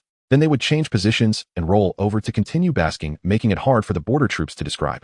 He looked towards the desolate western direction, recalling his conversation with Changsun Mo. Under the long lamp, the two sat across from each other, chatting idly. Why have the 4 domains persisted for several thousand years? Yi's question essentially pertained to the national protector. If he had not encountered him, the national protector would definitely be a crushing level of combat power, but why was there no situation of the 3 domains jointly attacking one? With such circumstances, the other domain would have been unable to resist. However, Changsun Mo shook his head, appearing quite dispirited. Although our strength is formidable, we are also constrained by our nation. Power comes from one's own country, therefore one can only act within the nation's boundaries, and there is no possibility of crossing into another nation. Changsun Mo added, only when our soldiers invade the enemy's territory can the national protector act within the invaded region. But there exists a long buffer zone between each country. However, for Yi, the location of the Rune Tower is his range of attack. In comparison, Yi's Celestial Rune Master realm offers greater flexibility, allowing him to significantly enhance his abilities and means enabling him to easily defeat his nation's national protector. If he were a bit freer, it would not be the path of runes, but rather approaching the path of immortality. Conversely, if the enemy were to breach their defenses, reclaiming territory would be difficult. For thousands of years, most of the consumption from the conflicts in each domain has been on this. Yi frowned as he looked towards the western border, sensing 3 auras similar to that of the national protector. This was also one of the reasons he needed to head west. If he did not intervene, it would pose a significant threat to the border troops. The Rune Tower was merely the first generation with many shortcomings. After all, it was not a satellite-level advanced facility and could not detect large-scale or underground enemies. Outside the range of the Rune Tower's network, it could not provide coordinates for long-range attack methods, and many issues such as limited energy and long recovery cycles had yet to be resolved while he was absent. Now it depends on whether Li Feng can lead the guard troops to hold out until 3 days later. Yi spoke with concern. If he could arrive in time, and the Rune Tower had not been destroyed, his power would be further enhanced, increasing the hope of resisting the attack. Currently, the 3 domains had completely severed resource exchange channels, severely lacking water and food, facing famine and drought. The theoretical progress of the Research Institute was complete, awaiting successful experimentation. He needed to buy some time. We must hold on. On the western border line, Li Feng gazed into the distance where the enemy's camp stood silently, inexplicably inactive for an entire day. Strange, he expressed with some worry. Beside him, the squad leader Pang Yin disagreed, cheerfully stating this might mean they are afraid of us and haven't formulated their tactics yet. Once the Celestial Rune Master arrives in 3 days, we won't be afraid anymore. Li Feng did not share this view. Once they had their tactics in place, it would be troublesome for them. Li Feng furrowed his brow, unsure why the enemy remained silent. Suddenly, a soldier stepped forward with news. Food and water are in short supply, squad leader. What should we do? The squad leader then realized that previously the Yanlong Kingdom had undergone a major reform and had only sent resources once. Relay the order down. Everyone listen closely. Gather the remaining resources for our guard troops. The squad leader immediately instructed. Li Feng hurriedly tried to intervene, but was pushed back by the squad leader. No need for further words. Only by ensuring your operational capabilities can we have a greater hope of survival. The squad leader said sternly. Enabling those who are more capable to maximize their effectiveness is essential. Moreover, do you think our border soldiers in this desolate region cannot endure the remaining 2 days? After saying this, the squad leader and the surrounding soldiers all laughed and patted their bellies. We are used to it and can endure these 2 days, but don't underestimate us. Rest assured, even if we are hungry, we will protect you. Those sons of bitches from the Allied forces wanting to attack must first step over our corpses. In the face of hope, no one would be a complete coward. Watching the border troops like this, Li Feng's lips trembled. A real man is not lacking in bloodiness, but is rarely moved. This echoed the first half of what Yi taught during training. In critical moments, all effective resources should be concentrated on the target with the greatest hope. Rest assured, we will definitely bring you back. Li Feng promised. The second half of that sentence is those who accept it must bear the burden of spreading hope. Even if it is only some living resources, what matters is the intention. As night fell, illuminated by the moonlight, the border city entered a state of slumber. All border soldiers began to patrol voluntarily, allowing the guard troops to rest. Although they were hungry and had not yet rested, they were all very excited, their eyes filled with light. Now that the Yanlong Kingdom had reformed, the aspirations they had to fulfill upon returning home could be realized in 2 days. Some soldiers who had been there for a long time leaned against poles gazing at the full moon, wondering if their families back home would still remember them. Whether waiting for loved ones or being cared for by the elderly or eagerly wanting to see those who awaited them. Most people were unwilling when they arrived here. When facing the enemy, they might feel fear or retreat, which would make them unqualified soldiers. But it cannot be denied that in front of their own families and beloved ones, they were the most qualified and valued, not knowing if the ones they cared for were also gazing at the bright moon longing for them. The long-standing void in their hearts would be filled in 2 days. Squad leader Peng Yen stroked his long white beard that had sprouted unknown when reflecting on how he was an ordinary soldier when he arrived, but now had become a squad leader. Some of his peers were unable to break through and died of old age, while others perished in the endless desert. He felt a sense of melancholy having spent over 300 years in the Rune Master realm. Half of his life had passed. The nobility was gone, the rivals were lost, and the family was scattered. Peng Yen stroked his white beard, suddenly feeling that returning home would be meaningless, and he became curious as to why Li Feng would willingly come. When I return, will anyone remember me? In a corner unnoticed, the ground suddenly broke open. Moments later, a series of red eyes flickered to life as shadows with heavy bundles burrowed out, dispersing into the city. Within the Allied forces camp, Wang Liang pulled down the flag of the frontier's first city. He exited the tent, and the border city erupted in flames, plumes of smoke rising into the dark distance. The situation is set. Wang Liang waved his hand. All troops heed the order, advance. In the next moment, airships emerged from the darkness. Stone giants riding the waves made a thunderous sound as they charged towards the border. Booming sounds echoed from the direction of the city walls. Numerous gaps appeared in the walls, and amidst the darkness, fiery red smoke columns rose fiercely. Enemy forces have invaded. The alarm sounded, spreading throughout the city. Yet soldiers were still being slaughtered by the infiltrating raiders, leaving bodies scattered everywhere. Unable to fight back or find anyone to resist, a soldier rushed towards the city wall, carrying a bundle of talismans. Suddenly, at the very moment he turned a corner, an arrow shot towards him. Why was there an attack inside the city? Terrified, he tried to jump away, only to realize it was too late. Suddenly, a metallic arm reached out, protecting him. From the darkness behind the soldier, the figure of a shield guard slowly emerged. Strong like a giant rhinoceros, domineering like a fierce tiger. Realizing that the garrison had arrived, the soldier stammered, "Thank you." The shield guard nodded and looked towards the direction of the incoming attacks. A pair of red eyes met his, and in the next moment, several arrows flew towards them. The shield guard raised his massive shield to block the attack. Some energy was consumed. The garrison soldier controlled by the rune tower frowned. He had blocked all the explosive damage from the previous wave of attacks on the city wall and was nearly out of energy. The rune tower's energy recovery rate was slow to begin with, and it had to supply the mobility losses and ammunition consumption of the mechs. At this rate, how could they sustain for 3 days? Before them stood a 1,000,000-strong army. They were merely worried about casualty ratios, which prevented a full-scale assault. If they could control the mechs, this issue could be resolved. He felt a stir of temptation, but suddenly shook his head. The Rune Master had warned that this approach had side effects and should not be taken lightly. How are you to be the shield for the protectors? In the shadows, a raider from the Sunke Empire sneered. "This is my duty," the shield guard replied indifferently. Their exchange continued back and forth. Suddenly, the raider seemed ready and drew his bow. The border soldier being protected shouted at the raider, "You despicable scoundrel," taking advantage of the conversation to inscribe talismans. The raider mocked, "There is no room for such pettiness on the battlefield. I am waiting for the rune inscription. What are you waiting for, you fools?" With that, he prepared to shoot the arrow. Yet in the next moment, his body froze in place, cold sweat breaking out across his face. From the shadow he was hiding in, a dragon-tooth mech slowly revealed itself. The dragon-tooth mech's eyes flickered with red light, and its rune greatsword slowly pressed against the raider's back. The blade's surface was wide enough to nearly match his height, effortlessly slicing through the protective talisman. The border soldier stared dumbfounded at this scene. Observing the terrified expression of the raider, the shield guard snorted coldly, "I am waiting for support. What are you waiting for?" With a flash of the sword light, the raider stood frozen for a moment before being split in two, the scent of blood filling the air. The dragon-tooth mechs, initially intended for street fighting after the city walls were breached, found use in this situation. The raider who had infiltrated was swiftly killed, resulting in minimal losses, but the shattered city wall could not be restored. Some patrolling soldiers could not be rescued. Before they finished their battle, the moonlight would bless their corpses. Li Feng, controlling the dragon-tooth mech, stepped forward and asked, "What is the situation on the city wall?" The shield guard immediately replied, "It is very bad, but the specifics still require your judgment, Commander." It seemed quite serious, as even the shield guard appeared beneath the city wall. Li Feng did not delay and commanded, "Inform the border soldiers to retreat to the Rune Tower. It is the safest place right now." After giving the order, he leaped several times and ascended to the city wall. The moment he reached the top, he was astonished.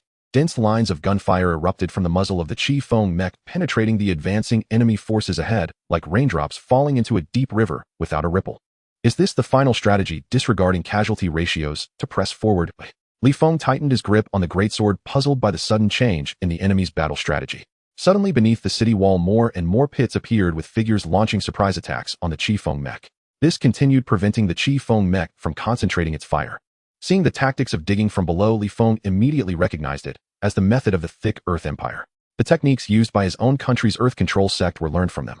Those soldiers who had infiltrated were undoubtedly doomed, merely serving to disrupt their attacks and increase their consumption. While the methods were ruthless, the effects were significant. Rather than opting for a strong assault, they persuaded the three kingdoms to exchange the consumption of some troops for a lower casualty advance of the main army. What a clever move. Li Feng sighed. He had thoroughly read the special wartime books personally authored by Lord Yi, including the unique military manuals, militia combat manual, and tactics of rune warfare, which Li Feng cherished. So far, the Rainstorm mech would have no significant effect unless it flattened its cannon platform. As it stood there were no enemy surprise attacks. Moreover, there were higher-level firepower systems than mechs there, with a firepower net sufficient to cover all areas. Upon seeing this, Li Feng made a decisive decision. All troops listen up. Protect the border soldiers as they regroup at the Rune Tower. The enemy army was pressuring them relentlessly and could not afford to linger. With the order given, the mech unit began the withdrawal process, protecting the soldiers from sudden raider attacks, while continuously losing energy and defensive capabilities. At this rate, merely reaching the Rune Tower would consume a significant amount of energy. Suddenly, Sergeant Peng Yen charged in, piercing the darkness to seize a raider and crushing him on the spot. All border forces listen up. Show me your grit, don't be dead weight. Peng Yen declared. We have the most people, so why fear these rats? All the soldiers felt their faces flush at his words. They were indeed the border forces tasked with protecting the nation, yet now they needed to be protected like children. They watched the garrison mechs fighting valiantly, noting that many of the gaps in their armor had been caused by their own actions. They wished to be useful, but his hopes of returning home had just begun to rise. If they died, they would see nothing at all. Seeing his soldiers in this state, he felt helpless. More and more holes appeared, and the 10 dragon-tooth mechs could not block all the openings. Li Feng led the team forward, comforting them. It's fine, we are here to protect. Peng Yen, even angrier, scolded. If you can't fight, at least don't lose your talismans, aim properly. In truth, he understood that he had no personal stakes, but most of these soldiers still had families. They charged back towards the Rune Tower. The scattered decayed corpses along the way could circle the city half over. The flames and explosions, along with the mingling scents of blood and gunpowder, were enough to shake any weak-willed individual. The garrison forces at the Rune Tower numbered over 4,000 border troops. All defensive strength was concentrated here. The faces of the border soldiers bore the glow of the Rune Tower and the colors of the fireworks as they gasped heavily at the rapidly changing situation in just a short hour. The mechs rose to protect them, their towering frames isolating everything, providing a sense of security that allowed them to regain some composure. Suddenly, the city walls erupted and a giant stone figure reached out. The colossal spaceship followed closely, with an endless army surging behind. The entire border city was left with only the faint glow of the Rune Tower flickering in solitude. In an instant, the vast desert border was left with nothing but the Rune Tower. Many soldiers of the border defense had died within the city. Li Feng gritted his teeth. The city has fallen. He had failed his previous promises and let down Lord Yi's expectations. Turning around, everyone, including Captain Peng Yen, was looking at him. In those pairs of eyes, besides the smoke of gunpowder, there lingered the remnants of starlight. Li Feng calmed himself. He could not panic, at least not show it outwardly. Moreover, there was still hope. The firepower network created by the Rune Tower was undoubtedly the most ferocious defensive facility he had ever seen. Everyone follow orders. Deploy the storm mech cannon in a horizontal position and aim manually. Li Feng waved his hand. Qifeng, enter the various firepower points of the Rune Tower. Move the shield guards to the outermost perimeter of the Rune Tower, ensuring that the enemy's long-range attacks do not reach the Rune Tower, and guarantee the output of the Rune Tower's firepower network. Even if we die today, we must hold the line. As his words fell, the long-dormant storm mech slowly lowered its cannon, while Long Ye placed stones underneath to counter the powerful recoil. There could be no enemies coming from below near the Rune Tower because the foundation of the Rune Tower was extremely solid, and there were robotic dogs patrolling nearby, so there was no need for concern. The tentacles of the overhead jellyfish ship descended, linking to the Rune Tower, providing short-range coordinates and absorbing energy to establish high defensive power. Li Feng raised his great sword, leading a group of Long Ye mechs forward. They were responsible for eliminating any enemies that breached the vicinity of the Rune Tower. Li Feng reassured the border soldiers, rest assured, though our strength is limited, we can still provide protection for you. Lord Yi once said, great power is not a capital to be wielded at will, but a shield to protect the weak. Seeing the defensive soldiers actively engaging, Peng Yen turned to look at the soldiers huddled inside the tower, scowling. Look at them, then look at you. How can there be such a disparity? He was frustrated at their cowardice. Even in such a critical moment, they were still like turtles retreating into their shells. One soldier, filled with shame, said, we just want to go home. We have family and friends waiting for us to return. Having spent so many years on the border, the only wish is to go home. No one wants to die on the eve of dawn. Since there are those willing to bear the darkness, they have no reason to seek death. Peng Yin swung down with his knife, breaking the wide blade of the soldier beside him. Do you think they don't have these thoughts? Who doesn't have family? Who wants to die? But why do others choose to face disaster? After saying this, Peng Yin did not expect them to do anything useful. He issued the command to protect the shield guard mechs and then left. The soldiers stubbornly thought it's easy to say others are controlling remotely while we are facing death in person. If we could be like them, who wouldn't be brave? Suddenly the sound of hurried footsteps echoed. The soldiers listened to the commotion outside and peered out. The towering figures of the shield guards stood like giants, blocking all darkness from outside. Meanwhile, the soldiers controlling the mechs inside had appeared beside the mechs, seemingly preparing for something. Some were writing letters, some were paying respects to the rune tower, and some were gazing into the distance. Li Feng stood beside the long mech, facing the wind, his disheveled hair blowing about. The world before him was dark with faint outlines of movement nearing. Suddenly ships burst forth from the darkness, charging towards them. Yet Li Feng was unafraid. His body remained motionless as he stared into the depths of the darkness, his eyes shining with determination. Just as the incoming ships occupied half of his sky, in the blink of an eye a beam of light shot out, causing the ships to disintegrate into dust. Before long, Li Feng's entire world suddenly brightened. The rune tower behind him radiated with dazzling light, like a kaleidoscope shimmering like flowers, continuously swaying like water. Wherever it passed, a muffled sound like a wave echoed, and the enemy was obliterated in an instant. At that moment, the barrage from the rune tower illuminated the entire night sky. In the distance, Wang Liang saw the border city suddenly light up the night sky and felt a sense of foreboding. According to logic, I should have left no stone unturned. His heart skipped a beat, and he immediately sent someone to investigate. Peng Yin, holding his symbol box, turned to look at the rune tower, mesmerized by its brilliant light. This scene also captivated all soldiers witnessing such destructive power. Long-range, high-power, high-frequency. Under such firepower support, any words would surely be the truth. The first Vanguard commander was greatly alarmed. In just a short moment, their losses reached nearly 10,000, and many high-value war machines were destroyed. He immediately ordered, request the Stonewall Giant to be deployed and establish a military-grade barrier rune. The barrier rune, compared to the protective charm, only lacked automatic triggering, but offered great concealment and durability. Moreover, once the barrier rune is triggered, it will gradually consume energy until it loses effectiveness. One is for individual combat, and the other is for group combat. The Stonewall Giant is one of the rare entities of the thick Earth nation. Its essence is not that of a transcendent life form, but rather an alternative war machine, carrying a large number of barrier runes blessed by the rune sect. Once activated, it is equivalent to a moving barrier. This Stonewall Giant is extremely valuable and is only used in city assaults against powerful enemies from multiple rune sects. In the original plan, it was necessary to reach the second border region before deployment. After the order was given, it was quickly approved, as if the higher-ups had been paying attention to this matter. All troops follow the Stonewall Giant forward. Upon command, the Stonewall Giant paused for a moment. Suddenly, a vast barrier spread out from the Stonewall Giant. The coalition soldiers hurriedly ducked into the protective range, narrowly escaping the sweeping fire of the rune tower. Who could imagine that a comrade who was by their side just a second ago could turn to ashes the next? The first Vanguard commander finally breathed a sigh of relief. However, the next situation left him bewildered. The attacks from the rune tower struck the barrier rune, and the powerful high-frequency force actually prevented the Stonewall Giant from advancing. This was simply shocking. The high-stacking rune attacks from the rune sect could not even slow the Stonewall Giant's steps, only consuming energy. Such a direct manifestation made him aware of the terror of these beams. Fortunately, the barrier finally held up, and their attack range expanded, allowing their long-range forces to reach the rune tower. Quickly let the long-range troops approach and destroy the rune tower. Once the rune tower is breached, the rest will pose no threat. But when they just moved in, they found the shield guards waiting and had no choice but to attack the shield guards. The first Vanguard commander frowned at the scene, but noticed that the defenses of the shield guards were weakening, the light barrier fading. He happily exclaimed, "Continue to exhaust them. They cannot hold out much longer." Within the stronghold, Li Feng observed for a long time before turning to look at the rune tower. Under such intense attacks, energy consumption would undoubtedly be severe, and with the runes already stored, it would be impossible to sustain the consumption of their mech battalion for the last 2 days. If they were to ensure the rune tower's attack and allow the border soldiers to return home safely, a decisive action must be taken. Li Feng looked around at the soldiers of the border defense who had been waiting by the mechs and nodded in agreement with them. He immediately ordered, "Everyone enter the mechs." The mechs turned to face the border defense soldiers. The front cabin opened, and the right arm extended to usher them into the cabin. The electronic voice suddenly emitted, and the entire mech became lively, as if it had life. "Shield Guard Mech No. 105 is ready. Guardian No. 01, I will fight alongside you."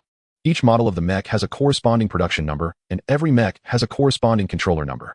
They are the first-generation guardians of each mech. Before Li Feng entered the mech, he took one last look in the direction of the rune tower. That was the only light in the darkness. One day this light will shine in the world, and their descendants and loved ones will live happily in a new era. Brother, today I will be willful and not go home. Li Feng took off the pendant and tossed it to Peng Yan. The front cabin closed, and the Long Yamek raised its great sword and charged into the darkness. Long Yamek no. 21 is ready, Guardian no. 01, I will fight alongside you. Inside the military tent, Wang Liang gazed at the battle report presented by his subordinate. The astonishing casualty rate made his eyelids twitch. Wasn't the strategy devised to reduce the casualty rate all in vain now? Had he known so many would die, why go through all this trouble? Forget it, the city has already been captured, and the three lords can cross this buffer zone. Now all that is needed is to bypass the Rune Tower and launch an attack on the town behind. Reluctantly, Wang Liang raised the flag of the first border city and commanded, withdraw the vanguard troops, let the main force of the 2nd Legion bypass, directly enter the main road and march towards the 2nd defense line of Yanlong. He did not believe that in this desolate region they would not starve after being trapped at the first Rune Tower for a month. At that moment, as Wang Liang firmly set the military order with a slap of his hand, 3 figures suddenly appeared beside him, restraining his hand. One was a burly man, bare-chested and looking displeased, holding a national emblem representing the thick Earth Empire. A woman, stunningly beautiful and ethereal, represented the Senkei Empire. The last person looked dazed, as if just emerging from water, with some blood at the corner of his mouth, unclear about what he had consumed. Wang Liang exclaimed in surprise, 3 lords of the nation, when did you arrive? As the commander, he naturally knew of their existence. When Wang Liang as a general first learned of the existence of these 3, he was quite taken aback, a secret known only to the emperors. Although after this campaign Wang Liang might not retain their memories, the 3 nodded, and the national protector of the thick Earth Empire turned to look at the flag of the first border city that had been raised.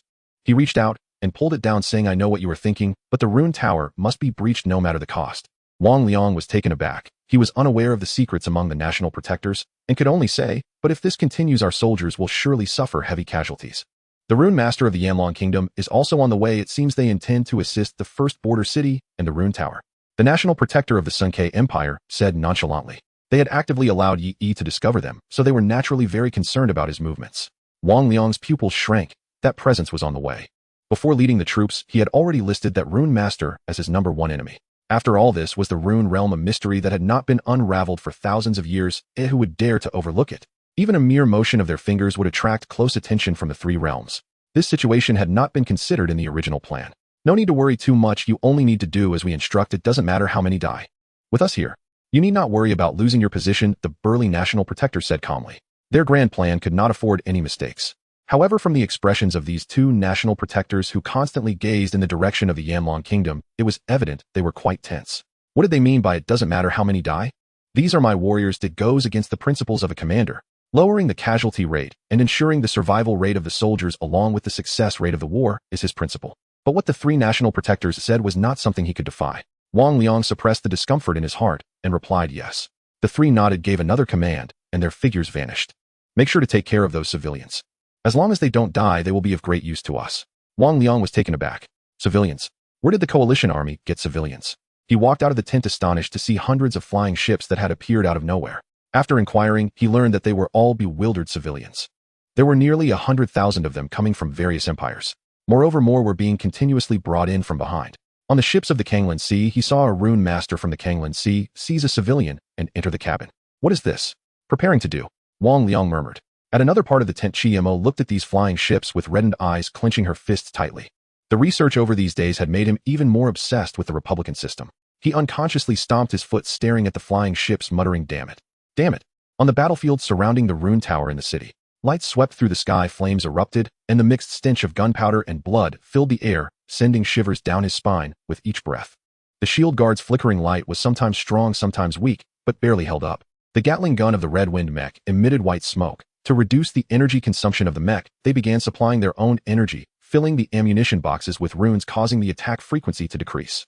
The jellyfish airship in the sky covered the Rune Tower, dominating the airspace, serving as the second major firepower net. Li Feng leaned on his rune greatsword, breathing heavily, fighting on the outskirts of the shield guard's protection, slaughtering approaching enemies. Even the slightest movement drained a significant amount of his stamina. The light flickered, the moonlight dimmed in the deepening darkness, allowing it to expand. A dense crowd of enemies charged towards the Rune Tower, and he felt like a small island about to be submerged in a vast ocean. For the Holy Monarch. For the Rune Master. Li Feng affirmed his resolve, wiping the blood from his rune greatsword. Suddenly a rune flew towards him, and he hurriedly raised his sword to block. But the next moment an explosion erupted, and after a brief silence it expanded, flinging Li Feng away. He quickly got back up, realizing that the rune reserves of the defense module had been depleted by more than half. A figure appeared in the sky looking down at him. Li Feng's heart tightened. A master of the Rune sect. This was the first Rune sect expert to appear during the battle. The person appeared to be from the thick Earth Empire, bare-chested, and looking like a tough man, watching him with a vigilant expression. You are the ones hindering our army's advance. He frowned and threw out 3 runes from a distance to test him. Li Feng dodged immediately, but as soon as he moved, another rune appeared from nowhere, binding him and hitting him squarely. Now the defense module's runes had been completely worn out. However, the means of the Rune sect were countless. Li Feng gritted his teeth and replenished its energy, but restoring the defense module would take time. He swung his rune greatsword down, severing the bindings. This surprised the Rune sect master. So this sword can cut through rune attacks. After saying that, he repeated his previous tactics. Fortunately, as he was being attacked, Red Wind noticed and provided fire support, significantly relieving his pressure. Moreover, Li Feng had strong combat intuition and quickly adapted to this form of attack. But this was still insufficient to deal with this Rune sect master.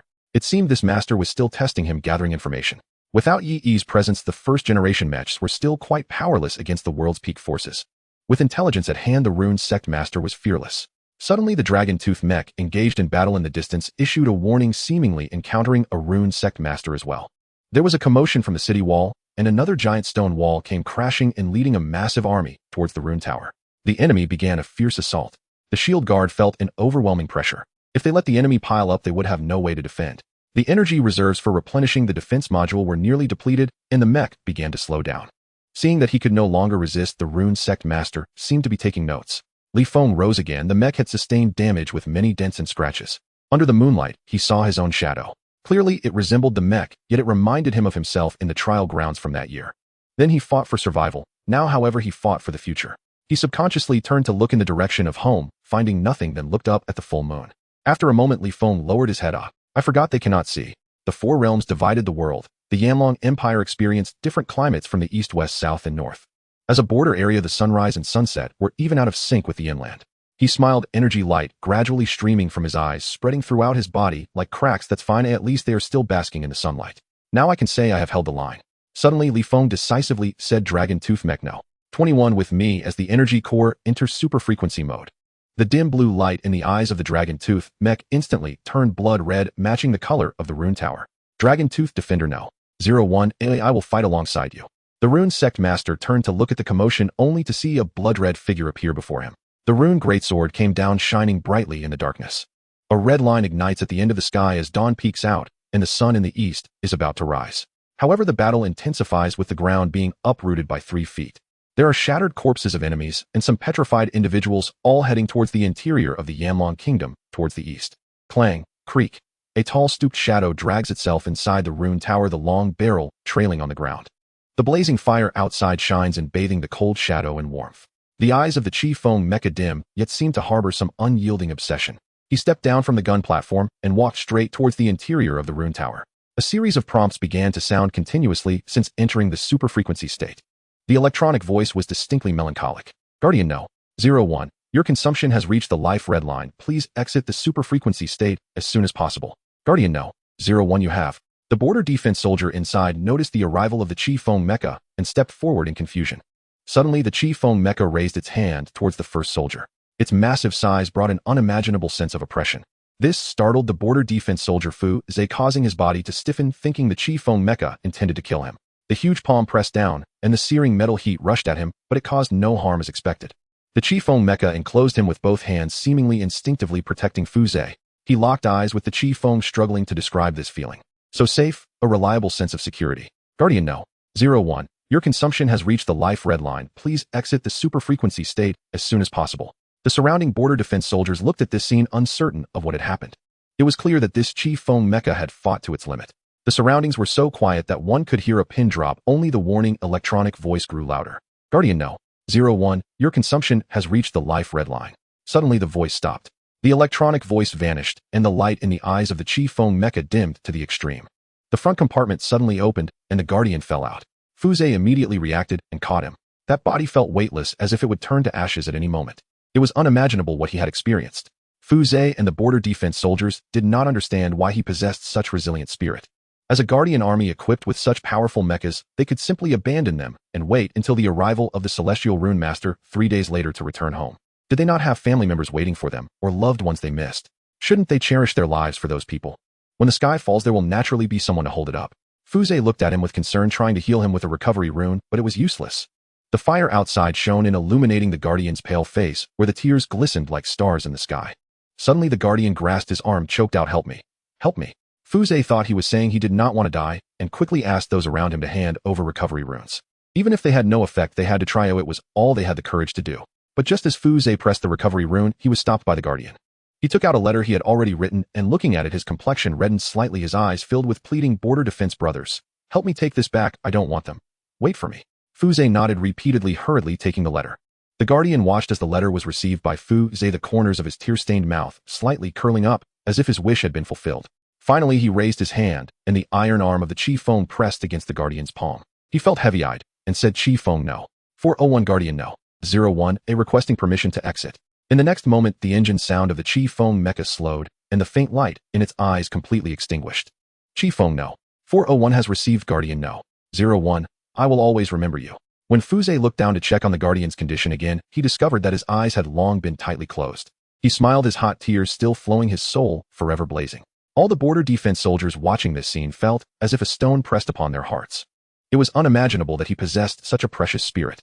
But why did he choose to fall before dawn when it was clear that dawn was approaching? "Family, friends." Fuzé murmured, "I'm sorry, I want to see them again." After decades at the border, it felt like they were truly returning home. The outside battle grew fiercer, with some attacks even reaching the rune tower. The Chief Feng mecha knelt halfway and placed the Guardian's body, slowly petrifying head tilted towards the east.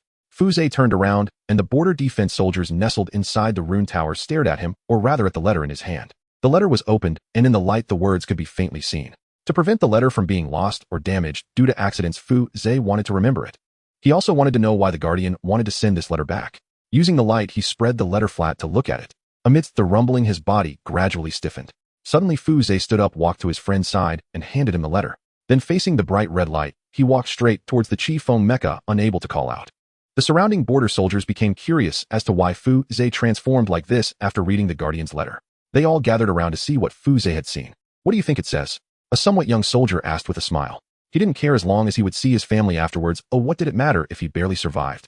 "I guess it must be something about passing on the family assets and warning the younger generation," an older soldier remarked indifferently. Over the decades, they had seen plenty of life and death farewells and felt nothing. What's important now is to deliver this letter back and to erect a monument for this esteemed Guardian. The crowd began to chatter and debate. Fuzé's friend unfolded the letter, and everyone looked over. Gradually, they all fell silent. In the light, the black ink was not beautiful, but neat, clearly written with great care. "I bid you farewell for eternity. My death is for the Holy Monarch, for the nation and humanity. It is glorious and necessary. Under the guidance of the Holy Monarch and the Celestial Rune Master, in 8 or 10 years, we will be fine. We will have food to eat, clothes to wear, and houses to live in. I have gained the soul of a revolutionary free spirit. Thus, though I die, I live on.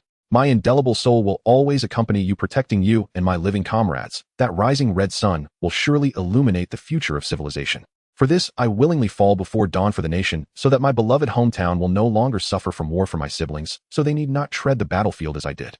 I was born for greatness, and I die with honor. Do not mourn. Do not mourn. For the sake of family at home, for the descendants of future generations, for the future of civilization. Our cowardice is of no use, even if we see our loved ones who will bear the ensuing calamities. The less they fear sacrifice now, the better the future for their descendants." The Guardian's petrified body faced the rising sun in the east. With red eyes, they looked up and gazed at their hands, cleaner than the extinguished mecha. Suddenly, a rumble erupted from the direction of the Chief Feng mecha. Fuzé pressed his hand against the Chief Feng mecha, the intense heat causing his blood to surge. He declared firmly, "First Border Defense Soldier Fuzé requesting operational permission." Suddenly, the light in the Chief Feng mecha's eyes reignited. The front compartment opened, and a large hand lifted Fuzé into the cabin. The Gatling gun raised again, starting to rotate. "Chief Feng, no. 401 has received Guardian, no. 02, I will fight alongside you." The shielded array faced a torrent of relentless attacks. The energy barrier was continuously diminished, and the ground outside the defense array had already been lowered by several meters. The red silhouette of the Dragon Tooth mecha intermittently appeared outside the defense line, then entered the interior before rushing back out again shortly after. Suddenly, a shield of the defender was shattered, its energy completely depleted. The Guardian maneuvered the mecha to support his body, retreating inward with his last ounce of strength. His death was inconsequential, but the mecha must not be destroyed. The value of each mecha far exceeded that of its Guardian. "Defender, no. 01, your consumption has reached the life threshold." Suddenly, the voice halted abruptly. The giant shield of the defender fell, and the front cabin opened, causing the Guardian to tumble out. He struggled, his consciousness fading. Finally, he grasped the mecha's foot, leaning against it. The solid metal touch brought him solace. Facing the flames, his eyes were reddened. The blazing sun in the east, which had been unremarkable in the desolate wasteland, now appeared so beautiful. If he could just hold out for one more day until the dawn when Master Yi would arrive. The defender's body gradually stiffened, hot tears spilling from his eyes as he murmured, "Just hold on for one more day. But if we all die, who will guard?" The defender choked out. The mecha battalion consisted of only a few hundred, most of whom had entered a state of overdrive. If they all perished, who would help the border troops inside the tower? Who would guard the Rune Tower? Would their loved ones in the Heartland be affected by the war's aftershocks? Shield Guard no. 105 Defender no. 01 requesting permission to disengage. Most of the members of their border mecha battalion were part of the new generation nurtured by the times.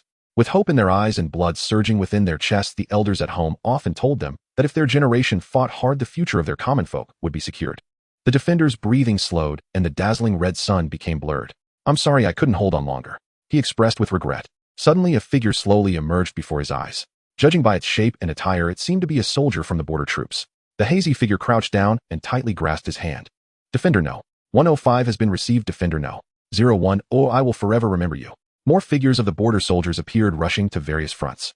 The defender's eyes gradually widened. Under the illumination of the red sun, those figures overlapped heavily, as if countless individuals were charging forward one after another. The voice said, "Don't worry, I will take your place and continue the fight." "That's good." The defender slowly closed his eyes, whispering, "That's good." The border soldier entered the mecha, lifting the body and placing it inside the rune tower. He raised the giant shield. "Shield Guard no. 105, and charged back to the defense line. As long as they were there under the firepower net of the rune tower, hope would remain forever. At the coalition position, Wang Liang sat before the sand table with his eyes closed. The surrounding soldiers scratched their heads in confusion, unable to comprehend why this small rune tower was so difficult to conquer. Clearly, they had intensified their attacks, yet they faced even fiercer resistance. The dispatched rune sect had also lost several members. They couldn't understand what was sustaining these people who fearlessly resisted death. Wang Liang opened his eyes, staring at the sand table for a long time. Since they couldn't break through after prolonged assault, and the three lords had issued a strict order, there was no other way. Deploy another attacking force to disrupt the attack rhythm of the rune tower. The second main force, the rune sect commanders, gathered and surged into the inner perimeter of the rune tower during the attack intervals to destroy those 10 armored soldiers. His subordinate left upon receiving the order. Wang Liang looked towards the rune tower in the direction of the red sun. He greatly admired such an army. These warriors were precisely what he had always desired. "However, you are my enemies now." Wang Liang sighed and coldly declared, "I must annihilate you." Half a day later, deep into the night, the enemy's attacks grew even fiercer. On the battlefield, Peng Yin struggled through the chaos. As a practitioner of the talisman realm, he might not possess strong offensive capabilities, but he had numerous life-saving techniques, which was why he had survived on the borders for so long. He carefully dodged the bombardment of arrows, clutching Li Feng's pendant in his arms. The battle had been ongoing for nearly a day, and combined with the previous day, there was only one night left until the arrival of the Master Talisman Master. Peng Yin had a very good impression of Li Feng. Over the years, Li Feng was the first person he felt could truly connect with. He had so easily entrusted the pendant to him, leaving Peng Yin puzzled about where Li Feng's trust in him came from. He felt that this person was very pure. Despite not sharing a deep bond, he left a lasting impression on him. This journey through the battlefield was also to find Li Feng's mecha. If he could be of help, that would be ideal. If he couldn't help, or in the worst-case scenario, at least he could retrieve the body. In the darkness, the firepower net of the rune tower continued to spray, but it seemed to be restrained by many factors, resulting in numerous gaps. The garrison troops actively cut off the energy supply to the rune tower, which indeed maximized its defensive capabilities. Such an attack could last for 3 days without issue. It was fortunate that such a decision was made, allowing them to hold on until now. The scent of scorched earth stimulated the olfactory nerves. The skin could feel the extraordinary heat waves, and Peng Yin covered his ears to lessen the interference from various explosions. A moment later, several black spears swept across, followed by deep white orbs flying over, crashing down and kicking up large clouds of smoke. Suddenly, Peng Yin noticed several petrified corpses on the road. Seeing this scene, he quietly observed his surroundings and dragged the bodies to a relatively safe place. Really? Peng Yin felt uneasy as he looked at these young men. Most of them were border soldiers he had previously scolded, and he hadn't expected them to make such unexpected moves. Suddenly, a red shadow flashed by, and Peng Yin quickly looked over. He discovered it was a mecha wielding a rune greatsword. There were only 10 of these on the battlefield, and the direction Li Feng was defending was in this area. It was very likely to be him. "You brat, as long as you're alive, that's enough." Peng Yin felt a surge of excitement and rushed out. But this rush exposed his position. In an instant, several enemies attacked, surrounding Peng Yin. The enemies had actually infiltrated this area. The situation looked dire. Without much talk, several divine fire talismans were directly followed by some fundamental killing talismans. Upon seeing this, Peng Yin's face turned pale. At this point, being ambushed meant certain death. But the next moment a red figure flashed in front of him, pulling him away. Immediately after, several white lights swept by, annihilating the enemies. Peng Yan looked at the dragon tooth mecha in front of him, covered in scars and black blood, his heart leaping with joy. It seemed Li Feng was still alive. However, shortly after, he began to hear a series of alarming sounds. Your life. Redline, please disengage as soon as possible. The dragon rock mecha's body stiffened, the great sword plunged into the ground, kneeling down. The front cabin door slowly opened, releasing a cloud of white mist, and a figure tumbled out. Peng Yan hurriedly caught him. As long as you're alive, that's all that matters. He hastily took out talismans and continuously applied healing. But when the white mist dissipated, the person in front of him was another figure. Under the white smoke, the weakened figure looked emaciated with little time left. The border soldier grasped Peng Yan's hand, his gaze unfocused. But he excitedly said, Captain, I did it, I'm not a coward. I just mishomed the big pancakes from my hometown, the white flowers on the green mountains. He opened his mouth, feeling a heaviness in his chest, but could not cry. Captain, please. Tell my fellow villagers, my siblings, that I protected them, that in this desolate border, I did not die in vain. Seeing Peng Yan nod heavily, he let go of his obsession, touching the dragon tooth. Great sword, dragon tooth, no. 21, defender, no. 05, requesting permission to disengage. The dragon tooth mecha's eyes flickered with light, as if remembering this soldier. Dragon tooth, no. 21 has been received, defender, no. 05, I will forever remember you. Captain Peng Yan witnessed this scene, his pupils dilating. As the smoke in front of him dissipated, numerous petrified corpses faintly revealed themselves. Which one was Li Feng's? No. 5. No. 5. He trembled, tucking the pendant into his bosom, repeatedly reminding himself that when his consciousness became chaotic, he must deliver it. Peng Yan murmured, I don't have anyone I miss, nor a hometown I long for. You should have come to find me long ago. After the hazy light in front of him, countless relentless enemies surged in. If it weren't for the sacrifices of these people, when would the sun rise? In the end, he touched the dragon tooth mecha. Within its cold shell, the core was burning fiercely. Captain Peng Yan of the 1st Border Army applying for operational authority. The engine roared to life once more. The dragon tooth mecha stood tall, pulling the rune great sword from the ground, coldly staring at the invading enemies. Dragon tooth, no. 21 has been received, defender, no. 06, I will fight alongside you. Do not mourn for the red sun that will surely illuminate the future for fallen friends. I willingly lay down my life before dawn. Nighttime. Wang Liang looked at the message that had been passed up, frowning as he said, he has left. Yes, my lord. It seems he departed the military camp a day ago. The subordinate leader replied, it was only this evening, when we began deploying a large number of talisman practitioners to the front lines, that we realized he was missing. As the most respected scholar and a master immersed in academia for many years, he was naturally also a formidable talisman master. Talisman masters are key figures in the world, and for any country the talisman sect is composed of prominent individuals. Thus they are usually not subjected to strict supervision. Moreover, this is a coalition army, making any investigation difficult. A day ago, Wang Liang pondered. A day is enough for a talisman practitioner to swiftly reach the 2nd defensive city. He must have betrayed us, the general said through gritted teeth. To betray the great imperial coalition is simply unforgivable. But what could Chi Mo be doing this for? Is he trying to find that arriving talisman master and send a warning? But why would he betray the righteous coalition, being the scholar who has studied the imperial system the most? After this campaign, they will destroy the Yanlong Republic and jointly carve up the flesh of this new regime. Technological achievements, talisman knowledge, human resources. It doesn't matter. Wang Liang thought to himself. Anyway, that talisman master would not arrive so quickly. By then the talisman tower would have already been removed. In front of the 3 fully prepared guardians of the nation, even a talisman master, once the talisman tower is uprooted, would not be able to exert their true power. The essence of talisman knowledge has always been knowledge itself. If he knew their thoughts, he would surely smile and shake his head. The accumulation and development of talisman knowledge without probing its essence ultimately leads to emptiness. It is akin to the world of technology, where the development of basic physics outweighs everything. No matter how much applied knowledge one learns, it will ultimately be confined within a circle. This is also the gap between Yi and the people of this world. 9 years of compulsory education, 3 years of hard study in high school taught him to think scientifically about problems. Outside the 2nd defensive city, ships kept arriving from a distance and troops were being mobilized. Chi Mo looked on with delight, his body trembling with excitement at the sight of the beautiful talisman tower. He was the wisest scholar and also the genius closest to madness.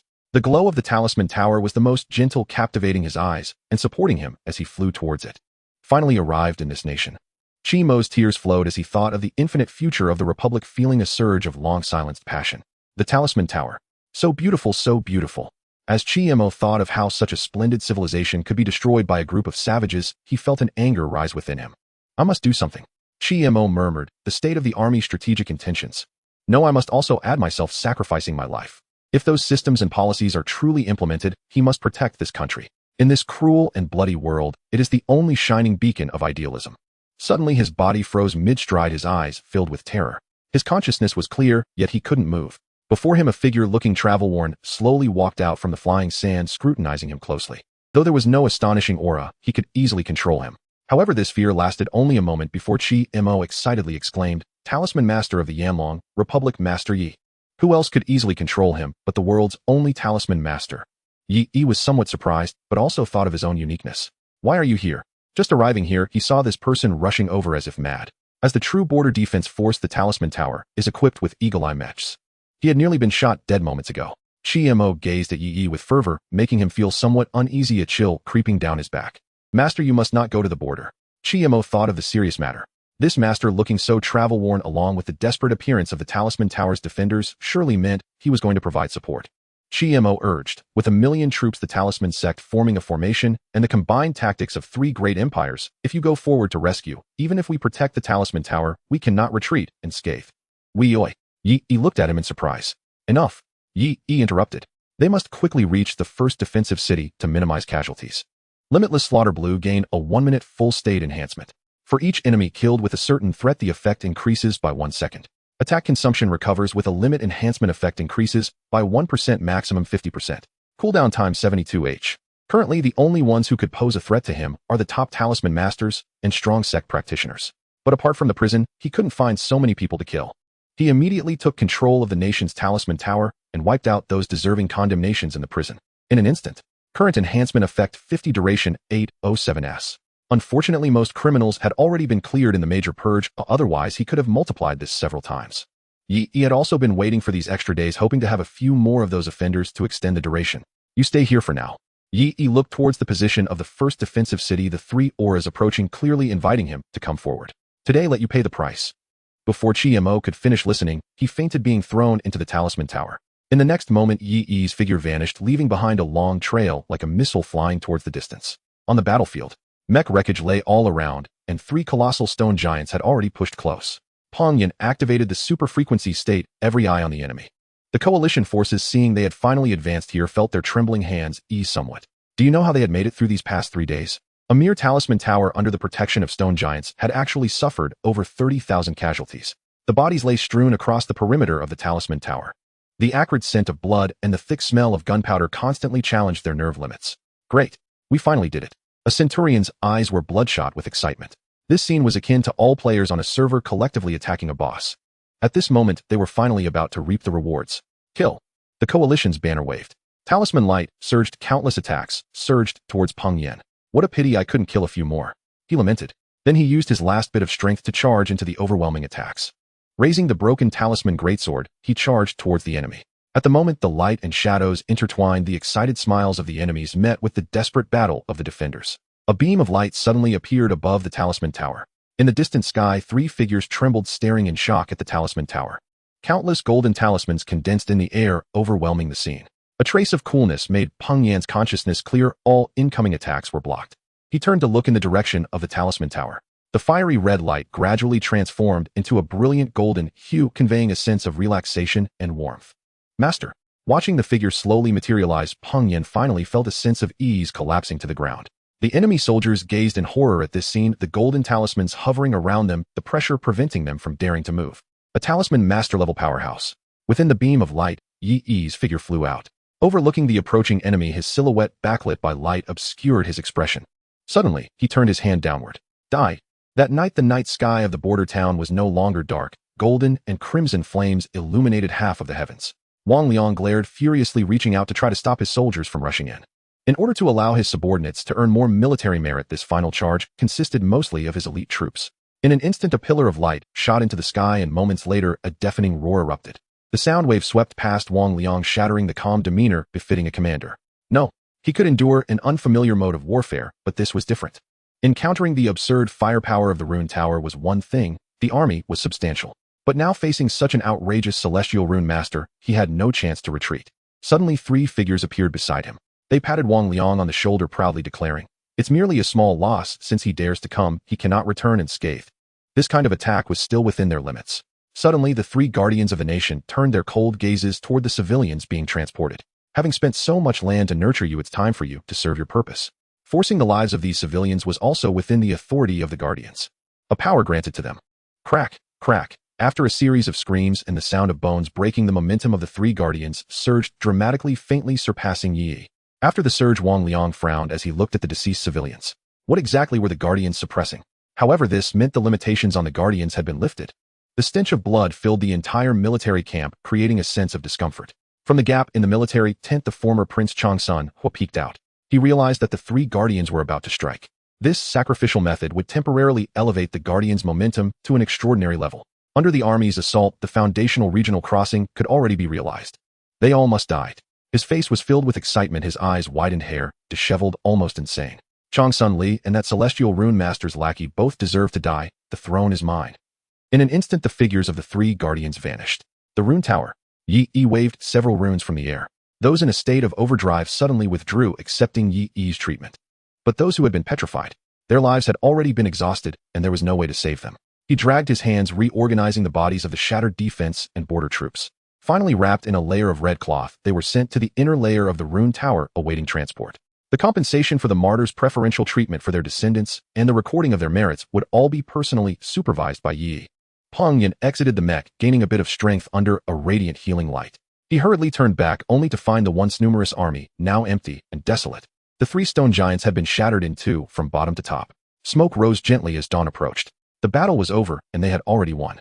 In his joy, Peng Yan saw the bodies being transported to the rune tower and suddenly felt a wave of sadness. The enemies they needed to resist were nothing more than easily erased remnants before the celestial rune master. Suddenly, a pair of hands reached out in front of him. Peng Yan was startled as the hands pulled him up. The flowing light entered his body, and the emptiness from his excessive exhaustion vanished. Yi surveyed the area. Peng Yan was the most exhausted. If he arrived even a moment later, he could not have saved him. Li Feng. His body had already shattered into dust during the battle. Yi was using the computational power of the rune tower to search for the remnants of his body on the battlefield. Master. Peng Yan saw the one who had pulled him up and immediately wanted to kneel. This was the pinnacle force of the entire world, a follower of the holy monarch of the Flame Dragon Kingdom, and no one dared to be disrespectful. It is our uselessness that has troubled the master to personally come. Yet Yi stopped him from kneeling, pulling him, still puzzled, to look at the rune tower. The surviving soldiers, their eyes red, held the tokens that had been delivered and murmured the entrusted words.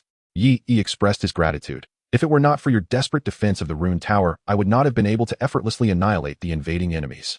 So our deaths were meaningful. The sense of desolation in Peng Yan's heart dissipated as he clutched the pendant in his arms. I will definitely help you bring it back. Suddenly Yi looked towards the outside of the defense line. He snorted coldly. Good timing, since you've come you won't be able to leave. Before Peng Yan could react to why Master Yi would say such things, a heavy pressure suddenly descended, as if he were bearing the weight of 2 mountains. But in the next moment the rune tower emitted a faint sound, and this pressure abruptly dissipated. Peng Yan gasped, raising his head in terror. This feeling as if the world was being controlled was truly terrifying. Even before the rune sect, he had never felt such pressure. Oh no, could it be that the enemy is using them to lure the master over? Peng Yan suddenly considered this possibility. If even the celestial rune master were to perish, what would become of the Flame Dragon Republic? What would happen to the beautiful future they sought? As border defense soldiers, they all understood what a celestial rune master represented. Since Master Yi became the celestial rune master, the border had never been invaded by enemies, and the tumultuous situation within the country had been easily suppressed. Even if the holy monarch sat high, without top-tier combat power, it would inevitably not fare well. Perhaps the republic would crumble. Considering this possibility, Peng Yan felt a darkness enveloping him. Master, you should go. Even if we exhaust everything, we will buy you a moment of time. Peng Yan and the soldiers said in unison. They could die, but the future must not die. Yet Yi stood with his hands behind his back, facing the yellow sand, slowly moving forward. The rune tower behind him rumbled, and blue light rose in rings from the base to the peak. Lines of rune light formed around the rune tower, encircling it. Suddenly 3 figures appeared at the edge of the sky, each carrying overwhelming killing intent. The guardians of Thick Earth Forest Sparrow and the Kanglan Sea, fully prepared, aimed to slay Yi here. This kind of power could not be resisted even by all the rune sects combined. If you hand over the breakthrough method of the celestial rune domain, I might spare your life. The burly man of the Thick Earth Empire said coldly. While he spoke, 3 massive killing runes took shape in the void. Yi stood with hands behind his back, slowly rising into the air, surveying the 3. He chuckled. Good, now we are ready. The 3 did not understand what Yi meant, but it was clear he had refused. In that case, prepare to die. With a sweeping wind and waves, the great runes shifted, transforming into 3 highly compressed, transparent orbs that flew towards Yi. In the next moment, the orbs exploded, creating a cataclysmic blast. From a distance, Chang Sunhua was ecstatic. Great.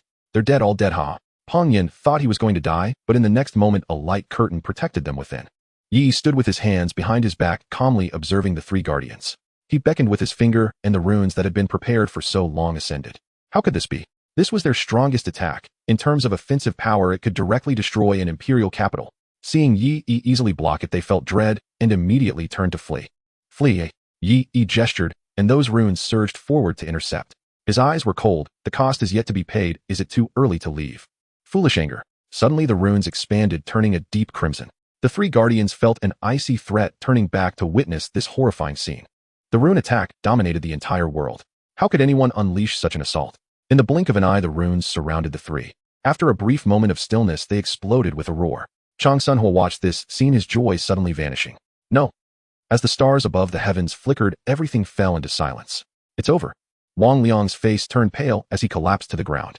Even the protectors of the nation were no match for this person. The Western Allied forces were utterly defeated, with no hope of breaching the defenses.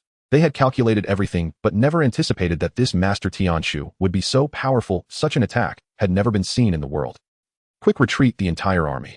Wang Liang shouted, immediately taking the important items and fleeing into the distance. Yi did not rashly pursue, instead controlling the storm mecha to bombard them. By the time they escaped the bombing zone, they would have suffered significant losses. Looking back, Yi gazed at the place of the attack at that blank space. It seemed that those three entities had been utterly obliterated. But this was not something that could deceive Yi. It was indeed difficult to detect with the naked eye, but the battle recordings of the Rune Tower had been running continuously. Pulling up the video record of the attack, he discovered that those three beings seemed to have used some special means to escape. However, they were heavily injured, likely having paid a tremendous price. If the Rune sect had attacked him with talismans utilizing materials, it might have been effective. Yet Yi, with his high-frequency resonance ability as a Master Tianshu, was inherently resistant to similar energy attacks. Thus their attacks, while powerful, were ultimately futile. With the aid of the Rune Tower's attack, under the quintuple enhancement of a common man's rage, his attack power reached an unfathomable level. Yet he wondered if, after their escape, they would retaliate in other ways. Yi paused, noticing the soldiers below. Below the Rune Tower, the soldiers gazed up at him in admiration. Such a formidable enemy was effortlessly vanquished by a mere gesture from their master. Seeing this, the soldiers felt a sense of shared honor and disgrace. Indeed, their steadfastness had meaning. Yi nodded silently. I will bear any retaliation or attack. The three protectors of the nation fled in disarray, blood splattered everywhere, their bodies in complete disarray. How could a Master Tianshu be so outrageously powerful? According to normal logic, a Master Tianshu is a talisman master who can stack talismans to an extreme level, thereby generating immense power. However, Yi's methods were clearly not the ideal scenario predicted. He resembled a malignant tumor in this world, with every action contradicting the normal development of this realm. How could this happen? How could this happen?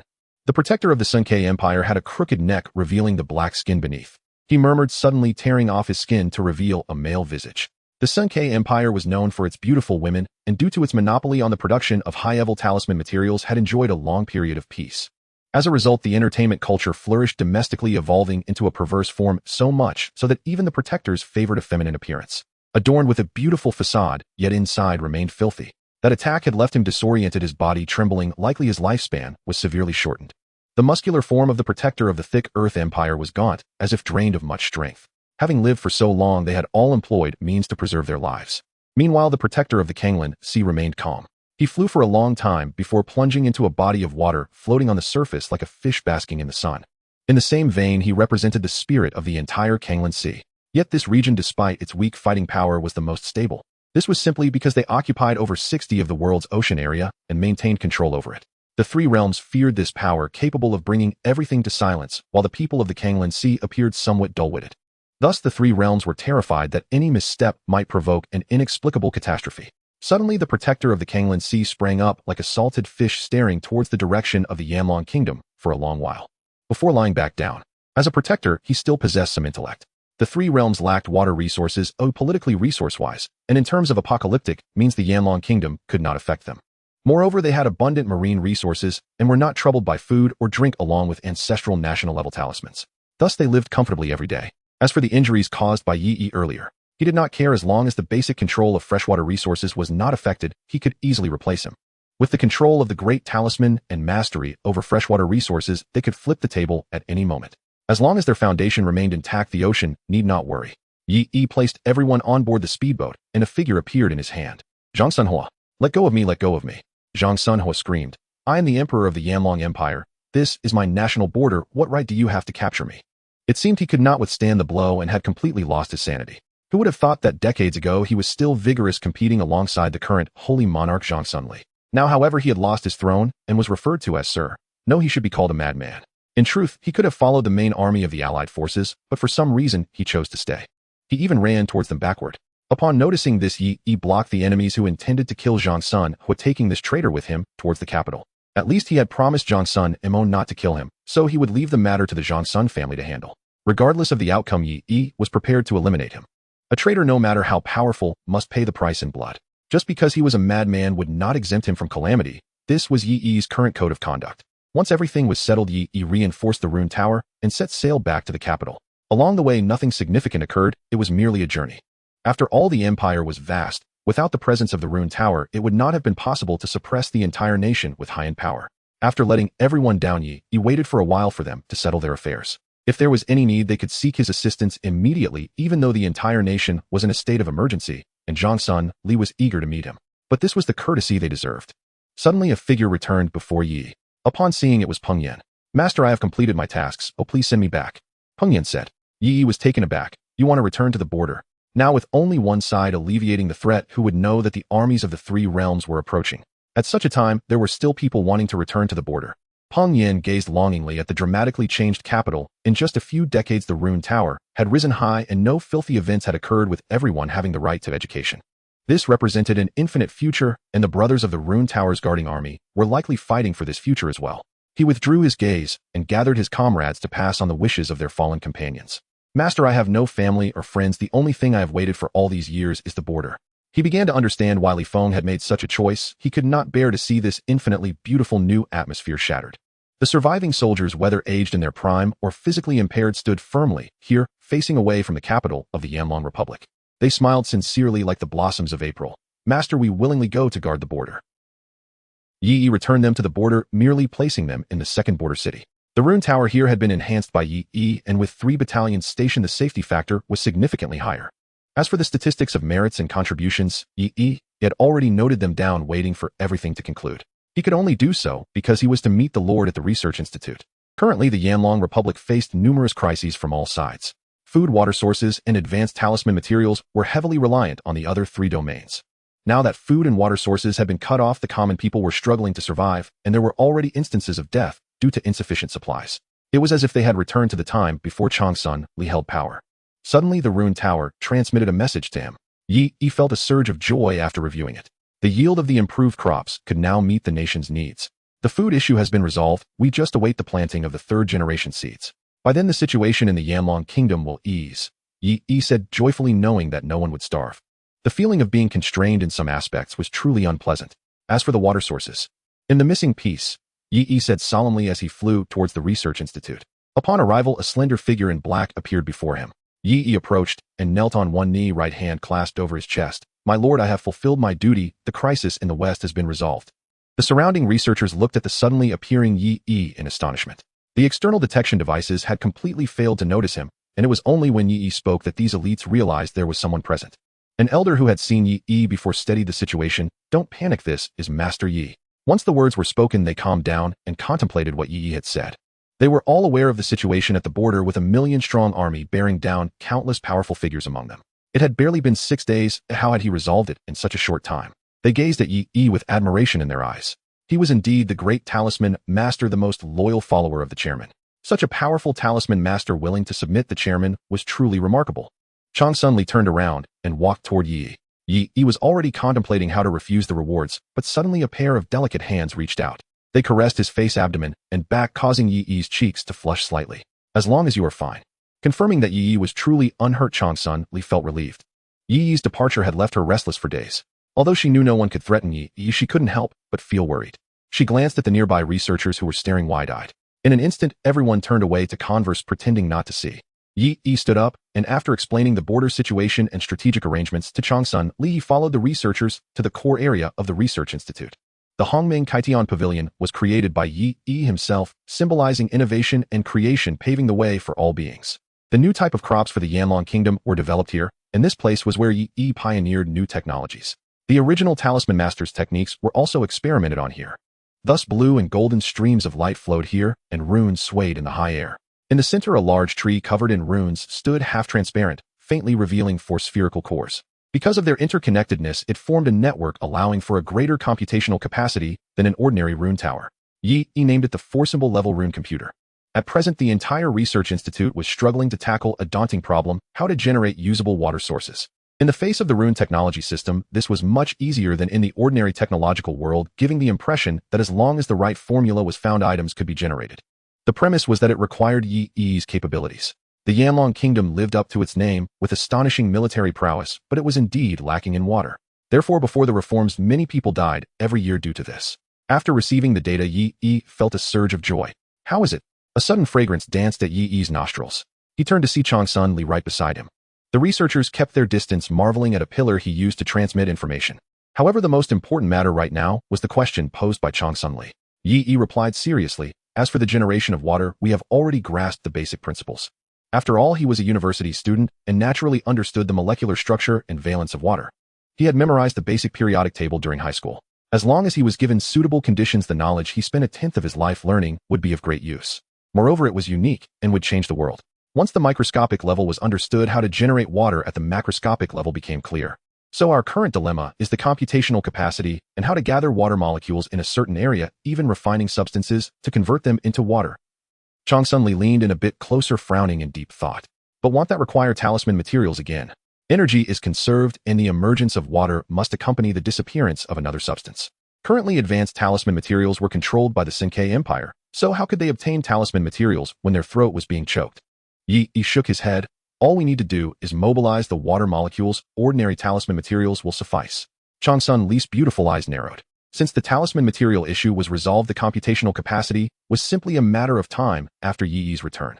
Yi had already arranged everything, allowing Changsun Li to boldly implement reforms to quickly realize her ultimate wish. For some reason, Yi had been in a rush these years, often engaging in continuous research without rest. She always felt that if she didn't achieve her goals quickly, a thorn would forever prick at her heart. So it has been successful. Yi raised his hands high as a massive stream of data was transmitted, converging according to specified requirements. A pillar of light surged, the tip of the rune tower flickered, and a slender beam connected with it. The rune towers of an entire continent emitted beams of light connecting to form a massive shared network, dramatically increasing the computational capacity. Finally, a greenish water slowly rose at the foot of the central tree, its surface sparkling as if little spirits were dancing upon it. This water essentially mobilized the collective will of all beings. It not only quenched thirst, but also accelerated the spiritual energy cultivation of talisman cultivators, and even helped awaken the wisdom of the young. Everyone rejoiced. With this, the water crisis was resolved. The Yanlong Republic would not allow anyone to choke its throat. This scene left Yi in a daze. It felt as if at this moment he had created the tree of life. Everything he had done laid a solid foundation for a future divine civilization. In the Kanglan Sea area, a message arrived. The Yanlong Republic has made significant breakthroughs in the technology of generating food and water sources, which is expected to disrupt the supply-demand balance in the three domains. The water sources in our domain will experience massive depreciation. The ancestral foundation might not be preserved. After this news spread in the Kanglan Sea area, all the people from the seas had no expressions but quietly gazed towards the direction of the Yanlong Kingdom. The posture of the salted fish vanished, and they all stared wide-eyed. It seemed the sun didn't even need to shine anymore. In the countryside within the New Dao City, Old Man Li's lips were chapped as his family lay in the shade, gazing up at the clear blue sky, stretching endlessly. At the onset of the blockade across the three regions, the Flame Dragon Kingdom promptly implemented emergency measures, controlling all resources and distributing them judiciously, which allowed the entire nation to barely hold on. Now, with resources completely depleted, although they had only heard 3 days ago that the Western Front had stabilized, bringing them some joy, the resources remained under blockade. The entire room was exceedingly tidy, with everything that could be utilized being put to use. Utilizing the contents of the post-disaster survival manual, they survived on waste insects, edible tree bark, and various other things. But now the surroundings were empty, with nothing left. Among the people here, only Old Man Li, who had experienced such hardships, still had some spirit. Suddenly, there was a knock at the door. Old Man Li immediately got up, alerting his family. In the past, there were many instances of resource scarcity, with the Empire providing no relief. Countless people had starved to death. During those times, they dared not sleep at night, fearing to see the reed heads of neighbors peeking through the window. Suddenly, his grandson Li Taiju said, "Grandpa, what are you afraid of? The rune tower is still lit." Old Man Li was taken aback, and only then did he realize that this was not the past. Now there was the presence of the Holy Monarch and Master Yi presiding over the heavens, with the rune tower illuminating all directions. After such a long period of disaster, there had not been a single case of cannibalism. He opened the door to reveal a guard outside, who looked just as emaciated. However, Old Man Lee caught a glimpse and noticed that the guard's lips were moist, showing no signs of dehydration. With the entire empire under control, this guard had no signs of water deficiency, leading him to speculate about possible corruption. Yet regardless of the situation, anyone bold enough to act in such a time was certainly not someone a commoner like him could provoke. The Holy Monarch was undoubtedly troubled by the resource scarcity, and they should not stir up more trouble. Old Man Lee respectfully said, "My lord." Hearing this, the family in the room turned pale. Since the establishment of the Republic, apart from the Holy Monarch and Master Yi, Old Man Lee had never referred to anyone else as "my lord." It seemed they had encountered trouble. Indeed, their misfortunes were piling up. However, the guard shook his head and handed him a resource and water voucher. The research by Master Yi has made a breakthrough, and the water source issue of the Flame Dragon Republic has been resolved. With this water voucher, you can go to the Rune Tower's Tree of Life to collect drinking water. Food will be dispensed automatically there. Once the guard left, Old Man Lee and his family stared at the water voucher in their hands, looking at each other in disbelief. Was this really resolved? They were fully aware of the immense pressure from the other three regions and the political transparency. Old Man Lee had prepared himself for death, but now they were being told the problem had been resolved. After using the temporary living resources, they regained some strength and decided to head to the Rune Tower to see what the situation was. As they passed through, the membrane beams of light converged and intertwined, ultimately spilling out a verdant and crystalline liquid beneath the Tree of Life. The Tree of Life. True to its name, water is the source of life. Here there were not only ordinary citizens, but also officials and even high-level rune masters, all waiting in line. As they handed over the water voucher, the Rune Tower's ticket-checking station scanned it, and instantly a ball of light enveloped a portion of water that flew over. There was very little water, just enough for a few people, but no one cared about the quantity, because the water was irresistibly enticing. "You must finish drinking it here, it cannot be taken out," said the staff. This was understandable, as the value of this water was immense and was being provided free of charge by the government. Old Man Lee and the others immediately drank it. Suddenly, they felt all their fatigue wash away, and the feeling of dehydration completely vanished. They felt as if they had been reborn. After receiving relief food from the side, Old Man Lee walked silently along the road, a tear slipping down from the corner of his eye. Such precious water could actually be enjoyed by them, the commoners. He reflected on his long life, feeling unworthy. "My lord's Holy Monarch, with this old body of mine in this lifetime, I will dedicate everything to follow you." The Tree of Life grows in the Flame Dragon Republic, resolving the water resource issue, and the food problem will also be solved once the third-generation seeds fully mature. From this point forward, the Flame Dragon Kingdom faced no disadvantages. The three regions received this news and fell silent. The three protectors of the nation were all severely injured. Originally fearing logistical shortages, the Flame Dragon Kingdom had been hesitant to attack, but now they were sharpening their blades, waiting for their forces to gather, ready to sweep across the three regions and unify the Rune world. "Why haven't the people of the Kanglan Sea region come?" pondered the Emperor of the Thick Earth Kingdom. Two emperors had met here to discuss mutual survival, yet the people of the Kanglan Sea region had not responded, not a whisper. Among the three regions, only the Kanglan Sea region could truly be called a region. The other two were merely influential countries with smaller territory. The Kanglan Sea region, in fact, covers nearly 70% of the world. This was the initial place explored by humanity, and it was the primary testing ground for national-level giant talismans. If the controlling talismans were activated, the entire sea region would be affected. Even if they came, it would be useless. "They are just a bunch of low-intelligence lunatics," remarked a person from the Sunke Empire arrogantly. Their empire possessed high-level talisman materials, thus having the most advanced techniques, with the number of talisman schools rivaling that of the Flame Dragon Empire. The people from the Kanglan Sea region were low in intelligence, rigid in thinking, and had the least strong individuals. Yet they wielded the ability to flip the table, making no one dare to invade. They feared that if the Kanglan Sea region's leaders had a moment of madness, they might reset civilization altogether. This was also the reason no one dared to utter a word during the joint army campaign. "That's true." The Emperor of the Thick Earth nodded, suddenly feeling a chill. Wait, they wouldn't actually do something as low-witted as that, would they? With the most crucial water resource resolved by the Flame Dragon Empire, the value of the Kanglan Sea region diminished significantly. If the Flame Dragon Kingdom were given a few more decades, the other two regions would be no more, and the Kanglan Sea region would find itself in an awkward position. Thinking this through, it would be much easier to annihilate the world. No one could escape. Wait, what? This was a method that would harm 1,000 enemies while losing 1,000 of their own. Even if they were to be annihilated, wouldn't it be better to enjoy a few more years? Quick, send someone to scout the movements of the Kanglan Sea region. The two emperors were suddenly in a panic. Don't do anything foolish. Deep in the Kanglan Sea region, the protector of the nation sat in the depths of darkness, as if wrapped in a large mass of something. Suddenly, a flash of white light appeared. The blood-red ocean revealed its color, with corpses piling up from the seabed to a height of several hundred meters, stretching out of sight. A thick stench wafted through the water, and the once icy ocean water was now slightly warm. The head of the Kanglan Sea region's emperor lay before the protector. The emperor's head bore an expression of grievance and death reminiscent of a pouting baby. He sacrificed his entire nation, and his power rose steadily. The protector wept, grasping the head and gnawing on it. We have failed our ancestors. The great foundation has been ruined. But our sea region is the most powerful, he said with a whimsical tone. Today I bury all the citizens of the entire region and unleash a cataclysmic disaster, and then everything will return to the way it was. The protector chuckled. We are the obedient children of the sea, and we will ultimately return to the ocean. At the edge of the sea region, the patrols of the two regions stared blankly at the vast expanse of moist land. It turned out this was once the great ocean with waves as far as the eye could see. Where has the sea gone? The news of the significant retreat of the water level in the Kanglan Sea spread across the three realms, leaving people perplexed. Both realms were in a panic, sending people deep into the area to find out what had happened. The sea enveloped the three realms. If something went wrong, no one could escape. Two teams appeared at the edge of the sea. Given the gravity of the situation, they were led by two representatives from the Talisman sect. The fish on the entire beach lay stranded on what used to be the seabed, and they had no idea how far they had ventured from the original shoreline. Yet not a trace of the ocean could be seen. What on earth is going on? It seemed as if the sea had retreated. The two teams exchanged glances and continued to advance deeper. After delving deeper for a day, night fell. The dimness made vision difficult, instilling a sense of dread. For some unknown reason, the sky suddenly unleashed a torrential downpour, and the further they moved and the louder the rumbling sounds became. Curse this rain, what is ahead? The people from the thick soil and the forest sparrow realms disliked such an environment. Yet with the emperor's order, they had no choice but to press on.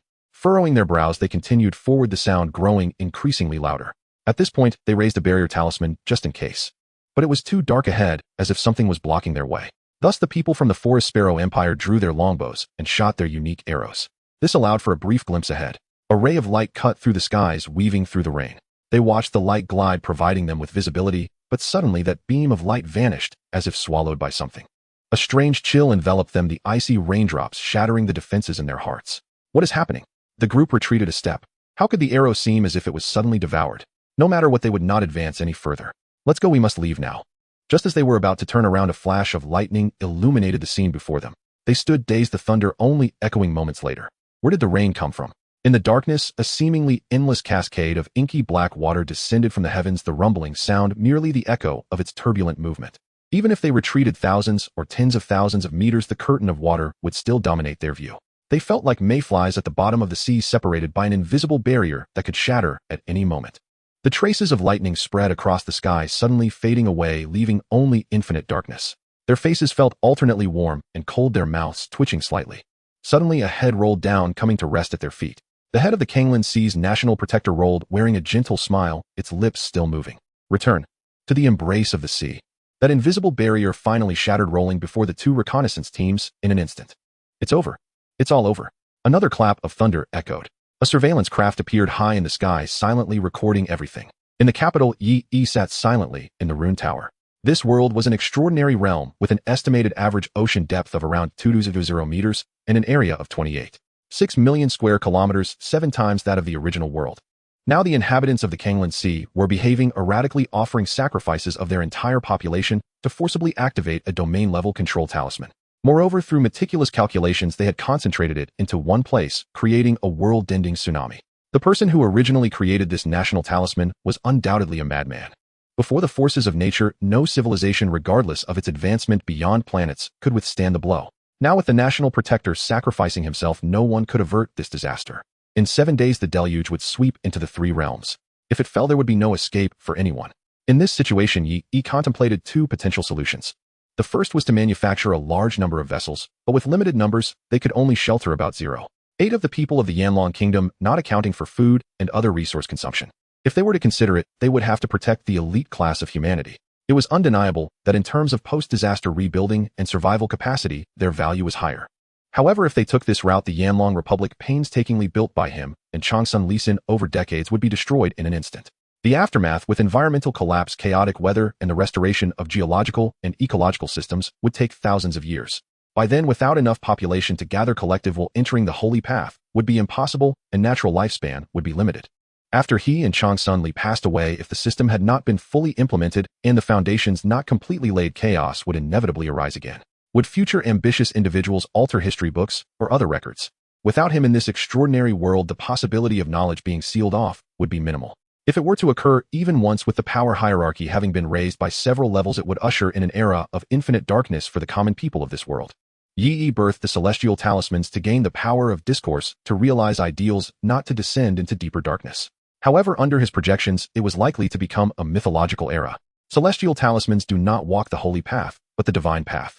The rune tower does not illuminate all beings, but becomes a temple. The rune mechs become judgment angels, or holy knights pledging loyalty to their sovereign. The tree of life becomes the possession of divine forces. All deities would slay each other for entry into the sacred realm, vying for their subjects. The red flags would flutter alone in the knowledge left by Yi. Thinking of this, Yi felt a sharp pain in his heart. An indescribable sorrow welled up in his throat, piercing through his entire being. And the second choice. He stepped out of the rune tower. Looking at the joyful people beneath the tree of life, the myriad of beings floated in his mind. The suffering of thousands of years paved the way for Yi's arrival. Decades of conflict battling against domestic exploiters, exterminating reactionaries, and driving away lurking wolves and tigers had finally led to such a beautiful, prosperous era. A gentle breeze brushed through Yi's hair, his robes swaying as his tall figure slightly bent. His eyes reflected the advancing apocalyptic flood, and this beautiful new world appearing red and teary, as if he were unwell. Upon learning of Yi's condition, Li immediately set aside everything and rushed over. She embraced Yi, anxiously checking his condition, only to find that nothing was physically wrong. But no one understood Yi better than she did, as she instantly recognized this as a matter of the heart. What's wrong? Please tell me. Tears glistened in Li's purple eyes as she cradled Yi's face, inquiring. Everything seemed to be coming to an end, and she could already see the beauty of the future. At that time, the Yanlong Forest, Sparrow, Thick Soil, Kanglan Sea, and even the universe Yi spoke of would all be places they explored together. She would have Yi completely, and the future 100 years, 1,000 years would surely be her most beautiful time. Yi did not look at Li, but gazed beyond her towards the azure sky, where the crimson of the Yanlong Kingdom seemed to be rising. He was the most powerful force in the world, as well as the backbone of the Yanlong Republic, the guiding force behind it all. Scalding tears rolled down from the corners of Yi's eyes. He looked at Li, his eyes red, choking out, "You and I, must we forsake our aspirations to the flow of the East?" The news of this catastrophe swept across the entire world. The countries of Sankei and Hotu united to prepare the construction of a great ship to escape the disaster. Their spacecraft could not match the performance of the airship developed by Yi, and it consumed a lot of resources. Thus, only the Yanlong Republic could implement the airship disaster avoidance plan. However, their commonality was that the number of people they could shelter was extremely limited. "Is there a way?" Li asked with concern. It was supposed to be successful, but now this incident had occurred. Yet she did not worry about Yi's life being in danger. No matter what, they would survive. Although they would go through a difficult early phase of the disaster, at least Yi would always be by her side. Yi slowly rose, looking at Li. Her enchanting purple eyes exuded a sweet fragrance akin to violet. This loyal subject of his had served as a ruler for decades after arriving in this world. The emperor of the Yanlong Empire, one of the four great powers of the original world, was the first female emperor in history. In fact, Yi should be grateful for everything that had been achieved today. Without Li, it would have been impossible for him to reach this point with his political acumen and skills. The same was true in the extraordinary world, where there was a concept of a nation. The affairs of a country could not be resolved merely through simple ruling power. One had to consider the long-term impact of this policy and other factors. Yi stared for a long time, causing Li to press her lips together, a faint blush rising on her cheeks. "My lord, I have a solution." Yi nodded, speaking cheerfully. He seemed unconcerned about the disaster. "Is it to implement the fire seed plan?" Li inquired. In this case, she had to be careful, and the people selected must be controllable, otherwise it would be troublesome after the disaster. Yi shook his head. "My lord, trust me, I have a way to shelter everyone." Li was momentarily taken aback. "What is the method?" In such an apocalyptic situation, Yi actually had a solution. No, Li thought. It was precisely because it was Yi that there would be a way. Previously, Yi had always given her extremely satisfactory answers. Yi said, "I haven't fully formulated this plan yet. Give me a few days and I will provide you with a satisfactory answer." Upon hearing this, Li knew that the upcoming matters were akin to researching water and food. It was best not to interrupt, as she should just let Yi handle everything and mobilize all resources for him. Just before Yi left, he suddenly turned back to glance at Li. His eyes were filled with indescribable emotions: guilt, reverence, regret. After Yi left, Li rubbed her brows. Although she felt exhausted, it was fortunate that her precious Yi had a way to solve this dilemma. Her eyes glimmered with light. "Once this matter is resolved, everything will be fine." Li continued to immerse herself in the complex affairs of governance. However, it was regrettable that while Li cared for Yi, she did not seek clarity. Why was it that on this day, this resilient child she had watched grow up would suddenly shed tears in the wind? "Citizens, do not panic. The chairperson is currently coordinating with Yi, and we believe this disaster will certainly be successfully overcome under the leadership of these two great figures."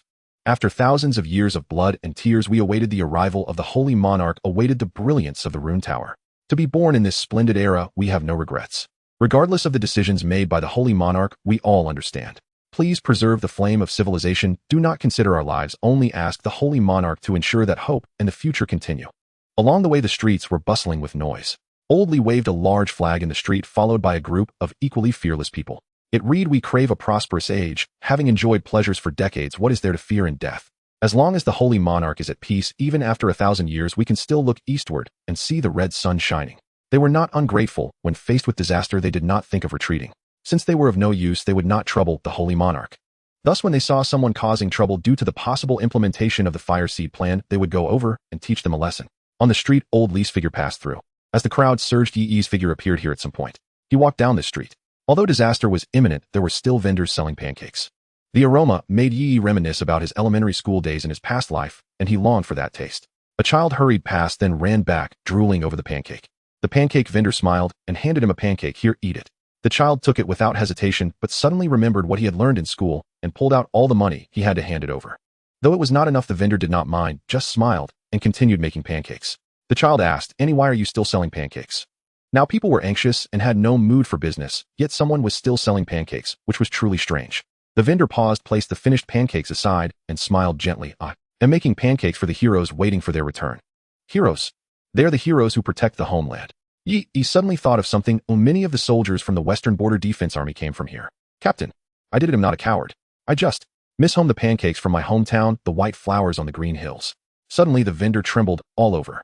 In front of the stall, several figures surrounded it. Their smiles were so radiant. "Annie, give me a pancake. I'm a bit hungry." The white flowers on the green hills bloomed again, indeed, very beautiful. The vendor's eyes suddenly became moist, wiping away the surging tears, and the young men before her disappeared again. Pancakes were being made one after another, warm and fresh. "All right, I will make them for all of you. Make sure to eat enough. Don't go hungry." Yi walked back to his research facility, glancing back at the world. For this beautiful future, everyone was striving hard, yet now an apocalyptic flood sought to destroy it all. He would be the first to refuse. The task is not finished. The body is not weary. The hair has not turned gray. He turned back, walking slowly into the depths of the research facility.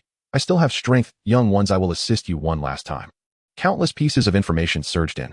Terrain analysis, meteorological analysis, rune tower layout, and other data would all be processed in the coming days to mitigate the Great Flood while maintaining ecological balance and minimizing subsequent impacts. The first option was the Fire Seed plan, where he, along with his lord and many human elites, would survive and rebuild the human race. The second path was to sacrifice himself for the holy way of Yi. Forcefully resonate with the collective will of sentient beings, enter the sacred realm, utilize the power of the sacred realm, resonate with the four great runes of the world, and mobilize the power of the Rune Tower to suppress the flood. In this way, he would undoubtedly die. But to sacrifice for the Tao, there would be no regrets. Civilization continues, and there are no regrets in death. 6 days later, Yi emerged from the research institute. Intensive calculations had drained his mental vigor, yet his stride remained firm and the light in his eyes undimmed. Those who steadfastly uphold idealism are forever the most luminous pearls in the world. The Yanlong Empire lies farthest from the Kanglan Sea, at the border between the Hutu Empire and the Senkei Empire. Soldiers suddenly felt raindrops falling, then moments later gazed upward in trembling awe at a colossal water curtain surging into the heavens. Save me." In an instant, the border fortress crumbled like an ant colony swept away by a cataclysmic flood. At the Yanlong border, Peng Yen watched the transmitted imagery unfold. Against such overwhelming force, they were utterly powerless. This was nature itself. Unbound by planetary constraints, no weapon, however mighty, could prevail. He quietly closed his eyes, enveloped in profound desolation. Senior brotherly Feng, will the future we sought still endure? Changsun Li and the nation's highest-ranking leaders stood waiting, expectant, solemn, awaiting Yi's answer. "Rest assured, everything will be all right," Yi said with a gentle smile. "Let us return. From this day forward you shall witness the outcome. No one shall perish." Hearing Yi's vow, their anxieties eased. With countless urgent matters demanding attention, each immediately turned and returned to their posts. No one concerned themselves with the sovereign's health or safety. Yet Changsun Li remained unsettled in her heart and stayed behind to examine his condition. Only after confirming he suffered solely from spiritual exhaustion did she breathe slightly easier. She asked again, "What is the solution?" Yi walked toward the runestone spire. Facing Changsun Li's question, he feared no consequence, not even the potential failure of his sworn loyalty. For every act he undertook harmed neither Changsun Li nor entangled her with fame or fortune. All was done to uplift the people's well-being and to crown her with the eternal glory of the sole, saintly sovereign. Yi Yi's entire existence was an offering of unwavering loyalty to Changsun Li in this life and across 10,000 generations. To grant her living now the boundless acclaim of future civilizations, that was Yi Yi's singular, irreplaceable worth. Such devotion was what countless sovereigns yearned for, yet none could ever attain. They arrived at the Runestone Spire. What is the solution? Changsun Li had long since discarded her imperial robes, wearing only a simple gray work uniform. Though weary each day, her commanding presence remained unshaken. Her demand carried even greater weight this time. Yi Yi halted, gazing up at the towering buildings crowned with crimson Yanlong national flags, and spoke, answering Changsun Li's question without hesitation. Upon hearing his reply, Changsun Li's pupils darkened, instantly void of light. Saintly Tao, body dissolution. Bathed in the warm breeze of the tree of life, Yi Yi slowly ascended. Countless invisible threads of light wove themselves into his form. Changsun Li could not name the emotion within her. Only a profound physical weakness, a chilling calmness. Yet her eyes brimmed with tears. Return. I forbid you to do this. Her plea trembled with frailty. Facing it, Yi merely turned his back and replied, My sovereign, you need not hold me back. For your glory across 10,000 generations I die without regret. Yi believed that having safeguarded civilization Changsun Li, with her extraordinary capabilities, would surely carry it forward. Yet he desired none of that reward. Clutching a final sliver of hope, Changsun Li forcibly activated the sovereign talisman. I command you. Her voice softened abruptly. The talisman slipped from her fingers and clattered to the ground as she whispered, pleading, Come back, please. As expected, the talisman's activation elicited no response from Yi. Yi paused, turning slightly, startled by the sight before him. Meeting Changsun Li's gaze, he saw the glistening tears and understood. She must have sensed that long ago the master-subject talisman had already lost its power. That was why on that earlier day she had asked him, What else do you still wish to do? Yi knew nothing of love, but now a sharp ache pierced his chest. Loyalty 92. Changsun Li soared forward, seizing Yi Yi's hand. Her tears fell upon his forearm, warm, fragrant with violet, yet searing with her sorrow. She had cast aside her imperial robes and abolished the monarchy, defying court ministers en masse. Somewhere along the way her purpose had shifted, from fulfilling Changsun Li's wishes to wholeheartedly realizing Yi Yi's ideals. With Yi Yi's pristine political acumen, how could a sovereign of her caliber remain unaware? Yet to her Yi was simply too indispensable. This flourishing age, its crimson banners unfurled, was Yi Yi's vision, not hers. Changsun Li was an extremist, precisely why she could break free from the chains of her era. And precisely because of that she became irrevocably entangled in Yi Yi's orbit, unable to escape. In thought and deed alike she yearned to possess him wholly and completely.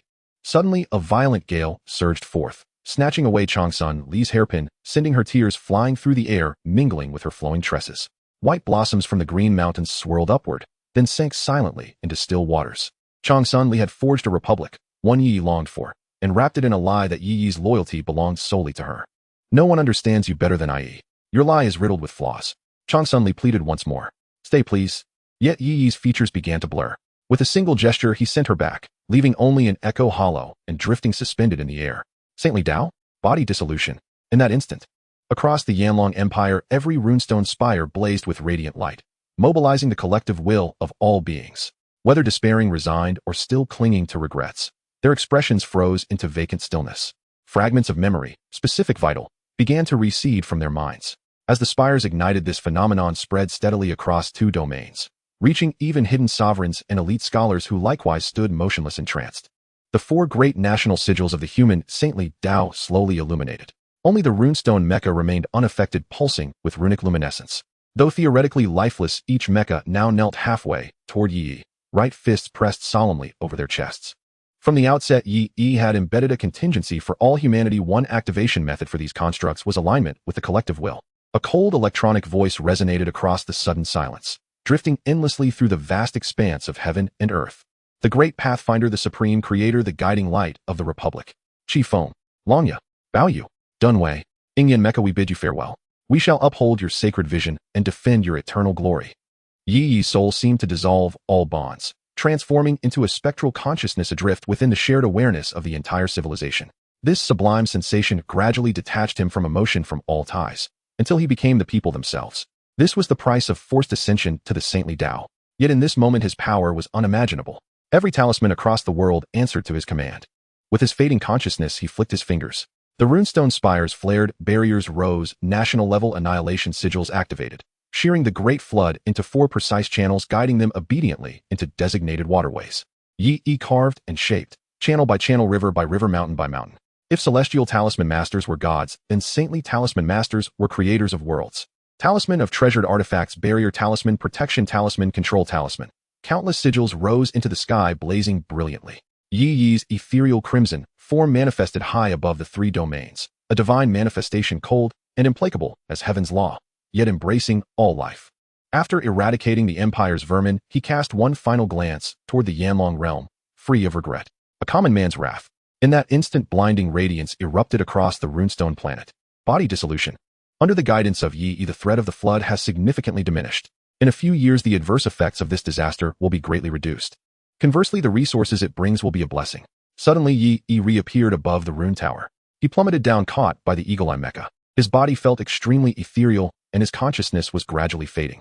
Leaning against the eagle-eye mecha on the top level of the rune tower, Yi Yi gazed down at the entire capital as if looking at the whole world. His senses of smell, touch, hearing, and sight were steadily dissipating. Yi Yi knew clearly that he was about to leave. Suddenly, a familiar figure sprinted into view ahead of him. Yi Yi strained to look, imprinting the sight he most wished to see into his mind, and then his consciousness fell into complete silence. Changsun Li hurried over only to find Yi Yi lifeless. She was nearly on the brink of collapse, tears welling in her eyes. Tears dripped onto Yi Yi's slowly petrifying body. Don't go. Don't go. She was at a loss, afraid to touch Yi Yi, worried that a gentle touch would shatter him. Fortunately, in the last moment, Yi Yi looked at her. Changsun Li comforted herself, trying to keep from breaking down. But suddenly she froze. Following Yi Yi's gaze, she clearly saw that he was looking past her at the fluttering red banner. Crackle. A slight sound startled her, and Yi Yi's body gradually crumbled, transforming into white light that dispersed. Changsun Li's heart seemed to shatter along with it. Only the rune heart remained, condensing the knowledge crystallized from Yi Yi's life. She unconsciously reached out to touch the rune heart, probing for whom Yi Yi had been loyal throughout his life. Such a blow felt heavier to her than the destruction of a nation. But upon opening it, the records inside rendered her silent. Fight for the glory of the Lord. Plans for the popularization of rune knowledge, as well as projects like the Rune Tower and Rune Mecha research. In each research record, a determination to give everything for Changsun Li was evident. It recorded that forcibly entering the holy path would lead to the loss of civilization-level existence. No one could avoid this, only those deeply obsessed would retain a vague memory of it. Most importantly, it revealed the breakthrough method for the holy path. Even in such records, Yi Yi's spirit of facing death for her remained. This left Changsun Li in a state of confusion. What were his thoughts? Did he truly act this way to ensure her glory would shine throughout the ages? She caressed the rune heart, murmuring, "Come back.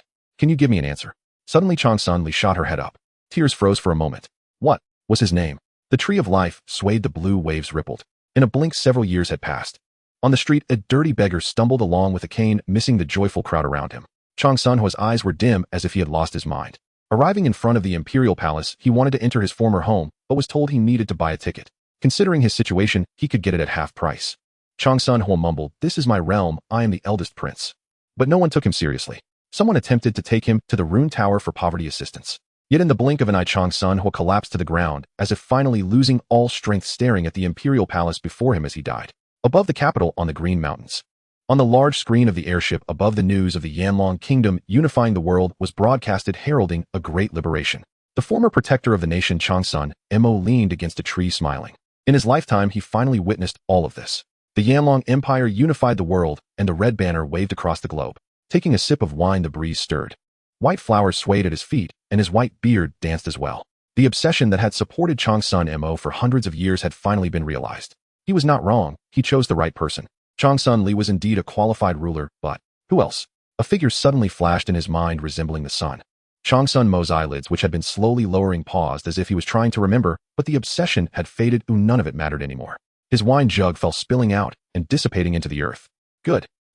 In the Department of Sect Culture Inheritance Palace, Master Changming frowned as he gazed out the window. "What's wrong?" asked the master of the martial symbol sect, sipping the tea he had carefully brewed, leisurely handling official business. "It's nothing." Palace Master Changming looked at the brilliance of the Rune Tower, which was undeniably beautiful, yet he always felt something had been lost. In the end, looking at this prosperous world, he could only say, truly worthy of the holy monarch. Peng Yin gazed at the vast desert alongside the Longya Mecca. Watching the original first border city being rebuilt, he suddenly frowned. A few years ago, the three domains invaded. Li Feng and the brothers of the Guarding and Frontier Army died here. But at that time, the battle conditions made it impossible for anyone to survive. How did he manage to live?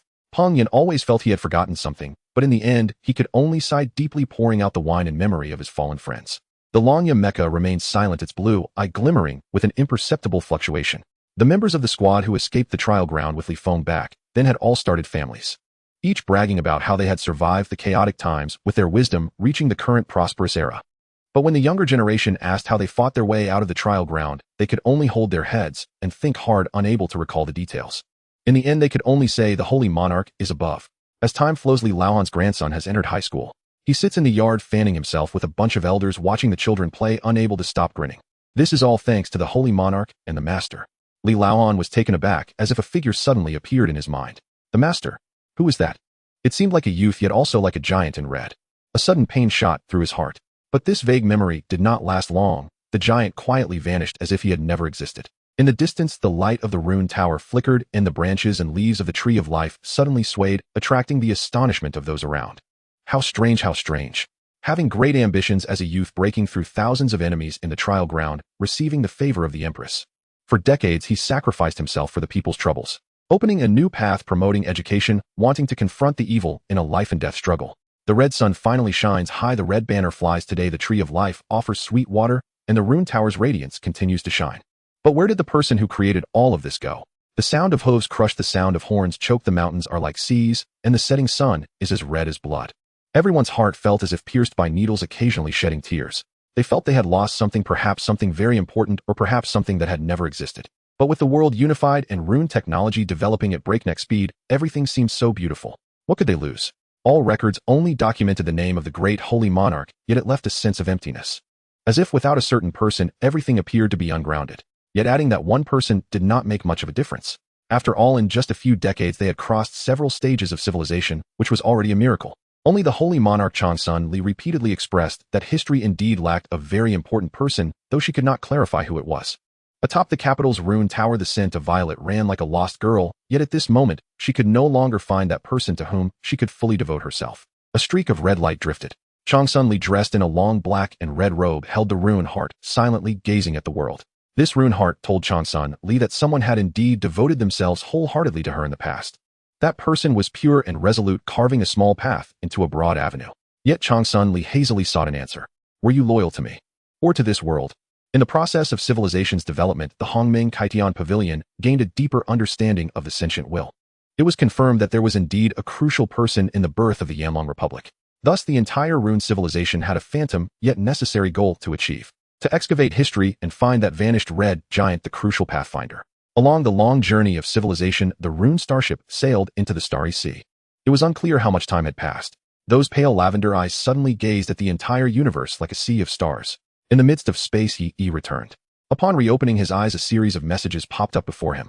Life evaluation: you were born into humble beginnings, fortunate to have encountered a bright ruler rising from obscurity to carve an extraordinary path. You propelled the era forward with your personal will, forging a down-to-earth godly nation of objective materialism, allowing human civilization to bravely gaze at the starry sky. Life evaluation S: just as you said, you are just an ordinary person. Perhaps you can take a moment to reflect. Loyalty level reaches 90%, granting complete active skills. Inner approval of loyalty reaches 2%, granting first stage rewards. Friendly reminder: the rewards for 3 initial reincarnations with a loyalty level reaching 100% are exceptionally special. Please cherish them. Yi recalled everything about the second rune world, feeling no regret. Everything he did satisfied the entire civilization. Returning to the spatial realm, he gazed at the figure wrapped in a long coat beyond its boundary. Yet his heart felt hollow, as though something vital had been torn away. You have returned, he murmured. Decades drifted by like dust in the wind. Countless events, rise and fall, triumph and sorrow, sank silently into the torrent of time. At the pinnacle of runic knowledge, he had personally forged a resplendent civilization, the runic towers, Mitcharmers, the tree of life, and the 4 realms. And then, her imperial majesty. Yi felt an inexplicable melancholy. Surely by now she no longer remembered him. Changsun Li had transformed. From icy detachment and deep-seated insecurity to unwavering acceptance of her own path. She had even shed her imperial robes. Her subtle, gradual devotion, born of his own evolution, haunted him still.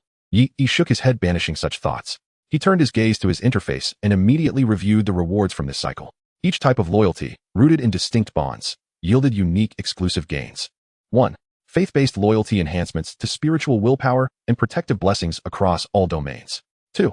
Emotional loyalty, passive abilities, consumable artifacts, and affinity-bound synergies. 3. Sovereign loyalty, active abilities. 4. Civilizational loyalty, artifacts, national destiny, weapons, and proprietary knowledge systems of the civilization. This cycle had yielded sovereign loyalty, the allegiance sworn to a sovereign individual, thus granting active abilities. He tapped open his interface. Indeed, 2 new skills now gleamed in the previously empty active ability slot. Commoner's Wrath Azure instantly breaks all forms of control. For 1 second, all offensive output increases by 500%. Cooldown 72 hours. Infinite Slaughter Azure grants a full state enhancement for 1 minute each enemy slain, provided it poses meaningful threat, extends the duration by 1 second, restores combat resource consumption capped, and amplifies all effects by 1%, up to a maximum of 50%. Cooldown 72 hours. Yi found both skills deeply satisfying, especially Commoner's Wrath, which had already proven invaluable. Still, their efficacy within the real world remained untested. Then again, what exactly is the reward for Phase 1? A quiet thrill stirred within him. This was the first reward born of genuine heartfelt loyalty, his very first inner affirmation. He selected the pop-up notification. Instantly, a scroll of azure green unfurled before him. As it opened, 2 luminous artifacts emerged. Peak achievements of the runic civilization, next century's trajectory. 1. Modular runic tower architecture. 2. Simplified treatise on runic cultivation. 3. Breakthroughs in technological development, nuclear weaponry, orbital-based armaments, and baseline mech armor frameworks. Yi's eyelid twitched. So nuclear arms had indeed been realized. Technological advancement had clearly surged to extraordinary heights. After all, he himself had charted a precise technological roadmap for the runic civilization. Now both runic science and physical science flourished in parallel. Yet both disciplines belonged to the broader lineage of scientific progress. As for this simplified treatise on runic cultivation, however, his eyes lit up with genuine interest. Runic cultivation had always demanded rigorous scholarly grounding. Without dedicated study, advancement was impossible. Yi had long fretted over how to accelerate his workers' learning, until now. This treatise solved the problem outright. It systematized rune cultivation. Practitioners needed only follow its prescribed methods. No encyclopedic knowledge required. Truly a landmark achievement. Children could begin cultivation at dawn. Elders denied the path could extend their lifespans, and years of pedagogical labor were spared. Only peerless prodigies could reach the runic body realm within 3 years. The threshold remained forbiddingly high. Yi turned his attention to the second reward. One glance, and silence settled over him, heavy and profound. The Empress's reverie. Golden instantly raises inner loyalty recognition. To 2, forcibly instills sincere acknowledgement of the sovereign, accelerates the growth of inner loyalty, but gradually erodes if the sovereign violates one's core convictions. Cooldown 1 century of conscious existence in the real world, or 5 reincarnation cycles. During the initial reincarnation phase, only 1 year of real-world time is required. No reincarnation cycle is necessary. O thou who vanished from this world, you are gone, yet why do I still see your shadow in every dream? In that instant, still waters shattered, ripples multiplied, the sea boiled scalding hot. Yet its taste was bitter salt, aching, briny, piercing the throat with quiet sorrow. Long moments passed before Yi stirred back to awareness, his resolve hardened anew. The past is dust, the present is where we stand. That familiar world burned, not with gentle light, but with searing, bone-deep flame, awaiting his return. Yi had once been entranced by the runic world. Its splendor, its serenity, its boundless allure held him spellbound. As a heavenly runic master, his lifespan stretched endlessly, enough to wander every mountain and river, to indulge in pleasures most decadent and intoxicating. Yet he knew his sacred duty remained unfulfilled. Yi steadied his breath, his spirit rekindled. I return bearing hope, and I shall slaughter every last fiend. Twilight settled upon the small rug inside the window. Evening wind swirled with crimson firelight. Inside, the landfill workers hastily settled in, sealing every door they could. They huddled together, watching ghostly silhouettes drift beyond the walls and columns of smoke rise into the sky. Li Guoming trembled all over, not from frailty, though he was elderly, but from sheer terror. Adrenaline had sustained him during the flight, numbing fear, but now in stillness, dread coiled cold and sharp within his chest. Clutching his sleeve, he stared at the rising scarlet smoke, thoughts churning. Will any of us survive? Around him, the workers fell silent. Though Yi had bolstered their courage, confronting such unearthly horrors rendered even valor futile. Even if Yi guarded them with full devotion, their sheer numbers would hinder the young hero, rendering their presence not aid but burden. Li Yan gazed anxiously at the blood-red sun descending beyond the horizon and sighed softly. Is there any path forward for us? Before she could finish, Li Guoming shot her a sharp, silencing glare. She dared only whisper inwardly, oh, uttering such despair now would invite rebuke, at best silence. After a long pause, Li Guoming raised his head and addressed them all. Let's discuss something important. A dozen pairs of eyes turned toward him, awaiting his words. Seeing their attention fixed upon him, he spoke gravely. I care not what you think, but should this master encounter difficulty, we must not become his anchor. In this world, though fractured by manufactured divisions of gender, race, and preference, the principle remained unshaken: strength commands reverence. Yet those masters were educated elites conditioned by generations of deference, powerless in crisis. This time, however, a hero had risen not from their ranks, but from among themselves, a worker. They understood his meaning instantly. Others might falter, but Yi thus far stood firmly with them. To betray that trust would shatter hope itself. After a moment's silence, all nodded in quiet assent. For them, survival held little weight. Hope had long since bled out. Many had already wished for death, only lacking a worthy reason. Then a voice rang out. "The Master summons us to assemble. Urgent matters await discussion." Was this about devising an escape plan? Wondering, they gathered at the designated place, only to freeze upon arrival, eyes wide, breath held tight. Li Guoming frowned. "What's blocking the way?" He stepped past the crowd and saw Yi. In that instant, he too froze, pupils contracting sharply. Dressed in plain worker's garb, his familiar slender frame sat motionless, sketching and inscribing on paper. After a long while, Yi set down his brush, satisfied, then lifted his gaze to find dozens staring down from the staircase. As his eyes met theirs, they instinctively dropped their gazes to the floor, tense and uncertain. "What is it? Please sit down," Yi asked, puzzled. Was it truly so extraordinary to gather and deliberate? Yet all swallowed hard and moved forward, obedient as children. A faint tremor stirred in Li Guoming's chest. Before him sat a youth, yet one whose presence exuded profound composure, awe-inspiring, humbling, and unervingly electric. Yi sensed the shift, but dismissed it. In the Rune sphere, his station had been so exalted that his very aura bore the weight of sovereignty. There he possessed means to veil that presence. Now, returned to beginnings, no such concealment remained. Yi centered himself, anchoring mind and will in the present, until calm settled like still water. Only then did he begin the discussion. Afterward, watching Yi retreat into his room, they exchanged baffled glances. Does he truly have a solution? Earlier, Yi had administered a potent dose of reassurance, declaring a resolution already forged, instructing them to seal every entrance and wait quietly for several days. It sounded plausible, yet strangely unsettling, as though he were preparing some monumental unseen maneuver. Li Yin whispered, "Father, can he really do it? Could he possibly?" Li Guoming instantly grasped her unspoken fear, that Yi might abandon them entirely. It wasn't distrust, not truly. But in this global collapse, what could any single person accomplish? Li Guoming snorted. "Stop wandering in thought. When you know you can do nothing, obedience is your only duty. In crisis, a scattered mind is the gravest peril." Though stern with his daughter, he knew her tendency innocent, yet endlessly speculative. Recalling the scene moments before, Li Guoming could not fathom what had transpired in those hours. Old Li never learned letters, but so long as these eyes still see clearly, I'll trust him. He scratched his head, dismissing further doubt. When a leader stands firm, one follows, no more, no less. Suddenly, a commotion erupted beyond the walls. Li Guoming's heart lurched. He rushed to the window, peering out cautiously. What in blazes is happening? Toward the city center, the roiling plumes of smoke had vanished, as if the catastrophe had never occurred. Beyond the periphery, spectral figures darted outward, crowds spilled onto streets. It was a slaughter feast, unfolding in broad daylight. Yet some humans they killed, others they passed by untouched. Soon after, military helicopters returned from the city center, heading back toward the garrison. Only hours had elapsed since the disaster began. What in that brief span had transpired? Could the crisis be over? Yet Li Guoming watched the ghosts continue their massacre and doubted. How could the crisis end while slaughter raged unchecked? Back in his room, Yi immediately commenced rune cultivation. Previously mastering foundational knowledge required 3 days to break through.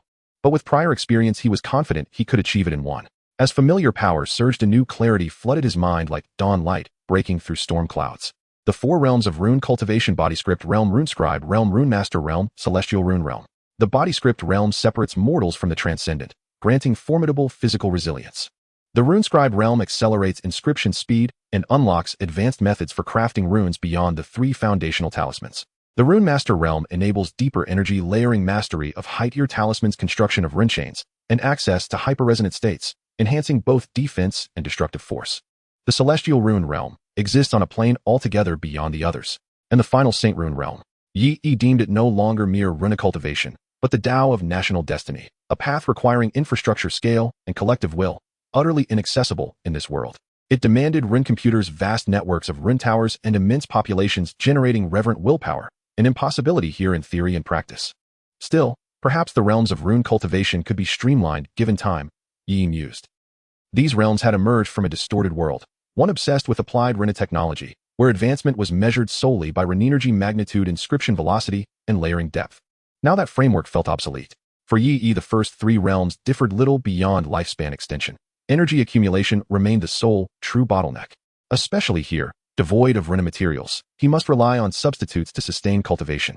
Only upon reaching the celestial rune realm could he construct rune computers capable of authentic inscription. Until then, the first 3 realms merely conferred resistance against spiritual assaults from ghosts, or allowed minor weapon enchantments via blood infusion. During cultivation breaks, Yi turned his attention to the unique rewards granted him: nuclear ordnance and conceptual schematics for a Tieri mecha. On the night of the following day, a group of people gathered around to rest following Yi's instructions. In the dead of night, only a faint light flickered. In the effort to maintain silence, the only sound was the dripping of water from the toilet. Song Fan rubbed his eyes and hurried into the restroom. The others, still half asleep, wanted to stop him from breaking away. However, he thought of something else and ignored them. Anyway, this kid is quite clever. Song Fan entered the restroom, eager to relieve himself. But as he passed by the mirror, he suddenly paused. Turning to look at the mirror, he saw someone inside looking back at him. In the darkness, Song Fan kept trying various movements. Shaking his head, waving his hands, and opening his mouth were all fine. Could it be an illusion? Song Fan murmured, slowly turning around. He had clearly felt that the person in the mirror was not mimicking his movements. It seemed that the recent events had been too stimulating, causing his mind to become hazy. Suddenly, out of the corner of his eye, he caught a glimpse of a flicker. He turned to look again. In the faint light, the person in the mirror remained the same with no issues at all. Looks like I was just overthinking. He chuckled while shaking his head. He turned and moved away from the mirror. However, the figure in the mirror remained motionless, twisting its neck to stare at Song Fan. Water dripped down, disappearing into the dark shadows. Under the dim light, water spilled out slightly, reflecting an eerie glow. Quietly, that neck slowly elongated behind Song Fan, extending thin, dense strands of blood, seemingly attempting to connect with his spine. At that moment, there was a clang. Song Fan rushed out of the restroom in a flash without the slightest hesitation. This left the mirror ghost momentarily stunned, with the blood strands still floating aimlessly. Song Fan turned to see this scene and felt a chill run down his spine, but he still laughed mockingly. It's the middle of the night, and you think I'm foolish enough to be swayed by the mirror?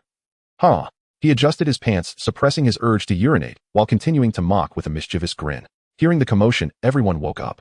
They looked over and suddenly noticed a flicker of ghostly light appearing beneath the cabinet. To their shock, there were numerous eyes staring at them unblinkingly for who knows how long. A rolling mass of blood orbs was almost touching a person's arm. In an instant, all of them felt goosebumps rising all over. Stay back quickly. Li Guoming immediately grabbed a prepared iron rod. Although the group was momentarily flustered, they quickly rallied together to help Song Fan. Fortunately, Song Fan had caused a commotion, otherwise they might not have noticed. Luckily, these ghostly entities did not possess direct control over people, allowing them to organize swiftly. But suddenly, as they ran past the window, a head suddenly appeared. Upon closer inspection, it was a balloon shaped like a human head, grinning eerily. Seeing that someone had noticed it, the balloon head grinned wide, revealing its bone-white teeth. In the next moment, a gust of wind blew, and the balloon's string wrapped around a worker's head, dragging him outside. Save me. The worker gasped, instinctively shouting as he felt his throat tighten. But when he saw his fellow workers finally organizing, he swallowed his words and struggled alone. Everyone understood that Li Guoming's words carried a deeper meaning. Their lives were already so insignificant that they could not drag others down, even in death. But disasters always came one after another. The mirror ghost turned its head, bones cracking, and immediately lunged at Song Fan, gliding across the reflective surface, ready to entangle him once more. The strange cluster of eyes beneath the cabinet slowly moved, sending invisible waves that made one drowsy. The so-called organized defense was utterly powerless. Li Guoming felt a dark thought in his heart. Indeed, with their capabilities, it was impossible for them to offer any help. Instead, they would become a burden to others. But just then, in Yi's room, a golden light flickered instantly.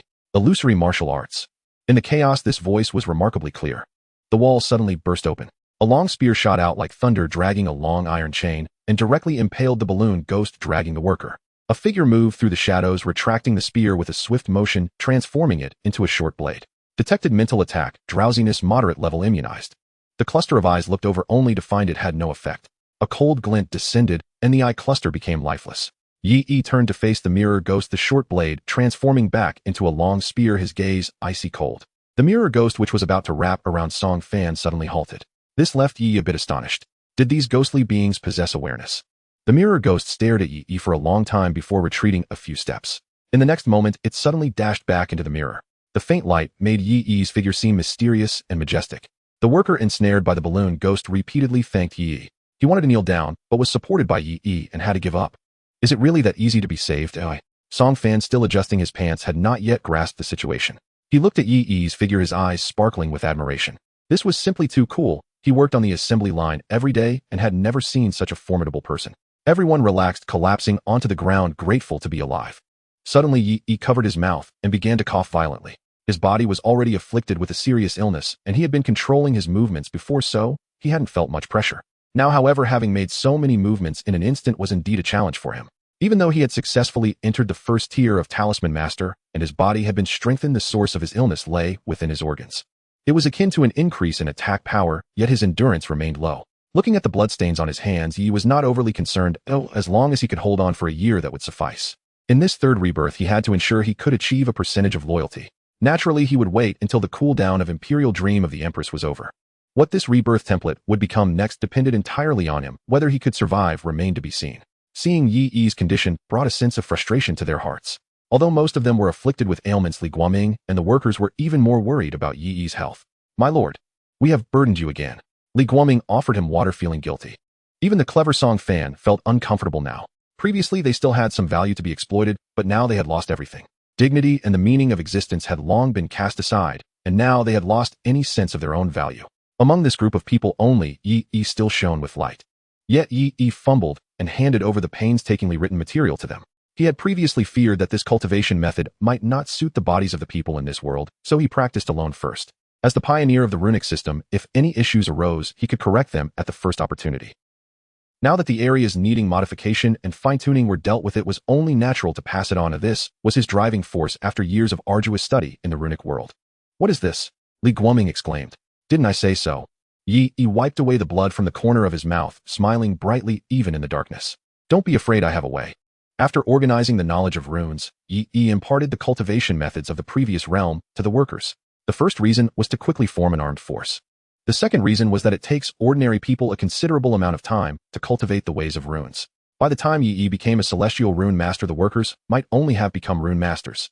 Eventually, there would be a gap in talent. Those without talent would never be able to advance in their lifetime. Li Guoming looked at the cultivation methods in his hands, tears welling in his eyes. "Is this the reason you became so powerful, my lord?" Li Guoming choked. "How can this be given to us?" They, the most humble of people, felt unworthy of such a gift to enjoy such extraordinary power. Shouldn't such power like military strength be kept within one's own grasp? Li Guoming whispered, "My lord, you could use merit to allow us to obtain these cultivation methods by completing tasks." Yi Yi shook his head. "The only task now is to gather the strength to resist." Even though Yi Yi had simplified the runic way, providing only the cultivation method for direct practice, the progress was noticeably slow, contrary to expectations. Little did he know how difficult those children had it during the first 3 months after his rebirth. Looking at the dissipating smoke outside the window, Yi Yi sighed. "In these tumultuous times, hurry and grow stronger. In my illness, although it has significantly alleviated due to my breakthrough, I can now move normally, but I must break through to Celestial Rune Master soon to use runes for treatment." Yi Yi planned in his heart. Li Guoming clutched the cultivation methods, feeling complicated inside. He did not know where these methods came from, but it did not hinder his understanding of Yi Yi's pure intentions. After Li Guoming left, Yi Yi gazed at the distant city center, frowning slightly. Helicopters flew away, followed by transport planes dropping supplies. It seemed that the city center had stabilized and started reconstruction. Something's off. This is clearly a global disaster. Why is the city center recovering so quickly? Could it be that there are truly extraordinary powers in this world? After some thought, Yi Yi found this idea unreliable. The urgent matter now was to strengthen his own power. With a sharp weapon in hand, Yi Yi's heart, which had been trampled countless times, could no longer be suppressed. His goal now was to overthrow this decayed and filthy world and drive away the invading spirits. However, ideals and pursuits must align with reality.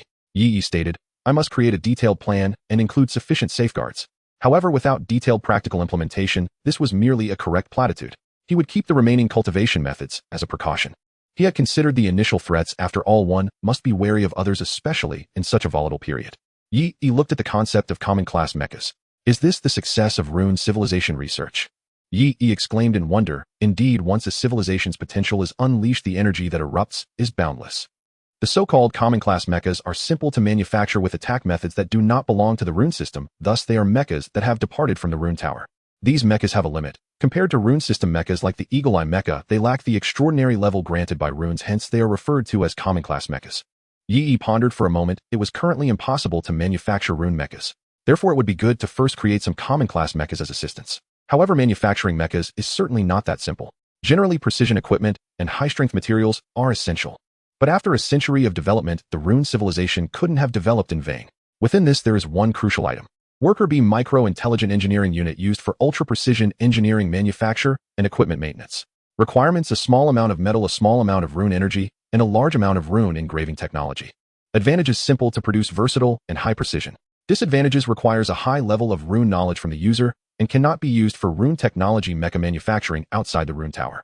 Design Intent, a research project personally led by the great president of the Flame Dragon Republic Changsun, Li, aimed at addressing the reconstruction efforts after the collapse of civilization. Initial design purpose established through a joint study by the Historical Archaeology Department of the Flame Dragon Nation and the Hongming Kaitian Institute, recognizing that the disappearance of that great being was due to their solitary struggle against the deluge that threatened civilization. This first Saint Dao master in history resolutely chose to sacrifice themselves. In the midst of national mourning, this research project was initiated to cope with the collapse of civilization, but due to high demands, research progress was slow. It seems these kids are progressing slowly, Yi remarked. The manufacturing requirements for the worker bee are hindered by the creator, who needs a vast accumulation of knowledge. In lowering the threshold, research progress is indeed slow. Fortunately, in terms of manufacturing requirements, Yi no longer had issues at the technical level. What he needed now were metals and time. As long as he could produce this item, it would be equivalent to gaining an assistant. 1 gives birth to 2, 2 gives birth to 3, and 3 gives birth to infinity, ultimately satisfying the demand for mecha production. Of course, the premise is that his rune energy must keep up with the demand. Without the ability to create runes, he could only act as a power bank. Fortunately, knowledge is power. Yi felt relieved. In the future, he could fully optimize this, which is a benefit. The power of knowledge can reverse situations from a special perspective no matter which world one is in. Having determined the strategic plan, Yi was about to begin implementation. Before that, he had to find out what was happening in the city center. In this world, what is reported on TV may not necessarily be true. Additionally, he needed to find medicine to further alleviate his health condition. He also needed to locate factories with abundant metal materials, which would be very useful for making mechas. Yi instructed, I need to go out tomorrow. You must be careful, do not open the door or touch the windows. Before leaving, he inscribed runes with a faint amount of blood in various places. Without rune materials, he could not create runes, and could only use this quickly dissipating blood as a substitute. Although the effect was minimal and could not last half a day, it would still be somewhat useful. Finally, Yi said, guys, help me collect some clean metal, I may need it when I return. If he couldn't find a place with abundant metal materials, he would have to make do with scrapyard metals. Li Guoming patted his chest. All right, leave it to us. Yi nodded, thank you. The next day at noon, after finishing the allocated food, Yi walked towards the main gate. The scrapyard did not provide food and shelter for the workers, leaving only some small snacks from the bosses. Suddenly a voice called out to him. My lord. Yi turned around and was taken aback. The workers stood together bowing to thank Yi. Li Guoming solemnly said, please ensure your safety and return. This is different from before. Their bows were not out of forced submission, but genuine respect for a noble person. They had tried the cultivation methods and found them indeed effective. This young man did not deceive them. He truly entrusted them with such precious resources. Yi, who possessed such power, did not indulge in self-serving tyranny, but was willing to share resources with them and encourage them to strive for improvement. This was a true good person, or perhaps a leader rarely seen in a lifetime. Yi felt a bit dazed. Perhaps one day in the future he could really lead the workers out of the gloom and become a true leader. Yi preferred to see this scene rather than rule over chaos and disaster. For someone whose spirit had been shattered, it was indeed the greatest reward. Yi smiled. Don't worry, I will return safely. I hope so. Upon reaching the street, Yi changed out of his clothes and wrapped the scarf around himself to warm up. He covered his face and suddenly saw a familiar figure. Xiaohei had actually been following him the entire time. He waved and Xiaohei immediately ran over, circling around him. Why did you follow me again? Yi smiled. You should hurry back. Before this, it had played a significant role, but now Yi no longer needed help. Instead, Xiaohei should be concerned about itself. But Xiaohei ignored him and instead lowered its tail, standing in front of him, glaring fiercely at the darkness ahead. Yi looked over, his pupils constricting. On the wall ahead, snake-like black figures had materialized, quietly waiting for someone to enter.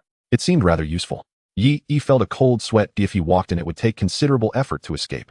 Taking Xiaohei along, its sharp senses would prove invaluable. After exploring for a long time, he eliminated a few spirits. Yi noted down the locations of the city's metals, food, and other resources. Having been trapped in the factory due to work before, he now saw this bustling city again. Compared to the demon city of his past life, it was even more glorious. He felt a bit melancholy. If only everyone could enjoy such prosperity. Suddenly Yi walked into a quiet area. Not far ahead was the city center. Bang! Yi's eyes widened as sounds erupted from the direction of the city center. It turned out to be fireworks shooting off as if celebrating something. Why were there still people celebrating? Don't they have to face the threat of spirits? Yi found it hard to understand, but sharply noticed something. Spirits possess consciousness and intelligence, and they only like to kill those with suppressed emotions who are in high-pressure environments. Could it be possible that they would cooperate with the higher-ups of humanity? He felt a sudden heaviness in his chest and coughed violently a few times. He quickly hid in the shadows as armed helicopters flew overhead, showing no fear of the chaos below. What on earth has happened? Suddenly Xiaohei's tail drooped, and it looked towards a direction, trembling all over. Knock, knock, knock, knock. For sharp raps shattered the silence, unnervingly distinct in the stillness. Yi instantly tensed his gaze, flicking toward Guzi. Yet nothing followed. Not a whisper, not a creak. The longer he waited, the more wary he grew. Something was deeply wrong here. He had already observed that many doors stood ajar, their thresholds littered with corpses, as if whatever lurked beyond struck the moment a door opened. Knock, knock, knock, knock. The rapping drew nearer, now echoing from a neighboring building. Yi Yi's eyes narrowed. He retreated swiftly, putting distance between himself and the area. Yet the knocking pursued him relentlessly, as though tethered to his very soul. He did not know what awaited him if caught. The city's true state remained uncharted, and now this. Climb on. When Xiaohe lagged behind, Yi commanded sharply. Obediently, the creature leapt onto his back and clung there like a satchel. Inside the building, a long, elongated shadow moved steadily from door to door, rapping without pause. After 4 knocks, the door swung open, and in that instant the figure vanished, reappearing elsewhere. Through the thick wall it fixed its gaze upon Yi, twisting its lips into a grotesque, knowing smile. At that moment a man sprinted toward them from afar. A middle-aged scholar, glasses perched on his nose, clutching a briefcase, ran with urgent grace, trailed by a feline specter. Though clearly armed, he made no move to draw his weapon, as if already certain it would be futile. Spotting Yi, his face lit with sudden hope. Help me. But then his voice faltered, seeing Yi's gaunt frame. Sun Xiaodao veered sharply aside, unwilling to endanger the boy. Yi felt his perception of humanity in this world shift anew. So not all were lost to cruelty. And since the man now fell well within his range, Yi summoned a spear, its iron chain trailing behind like a serpent's tail. Sun Xiaodao clutched his vital documents and fled sideways. But the feline specter granted him no reprieve. It shrieked and lunged. I cannot die. I cannot die. Sun Xiaodao gritted his teeth, defiance flaring in his eyes. He had escaped the Central Research Institute at great peril, solely to safeguard these records. The truth must reach all humanity. In the next breath, the specter's leaping form was pierced clean through by the spear. His cultivation of talismanic Tao had thickened his spiritual energy, now guiding the spear to writhe and twist with lethal precision. Then, like a porcupine exploding, the spear burst outward. Blood sprayed violently, the air curdled with a thick, nauseating stench. That sight froze the door-rapping specter in the adjacent building, its eerie grin stiffening mid-expression. Only when Yi withdrew the spear did the entity grasp the truth. He can kill me. Its form began to dissolve, fading into mist. Yet before vanishing entirely, its shape warped, shifting fluidly, an elder than a youth than a child. Yet always impossibly elongated, its limbs stretched beyond human proportion. For knocks echoed, and silence returned. Yi frowned, withdrawing the spear. Why had the rapping ceased so abruptly? Before he could ponder further, Sun Xiaodao rushed forward, reaching for Yi's hand, only to be met with Xiaohe's bared fangs and low warning growl. Sun Xiaodao relented, bowing slightly. Young sir, please help me escape this place. Yi's display of power had reignited his will to live. Yi studied him, and the case he held, with quiet curiosity. The man carried himself with scholarly refinement, reminiscent of professors from Yi's past life. Yet his silver-streaked hair betrayed years of relentless anxiety. What did you mean earlier? Yi recalled his words, bearing the redemption of civilization. Sun Xiaodao trembled. Now is not the time. Get me to safety. There's no time left. As he spoke, dark specks appeared in the distant sky, military helicopters unmistakably. Yi's vision, now supernaturally acute, traced the man's path back, and saw them, a squad advancing rapidly, weapons drawn, boots pounding pavement. Strangely, they showed no fear of specters. Yi's suspicion solidified. This man was no ordinary survivor. Detaching a belt from his own waist, he fastened it around Sun Xiaodao's. Should treachery surface, the belt would strike as surely as the feline specter had fallen. With dusk deepening, Yi guided the man away from pursuit, and paused en route to gather medicinal supplies. One thing puzzled him: where had the door-rapping specter gone? The landfill. Night had fallen. Piles of gleaming scrap metal lay neatly gathered, but Yi had yet to return. While others cultivated unease lingered like fog. Darkness stretched boundless and terrifying. Then, knock, knock, knock, knock. Someone's made it through. Lian sprang up at the sound, rushing toward the door. They were all victims of fate. She ached for whoever had suffered so long outside. But Li Guoming seized her arm. The master forbade opening the door, but it could be our co-workers out there. Lian pleaded, her voice tight with concern. You're foolish. No one gets in, not even if they beg. Li Guoming snapped, exasperated. How had he raised such an impulsive daughter? This demanded absolute composure. You may leave. We take no one in. No sooner had the words left his mouth than heavy footsteps receded, and the knocking ceased. Yet moments later it returned. Knock, knock, knock, knock. Open up, I'm back. It's the master, he's returned. The voice was unmistakable. Li Guoming leapt up, elated, racing toward the door. Relief washed over the group, their suspended dread finally settling. Suddenly Song Fan gripped his wrist. What are you doing? Let me open it. Don't let the master catch cold. Li Guoming snapped. But Song Fan's voice quavered. Doesn't anything feel off? Confused, the others murmured, it is about the time he'd return. What's strange? Trembling, Song Fan pointed upward, to a spot 2 meters high on the door. Listen, where's the sound coming from? They looked, and recoiled in dawning horror. The master wasn't that tall. A chill swept through them. Every person recoiled from the door. Knock, knock, knock, knock. Frustrated by their silence, the rapping grew frantic violent. Open up, quickly. It's me, I've returned. On the door, talismanic inscriptions carved earlier by Yi flickered faintly, then dimmed rapidly, their light guttering out. Ah! Lian clapped her hands over her mouth, staring at the window. There, pressed against the glass, loomed a blood-smeared, monstrous visage. Long arms scraping the pane, lips curled in a ghastly, knowing grin. Open, open, open. Just as the window began to splinter, a figure materialized behind the creature. Then, a flash of silver. Yi descended slowly, the severed head dangling from his grip. So that's where you went. I should have known you'd try to breach the nest. He whistled softly. These creatures truly understood siege warfare. Seeing Yi stand there, head in hand, scarf rippling in the wind, the group exhaled as one. Their pillar had returned. The master has come home. Li Guoming smiled. His earlier terror vanished, replaced by profound relief. You're back. That's all that matters. The journey took a bit longer due to issues with the medication, but fortunately, I brought Sun Xiaodao with me. With one of his 3 doctoral degrees in medicine, he understood the terminology and helped Yi resolve the problem. The workers let out a long sigh of relief. Thankfully, Yi returned, and it turned out to be a false alarm. Everyone expressed that they were fine. Once everyone had left, Yi asked, what do you mean by the civilized redemption you mentioned? Seeing that they were finally safe, Sun Xiaodao placed the box on the table. After opening it, he began to take out various documents. Strategic intent of the Haze Federation, analysis of the origins of ghost entities, the president, and the peak negotiation with ghost entities, the underlying logic of ghost entities killing. It must be said that the elite education system of the Federation has concentrated resources so highly that within just 2 days of catastrophe, they summarized the information about ghost entities. A variety of documents encompassed the hidden technologies, resource extraction points, important facilities, and the general layout and intentions of the Haze Federation's military. If someone were to grasp these documents under sufficient capability, they might indeed withstand the crushing pressure from the national machinery. Pushing his glasses up, Sun Xiaodao's gaze turned sharp.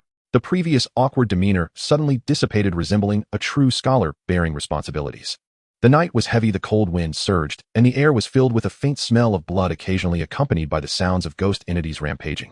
Along the way, Sun Xiaodao had already informed Yi that he was the head of a top national research institute and held a wealth of information. It was likely that he knew what had truly happened in the city center, or rather in this world. What exactly were those fireworks celebrating? As Yi opened the document titled The President and the Peak Negotiation with Ghost Entities. The previous documents had indicated that the purpose of the ghost entities' killings was largely confirmed to be the collection of despair energy for some existence. Thus they targeted those at the bottom who were oppressed. Sun Xiaodao gravely revealed the truth. The higher-ups of humanity have already reached an agreement with the invading ghost entities. Our world will serve as a long-term harvesting ground for despair energy. This news struck Yi like a bolt from the blue, leaving him numb. The military heavy weaponry, world-ending nuclear arms. None of these were something he could contend with at present. The higher-ups of humanity who wield such power have made an agreement with ghost entities. What kind of joke is this? Yi exclaimed in anger. Why are they crazy? They have always been madmen, selfish and self-serving madmen. Sun Xiaodao said helplessly. What I know about the reason for the cooperation is that the ghost entities believe that only we know how to bring oppression and despair to our own people. What they seek is not the despair of brutal killings, but a deeper spiritual despair. I suspect their arrival is also because this world has too many people living in such a state. If this is the case, then why not just kill us directly? Yi felt an unprecedented humiliation, as if he had encountered this scene before. It is utterly beastly for our own people to aid outsiders in exploiting the populace. They need us to return to the original social state, so they require these high-ranking individuals to remain, allowing them to act as managers of the slaughterhouse, continuously harvesting the severely oppressed masses. During this period, it will be accompanied by the tricks they are accustomed to, shifting contradictions, blocking information, and expert lectures. And the higher-ups of humanity's desire for longevity, they can also satisfy. Longevity. Yi looked at Sun Xiaodao. If longevity is possible, then why did he bring these things to escape? Under this world system, as a top researcher, he could live an incredibly comfortable life. Understanding Yi's confusion, Sun Xiaodao adjusted his glasses and said firmly, I am a scholar of humanity, and my purpose is to benefit humanity. Even if I cannot change the societal status quo, I will never yield to invaders. Outside the window, several fighter jets streaked across the sky. A television suddenly turned on, broadcasting the latest news. To all comrades in the Haze Federation, we have initially lifted the crisis. You can fully trust the government and return to your original posts. To mourn our deceased compatriots, we should work even harder. Rest assured, the government will require enterprises to raise salaries and provide more vacation time. To ensure the implementation of all these policies, we will dispatch troops to supervise. This change will surely bring you a sweet future. Yi's anger was impossible to suppress. I need your help. Sun Xiaodao pleaded. We must spread this message, and at the very least we need to buy more time. Centering around you, we can gather strength. In Sun Xiaodao's plan, they needed to travel around to disseminate the message as widely as possible. utilizing some of his methods they intended to preserve the information long-term. Currently, Yi was the only person he had seen capable of attacking ghost entities, someone who could protect him. Understood, I have a way. Yi nodded. A way. Sun Xiaodao thought it was because he hadn't expressed himself clearly. I mean, we need to move around. It's too dangerous outside. Don't worry, I have my own methods. Yi nodded again, deep in thought. Sun Xiaodao wanted to say something more, but seeing Yi's serious contemplative expression, he could only stop himself. He didn't hold out much hope for Yi. Oh, what could a worker do? If Yi faced setbacks, he could still implement his plan. Hopefully he truly has a solution. At night, distant city center lights dazzled. Yi silently watched in the cold wind. I will end all of this. 2 days later. Buzzing. A small machine bee like a hummingbird flew out from Yi's hand. It was so beautiful, representing all hope. He released the bee onto the pile of metal. The bee sprouted countless tiny mechanisms all over its body, automatically processing the metal. An hour later, the second bee was produced. Following that, both bees worked together, significantly shortening the time it took to produce the third bee. However, due to spatial constraints, a maximum of 4 bees could be processed together, reducing the time to just over 10 minutes per bee. Repeatedly within just 1 day, the number of bees reached over 200, almost half of the current carrying limit. Now we meet the conditions for manufacturing mech, Yi stated. Utilizing the swarm of bees, they could print robots as if they were made of the same material. He accessed the mech database, selecting the most suitable and manufacturable robot. Guardian humanoid multipurpose robot dragon orb floating stealth laser reconnaissance sphere. With his current rune energy reserves, he could only simultaneously operate 10 guardians and 20 dragon orbs. If someone could share the burden, the production capacity could be increased. Unfortunately, these robots were designed for physical attacks, and Yi intended to use them to assist in combat, specifically for defense against physical-type enemies. The ghost entities would also require the workers to advance in their abilities to resist together. This would likely take about a month, providing Yi with ample time. First, he needed to disseminate the message and simultaneously break through to the second tier to store more energy. Not long after, Sun Xiaodao stared in shock at the robot before him. The Guardian had a sleek black exterior armed with a gun at its waist, exuding a chilling sense of lethal intent. Each Guardian floated 2 dragon orbs beside it, occasionally scanning the surroundings with lasers. Guide, the first reconnaissance squad is ready, an electronic voice announced. The Guardians clenched their fists to their chests, their blue eyes pulsing. We will undoubtedly fulfill your commands.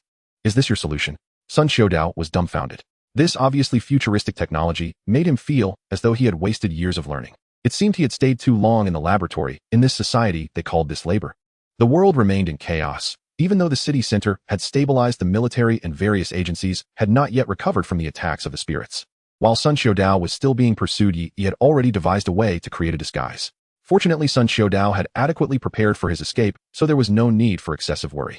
Most importantly, he had disabled the surveillance equipment in certain areas, preventing his pursuers from tracking him and facilitating the subsequent operation.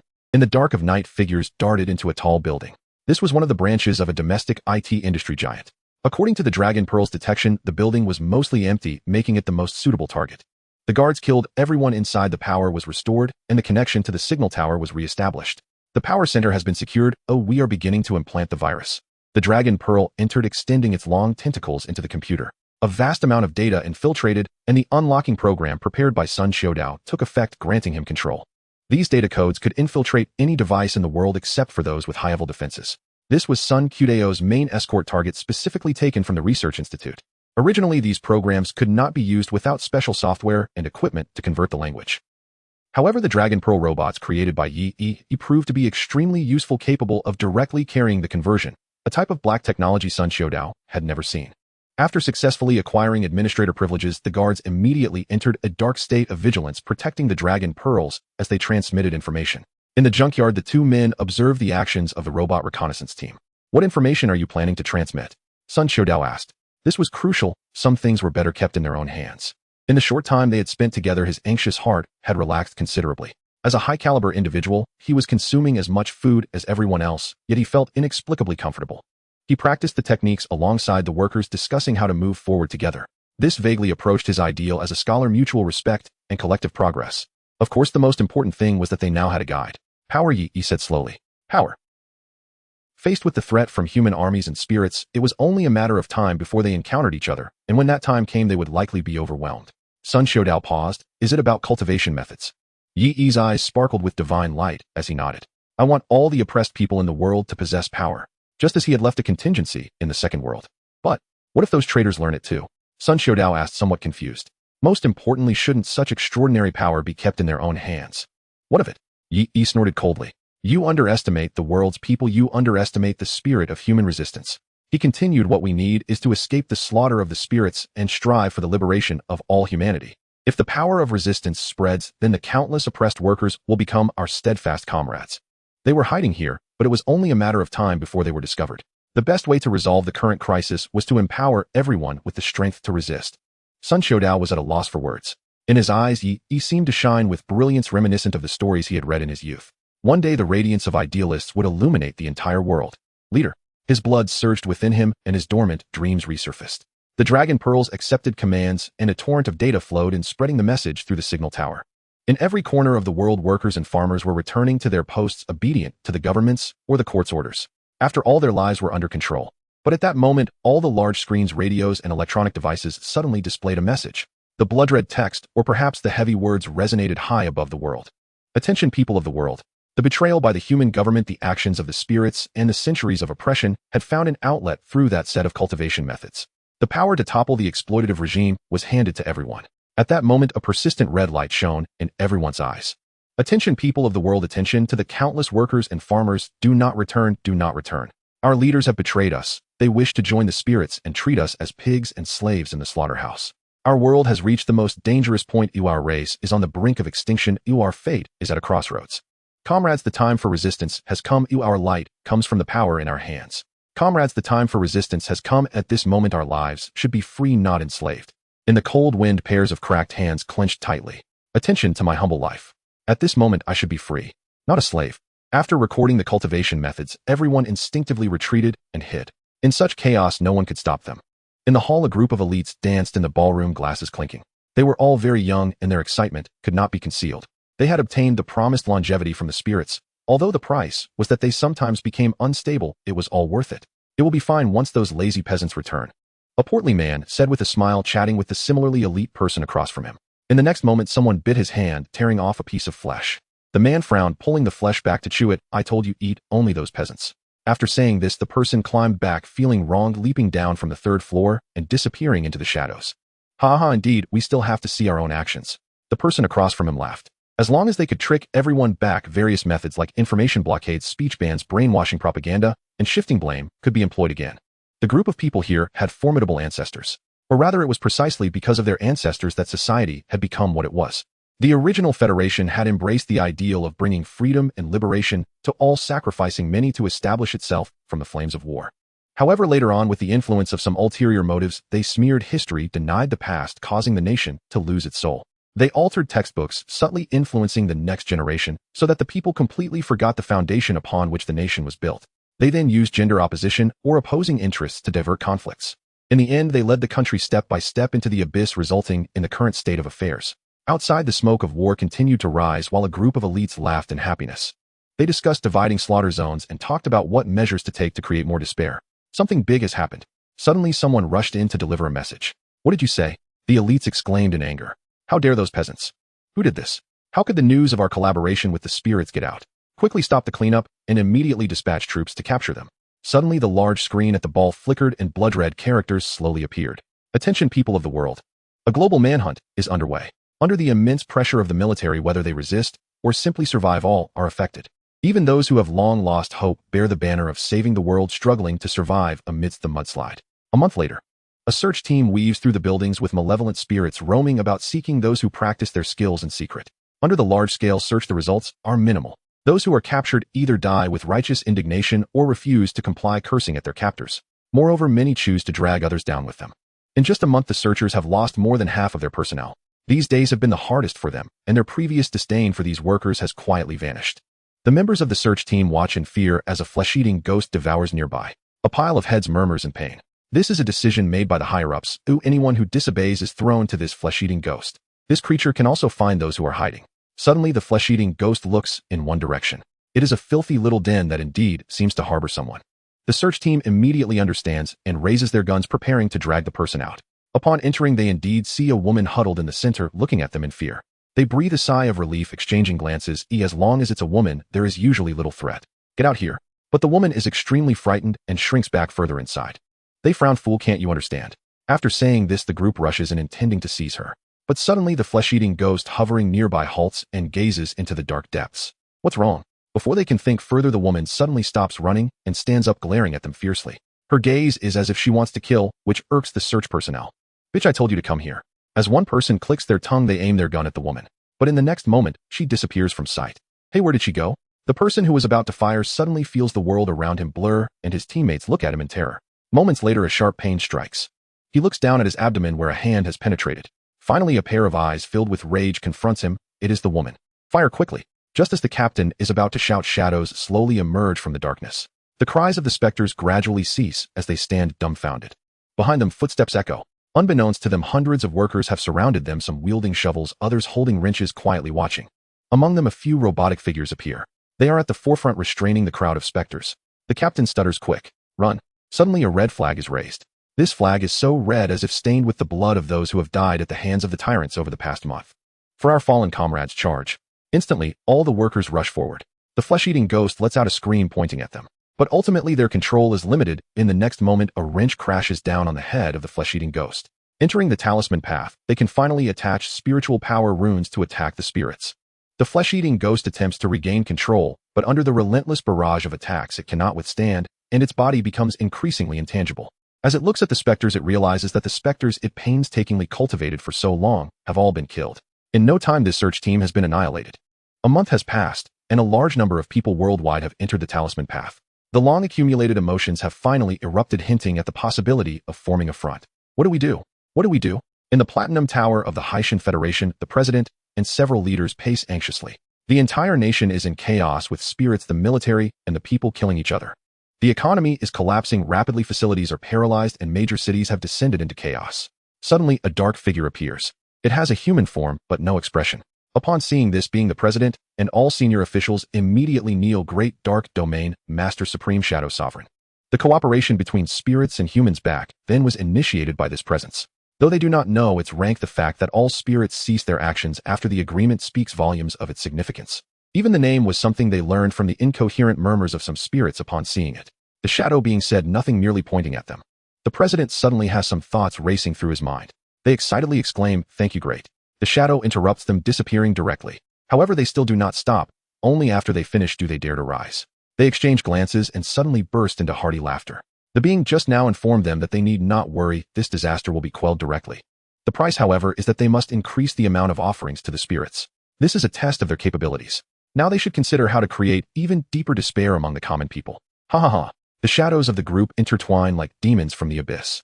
Beneath the dump, after the workers ascended to the talisman path, they began fortifying defenses. With more people as energy to support the robots, increased production.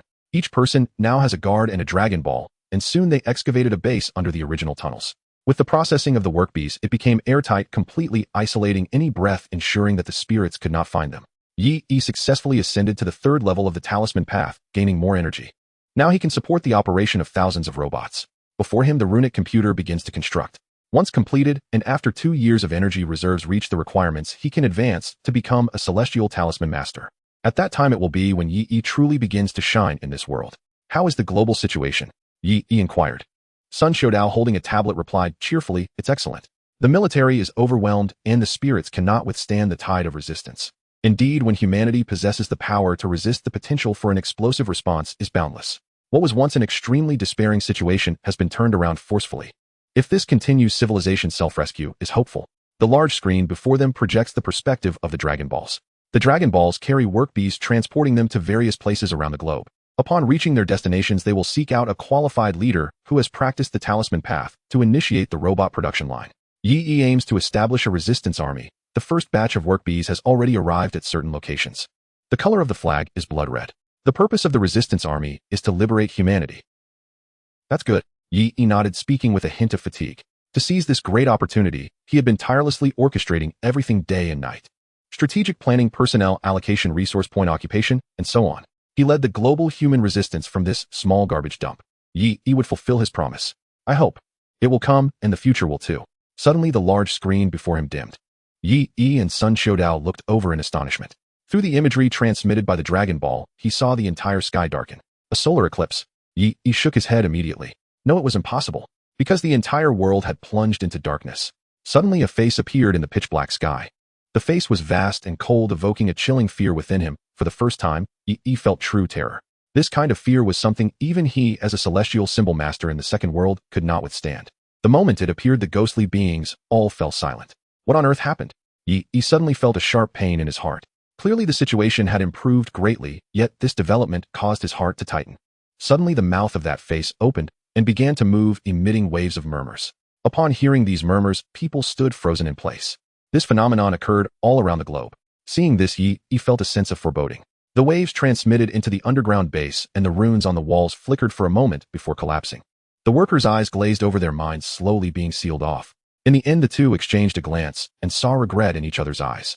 Suddenly, Sun Qiudao pressed a button. The protection system has been activated. Just a little more. You must survive. Sun Qiudao's eyes slowly dulled, and he involuntarily fell into silence. The robots in the base began to operate, evacuating everyone except for Yi. Then the doors closed tightly, sealing the entire base, hiding it with all their might. Mental attack detected. Abyssal murmurs. Attack level extraordinary, intermediate, current mental resistance extraordinary, low, assessment complete, unable to immunize, attack power weakened by 60. Your psyche has collapsed. In a hazy realm, light and shadow intertwined, as if everything had fallen silent. Yi felt dazed, losing all sense of time and space. Suddenly a beam of light flashed out of the darkness. The Empress Dream has finished cooling down. Yi jolted awake. Where am I? Surrounded by white mist, he felt disoriented. Suddenly he realized something. Mental barrier effect 3 enhances all mental skills.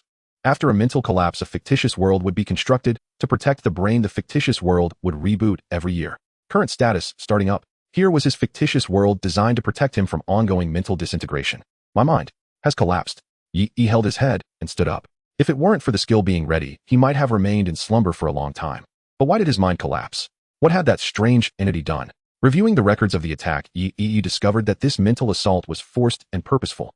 Without the passive skill mental barrier, he might not have shown any outward signs, but in reality his mind was shrouded in dust difficult to cleanse. It was precisely because mental barrier detected this attack and consciously resisted that he fell into a coma. Suddenly, Yi realized something. The cooling period of the Empress Dream had been reduced under the initial activation conditions, but it still required a year. A year.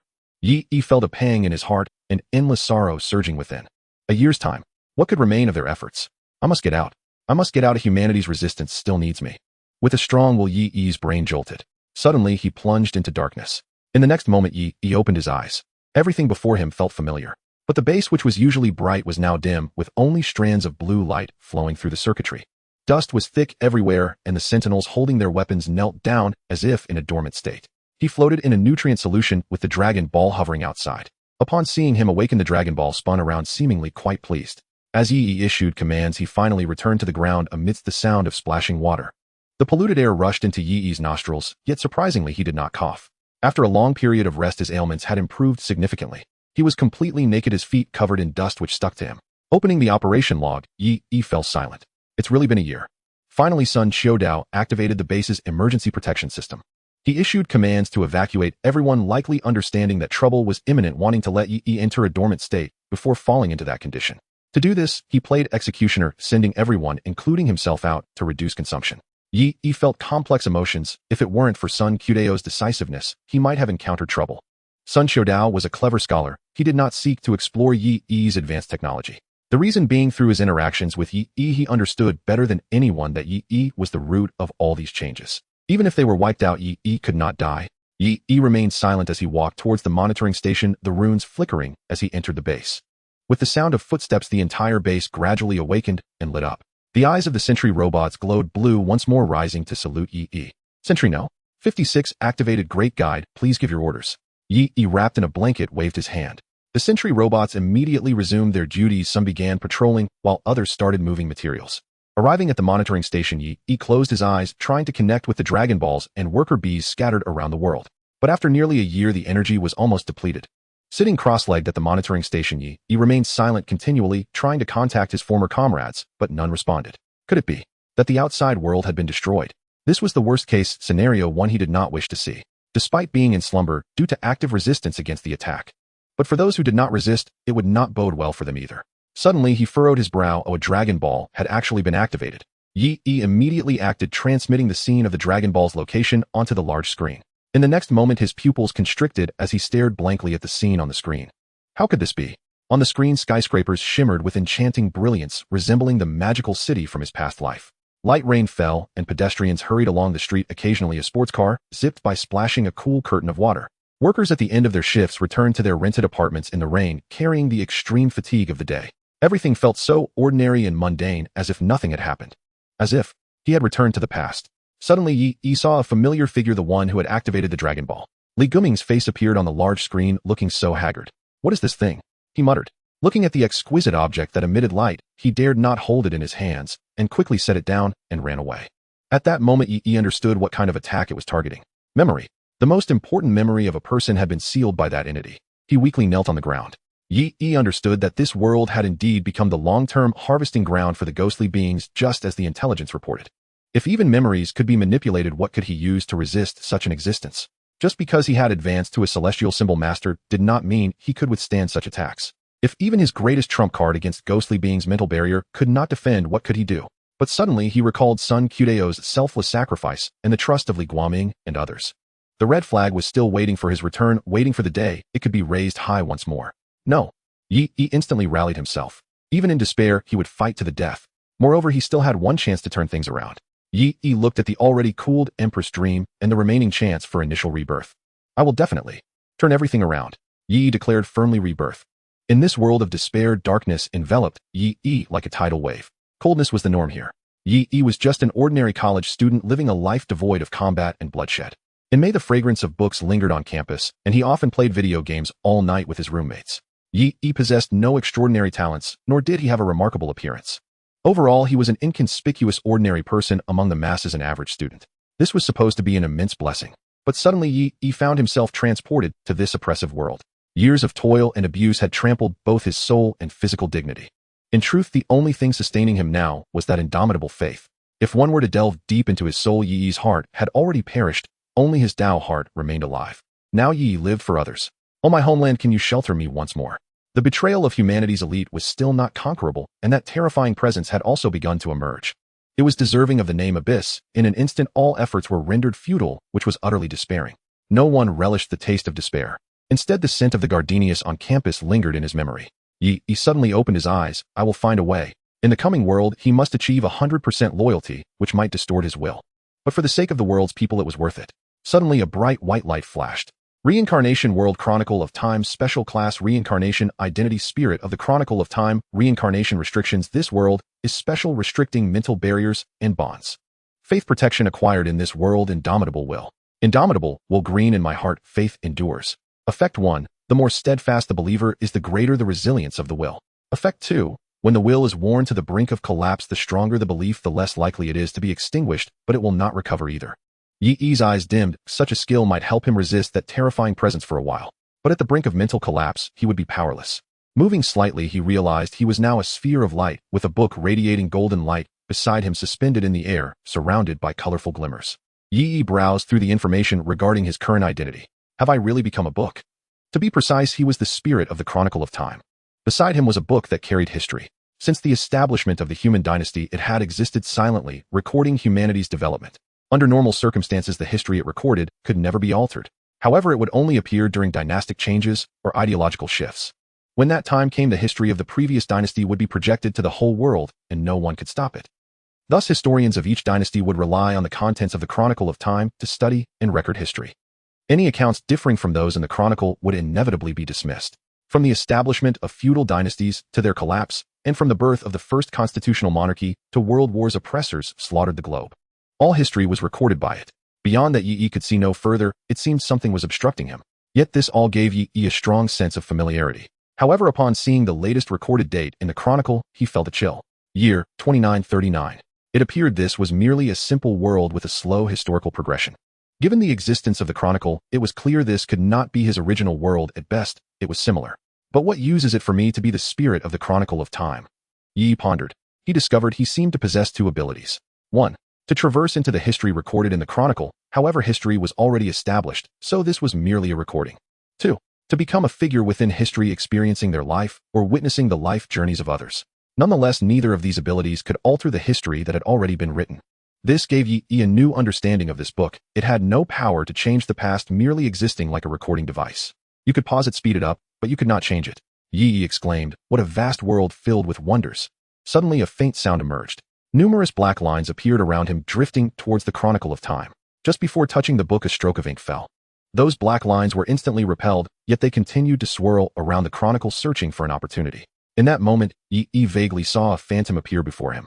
It resembled a frail old man vigorously writing something with a brush. Though he looked thin and disheveled, his strokes were powerful, as if he were channeling his will. As he wrote, he mumbled, emitting a resonant echo. The strokes of ink seemed to glide beside the chronicle, dispelling the pollution. The trend of the times, yet I do not acknowledge this trend. Suddenly the old man appeared to notice something, looking up in astonishment. It was as if he saw Yi through the void. He excitedly stood up, his lips quivering, as if he had much to say. But suddenly the black lines multiplied, and the old man could not attend to them all. Great spirit of the chronicle, I implore you to protect history and safeguard humanity's noble spiritual faith. After speaking, he tossed a piece of paper and vanished. Yi, bewildered, picked up the paper, discovering it contained the locations of 3 time points, all places he couldn't observe. Strangely, upon receiving the paper, Yi realized he could enter the marked time points. Could he want me to take a look? Yi wondered, seeming to imply that this old man knew his identity. With no other options, he had to choose to proceed. In the next moment, he plunged into the chronicle. Following a brief disorientation, Yi's figure appeared forcibly endowed with an identity, an ordinary officer. Suddenly, he was stunned. Snowflakes floated down as tanks and armored vehicles rolled forward like a torrent of steel, surrounded by people bidding farewell. The red flags before him waved freely, occupying Yi's entire world. Reincarnation loyalty target activated. Offer loyalty to the red faith. Suddenly a hand patted his shoulder. A middle-aged man jolted Yi awake. Don't dawdle, comrade, we must depart. After saying this, the man strode away, hastily heading to the front lines. Yi remained dazed, staring at the 5-point star cap in his hand, his blood surging, unable to regain his senses. Around them, the soldiers encouraged one another, rushing to the front lines. We will surely achieve victory, comrades. Yi's eyes sparkled. Comrade, beyond the long passage of time lies another world. In the reality of this world, the year has already reached 2994. Since the establishment of the first socialist state, the Soviet regime, in 2917, to the victory of the Patriotic War. The World War came to an end, and an entire generation steadfast in their red beliefs perished on the battlefield. The privileged class of the Soviet held most of the nation's wealth, and bribery and corruption flourished. The newly appointed Joel attempted to reverse this situation, initiating a series of major reforms. Yet in the end, he still failed to save this crumbling nation. In 2989, the Berlin Wall fell, and 2 years later the red flag was lowered. A glorious era thus came to an end. In 2991, the Soviet Union disintegrated, splitting into 15 countries. After the disintegration of the nation, the Soviet fell into an abyss with chaos following in its wake. Since that day, the president dispatched troops to surround the Supreme Soviet building, forcibly dissolving the Supreme Federal Soviet, plunging the entire Soviet Socialist Republic into a low point. A year had passed since the shocking September incident of 2993. As time reached 2994, the Soviet officially changed its name to Rus, abolishing its original socialist system. In order to eradicate the roots of red ideology and prevent the resurgence of the red tide, a series of measures have been forcibly implemented. These include revising textbooks and instilling liberal ideas. Now only one final step remains: to deny the historical past. No one knows better than they do the purity and terror of such ideology. This is the most brilliant light, where human ideals and realism converge. Unfortunately, it obstructs their path. As long as history is remembered, then thoughts will not be forgotten. However, during the transition of ideological systems, historical records will emerge, projecting the true history to the world. All historians will document the presented history. At that time, everything will be determined beyond question. In that moment, denying the red history will be impossible, and the nation, having just undergone a regime change, will once again face the resistance of its citizens. Perhaps there will be another September Revolution. Thus, a department was secretly established, working in conjunction with all capitalist countries in the world. This department enjoys all resources, but it has only one goal: to interfere with historical records, causing the presented history to be distorted. Alexander and a group of executors sat around a round table. They are the elite of the entire Rus Federation and the most knowledgeable historians on history within the presidential faction. After a long silence, Alexander asked, "Is there any progress in the interference with historical records?" Everyone shook their heads. "That old man from the former Soviet National Library is very stubborn. Oh, we can't get around him." Alexander sighed. "Indeed, it's that old man, Alexei." On the table lay a pile of documents in disarray. Written on them were the research results regarding the historical records. 1. The influence of red ideology on humanity has been unprecedented in history. Therefore, after the reform of the national system, due to changes in human thought, historical records will enter a period of instability. It can influence human consciousness, thoughts, and understanding in the real world, thereby achieving interference with the historical projections. 2. The instability of historical records may result in self-defense, though the specific forms of defense remain undetermined. Originally, they were very successfully obscuring parts of history in the historical records through various operations before the coup. At that time, the projections would be exceedingly vague. However, in this world with historical records, the power of historians is significant. Alexei, as a world-class historian, also possesses formidable abilities and enormous social influence. Now, under national ideological reform, this old man leads all those loyal to history worldwide, standing against them, causing the progress of ideological reform to be slow. Yet they cannot directly kill this old man, for his family has maintained the tradition of preserving history for 9 generations and is well respected in society. Thus, they can only imprison him by cutting off his food supply and restricting his activities to force his submission. But to their surprise, this old man is too stubborn. Even when threatened with friends and family, he remains unmoved. Now this is a real problem. Alexander rubbed his brow. With less than a year remaining until the projection of historical records, progress is still very slow. Suddenly a piece of news came in. Alexander opened the envelope to check while everyone looked at him, eager to know the news. After a long pause, Alexander burst into laughter. "Oh, my friends, I think we need not worry any longer." Everyone was somewhat puzzled what happened. "Without beating around the bush, I can comfortably say we have reached a consensus with the federal states of America, and friends all over the world will help us." Everyone was astonished. Wasn't this a sure thing? With the disintegration of the Soviet among the 251 countries worldwide, only that ancient nation in the East posed any resistance. However, the situation is unstable now, and the West is busy reaping the benefits of the Soviets' collapse. In fact, no one believes that nation will become a threat. The battlefield of public opinion has always been in their favor. Some pondered, if that's the case, then things will be simple. The remaining time gives us 3 chances, and if one succeeds, the historical records will be altered. Although we now hold all the power of the state, altering history is difficult without bypassing those old fossils, hence yielding little results. Alexander exclaimed excitedly, "But if friends from all over the world unite, no one can stop us. This is the tide of history. The battleground of public opinion belongs to them, to the side of justice and freedom." However, Alexander is unaware of the thoughts of the West. Originally, the West was wary of the strength of the Soviet Republic, but now that their old rival has internal problems and collapsed, it is truly something to celebrate. When a tiger falls to the plains, everyone wants to stomp on it. Where should we start? Alexander already had ideas. Naturally, we begin with the foundation of the nation, war. That part of history has always been doubted by many. Someone questioned, but such a long history has too many events, it may not be easy to handle. No worries, we just need to interfere a little. As long as there's a loophole, there will be just citizens of justice to help us. To influence the historical records, one must break through the surface. Wars, stories of heroes, etc. can all be targeted. All right, folks, unite with the propaganda department, education department, cultural and tourism department, and major corporations. A new war has begun. Thinking of Alexei, Alexander shook his head. Not understanding how to benefit from harm, he is merely an antiquated scholar. 9th generation loyalty. Such a laughable adherence. They'll bring you flowers after you're gone. Within the long passage of time, Yi reviewed the historical records, understanding the point in time he was in and what was about to happen. In 2941, Germany, in collusion with other countries, assembled 190 divisions totaling 5 million men, 4900 aircraft, 3700 tanks, 4700 artillery pieces, and 190 warships. Divided into 3 army groups, they launched a blitzkrieg against the Soviet from the north, central, and southern directions, igniting a full-scale patriotic war. Until today, in the winter of 2943, the two sides became locked in a stalemate on the Eastern Front, and after this battle, the invading coalition will be repelled, leading the Soviet into a strategic counteroffensive. Suddenly, that voice resonated once again. "Great spirit of the historical records, I humbly beseech you, help me. Protect the history of humanity." Yi asked, "Who are you, and why do you speak of guarding history?" Having just reincarnated into this world, he possessed no memories other than the knowledge of past history, as if he had just been born. The owner of this voice could actually bring him to this unobservable history through the pages. Hearing Yi's response, Alexei was extremely excited. It felt like a long-awaited hope had finally been found. Ordinary people could not communicate with the annals of time and discover the existence of the book spirit. However, Alexei's family had a 9-generation legacy, firmly maintaining the correct history. At this turbulent juncture of the annals of time, he could also take action by writing historical texts to protect it. This might be the only extraordinary power in this world, even if it could not influence reality. Adding more ink, Alexei continued to write. Through the historical texts, he attempted to further communicate with Yi. Though tormented, the light born from his heart was enough to illuminate everything. Suddenly, Alexei coughed violently, looking at his hand, which was covered in blood. After a pause, he continued to carry out his will. As the leader of the hardliners, he was unafraid of death. Even though he knew this was a doomed struggle, he thought, but persistence is worthwhile. Hope has emerged. Alexei stated word by word, "As long as there is hope, the people's struggle is meaningful. Great spirit of the annals of time, I am the chronicler of history. Please guard the history of mankind and protect the brilliant moments of humanity." After listening to Alexei's narration, Yi understood everything. By looking at the annals of time, there indeed existed such a legacy family, and Alexei's words held at least 80% credibility. Yi asked, "What should I do?" Alexei took a deep breath, just about to explain in detail to Yi. But suddenly a sharp pain struck his brain, nearly causing him to collapse. No, it's not yet time to leave. After a long while, Alexei lifted his heavy eyelids and murmured, I will sleep later, my mission is not yet fulfilled.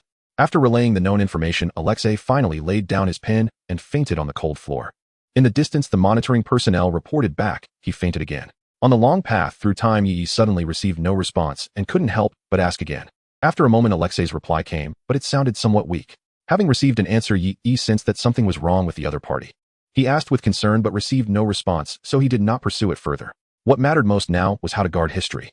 From Alexei, he learned 2 requirements for currently guarding history. 1. The outcomes of war's events and characters cannot be changed regardless of whether they are tragic or not. 2. Eliminate the aberrations formed from human malice, ensuring they do not affect history. If the enemies disrupt the results of wars or the ultimate fates of characters, it would allow external enemies to invade massively through a single point.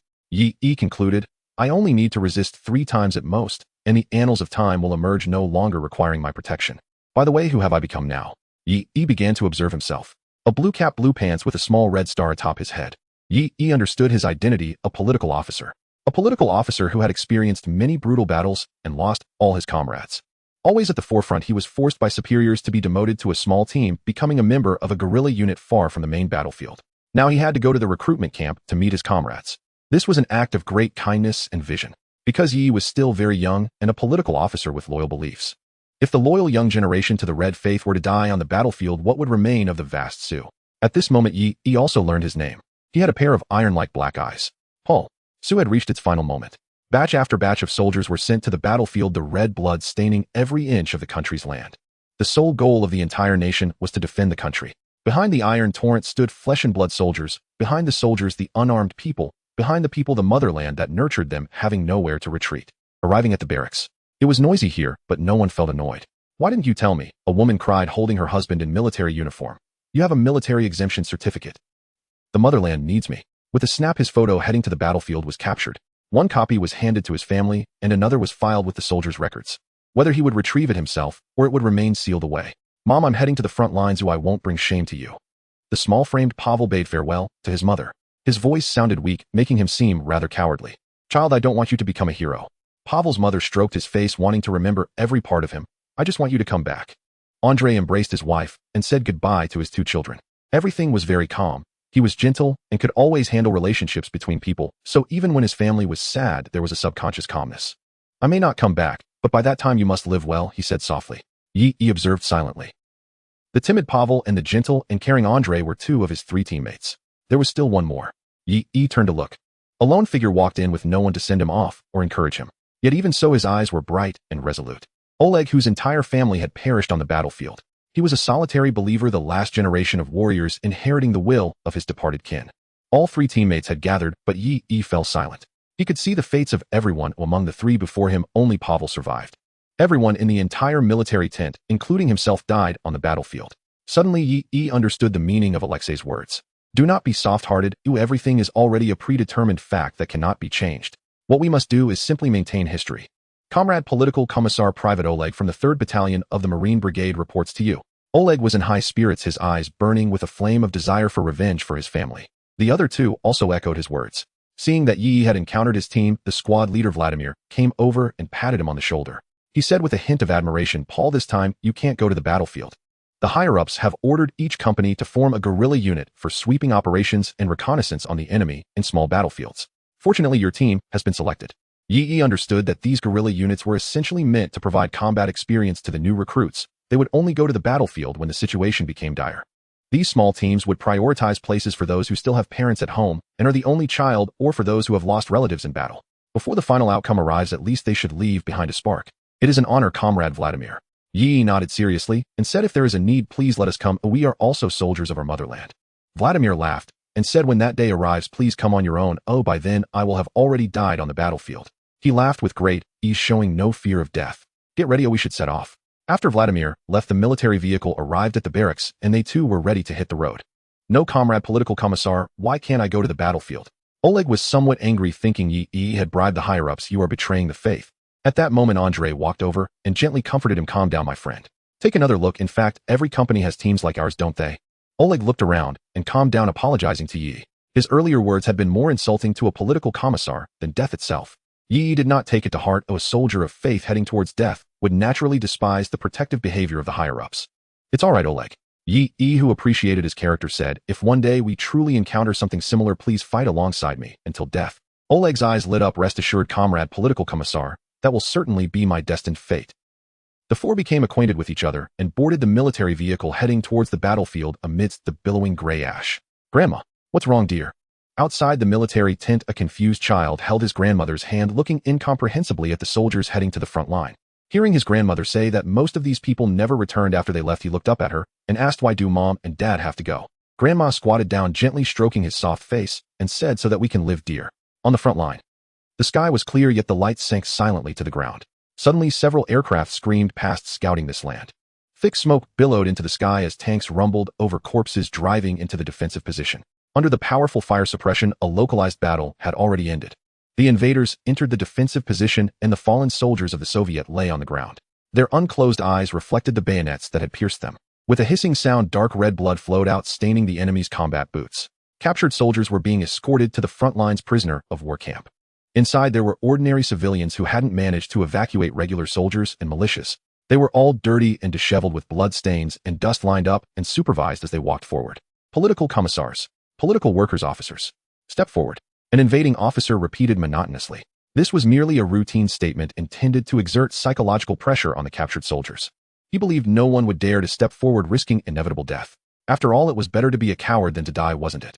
In the line, hearing the invaders' words, one person suddenly stopped and slowly turned around. Compared to the other captured soldiers, even the weight of defeat could not extinguish the light in his eyes. I am the political commissar. Political commissar. Political worker. The invading officer paused, looking in the direction of the voice. It was a soldier covered in blood with tattered clothes. Upon meeting the eyes of this political commissar, he could not speak. The surrounding captured soldiers, including the invaders, looked over, surprised that someone truly stepped forward without fear of death. This political commissar turned around, facing the invading officer directly. He smiled, looking disdainfully at the invader. I am the political commissar, a member of the Soviet Union, the leader of the 3rd Combat Squad. The journey on the vehicle was quite dull, but everyone cherished this time. After a while, Pavel looked at his team, opened his mouth, and then shyly closed it. Oleg noticed his behavior and frowned. Kid, just say what's on your mind. You look terrible. Pavel was instantly scared, lowering his head while hugging his gun. Seeing this, Oleg felt he had been too harsh, but after stuttering for a long time, he could not muster comforting words. Andrei came over to diffuse the situation, easing the atmosphere. Yi looked at Andrei's thick beard, which gave off a fierce aura quite contrary to his gentle personality. Pavel raised his head and finally gathered the courage to say, guys, we all know that the battlefield is a brutal place. My brother died on the battlefield. I am here to avoid bringing shame to my family, to become someone who can stand on my own. What about you all? Why are you here? Sometimes I even hate myself for being so timid compared to my peers, for not being able to speak. Perhaps hearing the reasons for fighting from others will make me braver. These words touched everyone in the vehicle. Vladimir glanced over from the passenger seat, observing Yi and the others. If this question was not handled well, it could affect morale. For the Soviet Union, for our beliefs. Oleg's eyes seemed to burn with fire as he immediately responded. To repay the motherland that nurtured us. Anderson clutched his pocket watch. Perhaps I will sacrifice, but for my children not to step onto the battlefield, it will all be worth it.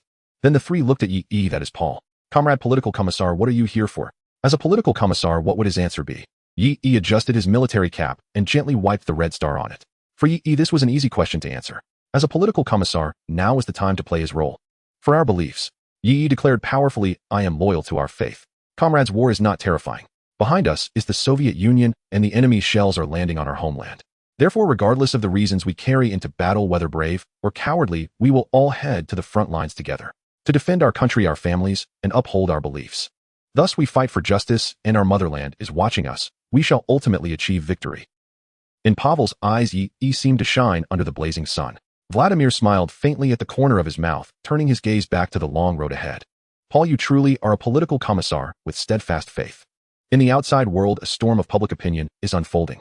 On television, experts begin to appear on stage narrating the events of World War II. Among them, they particularly mention the Great Patriotic War of the Soviet Union. One expert eloquently states, in fact, this is not merely a war of invaders. In a sense, the Soviet Union was also an instigator of war, wasn't it? This can actually be viewed as a war to prevent an early attack by the Soviet Union. This Great Patriotic War may not be entirely just. After he finished speaking, everyone nodded thoughtfully. The audience erupts into enthusiastic applause. The host, following the requirements, poses various questions about the leaders, heroes, and the essence of the Great Patriotic War. The expert naturally answers each question objectively. Outside the television, the new generation ponders feeling somewhat strange, yet finding logic in it. The expert adjusted his glasses, looking at the audience with a mocking gaze. He selectively extracted certain facts and explained them with eloquent rhetoric, making them convincing. This was his forte. Although it didn't seem much at first, a seed had quietly been planted, just waiting for the day it would grow wildly. The expert sneered inwardly. A bunch of fools. They dismantled their own homes and still helped count the money after being sold.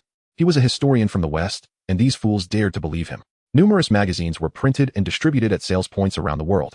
People who hurriedly bought the magazines they wanted upon seeing that the essence of the Great Patriotic War was free decided to take it as well. Upon opening it, the table of contents boldly stated, "Is the Soviet Union's Great Patriotic War truly a defensive war?" Some were taken aback, pointing at the magazine and asking, "Boss, isn't something off with this magazine? Is it allowed by the government to be sold?" The boss collected the money. Indifferent to such questions, "These are all certified by experts." "Oh, what's wrong with that? Just consider it for entertainment." The man scratched his head, deciding not to dwell on it too much, and continued reading. The invading country also held its own beliefs. "Oh, why shouldn't we view it objectively? Is it truly just when the Soviet artillery bombards its own positions?" The man frowned, still feeling that something was amiss. However, he looked up and saw others also reading this magazine. On the big screen, the expert's remarks continued. He exclaimed, "Indeed, these are the words of an expert." Many people expressed their opinions, agreeing with the content. Whether boasting or engaging in idle chatter, seeing so many people discussing it sparked a bit of interest in him. He felt that reading it meant staying informed, thus he became engrossed in the magazine. Various sectors were mobilized under an invisible force. This was a war of public opinion as well as a war of power. As long as there were interests involved, even a mouse could become a duck neck. In an ancient Eastern country, within a historical research institute, a group of scholars was frantically organizing data.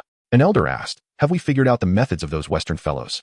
The intelligence officer who had gathered the data reported, "Elder, according to reliable sources, those in the film industry have been the most affected. The top quality films are designed to be captivating, specifically beautifying the invaders and implying the evil of the Great Patriotic War.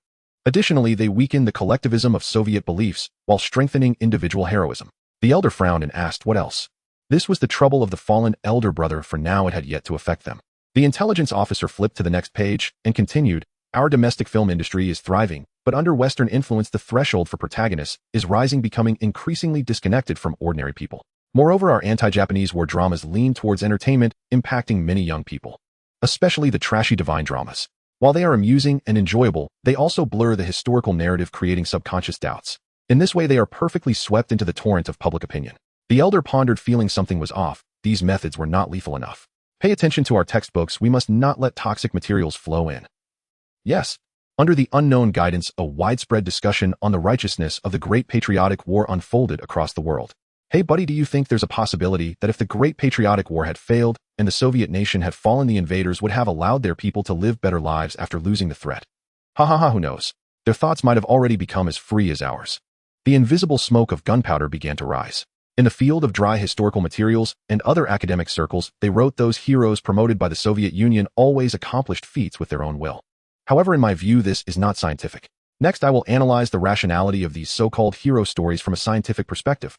The past Soviet Union, now Russia. Major universities have introduced a new batch of textbooks. The new generation of children opened the history textbooks and found that the grand history of the Soviet Union had been simplified, with invaders and celebrities from other countries occupying a significant portion of the pages. Among them, there is an obvious warning: this ideology is dangerous. It has led many to their deaths. "Teacher, my grandfather told me that the Great Patriotic War was a great war." One little girl asked in confusion. "Grandpa told me that it was precisely because many sacrificed themselves that we could sit here." The teacher on stage adjusted his glasses and asked, "Child, can you tell me, is there any proof? Has our country recognized it?" The little girl didn't know how to respond and could only lower her head, enduring the laughter of her classmates. "Of course not. For the stability of the current system, it is necessary to deny parts of history that are harmful to them." The surviving veterans, though their voices were faint, were all warriors who fought bravely. Before the historical records of time could project the past, they could do nothing.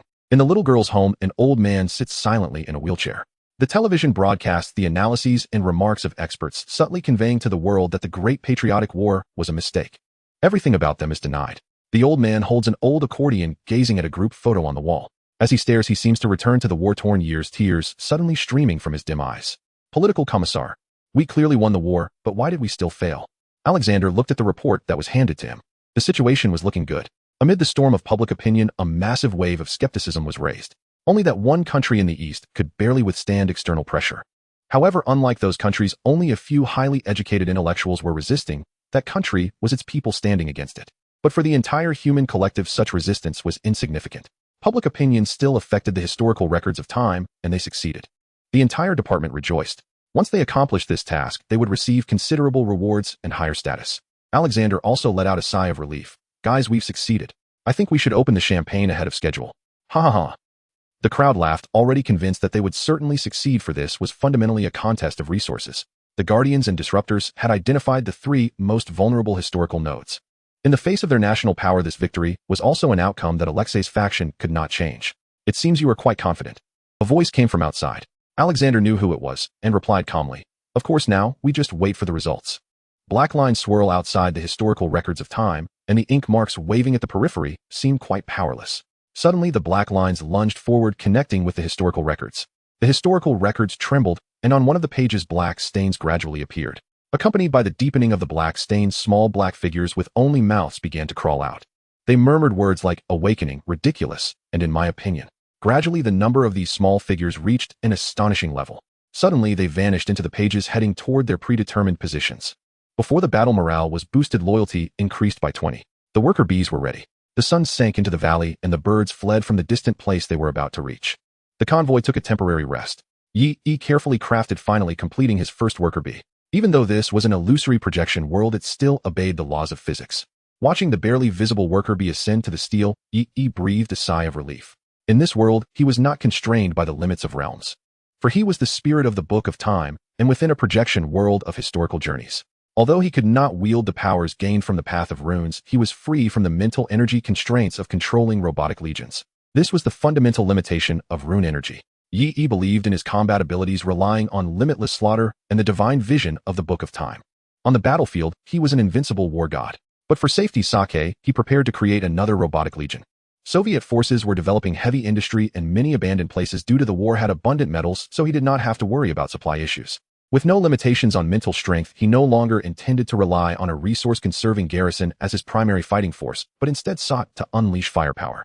Yi looked at the mecha design database. Tiger Ben anti-infantry bipedal mecha, 3 meters tall, highly mobile, high defense against light fire attacks, equipped with 2 high-speed machine guns and a grenade launcher.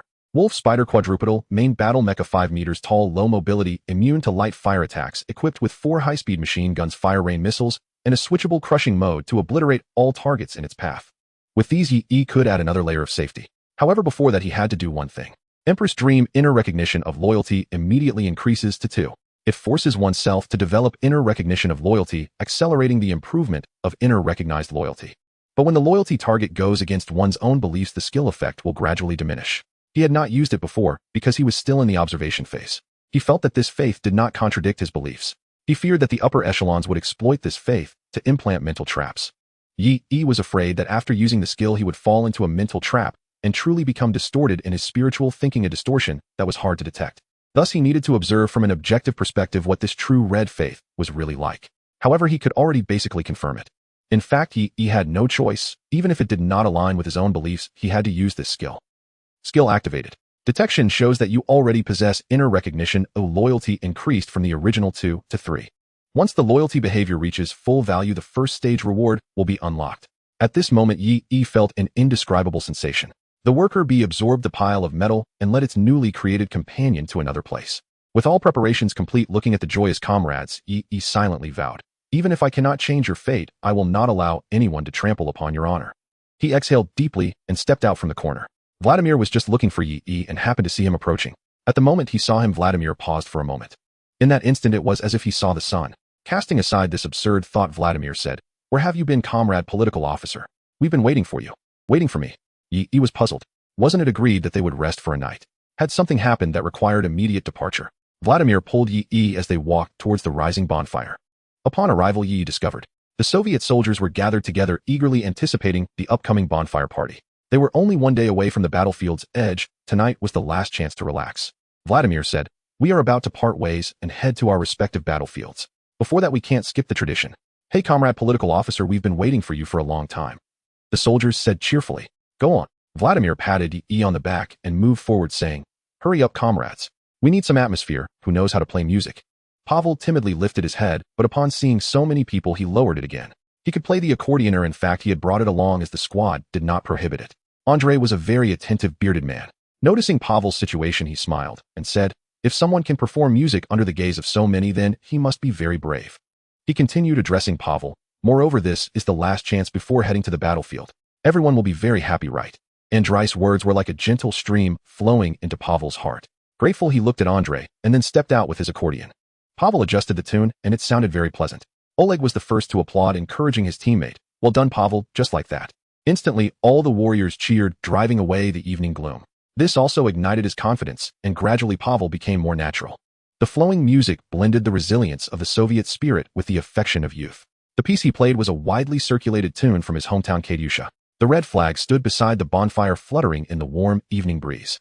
The soldiers either teased each other or pondered quietly, or they gazed at that red flag, their eyes illuminated with a red glow. Gradually, as the sun set and darkness descended, the Soviet soldiers began to sing loudly. When the pear blossoms bloom across the world, a gentle veil drifts over the river. Katyusha stands on that steep bank, her voice like the bright spring light. She sings of her beloved and she hides her lover's letters. This scene stirred Yi's heart. Squad leader Vladimir took out a notebook and his pen moved as he recorded the moment under the red flag the burning bonfire would not extinguish. Our beloved soldiers may forever remember this day, and so shall I. Seeing Yi's astonishment, Vladimir put away the notebook and smiled. Don't be fooled by my gun. Before this, I was a teacher. All right, dear comrade political officer, it's your turn. Vladimir clapped his hands. Next is the main event. Who wants to compete with our comrade Pavel in Cossack dance? Of course, the Hopik dance is also good. In an instant, a crowd surged forward, eager to challenge Yi.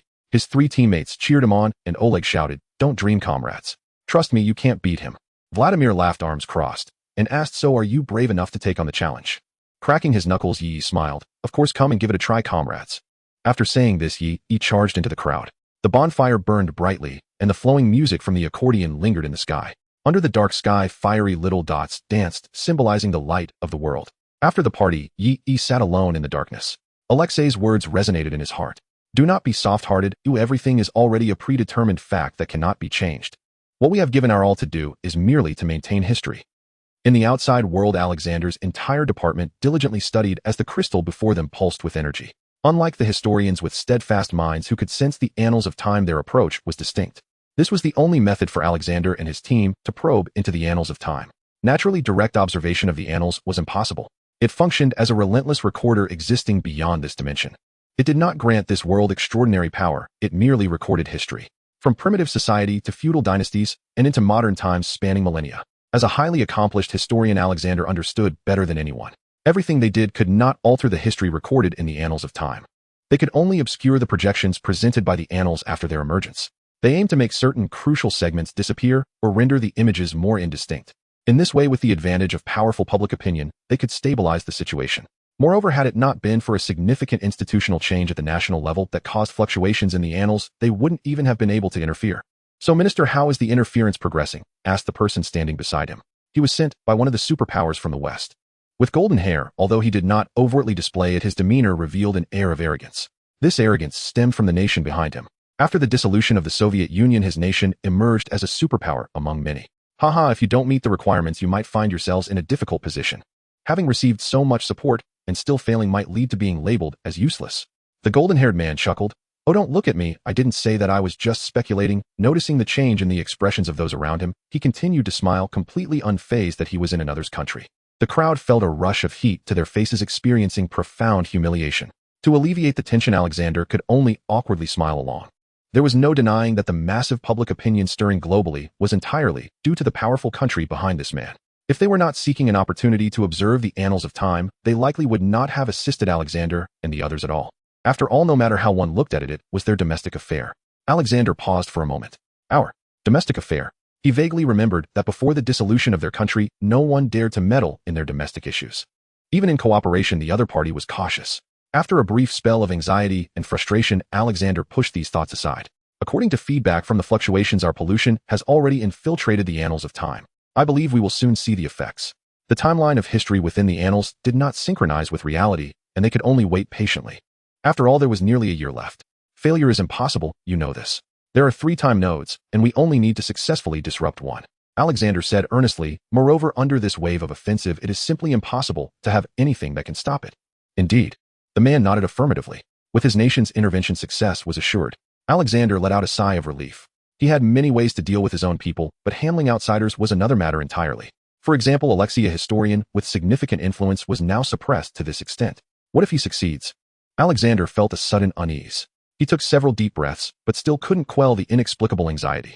This was an intuition common among historians. Could Alexei pose a threat? Impossible. He could never pose a threat to him.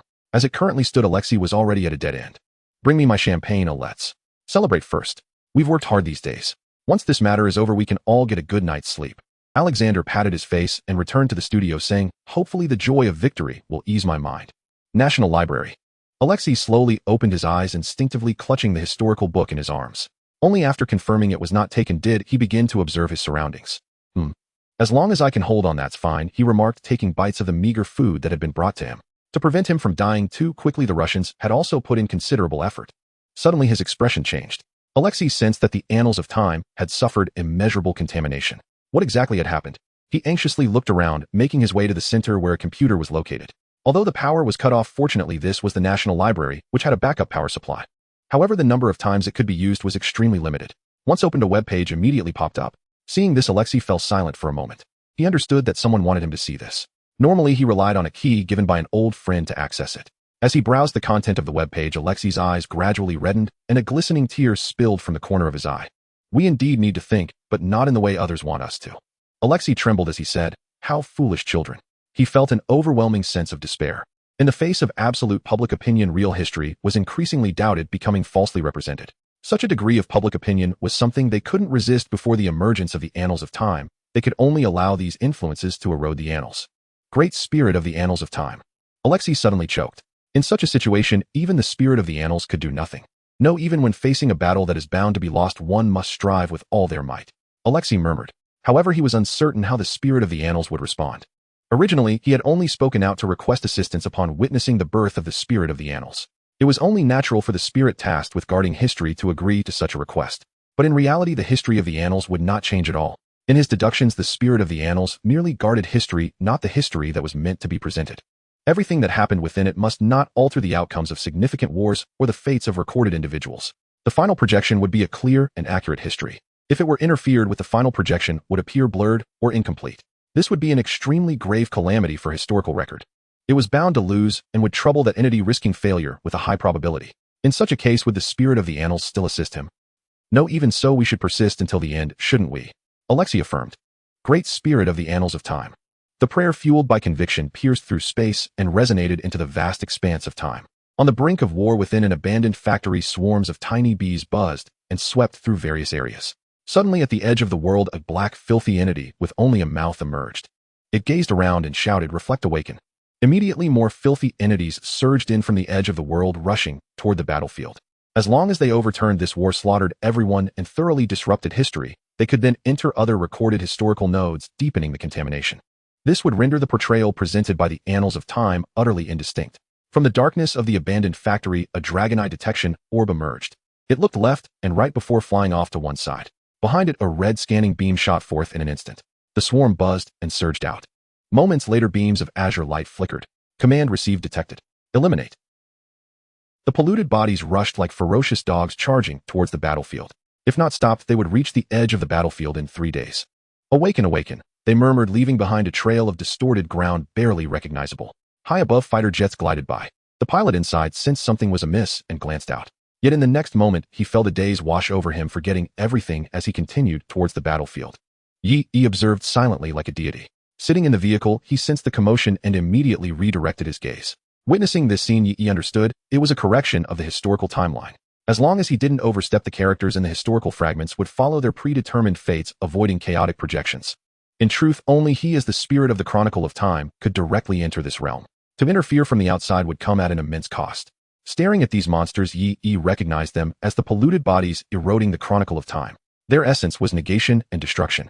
If they were to enter the war zone and be discovered, it would spell disaster. Just earlier, Alexei had requested his assistance. Naturally, Yi agreed immediately, which left Alexei quite grateful. However, it seemed that Alexei did not hold much hope. Looking at the millions of polluted bodies, Yi felt it was extremely troublesome. Was the public outcry outside so intense? The polluted bodies had reached such a terrifying scale. Watching the countless polluted bodies rush in from the edge of this world, Yi suddenly had an idea. Right, this is a perfect opportunity to test how the ordinary level mech units operate in battle.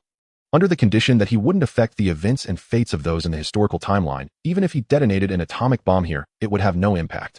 After all, the entire area covered by the war for national defense in this world is equivalent to 1/10 of a world. The invading polluted bodies entered from uninhabited border regions, allowing Yi to potentially expand the war of a mech division. Yi's eyes sparkled. He possessed the method to manufacture mechs. He also had the methods for creating nuclear weapons. Awaken. The polluted bodies raced forward, spreading out in a fan shape from the breach in the world, enveloping the entire realm. The sounds of their pounding feet resembled a black torrent heralding death. The foul stench that made one frown gradually spread. Occasionally a fighter jet would pass by, sending shivers down the spines of its pilots. Suddenly, the first polluted body to charge into a forest collided with something cold and hard. Awaken. It muttered as it tried to rise from the ground. At that moment, a shadow descended upon it. It looked up, although it had no eyes. A brilliant blue light flickered as the powerful mechanical leg of the tiger Ben pressed down, leaving only a lingering echo beneath. Awake. The corpses of its companions slowly dissipated, and all the polluted bodies eerily halted, simultaneously gazing towards the direction of the tiger Ben mech. In the next moment, they opened their mouths wide, splitting to the roots of their teeth, emitting piercing shrieks. The sound waves rippled, sweeping across several kilometers. Yi observed this method, if used on the battlefield, would cause trouble. What a pity. The tiger Ben mech slowly raised its arm, two high-speed machine guns extending out. From the dense forest behind, the sound of engines roared. One after another tiger Ben mechs emerged slowly, their eyes shining with blue light. Suddenly, an even larger figure lunged out. Its head rotated, scanning repeatedly, capable of attacking in 360 degrees with tracks and mechanical legs that could switch seamlessly. The missile rack behind opened slowly, revealing fiery red warheads. The Wolf Spider, a main battle mech. Thousands of mechs gradually appeared from the entire border area, cold yet exuding an intangible allure.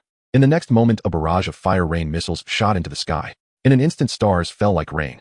The missiles split apart, bursting into a dazzling curtain of fire, descending straight down. At the same time, the autocannons fired a metal storm, swirling with raging sand, surged towards the tide of polluted bodies. The shrieking polluted bodies suddenly fell silent, instinctively turning to flee. But immediately after, the torrent swept through, causing their forms to disintegrate. Only a fragmented utterance remained. I clarify. Withdrawing his gaze, he ceased to observe. Though the method is strong, it's a pity it doesn't work on me. Moreover, the other side is about to enter the formal phase. It seems we are quite unfortunate. Captain Vladimir frowned. Yi sat upright, aware of what was about to happen. Looking at Yi and the others, Vladimir sighed. Guys, it seems we need to head to the defense point immediately, and you all too. Anderson widened his eyes slightly, saying, is the situation already this severe? Normally the four of them were supposed to be traversing the border areas. They wouldn't actually enter the battlefield until a certain time had passed. Everyone felt a heavy weight. Given the brutal combat situation, their chances of survival were quite low. Unfortunately, before we reach the battlefield, one of the defense points has already been breached. Vladimir said, don't worry guys, we are only facing the peripheral forces. And our brave comrades whom we have yet to meet are bearing immense pressure on the main battlefield, so we cannot lag behind. The convoy moved. In the distance, the rumbling of cannons gradually grew louder. The value of the vehicles increased. Now they had to disembark. Ordering the driver to stop, Vladimir grabbed his gun and rushed out. The enemy has quietly reached our nearest defense point. We, along with our dear militia comrades on the other side, are heading to support. The atmosphere grew tense, and Pavel felt his breath quicken, his legs growing weak. Fortunately, with Oleg dragging him along, he successfully descended to assemble. The entire company, including the medical team, communication team, artillery squads, and several infantry platoons, totaled over 300 people. The flag bearer stood at the forefront, that vibrant and resolute red light fluttering in the wind. The driver saluted them one last time before returning to transport a new batch of soldiers. 15 days. As long as we hold for 15 days, we will provide support for our soldiers on the main battlefield, and reinforcements will come. Comrades, our motherland needs us. We may die on the battlefield, but our people will not forget us, and our great motherland will remember us even more. Vladimir chambered a bullet, the metallic clank igniting the blood within. Oleg and Yi's eyes burned with fervor. A chorus of metallic sounds echoed as everyone chambered their bullets. The distant sound of cannon fire grew increasingly intense. Time was of the essence. Leaving their homeland this journey could mean a permanent separation from joy and life. For faith, for Sue. More than 300 people advanced from the ruins in the southeast. Soon they caught sight of the town they were to defend, Kalair. Many soldiers had heard how beautiful this place was and that it produced delicious apples. Although it was as cold as most areas in Sui, it sounded like a very pleasant place. But now most of it had turned to ruins. A red flag swayed precariously under the suppressive fire of the invaders as a battalion's defensive troops had retreated from the town's outskirts to its interior. The thunderous roar was even more terrifying than the earlier journey. Yi understood the reason behind it. The infantry and armored troops of the invaders were among the best in the world. This is inherently an unequal war. Yi said gloomily, just like his own country. Squad, platoon, company, battalion, regiment, division, army, 8 tiers. Looking solely at the most basic squad unit, the invaders had 1 submachine gun, 7 Mauser 98K rifles, and 2 Ruger or Walther pistols per infantry squad, along with 24 grenades for each rifleman. Many infantry squads were even equipped with a light and heavy machine gun capable of firing over 1,000 rounds per minute, showcasing formidable firepower. At this time, SWI's equipment was so lacking that even the PPSH submachine guns were only allocated to the internal security forces, and the tanks were only light models. This illustrates just how fierce the battlefield was at that moment. The support required to sustain for so long was simply too great. The reason for the constant transport of reinforcements was that they truly could not hold on any longer. Currently, even the political commissar of his battalion did not have a submachine gun. Moreover, judging by the situation, the invaders had also deployed an artillery company.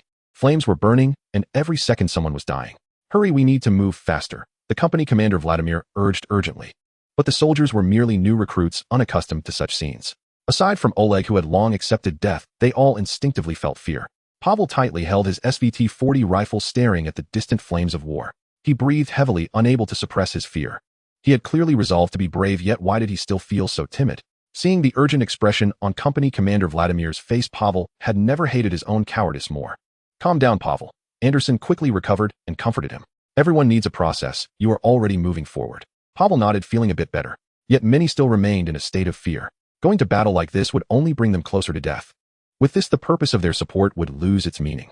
Vladimir actually understood this would happen, but he had no choice. The comrades on the battlefield had no choice, and neither did their homeland and loved ones behind them. Suddenly a figure emerged. Paul. Vladimir's eyes brightened. Yi adjusted his 5-point star cap and drew his pistol from his waist. Everyone looked at him. From years of observation, Yi knew what his role as a political commissar required. He needed to shoulder many responsibilities to sow courage and hope. His eyes shone with determination. "Comrades, the enemy's artillery has already fallen onto our soil. The apples of K-Layer have been trampled, and the lives of our compatriots are being ravaged. Once they cross here, the soldiers on the battlefield will be threatened. Even in sacrifice, we cannot become captives after the fall of our nation. We step onto the battlefield for the everlasting safety of Daling." His words rang like a clarion call, dispelling the fear in everyone's hearts. They gripped their weapons tightly, looking at Yi with fiery determination. Pavel's eyes reflected his figure, as if illuminated by the sun, filling him with strength. Yi stepped forward. The leaves and pebbles crunched under his boots as the fiery battlefield ahead gradually loomed. "Comrades, the time has come for our homeland and people to test us." Suddenly a cannon fired, collapsing a building. Vladimir stood in front of Yi again, nodding at him in gratitude. He understood what Yi was about to do. But Vladimir also understood that a political commissar at the battalion level, because of his bravery and fearlessness, was demoted to protect the new recruits. This represented an extraordinary will and great spirit. The higher-ups did not want him to die, and Vladimir, originally a teacher, did not want him to die either. The young new generation was the lifeblood of the nation. Yet Yi did not accept this goodwill. He quietly said, "I was born for greatness and shall die with honor." Next, Yi would fully carry out the actions and decisions of the historical figure Commissar Paul. "Follow me," advanced. This time everyone followed. The red tide surged forward, the company commander in front, the political commissar ahead, and their dear comrade Oleg also in the front. Gunfire echoed as the defending troops of K-Layer, holding their ground, caught sight of a flash of crimson from afar. The next moment, beyond the smoke, a red flag burst forth. "Yura, comrades, our reinforcements have arrived," the soldiers of the defending troops exclaimed excitedly. The invaders were caught off guard by this sudden reinforcement, and under the pincer attack from both sides, they were soon pushed back. Among them, Vladimir, with keen insight, shot down the machine gunner to prevent the invaders from taking the gun back. Yi and his group seized the moment and swiftly filled the defensive point. After this round of attacks, the enemy would likely need time to regroup. Not long after, a militia group of over 300 arrived, bringing even more joy. However, misfortune always follows. There are only over 200 left. Vladimir turned around in shock. A wartime battalion defense unit should have at least 1,000 men, yet now only 200 remained. "Where is your commander? Where is he?" The soldiers fell silent and led them to the hastily arranged medical station in the back. "Comrades, I am so glad to see you." A bloodied man lying on a bed said with a smile. His abdomen and arms had been pierced by bullets, and he had not received timely medical treatment. He had lost too much blood and had internal injuries, yet he had fought for a long time. "Our battalion commander has died in battle, and the company commander has also fallen. Now it is the political commissar who is our commander," this soldier said sorrowfully. At this moment, a political commissar was equivalent to the backbone of the army's will. But now even the political commissar was about to leave. The enemy's firepower is too fierce. Yi stepped out, and the bloodied political commissar's eyes lit up. "Hey, Paul, is it you? That's wonderful." They were not very familiar, having only met once. But at this moment, the appearance of another political commissar could take over his mission. Promise me you must hold on. The political commissar tightly grasped Yi's hand. Blood flowed from his abdomen, an incredibly red and hot stream. Yi nodded heavily. We will win. The enemy can only advance over our corpses. The surviving soldiers firmly declared, the soldiers of Su AI cannot be killed off. With Yi's promise, he finally relaxed the tension in his heart. It's a bit regrettable. He released Yi's hand slowly, closing his eyes, sinking into silence. I should have died on the charge. Everyone saluted in farewell. The soldiers wiped their tears. Most grassroots political commissars were selected from among the fighting soldiers. The departure of the political commissar also signified the loss of an important comrade. After arranging his body, everyone hurried back to their respective positions. The enemy was about to strike again soon. War did not allow them to grieve. They had to be prepared. Vladimir nodded to Yi and turned to leave. Now the two of them were the highest-ranking officers here. Vladimir immediately took this opportunity to arrange the combat personnel. And that machine gun must also be utilized. How many people do we have left? Yi asked. 800 people. Some militia comrades are unarmed. The sergeant in charge of ammunition distribution replied, and we don't have much ammunition left. Yi nodded and stepped outside. The militia was waiting for his arrival. Upon hearing the news of the political commissar's departure, they all felt something missing. Perhaps it was courage, or perhaps it was that light. Guys, don't worry, I heard another political commissar is coming. The militia's company commander comforted. Just then Yi arrived. At first glance, everyone was immediately convinced that this was the political commissar. Bravery, faith, and vitality. This aura miraculously radiated outward, infecting everyone. Yi immediately arranged, militia comrades, if you don't have a gun, take one from the dead, or pick one up from the battlefield. Suddenly Yi sensed something. All right, comrades, the enemy is coming. With each shell falling, intense fighting began anew. A group of new soldiers and militiamen were getting familiar with the battlefield. The fighting was extremely chaotic. The smell of gunpowder and blood made their blood boil, while also invoking deep fear. Corpses everywhere, there were corpses. Pavel gasped for breath, randomly firing his gun. Oleg held Pavel back, scolding, "What are you doing? Our ammunition is limited, aim better." The entire position was being suppressed, and the artillery group's firepower could not compete with the invaders. Bullets struck the walls, whistling as they kicked up clouds of dust, and no one doubted their power. Pavel quickly apologized, and Oleg paused, saying, "Kid, look at me. I know you're an only child and want to survive to see your family again. But if I die, you must pick up my gun and continue fighting." After saying this, Oleg accepted his fear. Under the baptism of gunfire, time moved from that evening to the early hours 12 days later. The enemy could rest, but they could not. Continuous fighting had caused heavy casualties, leaving them physically and mentally exhausted. The enemy's machine guns spat fire, and shells continued to fall. A Su AI soldier walked dazedly through the trench, asking, "Hey, have you seen my friend?" "Who are you talking about?" "The tall one. The one who wrote letters for a long time. He is over there. He died yesterday." Upon hearing the answer, he was stunned. They had come here together from their hometown, promising to return together. Suddenly a bullet pierced his arm, creating a bloody hole. "What are you doing? Bend down, don't expose yourself," Vladimir scolded. But he ignored this and, gritting his teeth, crawled to his friend's side. The frozen bloody hole in his neck and those eyes that could not close left him in a daze. The next moment, a deafening sound echoed as a shell fell. In the firelight, the promise of returning home was obliterated. A letter was swept out by the wind and landed at Yi's feet. He picked up the letter, unable to regain his composure for a long time. Everything is already predetermined, we cannot change it. As he thought the mecha unit could sweep the battlefield at any time, but he could not do that. "What I must do is protect history, though I cannot show mercy," he murmured. Although his loyalty was steadily rising, everything happening was simply too difficult for him. This was a mental torment. Everything that happened he could not change, only follow. Yi was essentially an observer of history, but merely an observer. Vladimir withdrew, looking at the letter in Yi's hand, and sighed helplessly. "If we hold out a few more days, we will succeed. Collect these items, and after we return, we will deliver them one by one." There were indeed many such relics, letters from home, photos, pocket watches, etc. Whatever could be collected was sent back by the soldiers themselves. The defense over these days had been very successful. The enemy they faced was just a small unit, only slightly outnumbering them. Yet for some unknown reason, the invaders, who were usually infamous for their madness, seemed somewhat hesitant, merely reducing their numbers through firepower. Going back. Yi remained silent. He stared at the letter in his hand, lowering his head even deeper. "I'm sorry." The voice was very soft, and Vladimir didn't hear it clearly. Suddenly, a member of the communication team ran over. "Company commander, urgent telegram." They were now approaching the defense deadline. Could it be a retreat? The surrounding Su AI soldiers looked over in surprise. After so many days, they understood that the battlefield was no place for humans. Vladimir said, "Hurry, give it to me." Taking the microphone, he entered internally to listen to the superior's message. Yi's consciousness quietly slipped into the other end. People can be angry, especially since his blood is boiling. The firepower of the mecha core intensified, slaughtering the endless stream of contaminants. This overwhelming firepower net, however, could not have any effect on this war, because his battlefield was not here. After a long time, Vladimir walked out from behind, still holding the microphone, looking dazed. "Company commander, what happened?" When are we preparing to retreat? Oleg gasped and asked. In the sky the sun had already risen, yet it felt like the dusk of a curtain call. Vladimir's lips moved. He slowly said, "We're not going back." The soldiers froze. Not going back, why? This news was like a bolt from the blue, shattering their perseverance over these days. Over these days the invaders have broken through the southern defense line with blitzkrieg tactics, and the rear command is replenishing troops. After a pause, Vladimir said, "Not just us, all defensive points must not retreat. For the sake of the main force and for victory, we must hold on until the defense line is reinforced." With a clang the microphone fell to the ground, and the artillery fire and rain of bullets grew fiercer like the fury of dawn. "My dear comrades, the motherland will remember us. Be prepared to sacrifice for Su-ai. The unceasing battles have led many into a state of confusion. The enemy finally reveals their fangs. Out of 800 men, only over 400 remain. In the small town of Kalair, the battlefield is littered with corpses visible to the naked eye. Yura, Oleg like a madman fires at the invaders. Seeing that he was out of bullets, he grabbed a bayonet and prepared to charge. "Kid, what are you doing?" Vladimir quickly pulled him back. A bullet whizzed right over Oleg's head. His eyes were bloodshot. Gasping for breath, he exclaimed, "I will slaughter them, those damned beasts."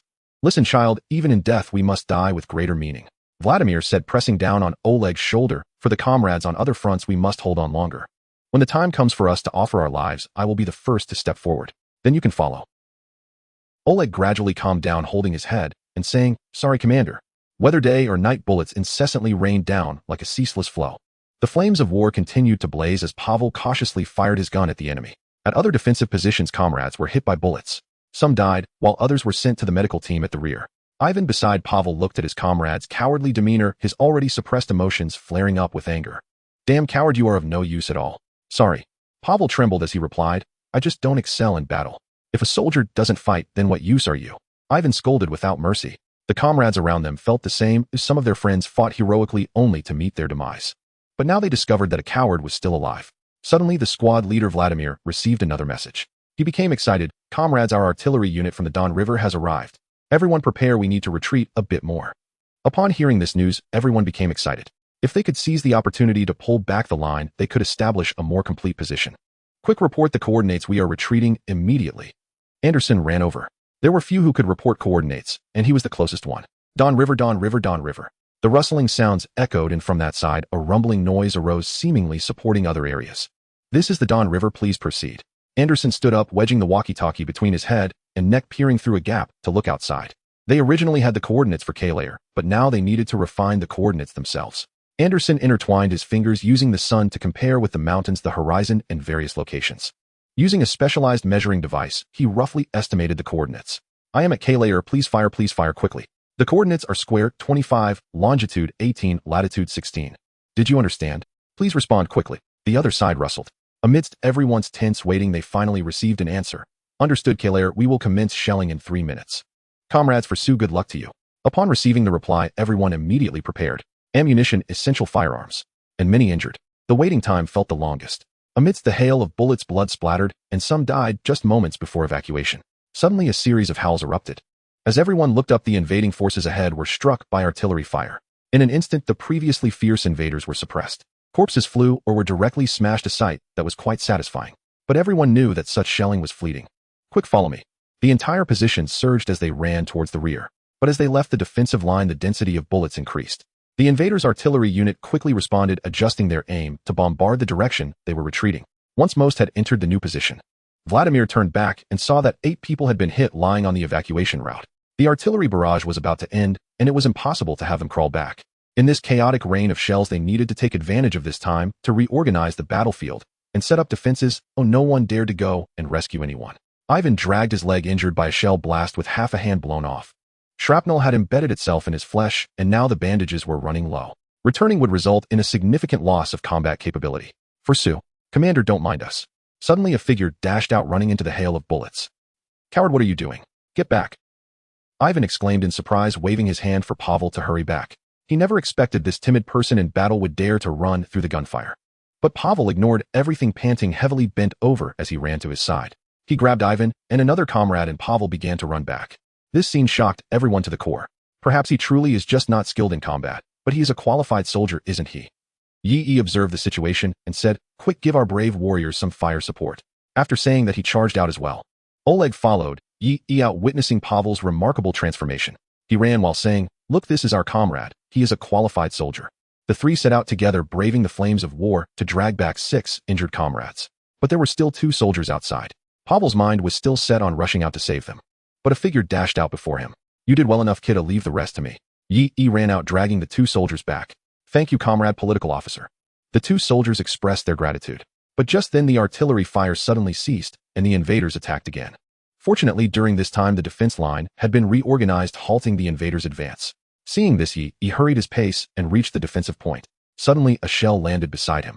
The shockwave from the explosion knocked him over. Shrapnel pierced Yi's leg, and real pain coursed through his entire body. However, this level of pain was not particularly intense for Yi. His loyalty to action had increased slightly. After bringing back 8 soldiers, they immediately treated their injuries. After the enemy retreated again, they were granted a brief respite. The battlefield nurse examined Yi's injury and said, Comrade political officer, shrapnel has lodged into your thigh, or it needs to be removed promptly. If not addressed quickly, it could lead to serious problems. Yi nodded. He had already anticipated this. In words, actions, and injuries, he completely adhered to the principles of this world. Confirming that the political officer would not have short-term issues, everyone breathed a sigh of relief. Ivan said to Pavel, Comrade, I apologize. You are a qualified and brave soldier. Pavel listened, intently concerned about Ivan's injuries. Suddenly becoming the one being cared for, Ivan stubbornly replied, I'm fine, I'll be okay soon. But I must emphasize, you really shouldn't be fighting. Anderson then suggested, in that case, how about assigning him another task? It seems I've made up my mind, he said earnestly. He is a brave child, and I believe he will be one who keeps his promises. Our chances of survival are too slim. Since that's the case, let him keep safe the things we want to bring back to our homeland. What do you think? That's a good idea. Pavel's previous actions had already earned the warriors' approval. Seeing Pavel still hesitating, they said, Come on, my dear friend, you're an only child, aren't you? Surviving. That is also a meaningful task. Soon those who heard the news gathered around. They knew that their chances of surviving the next encounter were too small. There were too many things they wanted to take back. The longing for family, the promises made to children, the regrets for the elderly, the hopes for their homeland. Next, this is my letter, just written. The address is in Dalingal. And I too have some words I want to take back. The crowd was in disarray. Words, letters, items, addresses, all were being handed to Pavel. All right, children. Vladimir walked over. Everyone calmed down one at a time. As he spoke, he took out a notebook from his breast pocket and handed it to Pavel. Take this, write down the addresses and the messages. Pavel was somewhat astonished, saying, Captain, isn't this your important item? I know, that's why I'm having you help me take it back.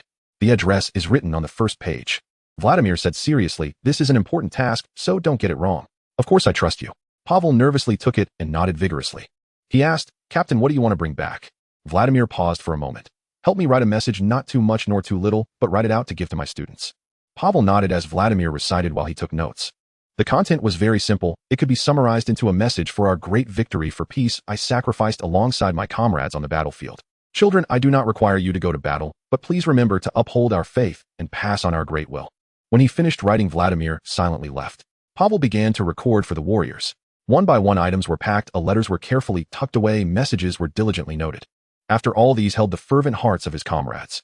The crimson smoke billowed up. The cold of Claire could not intrude upon this domain. The wind blew, fluttering the pages in Pavel's hands. On the notebook, there was still Vladimir's last recorded note under the red flag: the burning bonfire will not extinguish. Our beloved warriors may forever remember this day, and so will I. The hero Naxanair will surely be realized. That fervor remains. Yi looked into the temporary medical room where some dying warriors lay. He entered, and the gravely injured soldiers turned to him. They actively urged the battlefield nurses to leave just to save more comrades. In the beginning, the political commissar did the same before his death, though they were illusions, mere projections. Yet Yi would do everything he could, even if it had no actual use. Moreover, they were already close to death. What he said to them now, and what he did, would not affect history. Yi sat in the middle as the soldiers struggled to open their eyes and look at him. Those who had lost their sight were informed by their comrades that the political commissar had arrived. The wailing subsided, and everyone awaited Yi's words. Yi said, Comrades, do you remember the Internationale? During this time, it was the national anthem of the Soviet Empire. Everyone nodded. This song embodied their faith. A near-death soldier spoke, Comrade political commissar, do not doubt our faith. From the moment we stepped onto the battlefield, we knew what we were fighting for. The soldier beside him, who had lost both legs, said with determination in his eyes, even as death approached, I believe in our faith in our great Soviet Union. In this war we will surely achieve victory, and for that our sacrifice is necessary. Blood flowed freely, and the pain of torn flesh was insignificant compared to their will. Yi looked on with some pain, but they said, Comrade political commissar, please do not worry, no one can destroy the will of the Soviet warriors. I always believe in you. Yi said, it was just regrettable that they would not see the moment of their homeland's victory. Yi waved his hand, revealing the dragon eye separating them from the outside world. The wounded were somewhat astonished, and even their blurred consciousness became clear. Comrade Political Commissar, what are you doing? The dragon eye rotated, projecting an image.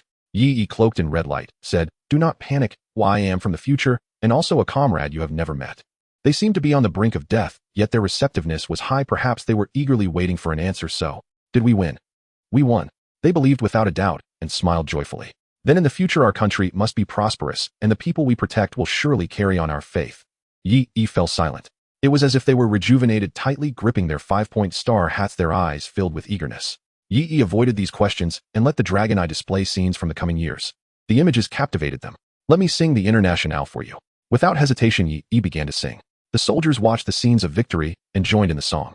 Arise, ye who are downtrodden. Arise, all the suffering of the world. Your fervent blood has boiled. It is time to fight for the truth. In the little room the wailing ceased, and everyone sang passionately. The voices resonated, shattering the gloom of death and the biting cold. We must reclaim the fruits of labor. Let thoughts break free from their confines. As they sang, their eyelids gradually drooped until that red flag was planted on the invaders' parliament building. Quick, stoke that fire until it glows red. This is the final struggle. Unite for tomorrow, and the Internationale shall surely be realized. That shade of red was so dazzling. Yes, comrades, we have won. One by one the soldiers departed without regrets, engulfed in fervent warmth. Yi was about to rise when suddenly a voice rang out. Comrade, in the future does our red flag fly across the world? He turned to see a soldier who had lost his eyes. At that moment he held on, eagerly waiting for Yi's response. Yes, that crimson flag is indeed flying across the world. Upon hearing the answer, the soldier finally relaxed his burdened heart. Their faith had been realized, and they had sacrificed for it, leaving no regrets. Yi looked up as if gazing into the endless future. Yes, my dear comrades, the Internationale will be realized. And it surely will. As long as I am alive, this road will always have someone walking down it. The place of invasion. Countless polluted entities continuously emerged, causing Yi to frown. Why was there no end to them? Where did so many polluted entities come from? Yi's consciousness sank into the chronicle of time, observing the pollutants attached to it. They kept entering this time node while being expelled at the same time. So that's how it is. Yi understood. The attacking material of the mechs belonged to this projected world. The widespread doubts caused by public opinion manifested like the sharp needles of human spirit and will. Because of the existence of the chronicle of time, this spirit of denying history became a manifestation of pollution. To solve this problem, it was necessary to address it from the human aspect. All the seemingly advantageous battle conditions presented now were illusory. But having found a solution made things easier. Yi needed to stir up a wave of counter-public opinion. As long as a considerable and large-scale maintenance force appeared, he would find a way. Yi immediately called for Alexei. Upon hearing Yi's call, Alexei sensed the situation of the Chronicle of Time and discovered it had not been polluted yet. He exclaimed, "You actually succeeded." "Not yet. I have only intercepted the pollution, but have not completely annihilated them." "Do you have a way to initiate a counter-public opinion war?" Yi asked. If Alexei could achieve this, it would make things much easier for him. Alexei shook his head with a bitter smile. "I have no way. Right now it's already the best situation that they haven't directly killed me." This was troublesome. Yi felt a headache. Suddenly Alexei said, "However, there is a great nation in the East that has not been affected by public opinion and has strong opposition to this public opinion war." The East. Yi's nerves were stimulated. Upon his reincarnation, he encountered this situation and entered the time node to save it. Moreover, the modern history of the Chronicle of Time was obscured, and it was only with Alexei's help that he successfully entered the history of the War of Wei. "What is the name of that country?" Yi hurriedly asked. "Xia country," Alexei said with admiration. "I don't know how they managed it." Hearing this, Yi felt assured. He immediately returned to the segment of the War of Wei. He began constructing rune towers around the area of the polluted entity invasion. The basic requirements for the rune towers were rune computers and the rune master's realm. The essence of these requirements was knowledge, structure, computation, and resonance ability. However, now he was in an illusory world where some operations could be simplified. This was thanks to the rewards from the second world. Rune civilization outstanding achievements in the development of the next 100 years. 1. Modular rune towers. 2. Simplification of the rune cultivation method. 3. Outstanding achievements in technological development concepts of nuclear weapons and ordinary class mechs. Among these 3 items, the second had begun to be used on a large scale and achieved significant success, making it the most outstanding achievement for Yi. As for the third item, it was entirely offensive in nature, and its value depended on the situation. Regarding the first item, it seemed dispensable. Yi speculated that there might be auxiliary modules for rune towers in the development of rune civilization. Unfortunately, it only provided outstanding achievements. But fortunately, this item was of great use to him now. This modular achievement was temporarily useless in the real world where the realm of runes had not improved and spiritual power was insufficient. However, in this illusory world where spiritual power was virtually infinite, it would be immensely beneficial. He only needed to utilize some knowledge. Throwing away the core Rune computer, he only needed to create the detection module and offensive module for the Rune Tower. His goal was merely a one-time destructive use. The signal connection and transmission would be handled by the Chronicle of Time. As the spirit of the Chronicle of Time, he could traverse history and historical figures would change with his alterations. This also represented the book's capability. Moreover, this world now had better material conditions than the second world, which could replace the need for treasure symbols and other construction modules. I want to re-enter the sacred path in this world, he said, gazing at the endlessly emerging polluted entities. Of course, this sacred path still relied on the willpower of the masses. It would merely strike back in the same manner as the pollution invading the Chronicle of Time. Yi would leverage the Rune Towers to guide the resistance force from the east, making himself a magnifying circuit in the process. His inexhaustible spiritual power would serve as a power conversion source. With the foundational concept in mind, Yi immediately began to take action. However, he was curious. In the second world, his sacred path body was a red giant. It represented the sacred path person towering and solemn, creating the heavens and the earth.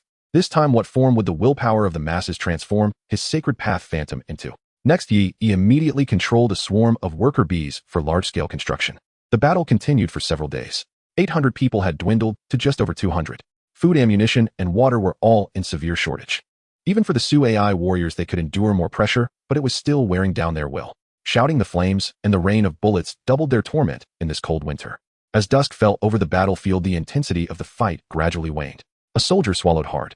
It was dry, the skin on his face and lips cracked, and crimson blood congealed. Hungry and somewhat thirsty.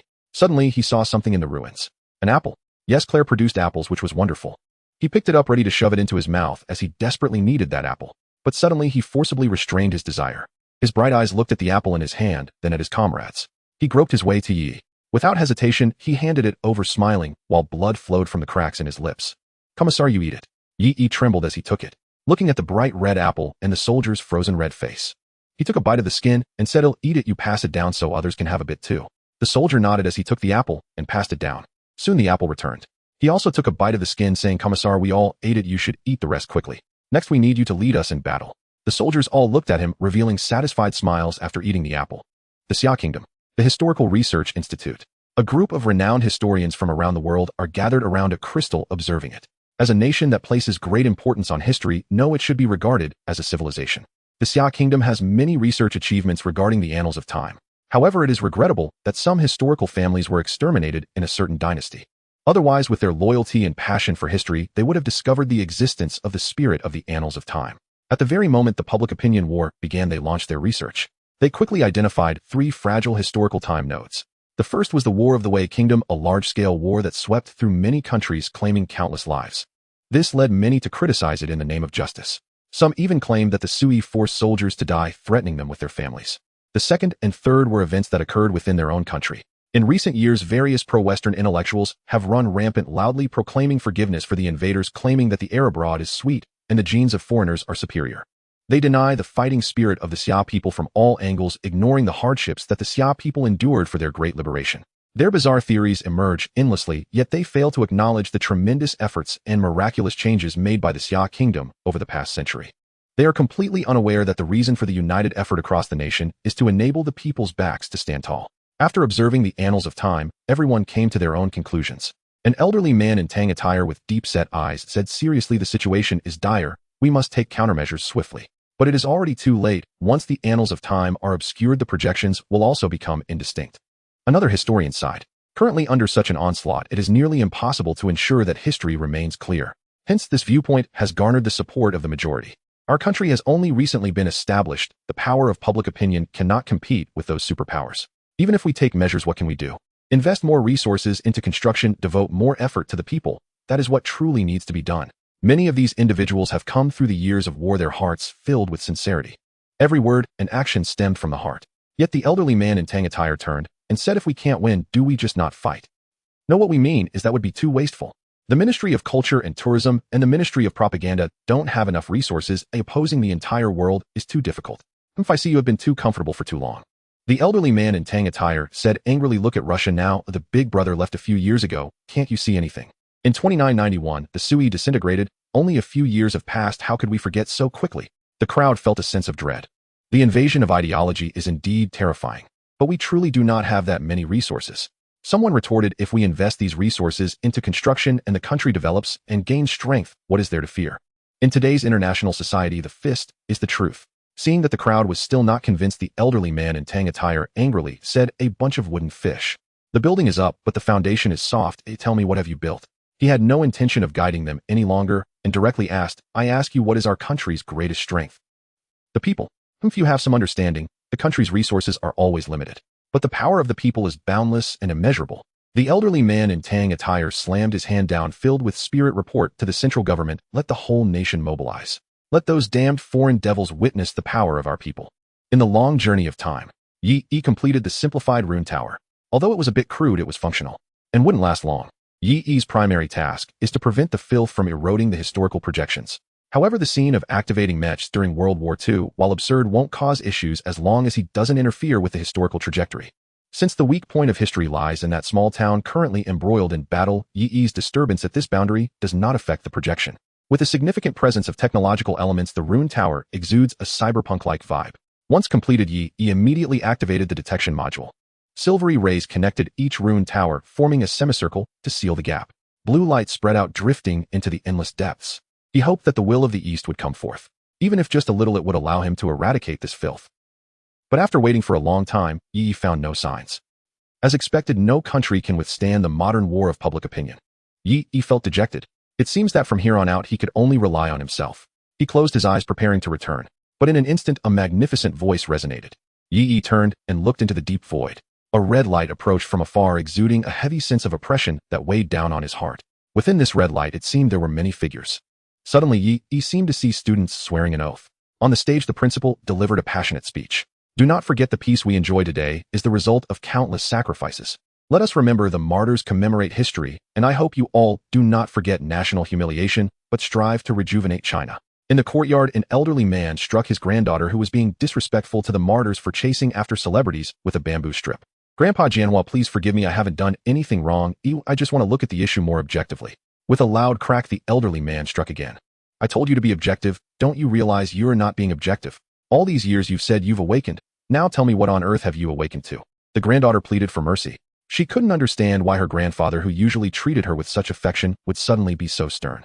The elderly man, exhausted from striking her, turned and left. "I didn't care how you were before, but I must intervene in this matter. You are my granddaughter, but when the time comes, don't blame me for personally sending you to prison." Finally, the scene flowed like water. The crowd surged. Yi suddenly saw a pen sliding across the screen as if it were writing on paper. Words fell one by one, the resolute and melancholic feeling weighing heavily on the heart. Heroes are not without words, their bodies sacrificed for the country. Born for the nation, even in death, they are honored. Although their bodies may die, their spirits live on. Success brings virtue, achieving great harmony. In the long struggle against resistance, how can we forget? The pen tip lifted, and Yi met a pair of old yet bright eyes. On the book beside him, two large characters were written, Changming. The elderly man made the final stroke. The ink spread, and the scene slowly faded away. "Do not forget, do not forget." Yi suddenly realized that old man may be the character I will become next time. According to his calculations, he needs to successfully complete 3 guardianships, and now was the first. But now there is no time to think too much. The red light surged into the rune tower, instantly completing its charge. Yi also understood what his holy Dao experience would be like. He was somewhat expecting this. The world suddenly fell silent, except for the endless pollution entities. Watching these menacing pollution entities, Yi sat cross-legged in the void, slowly beginning to enter the holy Dao. "I will never allow anyone to erase your glory." Yi slowly closed his eyes. Yes, from the very beginning, he had already known the development of everything. In the intruders' camp, Commander Anti was being scolded by his superiors. For over 20 days, 2 infantry battalions and an artillery platoon had failed to conquer this small defensive point. This had led to questions about Ante's capabilities. "I am sorry, but I must explain that these Sui soldiers possess an astonishing willpower."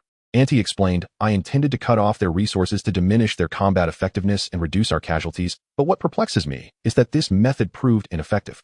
Listen, Anti, no matter how incompetent you have been, tomorrow you must breach the town of Kalair. But this will result in significant casualties. This is urban warfare, not a main battlefield. The Sui soldiers know the entire layout of Kalair better than we do.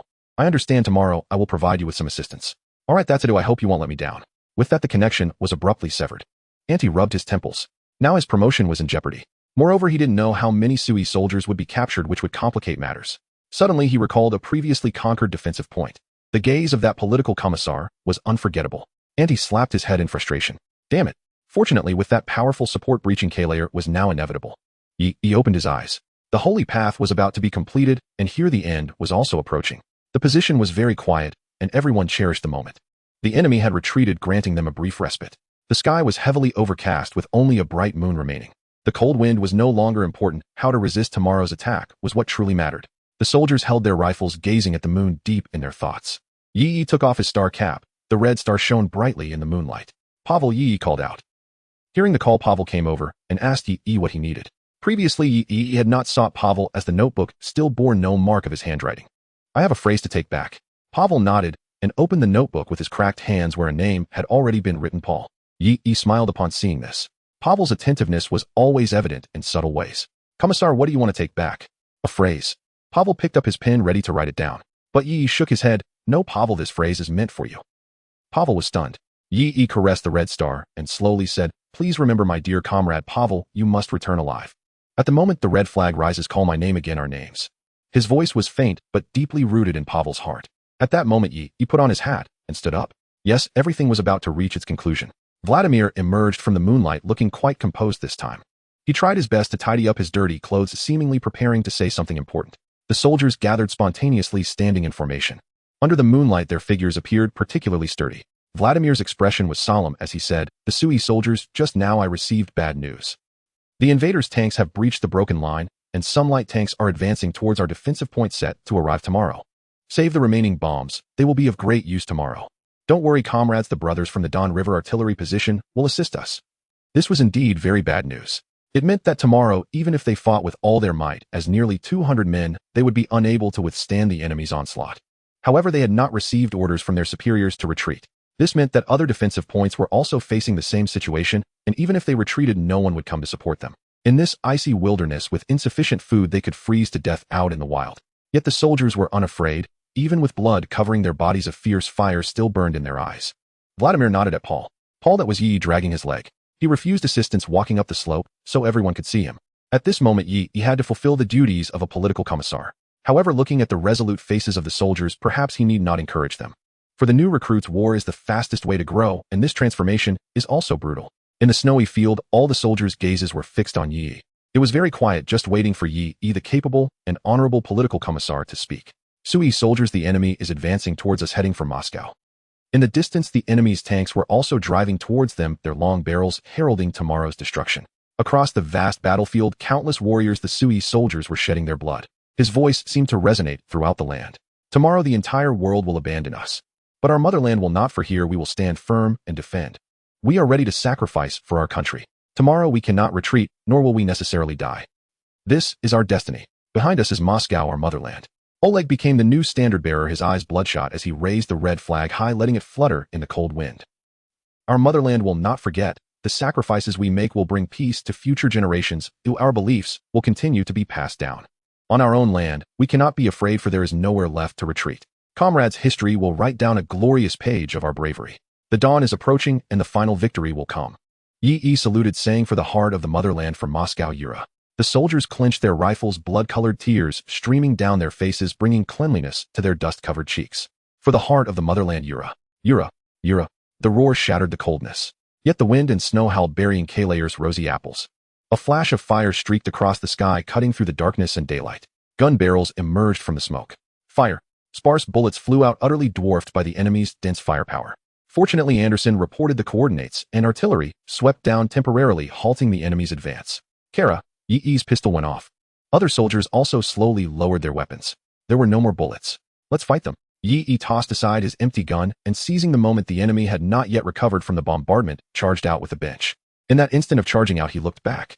Unsurprisingly, the soldiers hesitated not at all and charged out with him. Whoosh! A flash of fire shot past. Boom! Yi was blasted back by the shockwave of the explosion.